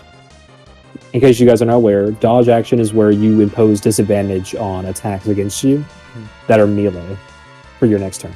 It takes your action to do so. Anyone's capable of doing this. And with that, we are back to the Rat King's turn. As he looks around, unable to smell anything over the putrid smell in the water, he turns to Ryan, shouting, "How dare you waste that health potion on you? I'll make sure you're burnt to a crisp." As he unleashes another spell, Ryan, 3 rays of scorching heat shoot out at you. The first one. Oh wait, Zubak, you took 10 damage from that fireball, didn't you? You're supposed to only take 5. Without the fire resistance? Yeah. Yeah, Remember the fireball, like the very beginning that you both dodged? Yeah. You're supposed to take only 5. Oh, so I was supposed to... Okay, so then I get... Because you have resistance. You have to remember that, though. I can't remember all the time. Okay, yeah. So, yeah. Zubak, the first attack. Or not Zubak, Ryan, the first attack. As a 9 hit. No. Does a 19 hit. Yes. Does an 18 hit. As... In response to this... Oh, wait, no. Right. No. Dude. Wait, question. Dude, Yeah. short rests... Short rests do not restore spell slots. Oh, never mind. You used everything on the mimic. Oh my god! Oh my god! Okay, we're good. Okay. 2 beams of scorching heat launch out and land into you as the third one hits the wall behind you. As you take... Let's roll this d6 4 times.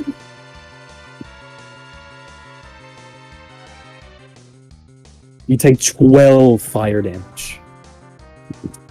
Gee. What the heck? What did I do to you, Rat King? What the heck? You trespassed in my domain, kill my children, and say I'm to blame? Yes, this hurts. As this happens, he commands the construct once more, decapitate him. Make sure no health potion in the world could revive him. As the construct stares you down with twitching mechanical eyes as they short circuit slightly before stabilizing. At this point, it is now back to your turn, Ryan. Alright. Remember, he's dodging the rat. The rat construct. Yeah. I feel like dodging matters. He would have hit it anyway. That's it. Is the construct made of metal, Mason? Just for that, you have disadvantage. Come on. Yes, it is made of metal. Alright then. I was this close to actually.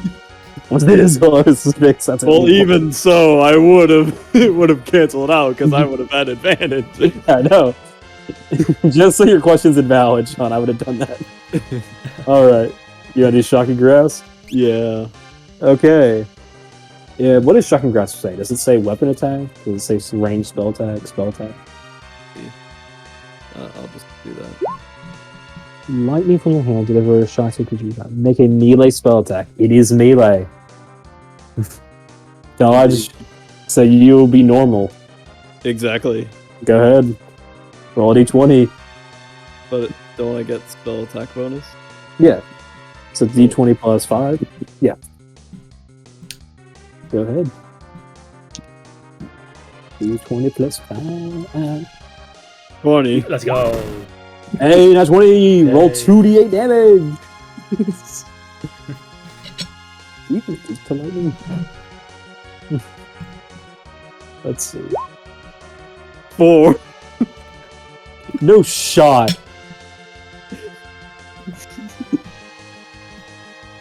This is so bad. Okay, I'm calm. So, oh my god, Pix, I would be so sad if I was on yours, if I was his teammate. As you see, Heck yeah. as you see lightning crackle, shoot out, blasting into the construct, dealing 8 damage to it. You're very generous, Mason. Yeah, I know I am. He doesn't even have that condition, but I'm giving it to this one because he was made in a rush by a rat in a cave in a sewer. Normal steel defenders don't have it. I'm giving it because most constructs do that. Anyway, Thank you. as the construct buzzes, sizzling, its gears flying off, it barely holds on as it still stares you down, Ryan. Thank you. One eye missing as it slowly approaches. It is now Zubok's turn. Invisible Zubok. Where is he? Who knows? Invisible Bach. Invisible. He's all Bach. Who knows? Alright, let's go here and do Zubul. I'll do a sneak attack in the sky. As you fly around. Within range, yes, make an attack roll. That'd be a 24. That will hit as you appear in the air, flying about, raining down with your rapier at this creature, stabbing through the head of the construct as its eyes glow, fade, as it falls down. Oh, you don't want me to roll. It was. I got one. Oh, nice. It was at 1, man. I don't think you could have failed. Actually, it was at 2, but you couldn't have failed 2 damage, actually, because you had sneak attack. Right, yep. Yep. Okay, can If I once you can still roll a distance. can I use a bonus action to give Ryan something? Yes. Okay. Can I To pass items is okay. what? To pass items, it's okay to use a bonus action? Yeah. To, like, force feed them something is an action. Well, I'll just give him one of the orange elixirs. Alright. Whoa. You wanna tell him? I don't know what this is, so just No, do you want to tell him you're handing him something, though? Instead of just saying, there, hand. there, take this thing. Yeah, I don't know what it is, but take it. Oh, okay. Thanks. Great. Where would you like to go, Great Zubok? conversation. I'll go over here. On land, right? Yes, you are on land, and you did not relieve the range of the sorcerer project. Ryan. Oh, no, not Ryan, sorry. Rat King's turn. Has he even been hit yet? Nope. Great. Okay, Rat King. As he looks over at Zubok, he grows tired of all these trifling matters, as you have now killed his trusted construct.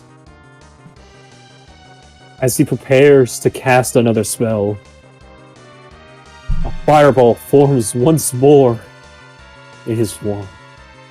As I need you to make a dex save. Mhm. Oh my goodness, what'd you get? 23. That'll succeed.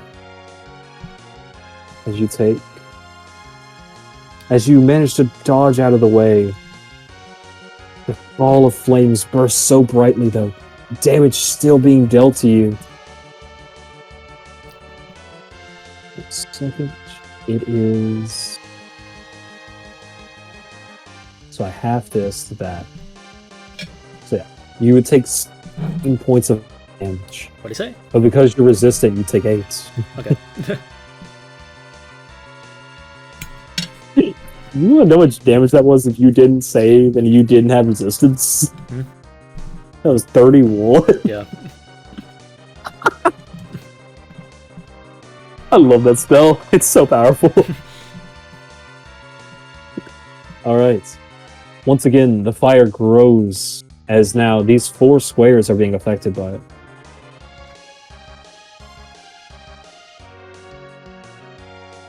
And with this, the Rat King chirping loudly his success as he sees you singe your skin slightly.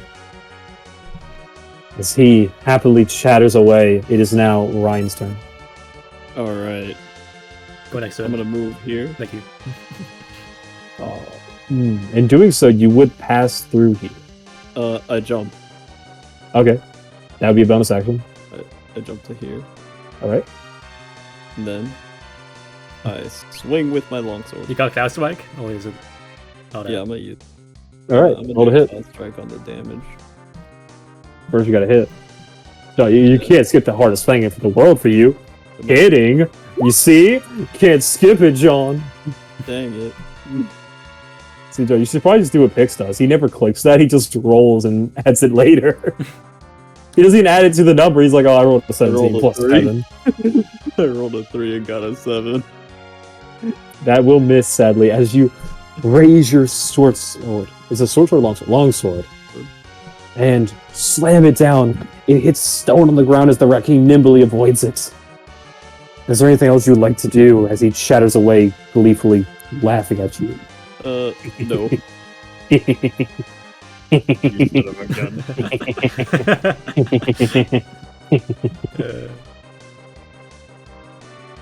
There's now Zubok's turn. Okay. It's such fun just laughing as a rat. Right. So I can use study aim, but I still have the sneak attack because he's right next to me. Yes, that's 5 feet. Yeah. So I can use both study aim and use the sneak attack. Yes, you can. Okay. I would like to do a rapier. There you are. Go right ahead. 22. That will hit. Oh wait, no, make sure you roll twice. Because you might crit. Okay. You always want to roll both. Alright. So that's a 22. That will hit. Roll damage. 13 plus 4, 17 piercing damage. Let's see.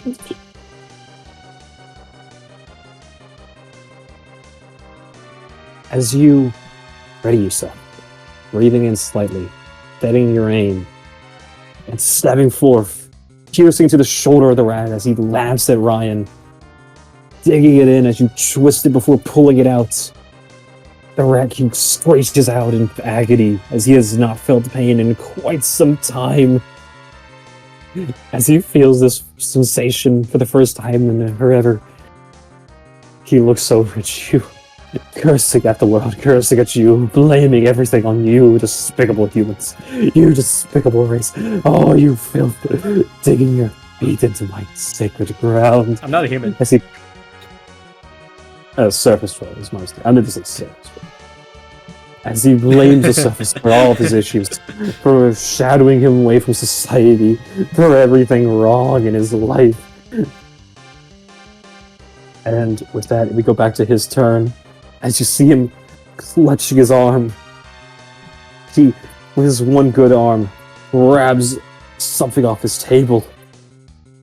As you see, it's a totem with the skull and sickle from before. As you see him jump into the water, clutching it, cursing you both to hell. As he does so, I need both of you to make opportunity attack. Okay. So what is that? Just attack. Like a normal attack. Like the 20? Or Yeah, you can actually do a sneak attack if you want to, sure. Let's do it. because it's a different turn. Okay. 15. John 15. That's a 14. No, you have to roll to hit. Oh, so what was it? So just Yeah, you have to still roll to hit. okay. So it's 11. Yeah. Ryan, you will hit. I'll do Zubok, cloud however. strike. Alright.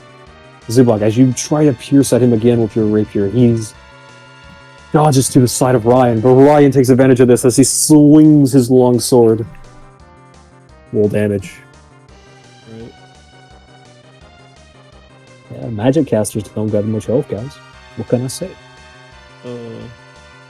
1d10 plus 1d4. Plus 2. You roll 2d10. Oh, oops. Sorry. We'll take the first one. I'm kind. Oh, So that's 12 plus a 1d4. 2, that's 14 damage. As you unleash a stunning longsword strike at his back, thunder booming from the effects. As he screams out in pain, falling into the black abyss. It doesn't seem like he was dead, though, until, like, dead on land. And the abyss begins to curl. The water draining from all of the sewage. All of the black blood formulating in this one puddle. As the fires finally extinguish in the nearby areas. oh. Bridge. I knew it was going to happen. I knew it was going to happen. Hold on. There we go. Okay. I just need to get rid of those 2 artworks. I know just how to do it. Layer there. Perfect. Okay. Okay. Now I can go here. To this. To here. There. You guys can see the map again? Yeah. Yeah. Perfect. Everything's good. We're good. All right. As you see him fall into this abyss, the blood cooling around in this area, I'll give you guys 1 turn to do anything you'd like as you watch the blood accumulate in it. So, like, what's happening? What do I see? Really? So you see where the wrecking had fell in, all the water in this entire sewage, all the black liquid now begins to pour into this room, breaking through this iron gates as it just floods the area. I thought that area was drained. It was. It now is full as you Oh. look through the iron gates. You see it filling once more through the gutter, as if unnaturally flowing. As if every bit of liquid in this whole place is flowing into this area. It doesn't seem to go past the borderline of this stairway. The 2 of you are out of reach. But it does begin to accumulate as it condenses. Uh-oh. You each have 1 turn to do something if you'd like to do anything. Can I just, like, shoot a crossbow to where it is? Yes. Alright, sure. I'll equip a shield. All right. You are now wielding a longsword in one hand and a shield in the other. Your AC is increased by 2. Oh, wait. Don't ask why I didn't do this earlier. Wait. What is your armor, Ryan? Scale mail, right? Scale mail. 1 second. Your AC... What is your dex? +2? Yeah. Scale mail is... Okay, 14 plus 2, that's a 16. You have a +1 from enhanced armor. Yeah, so you'd be at a 19, yes. Now you're at a 19 because of the shield. Yep. Let's make sure my math is right. And you are unleashing a... That is a bonus action, Ryan. Is there anything else you'd like to do?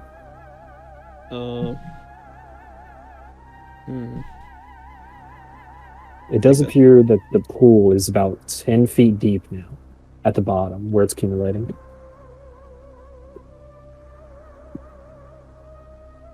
I think that'll be it.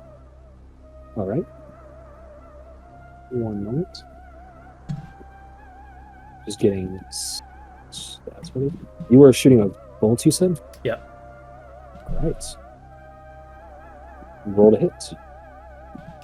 I'll say you could... I'll say you do have an advantage because of the circumstances. Okay. He's currently incapacitated. So yeah, you would have advantage. So that's 22. Right, that will hit. Roll damage. It's not a sneak attack or anything, right? No. You could have done a sneak attack instead of advantage if you wished to, but you're a little too late for that, sadly. Ah, sure. That's 5. 5 damage. 1. Why are you complaining about a 1, huh? Why are you complaining about a 1? I just did it. I just did 14 damage. What do you mean? I have no clue what you're talking about. Yeah. Let's see. He is now at that much health. Okay. Thank you. Blue. All right. As it finally finishes. Boom. Is there anything you actually wanted to do, Ryan, before this happens? I guess I could take a swing. Or is the water high enough for me to swing at it? No, it's 10 feet down now. It's all draining into him. Oh. I guess. Throw your blade. Huh? You can throw the blade if you want. What? Throw my sword? Yeah, you're more than welcome to throw your sword at it. I don't know if I should or not. Your You know call. what? I have 2 of them. I'll throw one long sword. All right. You throw your longsword. I need you to make a roll with advantage. It's a thrown weapon that you are proficient with. So you had proficiency plus strength. It's an improvised weapon. So it's a 1d4, right? Please. I'll look into it. Rolling With a advantage. 1. Yeah, it does have advantage. I'm giving advantage on these because he's currently incapacitated.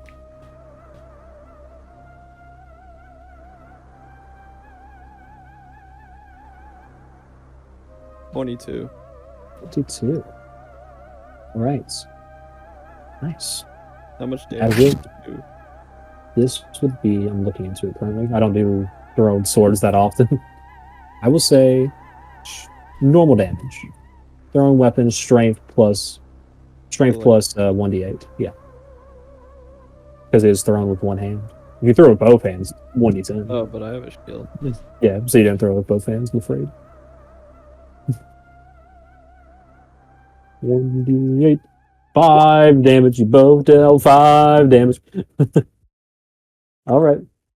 And with this, both your turns in. As you look at the bottom of this pit now, as a creature is born. Multiple limbs. I'm going to send the picture in Discord as well so you can get a good look. Right.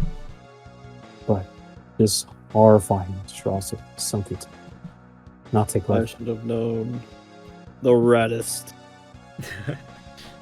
As you look at this beast, its 4 arms, long tail, and 2 legs, its gnawing mouth, but no eyes, so to speak of.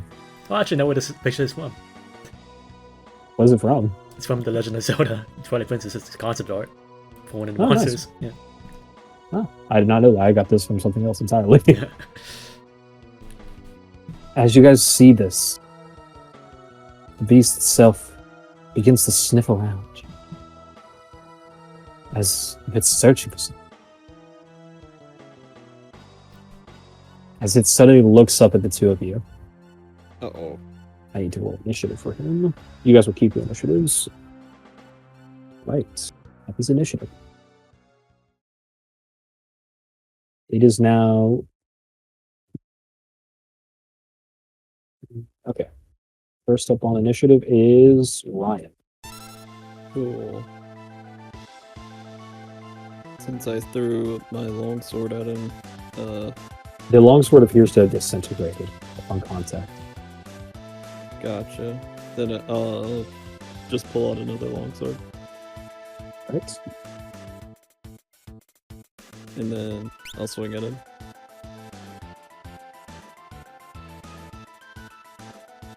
As you're swinging at him, he's still at the bottom of the pit. The pit is empty, however. You can go down if you wish. This stairway will lead you down to the bottom. It's be about 20 feet walk. Yeah, Get to you. I'll do that. Down there. As you make your way down the bridge, make to the stairs. Down, jumping a little bit, about 2 feet drop. You are now in the pit. The beast snarling in your direction. You're not even sure if it's looking at you, but its head is tilting in your general vicinity. Roll to hit. Alright. You're just using a typical longsword, right? Huh? You're using a typical longsword? Like I had 2 of them.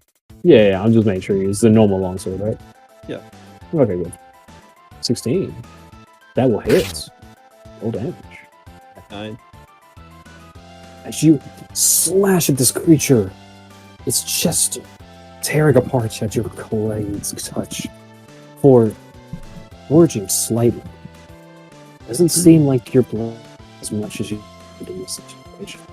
It's almost as if this beast is not susceptible to those kinds of attacks as much as you hoped.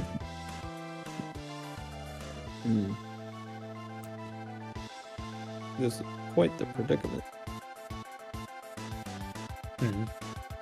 I'll end my turn. With that, we go to Zubok. Alright. You're about 10 feet up from the drop to the beast. Where's the crown at? The ground? The crown. Oh, the crown? Yep. You don't seem to notice it come. Perhaps it's still inside the beast. Right. You're not sure.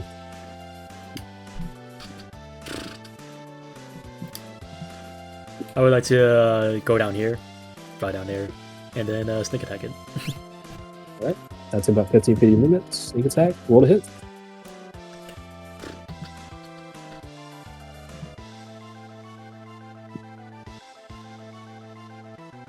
$18. That will hit.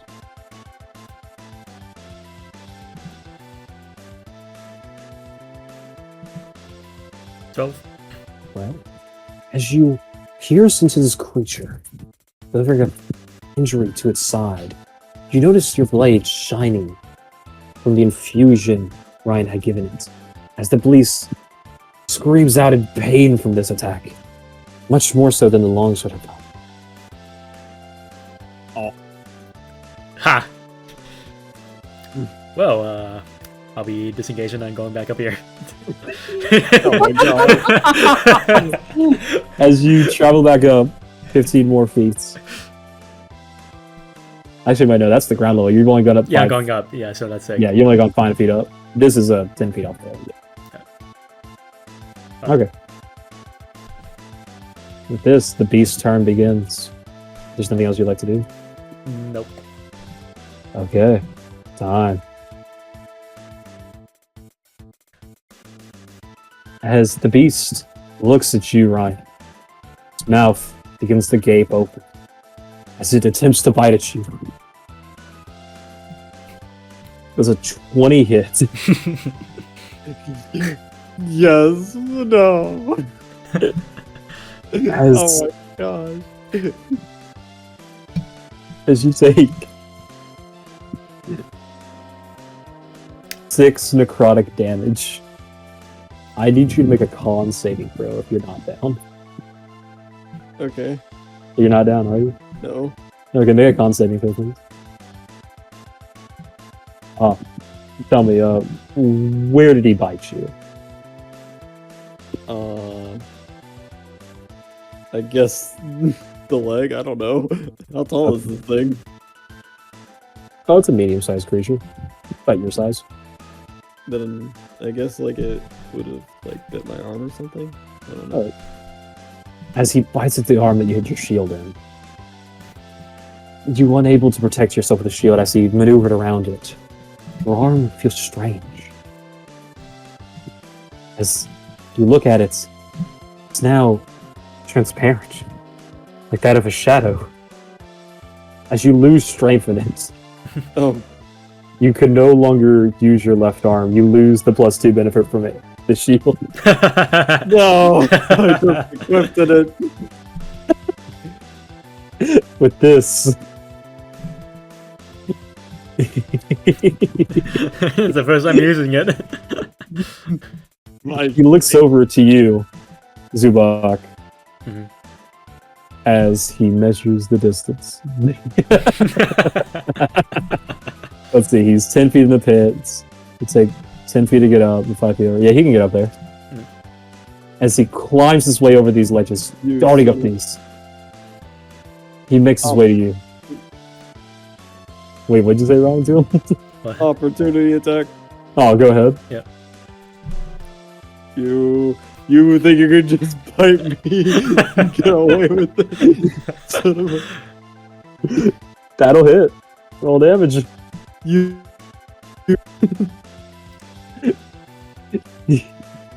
5. All right, as you slash at his back, a slight gash forms before closing slightly, still remaining open, but not as much as you had originally made. Dang it. All right. And with that, the Shadow Beast now nearing you, Zubak, begins to make another attack.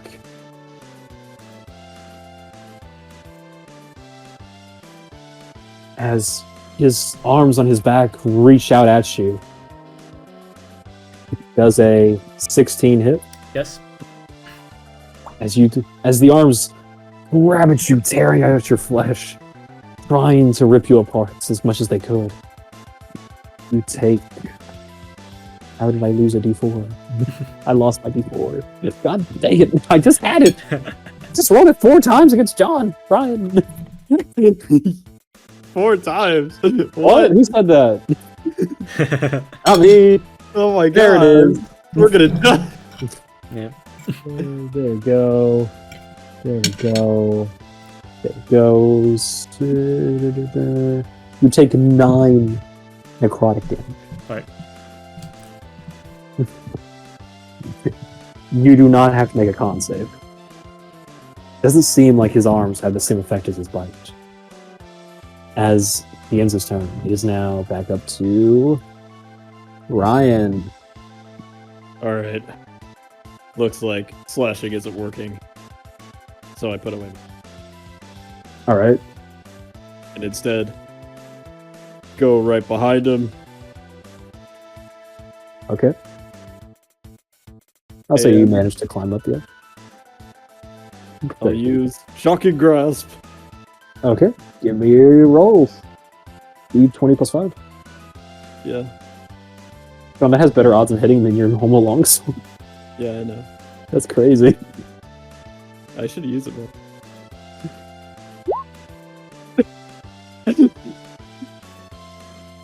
As as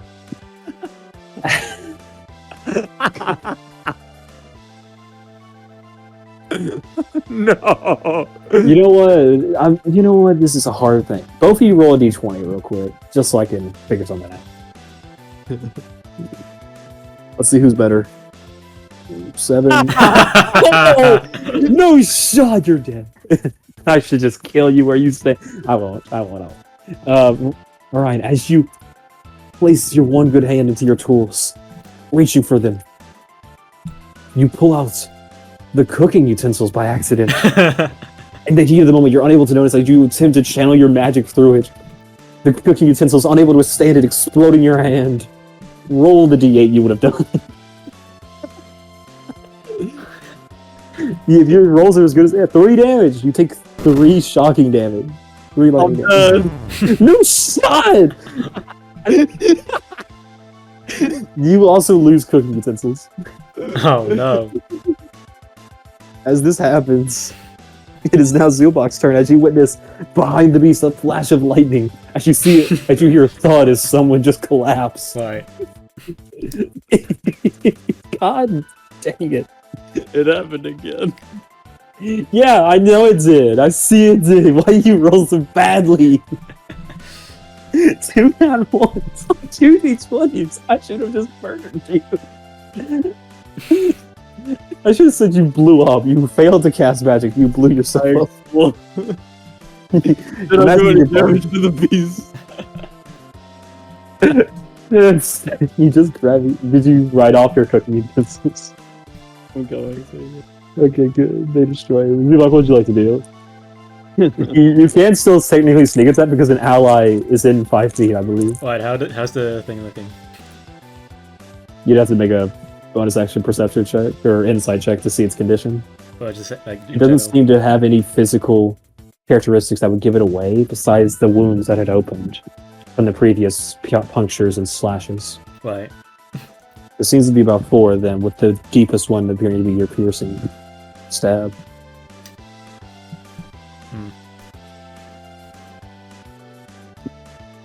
Well, I guess I'll just do steady aim and sneak attack it. Sounds good. Let me actually check that. Does sneak attack require him to be conscious or not? Let's see. Once per turn. What to do?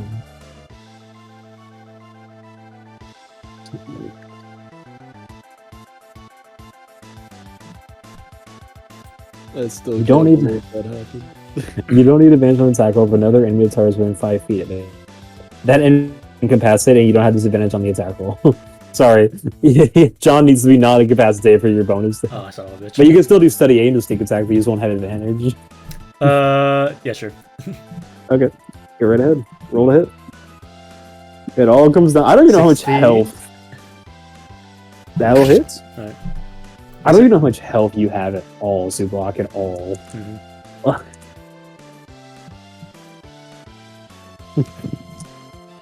10, 15. Dear God. As you thrust once more at the beast, stabbing into it, puncturing right through your blade, gleaming a slight reddish tint. As it stabs through, you make another incision as well with your sneak attack, piercing it again.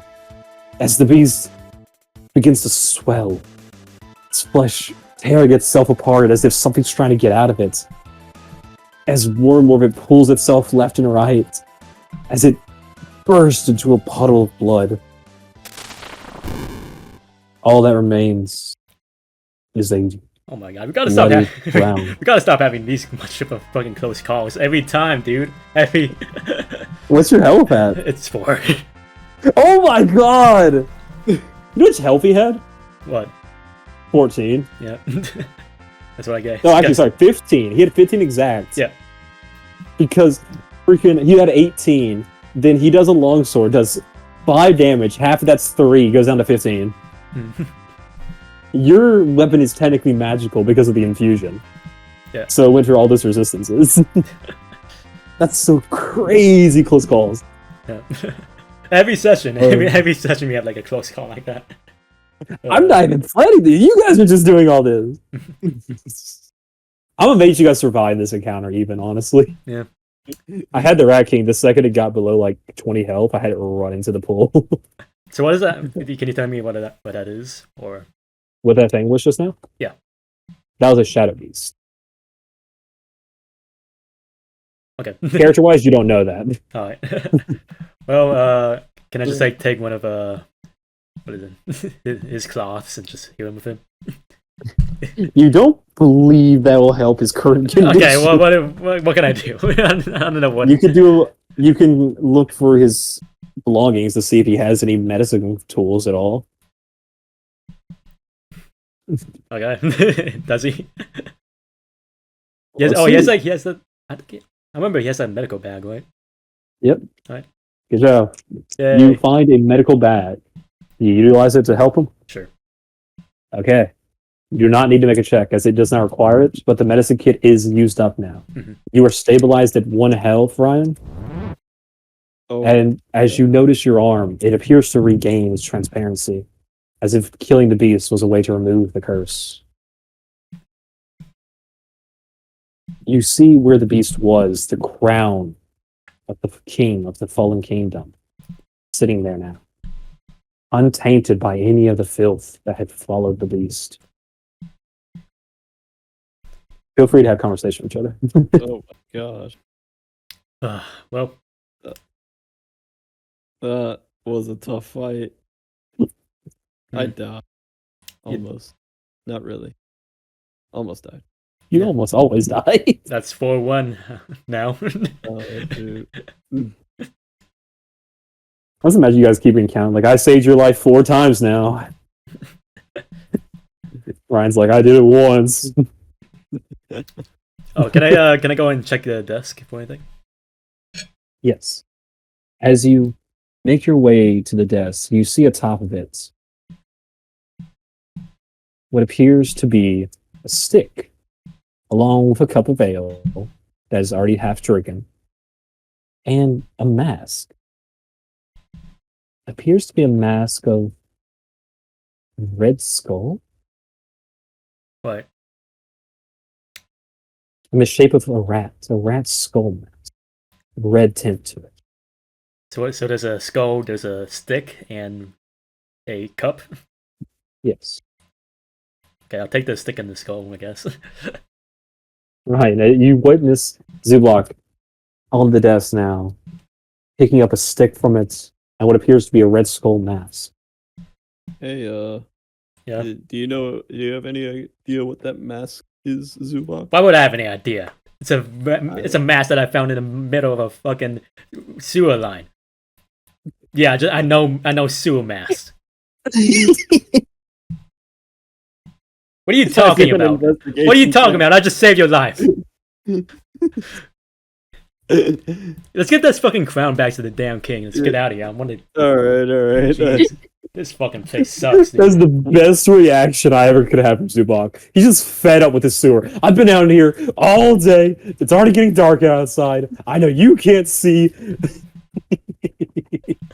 Just starts cussing out Ryan. All right. The two of you make your way back to the Zoom, I'm guessing? Yeah, we're at the crown, of course. Anything else you want to do, Ryan, before?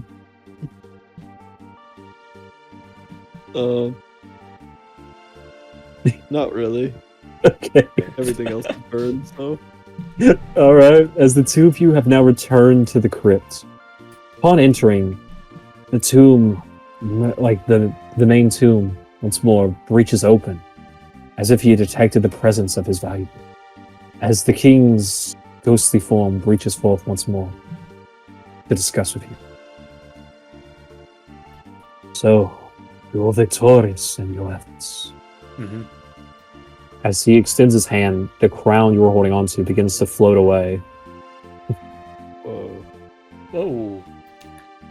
As it adores his head, you see a flash of his original human figure, majestic in its shape, divine in its appearance, holy light radiating from him before it fades back into his ghostless form again. I thank you, Travelers, for your efforts. I care not what motivates you, but I do understand you have done me a great service. And for that, I offer you a worthy. Hey, what? As you see, I said a worthy reward. Oh, I see. As you see a nearby chamber begin to open. As now stands before you a hidden chamber. Whoa. I hope these are to your liking. As he vanishes. Oh, hi, King, before... Are you still No. there? Shit. As you hear a voice echo out, but no form.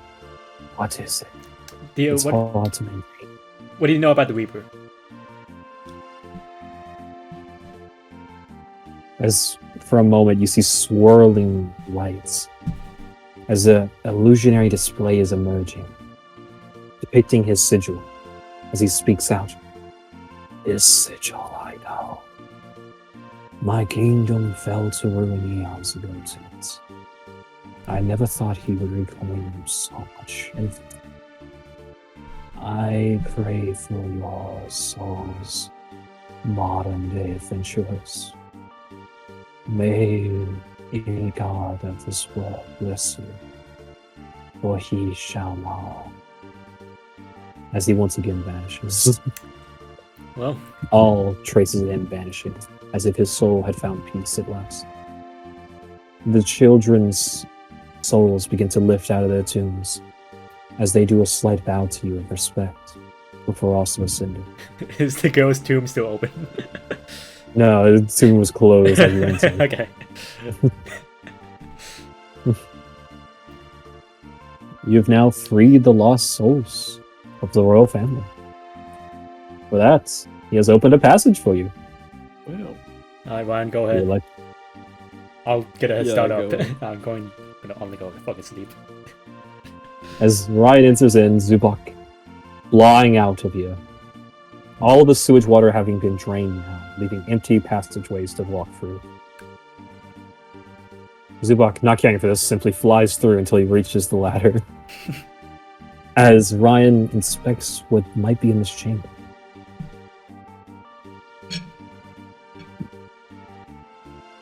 Whoa. Okay. As you enter into this chamber, you don't seem to find anything extraordinary at first sight. What appears to be broken piles of wood and cloth thrown about. But in the corner you see what appears to be a chest. I open the chest, see what's in it. Inside you see...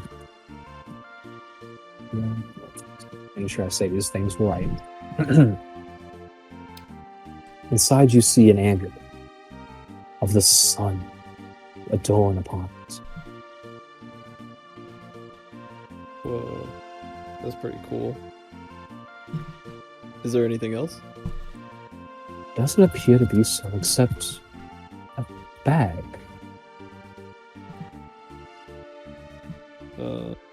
I pick up the bag and see what's in it. Inside you find gold. Heaps of gold. As you count it, you see that it's 100 gold pieces. I'm rich.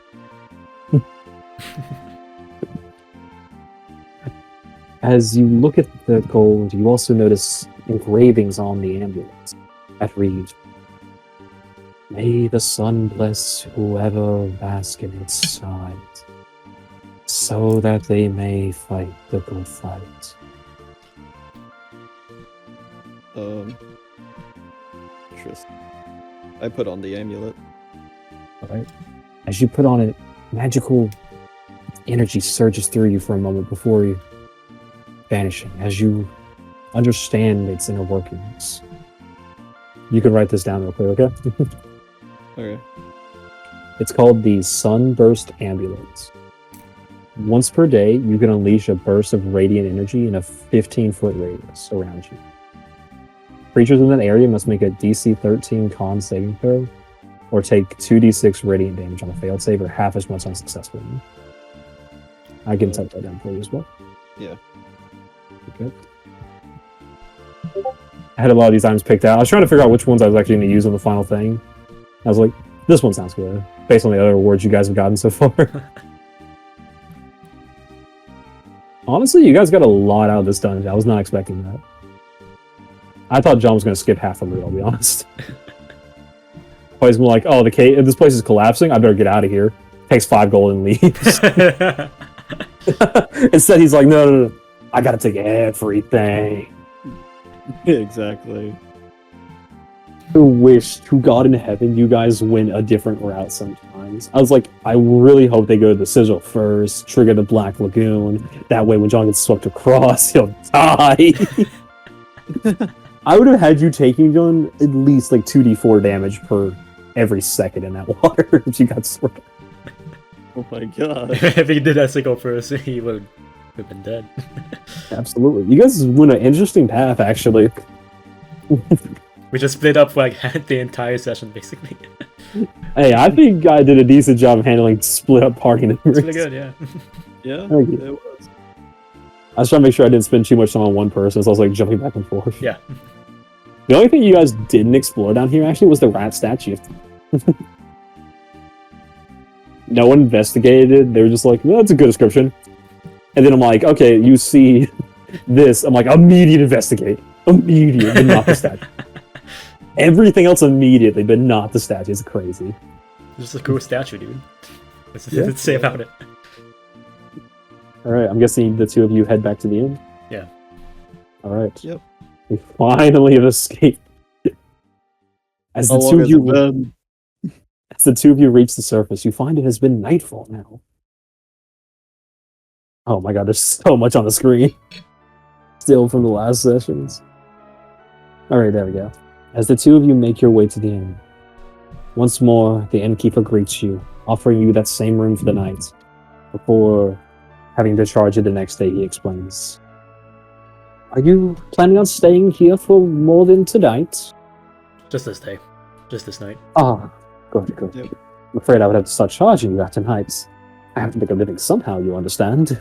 Of course, well, we exterminated the rats in the Ah, sewers. I saw. Yeah. It was quite the feat. Well, not those rats. The rats in the sewers. There's a rat king. he tried to. Sewers? Yeah. We have no sewers here. What? I've traded you mistaken. Yeah, well, yeah, my friend here is almost like dead here. That's why he just Yeah. he just He found looks some over- imaginary sewers. He looks over at the badly beaten man, shouting, "My goodness, man!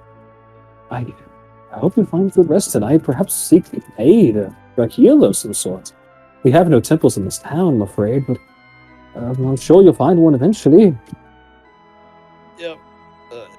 You know, I just need I just need a room to stay in. That's all. Of course. Yeah, he tosses you the key again. Please, make yourselves comfortable.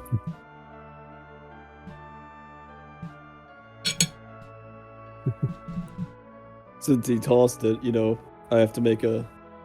No, you caught the key. You caught the key. Passive dex. You caught the key. Okay. Passive. Anything above an 8, you passively catch it. If it's a small object like a key that's being handed by a friendly creature at a gentle velocity to a wounded man, absolutely you catch it. All right. But Mason, if I rolled a nat 1, I could die. I know, which is why you're not rolling. But why not? Because you would die. Okay. I don't. You don't need to die here. I'm not trying to die, by the way. Oh, you don't say. All right. As you make it back to your rooms, you gander over to your collection of artifacts and equipment. You can discuss them at your leisure. You can try to discover what they do now if you wish to.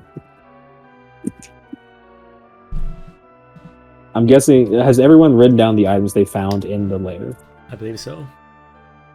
Ryan? I think so, yeah. I think I'm only missing maybe one thing. Alright, I guess we should take a second then. Just so I can also have a list of everything you guys got from there. So we'll start with you, Ryan. What are the items you obtained from the sewers? So I got the magical vial, poisonous gas, the iron key, the silver amulet, the scroll of the unknown spell. What is this? 1 second. Oh, I'm trying to type as fast as I can. I didn't know you were typing. Yeah, I want to have my own collection. I have these written down of what they are, but I'm having written down of who has what now. Oh, okay. Okay. Iron key. Keep going. The silver amulet. Okay. The scroll of the unknown spell. I don't know. Got that. The magic ring. Okay. The silver crown. Okay. Actually, it was a gold crown. Was it? No, it was silver. You're right. Yeah, never mind. A wheel of cheese. And the sun amulet. Solar amulets. Okay. We did get everything, right? That's everything you found. Now, Zubak, what did you discover in the cave? On the scenes. 1 slab of human meat. All right. A vial of regular gas. What gas? It's like the regular gas, like Oh, the a non-magical normal gas. vial Yeah, the normal vial. of poisonous gas, not regular gas. Regular gas. Yeah, I just farted in that jar. It's right. Human meat slab. Vial of normal vial of poisonous gas. So I just called it vial of poisonous gas in English. Yours is still empty, Ryan.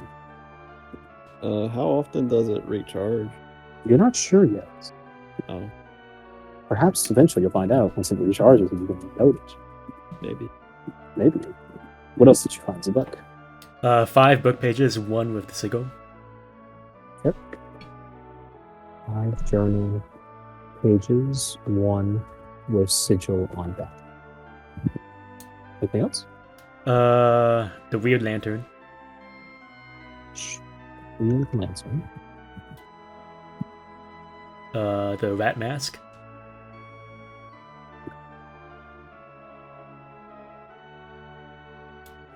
The rat stick. Why do you call it rat stick and rat? Well, I get the rat mask, but why rat stick? It's just a stick. I don't know, it's a rat stick. I'll Well, find, because you got it from find the the next rat. one. I'm gonna call it the unknown stick for now. Okay, fine. All right. And one orange elixir. Oh yeah. Well, you both have one orange elixir now because Oh, you yeah. gave one to him. I still don't know why. I don't know. He doesn't even know what they do. Okay. There's one more thing you forgot to mention. You also got the cloak that you currently wear. Yeah. Okay. Now then, is there anything you guys would like to do before going to a long rest? Anything of these items you'd like to look into, try to diagnose, figure out their meaning behind it? Can we just like show each I other our guess. stuff? I guess. Yeah, you guys can discuss your items right now. Feel free. Roleplay it out. Is there any way I can use like Arcana to like figure out what the magic ring does? So most items you can detect what they are, what kind of magic's in them with Arcana, you know? Not like detect magic, which will tell you at school, but you can detect like how strong the magic it is. Arcana can tell you like the nature of it. It's if it has like if you roll high enough in Arcana potentially, you might be able to tell if there's a curse or not. Even if you roll very high in Arcana, there's no guarantee there even is a curse, you know? Okay. So you don't have to think everything's cursed. It's just the fact that where you find an item might make it seem more likely to. But there could be exceptions to that rule also. You can't necessarily know what an item does unless the item either gives you that knowledge when you wear it, or whoever made the object itself tells you. Oh. Most magical objects infuse you with the knowledge of how to utilize them when you wear them. Oh, all right. Which is why the reason you found out the one about the cloak, all you found about is like it helps with dexterity, because I was trying to still figure out how I was going to do Arcana checks and such, but this is how I'm planning to do it moving forward. Oh, all right. Yeah. Then I'll just put on the ring. Okay. As you put on the ring, you feel a slight surge of energy. Feel you. As you feel yourself become more durable, more resilient. You feel that you now have a +1 to AC and a +1 to saving throws. Wow. That's every saving throw. It doesn't seem like the ring is stuck either. Nice. Is there anything you would like to try on? These things are. These things. Hey, Zuvok, you want to try on this crown? Yeah, put on the mask and the crown. I'll become the rat master. Actually, you putting on the crown? No, You I'm putting on not. the rat mask? I'm not putting on anything. Okay. I was ready, man. I was excited. Look, hold on. Let me take a rest first, okay? He needs time to think. He's been through a long Alright. day. I'll put on the crown. You're putting on the crown? Yeah. Okay. One moment. Ryan, as you feel this crown in your hands, as you place it upon yourself, stuck. Huh? It's stuck. It's stuck on your head. Oh, Who could have thought that was coming? Well, it's crazy. what does it do? It's crazy, all? Ryan. You don't feel as if it provided you any knowledge of what it's doing, but you feel more tuned to nature around you. Whoa. As the two of you are discussing, a rat appears in the room. You're calling every rat in the damn city to my final domicile. As this rat looks up at you, Ryan, tweaking, you understand it. Oh. Oh. Master? Oh. Yes, that is me. It doesn't seem like you understand what he's saying, but you can hear his thought.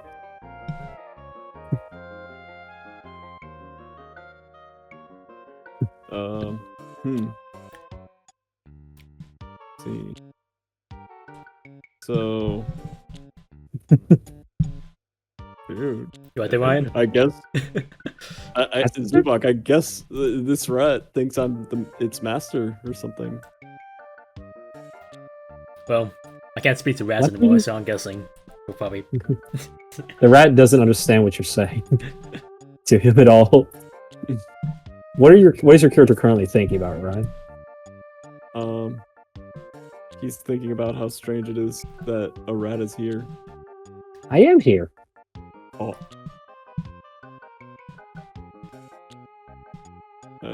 And I thought it, and then Ryan starts thinking that, like, whoa, it can hear me? I can. Alright. You realize you can telepathically communicate with rats.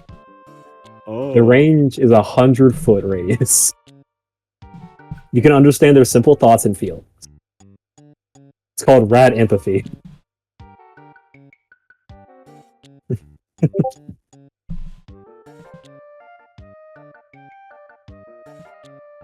I am the new rat master. Wait, you want this rat mask or? Yeah, give me that mask. Fine, sure, take it. Okay.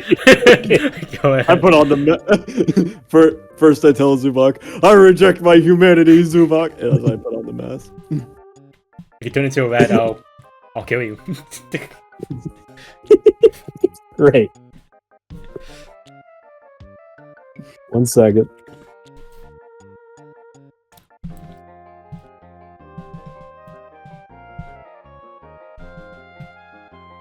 One second.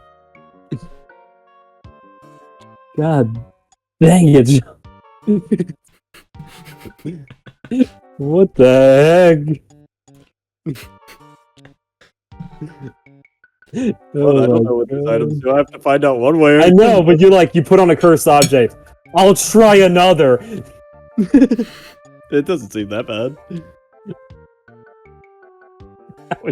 You were still testing it out. You're like, I can take another. Okay.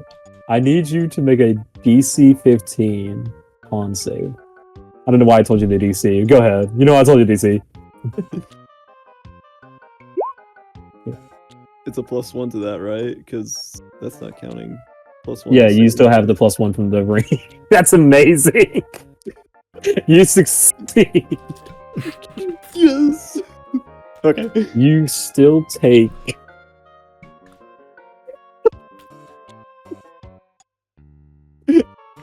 You take. Wait. No, okay, sorry, you don't take because you succeeded. My bad. Oh, thank goodness. Yep. You gain a feeling of superiority as you look at the rat to your right of you. Oh. The rat looks down at you, kneeling as best as he can. An impersonation of that. Do I see this? Yes, you see a rat kind of bowing down to him. I'm going to sleep. As this happens, I need to roll another thing now. Okay, 7 more rats appear.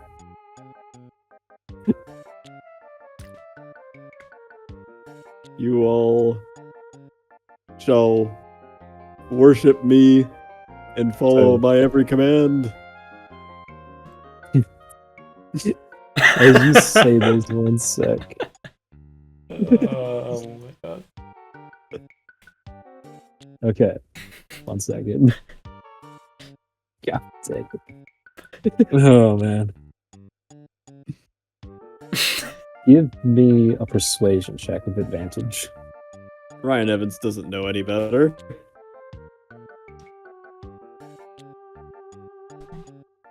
Persuasion. Well, Oh, wait, oops, I didn't. what do what the heck? 10. that. Yeah.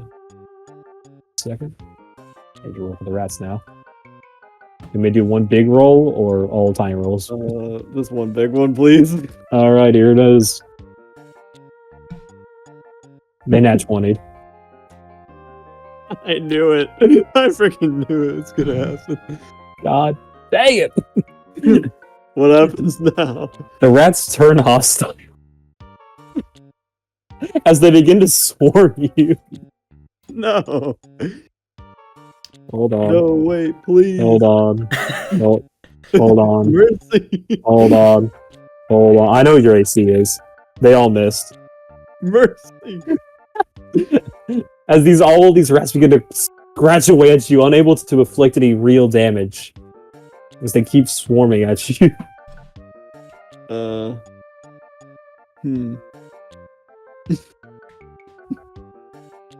Right. Shoot. Let me think. What are the rats thinking? They're thinking, false god, false god. Can I do an intimidation check to try to prove that I am a real god? You can only intimidate one at a time with an intimidation check. It might be better just to clear them out. Start over from noob. Intimidation. Intimidation on one of them? Yes. Okay, roll intimidate. I will intimidate every single one. Okay. As you take a moment, your eyes set ablaze as you stare down one of the rats, threatening him. I am your god. I am a god. As this happens, the rat, in shock, dies. It's a heart failure. As now there's only 6 rats left. Alright.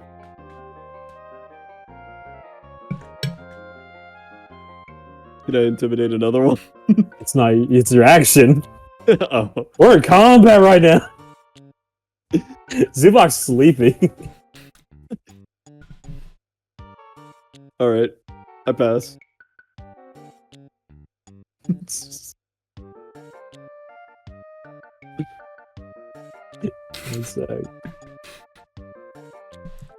One second. One second. I'm still writing up. Not writing up, sorry. Typing up all these connections between the two. Okay. I had these two as separate items. I never thought someone was going to be doing it to put both of them on. I can't Alright. believe the rats turned on me. He failed to persuade them. I'm trying to make 6 attack rolls. 1 hits. It's a crit. You take 2 damage. I'm dead. No shot! I'm on one Zubok, health. you hear the sound of rats gnawing away What the fuck? Ryan's body as he lays unconscious. Do you do anything? I go down to the desk and inform him that there's a rat infestation right now in our room. As you do this, the innkeeper comes in with a broom, begins shooing all the rats off as they flee. Do you have any medical kits? This guy's having a hard time right now. Don't worry. I was a surgeon. As the band approaches, Alright, I'm going back to sleep. the scalpel. No way. You managed to resuscitate yourself. Or he managed to resuscitate you, Ryan. Now you have a cut across your chest. For no reason. The surgery was a success. But you'll never have kids. No. That's right, you can no longer become pregnant. I'm sorry. What? Wait, were you a guy? What? Oh, then you don't lose anything. You're fine. The heck did I do with that pregnant woman, then? As the man walks away. Can I still hear the rats' thoughts? There doesn't seem to be any rats within 100 feet. Come on, they couldn't have run that far. No! The rats are gone. You were unconscious during surgery. Of course they're gone. Okay. Can I summon? Oh. I will say you are currently attuned to both these items now. Sweet. You are not able to take off the crown. But what about the mask? Oh, excuse me. Impression. Okay. The mask seems also affixed to your face. Oh, cool. You now have the appearance of of a witch doctor to a certain degree. Dang. A I was witch gonna doctor have these rats crowned. build me a new dog. She persuaded them. Zubok, upon hearing this, just looks at you skeptically. I bet. How do you feel about the Zubok? Just trying to sleep, man. Fair to enough. sleep already, Zubok man. now fast asleep. Ryan,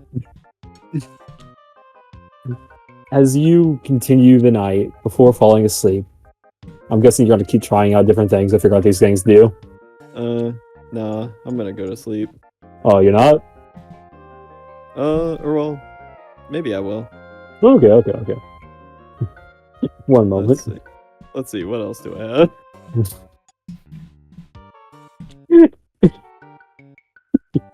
The silver amulet. It's typical silver amulet. I were wondering if you want to keep figuring out what these crown and mask do. Oh, okay, yeah, I'll take. What does the crown do? I need to actually type all these things to you. So far, what have I told you? I've told you Right, you then. can telepathy. Yep. Once it seems you have gained the ability to summon rats to your command, suggesting how those rats came to be. Once per day, right? Once per dawn, once per day.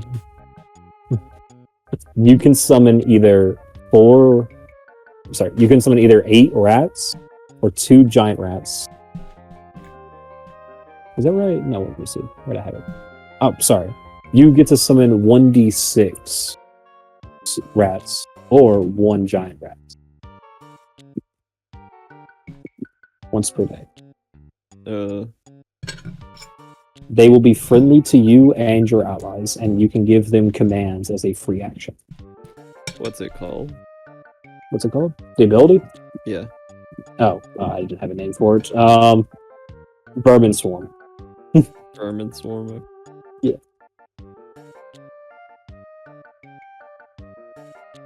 Do See? you have this typed out? Oh, I can, yeah. Sorry. And this is from the mask, right? You're not sure, as you weren't able to find out this information until both were on.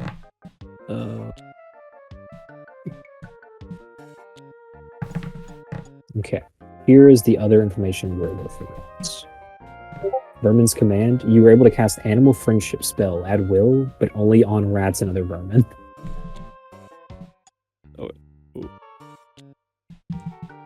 And you have enhanced stealth in dimly lit areas.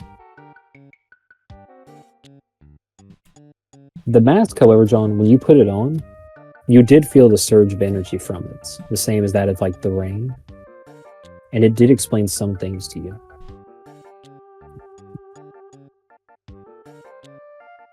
Oh. Mask of Deception and Dark Vision. You now have a Dark Vision of 60 feet. Finally. These are a lot of benefits, huh, Pix? You ready for the downside? Let's do it. Nothing can top this. Okay, let's have that long rest, shall we? Oh no.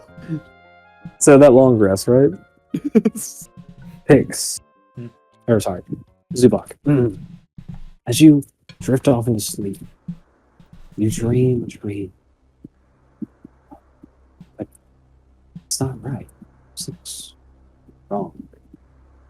As you feel pain, as you look down at your flesh, in this dark void around you, you see rats eating away at your own skin and bones. Unable to move, you just witness as they dig into your torso, ravaging your lungs, eating away at your own flesh and hearts.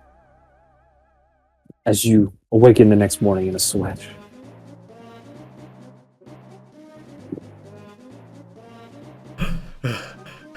Ryan. As you wake up Ryan with your frantic behavior, you see looks slightly different. His teeth are sharper, his nose pointier. Oh my god. He has become a rat. I take out my knife.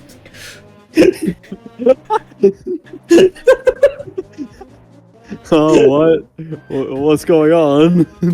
As you look at him closer, he doesn't appear to be fully a rat. It's just his teeth are sharper and rodent-like now.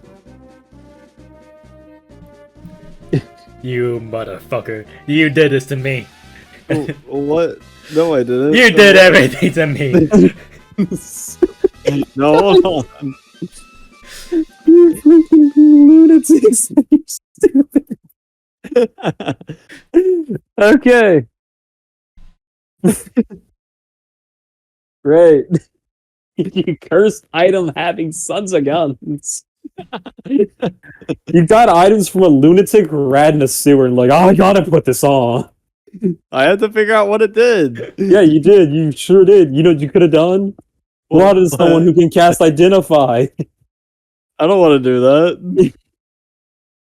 You son of a gun. Alright. Now I need to do XP. I'm guessing, Ryan, did you want to build another steel defender in your long rest? Yeah, but this time it looks like a rat. Perfect. He's has some compulsion to do that.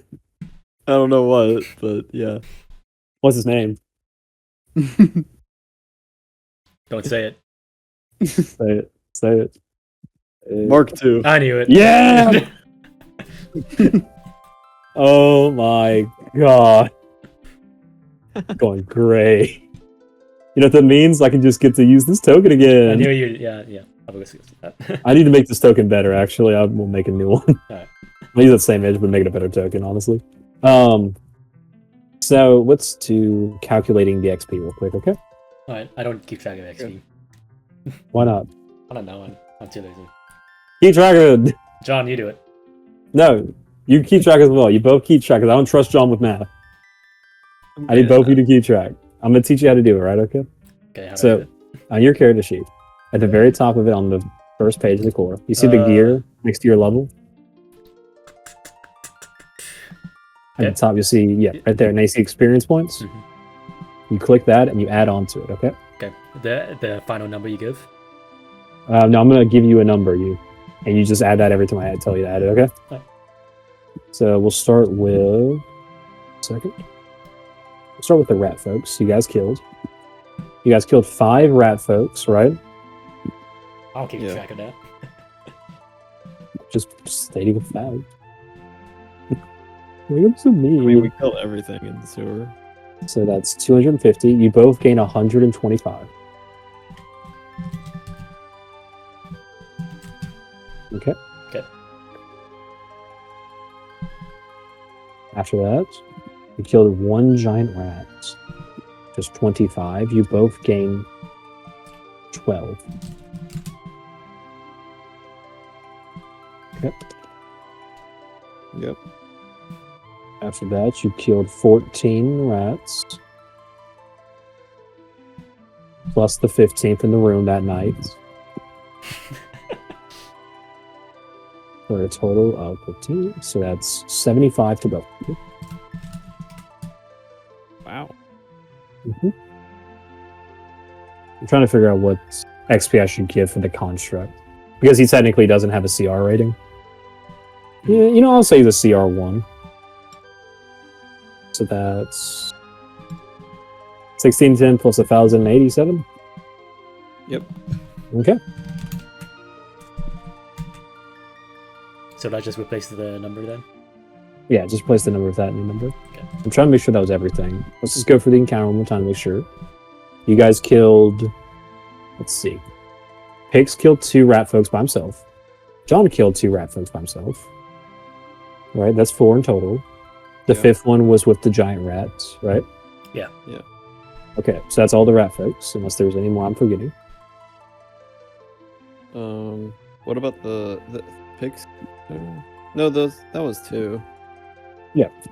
He killed the first 2, What then about you fought the 2. first 3 that we encountered? Did we? I did that That was XP last session, yesterday. yeah. That's why you got the 1610. Oh yeah. Okay. So that's those done. And then John fought a mimic. Right? Mhm. Yep. From there, it was... What was after the minute? You actually killed a minute before you fought the 2 rats. Yeah, you did 2 rats. Rat King, Construct, Shadow Beast. Unfortunately, you guys never killed the Rat King, so I only gave you XP for the Shadow Beast. Okay. And like events... Would we still have to have fought the Shadow Beast if we killed the Rat King? Oh, no. Oh. Yeah. If you guys managed to kill him before he jumped in. Luckily, though, it was his turn when he went down below 20. Right. He was like at 18 and you did 14 damage. Oh, yeah. Session worked out way cooler, though, because of the Shadow Beast. Yeah. Shadow Beast had 50 health. You did 5 damage on him, and I didn't start counting resistance until after he formed. So, overall, I think you did about 15 damage, John. Pix did the rest. His damage was not being resistant, though, so... Yeah.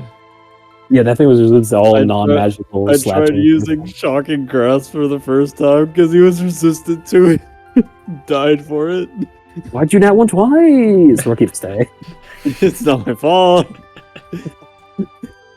Overall, let's see. So the rat folks, the 14 tiny rats, the 15th one that you just killed in the bedroom. The rat construct. Man, there's all kinds of stuff. I would have actually, so like for instance, you know how you guys freed those souls from their resentment? Yeah. I would have given XP for that, but instead they gave their own reward. If you ever see like a side thing like that, where you guys make a decision that like would give you benefits, you know? If you don't see any close term benefits, it probably means I'll have something planned for later on, such as XP or some other form of commerce. Okay. It might not always be XP though, it might just add on later to the story in your benefit. There's always benefits to doing things one way or the other.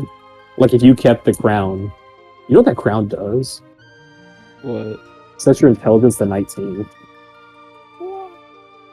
It doesn't affect you if your intelligence is already higher, and it doesn't get buffed from other things.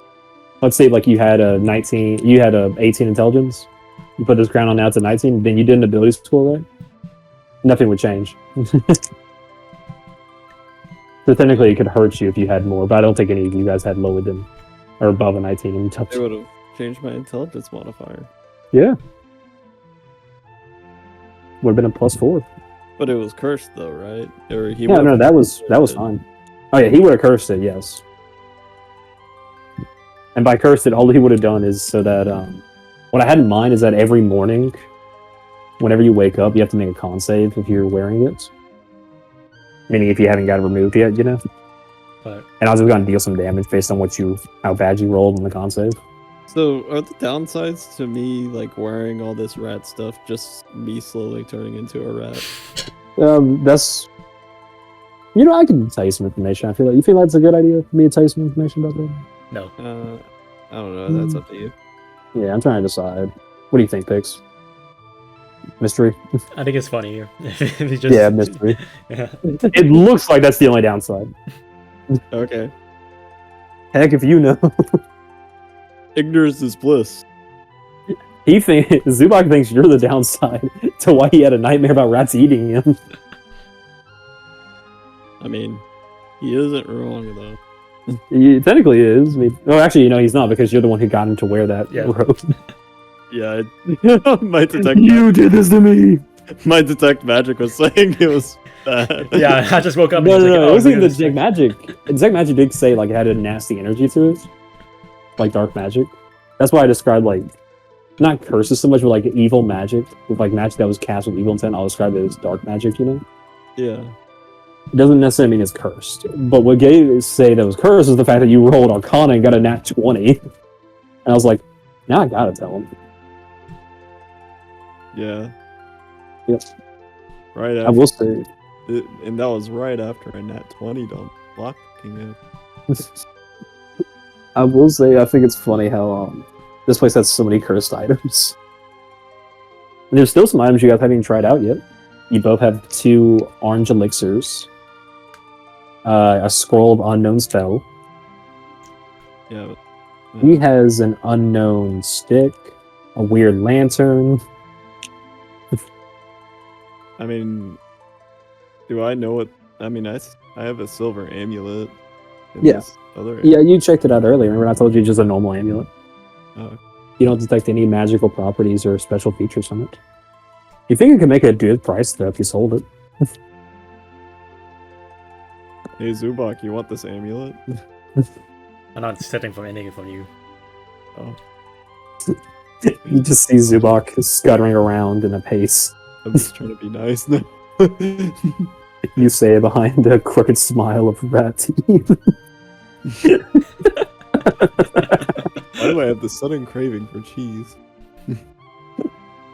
That's all him. I never gave him that. Oh, my parents are gonna kill me. They might Man. literally kill you if they see like a giant. They see a rat around their Oh. foot. I will give you guys this piece of knowledge that your characters would know about curses. Curses get progressively worse the longer they're affecting you, with some even becoming permanent, Mhm. if not treated effectively immediately. So there are ways to remove curses, right? Yes, I'm sure Zubak sure knows a way. He knows about some trivial methods, I'm sure. Not methods he can do, so to speak, but methods of, like, the trade. Also, the reason I was checking everything about the encounter, right? You guys are actually at 2,697 XP. Yeah. Yes. Like, there's no number we can squeeze in. Is it because we're just that close to leveling up? You're 3 points away! Uh, If you had just killed one more rat... can I kill Zubak? No. Well, yeah, but you could try if it's not going to do anything besides get you killed in the process. Alright. I'm gonna go Probably. kill some cheese instead. Trying to think if there's anything else that occurs. Let's see. Trying to make sure. It's the next morning. That's occurred. That's occurred. That's occurred. That's occurred. That's occurred.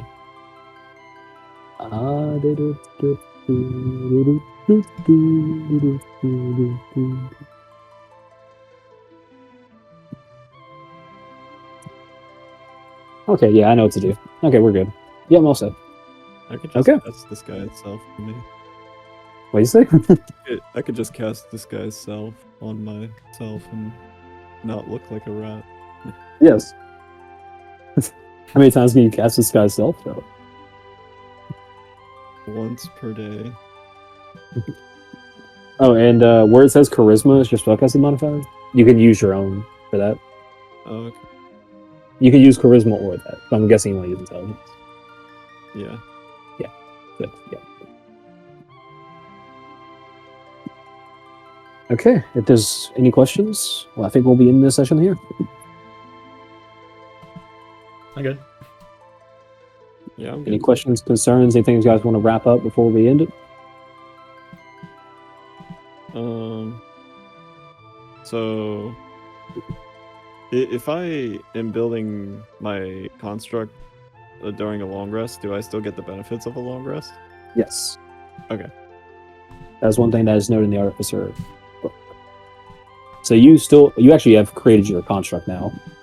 Oh, Lazubai, as you also awaken to see this rat-like being, you notice another mechanical monstrosity next to him, this time in the shape of a rat. Oh my god, it's the Rat King too. Zubak, He actually just looks like the boss now. Zubak, you're going crazy. I'm not the Rat King. Imagine waking up from a nightmare that has you in a cold sweat as you were just eaten alive by rats, just to see your ally turned into a rat with the same creature you fought yesterday beside him. That's crazy. Listen, I would fight you in that situation, even. I don't blame Zubak. Listen. Better convince this man. I'm just playing as the playable boss now. What does that mean? No, don't worry about it. Anyways, Are you trying to convince him right now? Are you? yeah, why? Oh, okay. You have a. Yeah. You feel strangely unsure. Like you're not positive. You have a sense of uncertainty in your words, as if you're not sure how to interact with him. This makes sense. You have developed paranoia and distrust. You have disadvantage on insight and persuasion checks made to interact with humanoids. Even if you're not doing the check, just in role-playing aspect-wise, you have a tough time communicating with humanoids now. And trying to convey a message to them and to convince them about something. This doesn't change a thing. It changes everything. You know how many insight checks you've been, or not insight checks, persuasion checks you've been trying to do against humanoids? As many as I can. Man, I am so happy with how this session worked out, actually. Yeah, I can't believe that Mimic was so easy to kill. He almost killed me in one hit.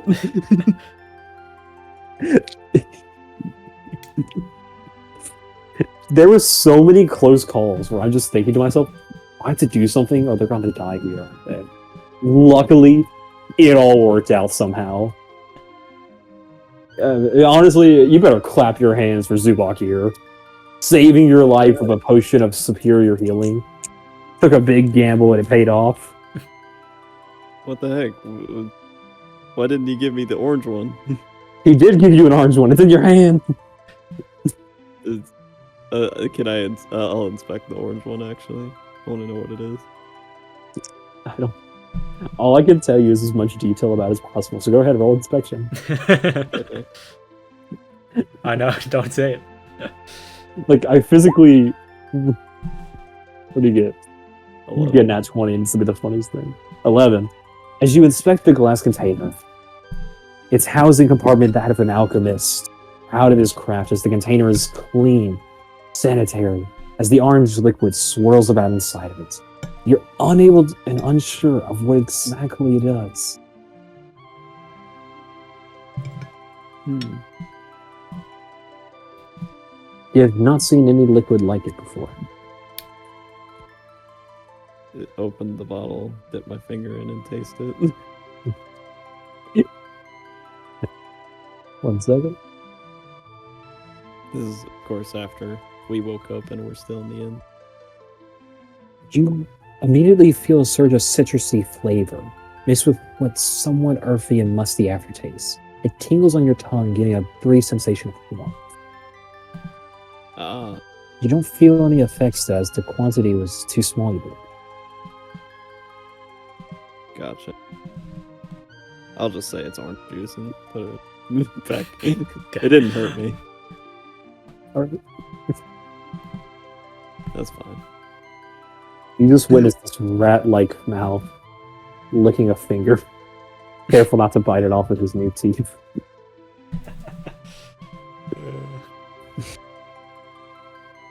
Anyways, Ryan Evans rejected his humanity. Ryan Evans is officially turning into a rat. A were-rat. Da, da, da.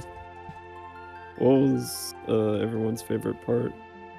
That's a great question. Okay. My favorite part, besides the mimic, The Mimic was my favorite part. one of my favorite parts was realizing that Pix has resistance to fire.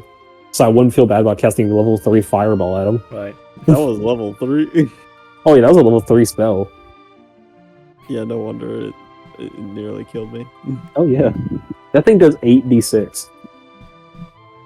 Yeah, like that spell literally halved my health, even though I saved. Yeah. Imagine if you were vulnerable to fire. Am I vulnerable now as a rat? Let me check. Your race hasn't changed. You're still a human. You just have the rat-like features. Human-ish. Yeah. Do I get the benefits of these rat-like features? You might be able to bite something now. Who knows? Like, Your if my teeth are pretty smell sharp. enhanced, do I get extra, like, advantage on a perception if I try smelling? No, it doesn't seem so. Not at the moment, at least. Just Okay. your teeth are the main thing that's changed. Your nose is just a bit pointier. Do I have a bite attack now? You can always attempt to bite something. You're not proficient at it. All right. You've never been someone that like aggressively in combat before. All right. Like, how is like the mask angle? Can you actually like see his mouth?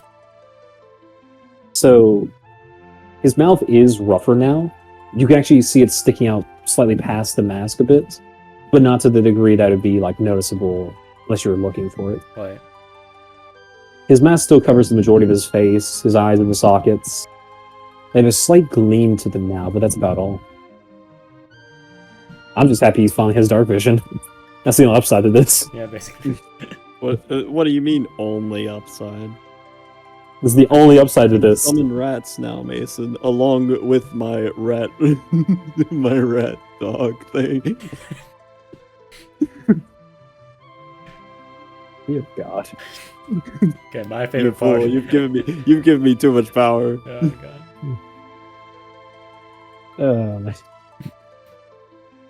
It's the fifth day. It's an army.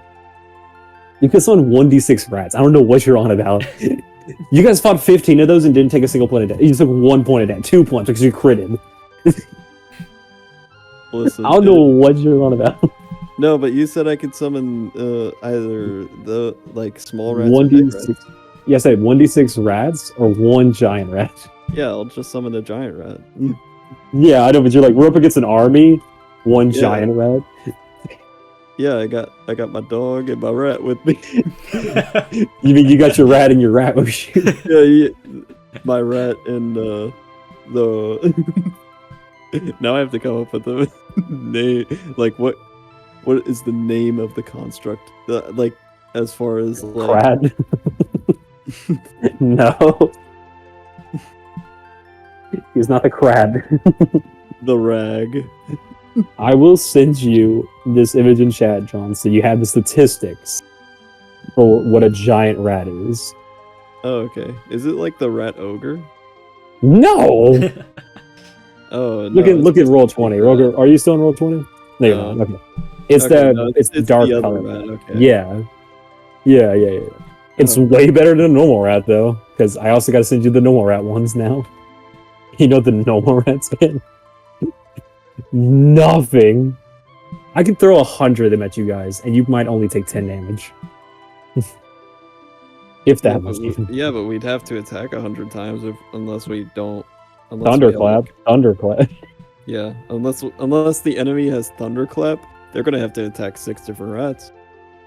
Or have any other AoE spell. Yeah. Or ability. Like a fireball. Yeah. You know how big a fireball really is? It's crazy. Like, that spell multi-hits, it does 8d6, it's a dex save. Fireball's insane. How big is it? Really? Yeah, how did it not 20-foot radius. what the heck? How did it not hit the construct? Oh, the way he angled it, it hit the wall behind you guys. Oh, that's dumb. Yeah, he can just choose where he shoots it. Why do you think it was easy to dodge? It wasn't easy. I still got hurt. I got off my Just think about it. If you got hit by it, it would have blown up on you, therefore hurting the construct. It would have You killed just me. took the hit. Yeah, but you would have killed the construct probably. I will say, Burning Hands is coming in clutch a lot. I rolled, I was like, nat 1, nat 20, cry. Yeah, that actually did do a lot of damage to that construct.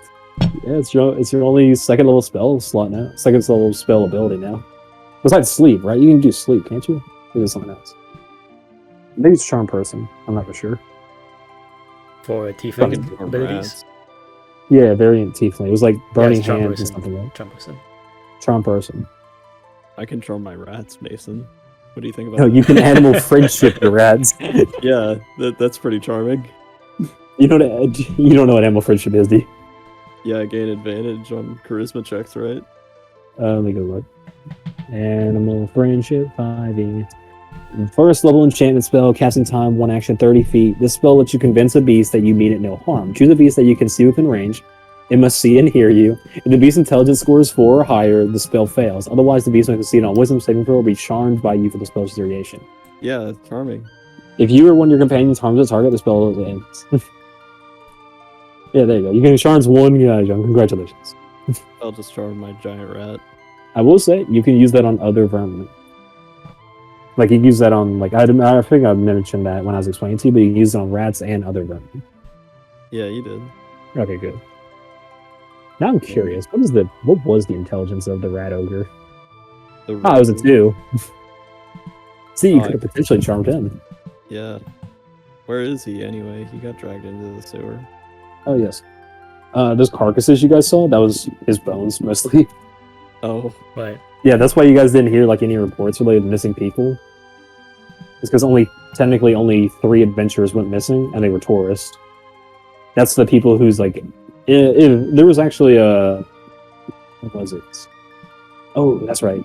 So that campfire, right? Where I had you make a perception check, Pix? Mhm. If you would have succeeded, you would have noticed a small trunk in the outskirts behind the barrels. It was out of the way, so it wasn't really noticeable. I had DC 12 on it. Right. That got like a 4. Zubak, we gotta go back into the sewers. All of a sudden, no. Wow. All it was a trunk containing the possessions of those adventurers. That's where you got like the tents and stuff. And it had like their journal explaining their journey and such. And they came into town and were partying that night at the festival there.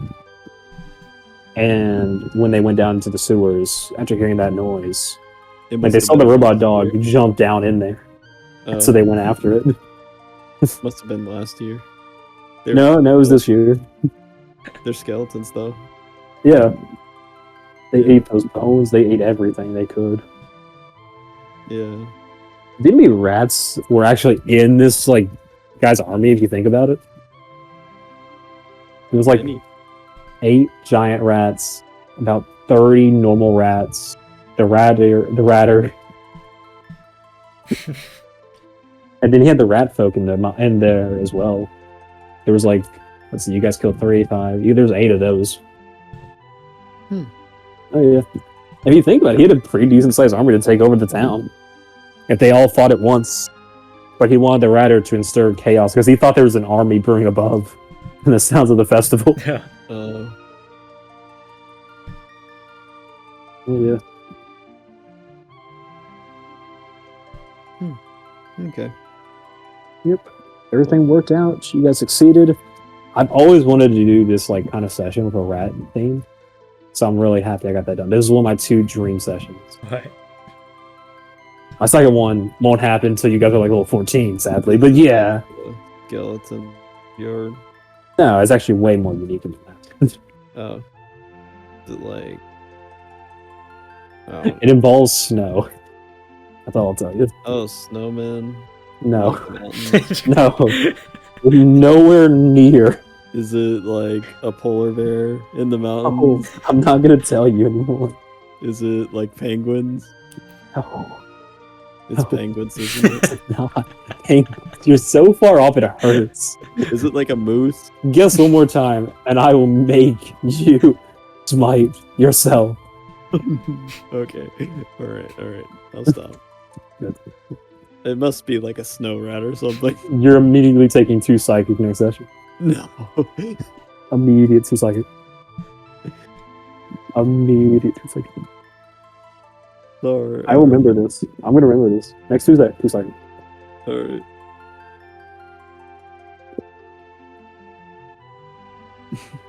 I'm remember this. I still can't believe I 1v1'd a mimic. And he surprised me too. I can't believe you didn't notice the mimic. I fell into every single trap and still lived. Did you fall into every single trap? I mean, I think so. Let me think. The water, Yep. the door closing, the Yep. giant hand. Yep. Oh, you didn't fall for the black blood. That was pigs. Oh, You almost did. dang it, You Pix. kind Why'd of got have you to do kind that? of get your I'm foot trying, in. I'm trying to set records here, Pix, and you're ruining it. So funny enough, Pix, if you didn't have something to transfer that sigil to, right? Mhm. I was gonna have it do like a magic explosion right there But once you like interacted with it, but then you're like, put the parchment to it, and it was magical parchment. That's like where he kept spells, you know, but like transcribes of spells. So I had to like transfer it over. It made perfect sense.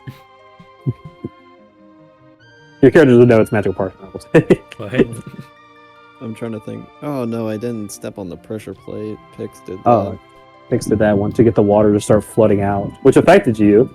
Pix is really ruining my streak. Good job, Pix. You ruined his streak. yeah.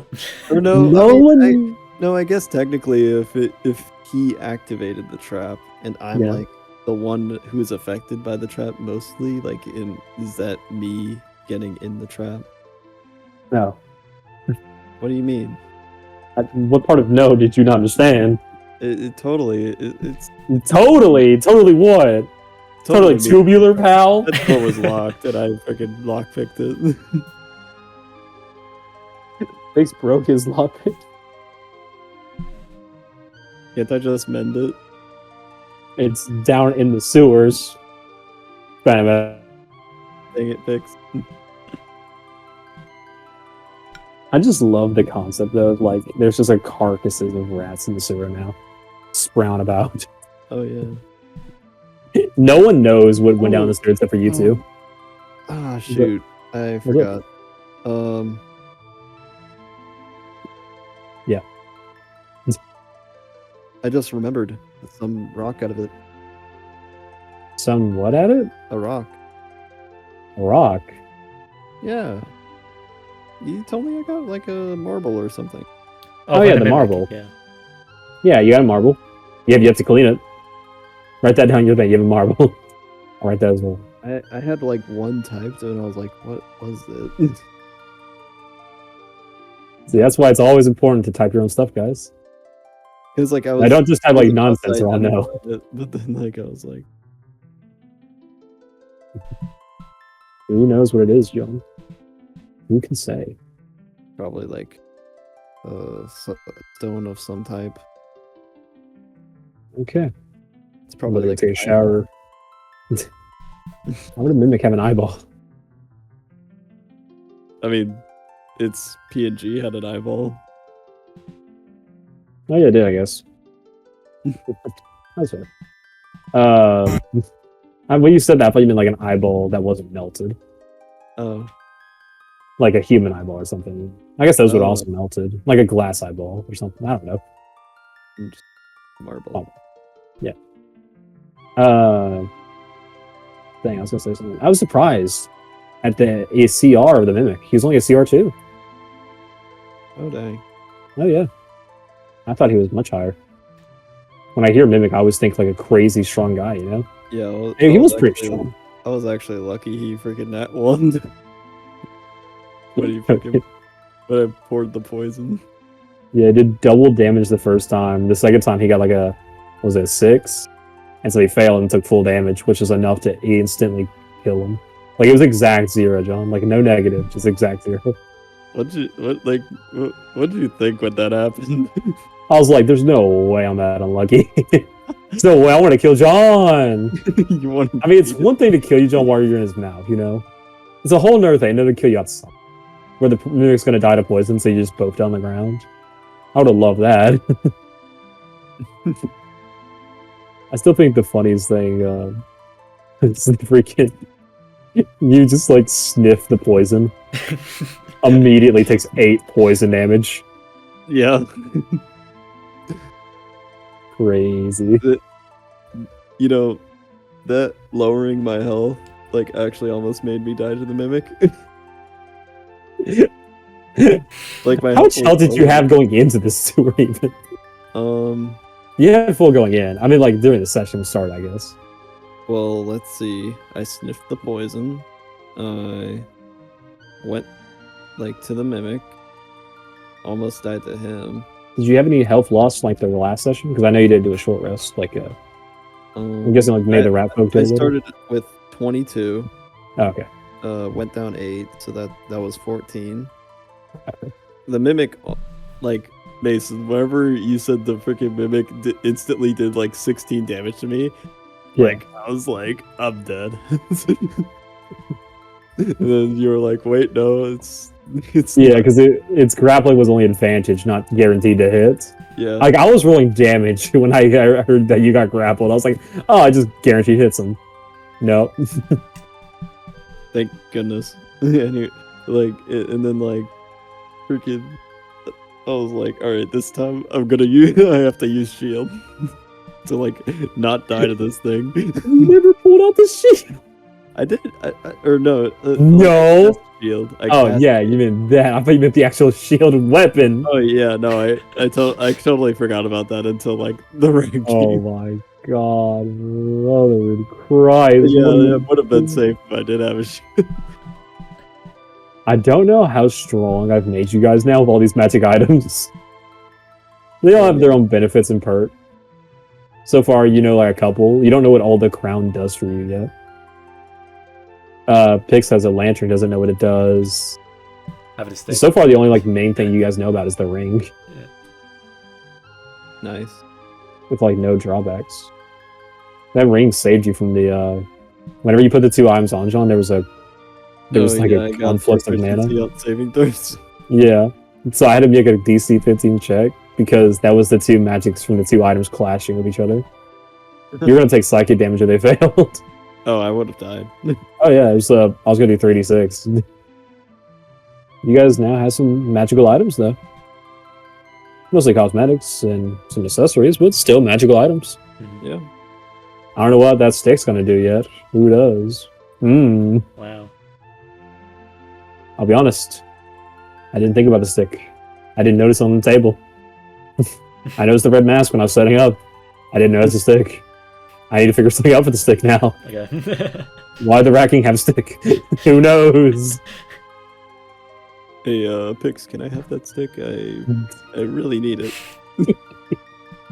Who's picks? I mean, Zubak. Yeah. We'll find out next session. Joe, you roll a nat 20 in perception. You just see reflection of a 22-year-old man staring at a screen. It fades. Oh, what? Who You try to understand what you saw, but take psychic damage in doing so. I saw a Reddit story once of that. It's like this guy was trying to see through the DM's intentions. So he's like, I roll a perception to see what's around me. Rolls a nat 20, is like the DM describes it as, you see a flash of light before you notice yourself on a board, surrounded by giants, staring down at you rolling. Yeah, you can now interact with the fourth wall kind of thing. Like, they had that happen because all it was like a default plain-looking room. They just trying to make it interesting. And it's like, flash occurs again, and you're back to where you were. Unsure of what you just witnessed. I think they ended up with that character killing himself because he couldn't handle what he saw. That makes sense. Yeah. Well, I think I'm gonna go to bed. Gotcha. Good night, guys. Alright, see you guys. Good night. Bye.